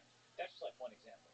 I mean, I gave the pandemic example, the fact that they held up the EUAs for the test and didn't do challenge trials. That's like, that's like 1 million American dead that could have been orders of magnitude less if we had gotten the vaccine out to vulnerable populations sooner, okay? So you're talking about something that has a total monopoly on global health, and you can't know what it is without that unless you have zones that are FDA free, but that have some form of regulation. As I mentioned, it's a V3. It's not going back to zero regulation, everybody for itself, but it's a more reputable regulator, just like Uber is a better regulator than the taxi medallions, right? Yeah, I mean, you're painting such an incredible picture. It makes me wish you were FDA commissioner. But there are a bunch of people who tweeted something like that after the pandemic. Whatever, go ahead. No. Is that possible? Like, if you were just given, if you became FDA commissioner, could you push for those kinds of changes, or is that really something that has to come from the outside? The short answer is no, and the longer answer, meaning, that'd be funny. Like, short answer is no, and long answer is yes.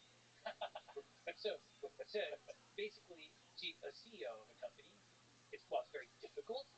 They can hire and fire, right? So in theory, they can do surgery on the organism. Like, Steve Jobs took over Apple and was able to hire and fire, raise money, do this and that. He basically had root over Apple. Like, as FDA commissioner, you do not have full permissions over FDA, let alone like the whole structure around it, right?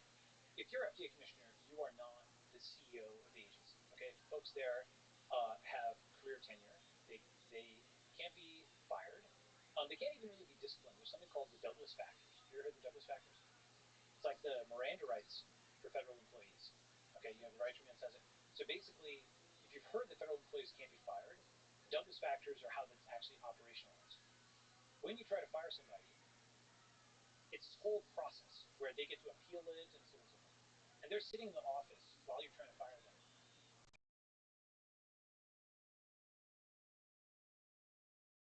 And they're complaining to everybody around them that this guy's trying to fire me, he's such a bad guy, blah, blah, right? And everybody around, even if, they may think that guy is doing a bad job, they're like, wait a second, he's trying to fire you, he might try to fire me too. And so anybody who tries to fire somebody at FDA just gets a face full of lead for their troubles. What they instead will do is sometimes just transfer somebody to the basement or something so they don't have to deal with them if they're truly bad, okay? But the thing about this is there is only one caveat, Douglas factor number 8. The notoriety of the offense or its impact upon the reputation of the agency. There's that word again, reputation and power. So the one way you could truly screw up within a regulatory bureaucracy is if you sort of endanger the annual budget renewal. Think of it as like this mini Death Star that's coming to dock against the max Death Star for its annual refueling. And it's talking about all the corporate criminals that it's prosecuted, the quotas, like the police quotas and ticketing, and if they don't have a crisis, they will invent one. Just like TSA, just like other agencies you're more familiar with, you can kind of map it back and look at the guns and drugs we've seen stuff. And so you have an incentive for creating these crises or manufacturing them or exaggerating them. And if you endanger that refueling, that annual budget renewal, or what have you, then the whole agency will basically be like, okay, you're bad and you can be disciplined, or sometimes with rare exception, you can be booted. But what that means is that FDA commissioner is actually a white elephant. It's a ceremonial role, really, right? The term white elephant is like basically the Maharaja gives you a white elephant as a gift. Seems great. Next day, it's eaten all of your grass. It's pooped on your lawn. It has just put a foot on your car and smashed it. But you can't give it away. It's a white elephant. The Maharaja gave it to you, right? That's what being FDA commissioner is. It's the kind of thing where and a lot of people are drawn in like moths to the flame for these titles of the establishment. I want to be head of this, I want to be head of that, right? And really, what it is like, I don't know, becoming head of Kazakhstan in the mid 1980s in the Soviet Union, the Kazakhstan SSR, right, Soviet Socialist Republic, before the thing was going to like crumble potentially, right? In many ways, it's becoming, folks who are just totally obsessed getting these positions, but like a lot of the merit, all the folks with merit are kind of leaving the government and going into, tech or crypto or what have you, right? So even if these agencies were hollow before, in some ways they're becoming hollower because they have less talent there, right? So A, you can't hire and fire very easily. You can hire a little bit, you can't really fire. B, a lot of the talent has left the building, what was there. C, we're entering the decentralizing era. And D, like, be like Satoshi. Satoshi founded Bitcoin because he knew you could not reform the Fed. Everybody's trying to go and reform. And the reason you're trying to reform is we haven't figured out the mechanism to build some of them. And now perhaps we have that. So I've named a few of them, right? I'll name one more. Related to those. Fitness is actually the back door to a lot of medicine. Okay, why is that? You go to any, conference, could be neurology, could be cardiology. You'll find somebody who's giving a talk that says something along the lines of, fitness is the ultimate drug. Maybe not today when people are saying, oh, fat phobic or anything, but not too many years ago, you would see somebody, people saying fitness is the ultimate drug. If we could just prescribe fitness in a pill, that would improve your cardiovascular function, your neurological function, yeah. Depression. By the way, in that case, the use of the word drug means medicine. So medicine, yeah, sure. Fitness is the ultimate medicine, yeah. Yeah, the ultimate medicine, right? So if they could just prescribe the effects of it, it's just like boom, just massive effect, right? Like you're fit enough, you do resistance training, it helps with, preventive diabetes, every kind of thing in the world, you see a significant treatment effect. Yet your fitness is your own responsibility. You go to some gym, 24-hour fitness. What do they have? They have on the wall exhortations like your body is your responsibility, right? Am I right? Yeah. And go ahead, buddy. No, it's hilarious. Yes. It's funny, but it's true, right? Yeah, it's funny, but it's true. And so your fitness, your diet, that's your responsibility. But when you go into a doctor's office, suddenly it becomes lie back and think of it. Okay, suddenly you become passive. Suddenly, oh, your doctor is Dr. Google. Well, your doctor must be a moron. You're going and trying to take care of yourself. You're Googling symptoms. Oh, how stupid you are. I have a medical degree. And that doctor, see, the thing is, if you come in and you've self-diagnosed or you've done some of your own research, if you're right, and if they've got an ego about it, they're undermined. And if you're wrong, they're like, haha, arrogant. But either way, if they've got this kind of mindset, they have an incentive to resist the patient taking care of themselves. Isn't that the doctor's job, right? And they're kind of taught to behave like this, many of them. So what that means then is that intervention of that 15 or 30-minute appointment with the doctor, whatever drug they prescribe, better hit you like Thor's hammer to put you back on the straight and narrow. Because that's only with you for like a few seconds, a few minutes or whatever. The doctor's only with you for a few minutes. The drug is only, some drugs are very powerful, so they actually do work like this, okay? But your fitness is your own responsibility, and that's a continuing forcing function every day. And again, we get back to decentralization, right? The decentralization of responsibility from somebody thinking of themselves merely as a patient to an active participant in their own health, who's doing their own monitoring of their own health, right, and logging all of their stuff, who's eating, properly and looking at the effect of their diet on things like their, continuous glucose monitor as a V1, but other things, right? Who is, as fit as they can possibly be. Like, these are kind of obvious things, but why is this the back door to medicine? Because the FDA only regulates those things that are meant, all the stuff that is meant to improve an otherwise healthy person is potentially out of their purview. Supplements are one interesting aspect. They were carved out in the mid 90s, and that's why the supplement industry is big, because FDA it doesn't have as tight a rein on that. But all of the Fitbit, CGM, continuous glucose meter type stuff, you can crank out all kinds of things that help people get fitter that will also actually have just general health value, but you're not marketing them to diagnose or treat, a disease. You see what I'm saying? You're marketing them for the purpose of fitness. This is a market. Why?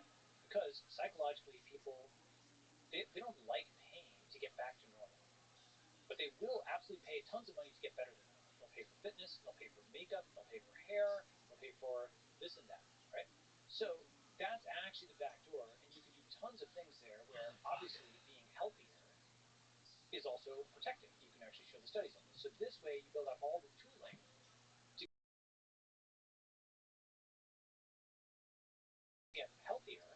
that actually helps on this axis. Fewer things I are don't kind of discriminate. I would fuck anyone. so you got me on this topic. Even Okay. stinky. So This is the most eloquent exploration of the U.S. medical system and how to improve it, how to That's fix really it, fucking and what good. the future looks like. yeah. I So love it. so basically, so part of it is decentralizing control back to the individual, right? Now, I've talked about FDA at length, but let me talk about some of the other broken parts of the U.S. system, right? There's like AMA, there's CPT, there's CPOM, there's this, like all these regulations, which, see, normally in capitalism, you have a buyer and a seller, right? Duh. In medicine, you have third party regulation and fourth party pricing and fifth party payment. Okay, so third party regulation, FDA is regulating it. The CPT codes, right? Fifth party payment, it's the insurance companies, right? And just to discuss these bits of the system, first, why are some people against capitalism in medicine? I actually understand why they're against it because they are visualizing themselves on a gurney when they're being wheeled in, and now somebody at their moment of vulnerability is charging this insane price for their care. And many people in the U.S. have had this horrible experience where they're bankrupted or scared of being bankrupted or whatever it is. Therefore, the concept of adding more capitalism to medicine scares them, and they think it's horrible, and you're some like awful, greedy tech bro kind of thing. All right. Let me say I understand that concern. Let me kind of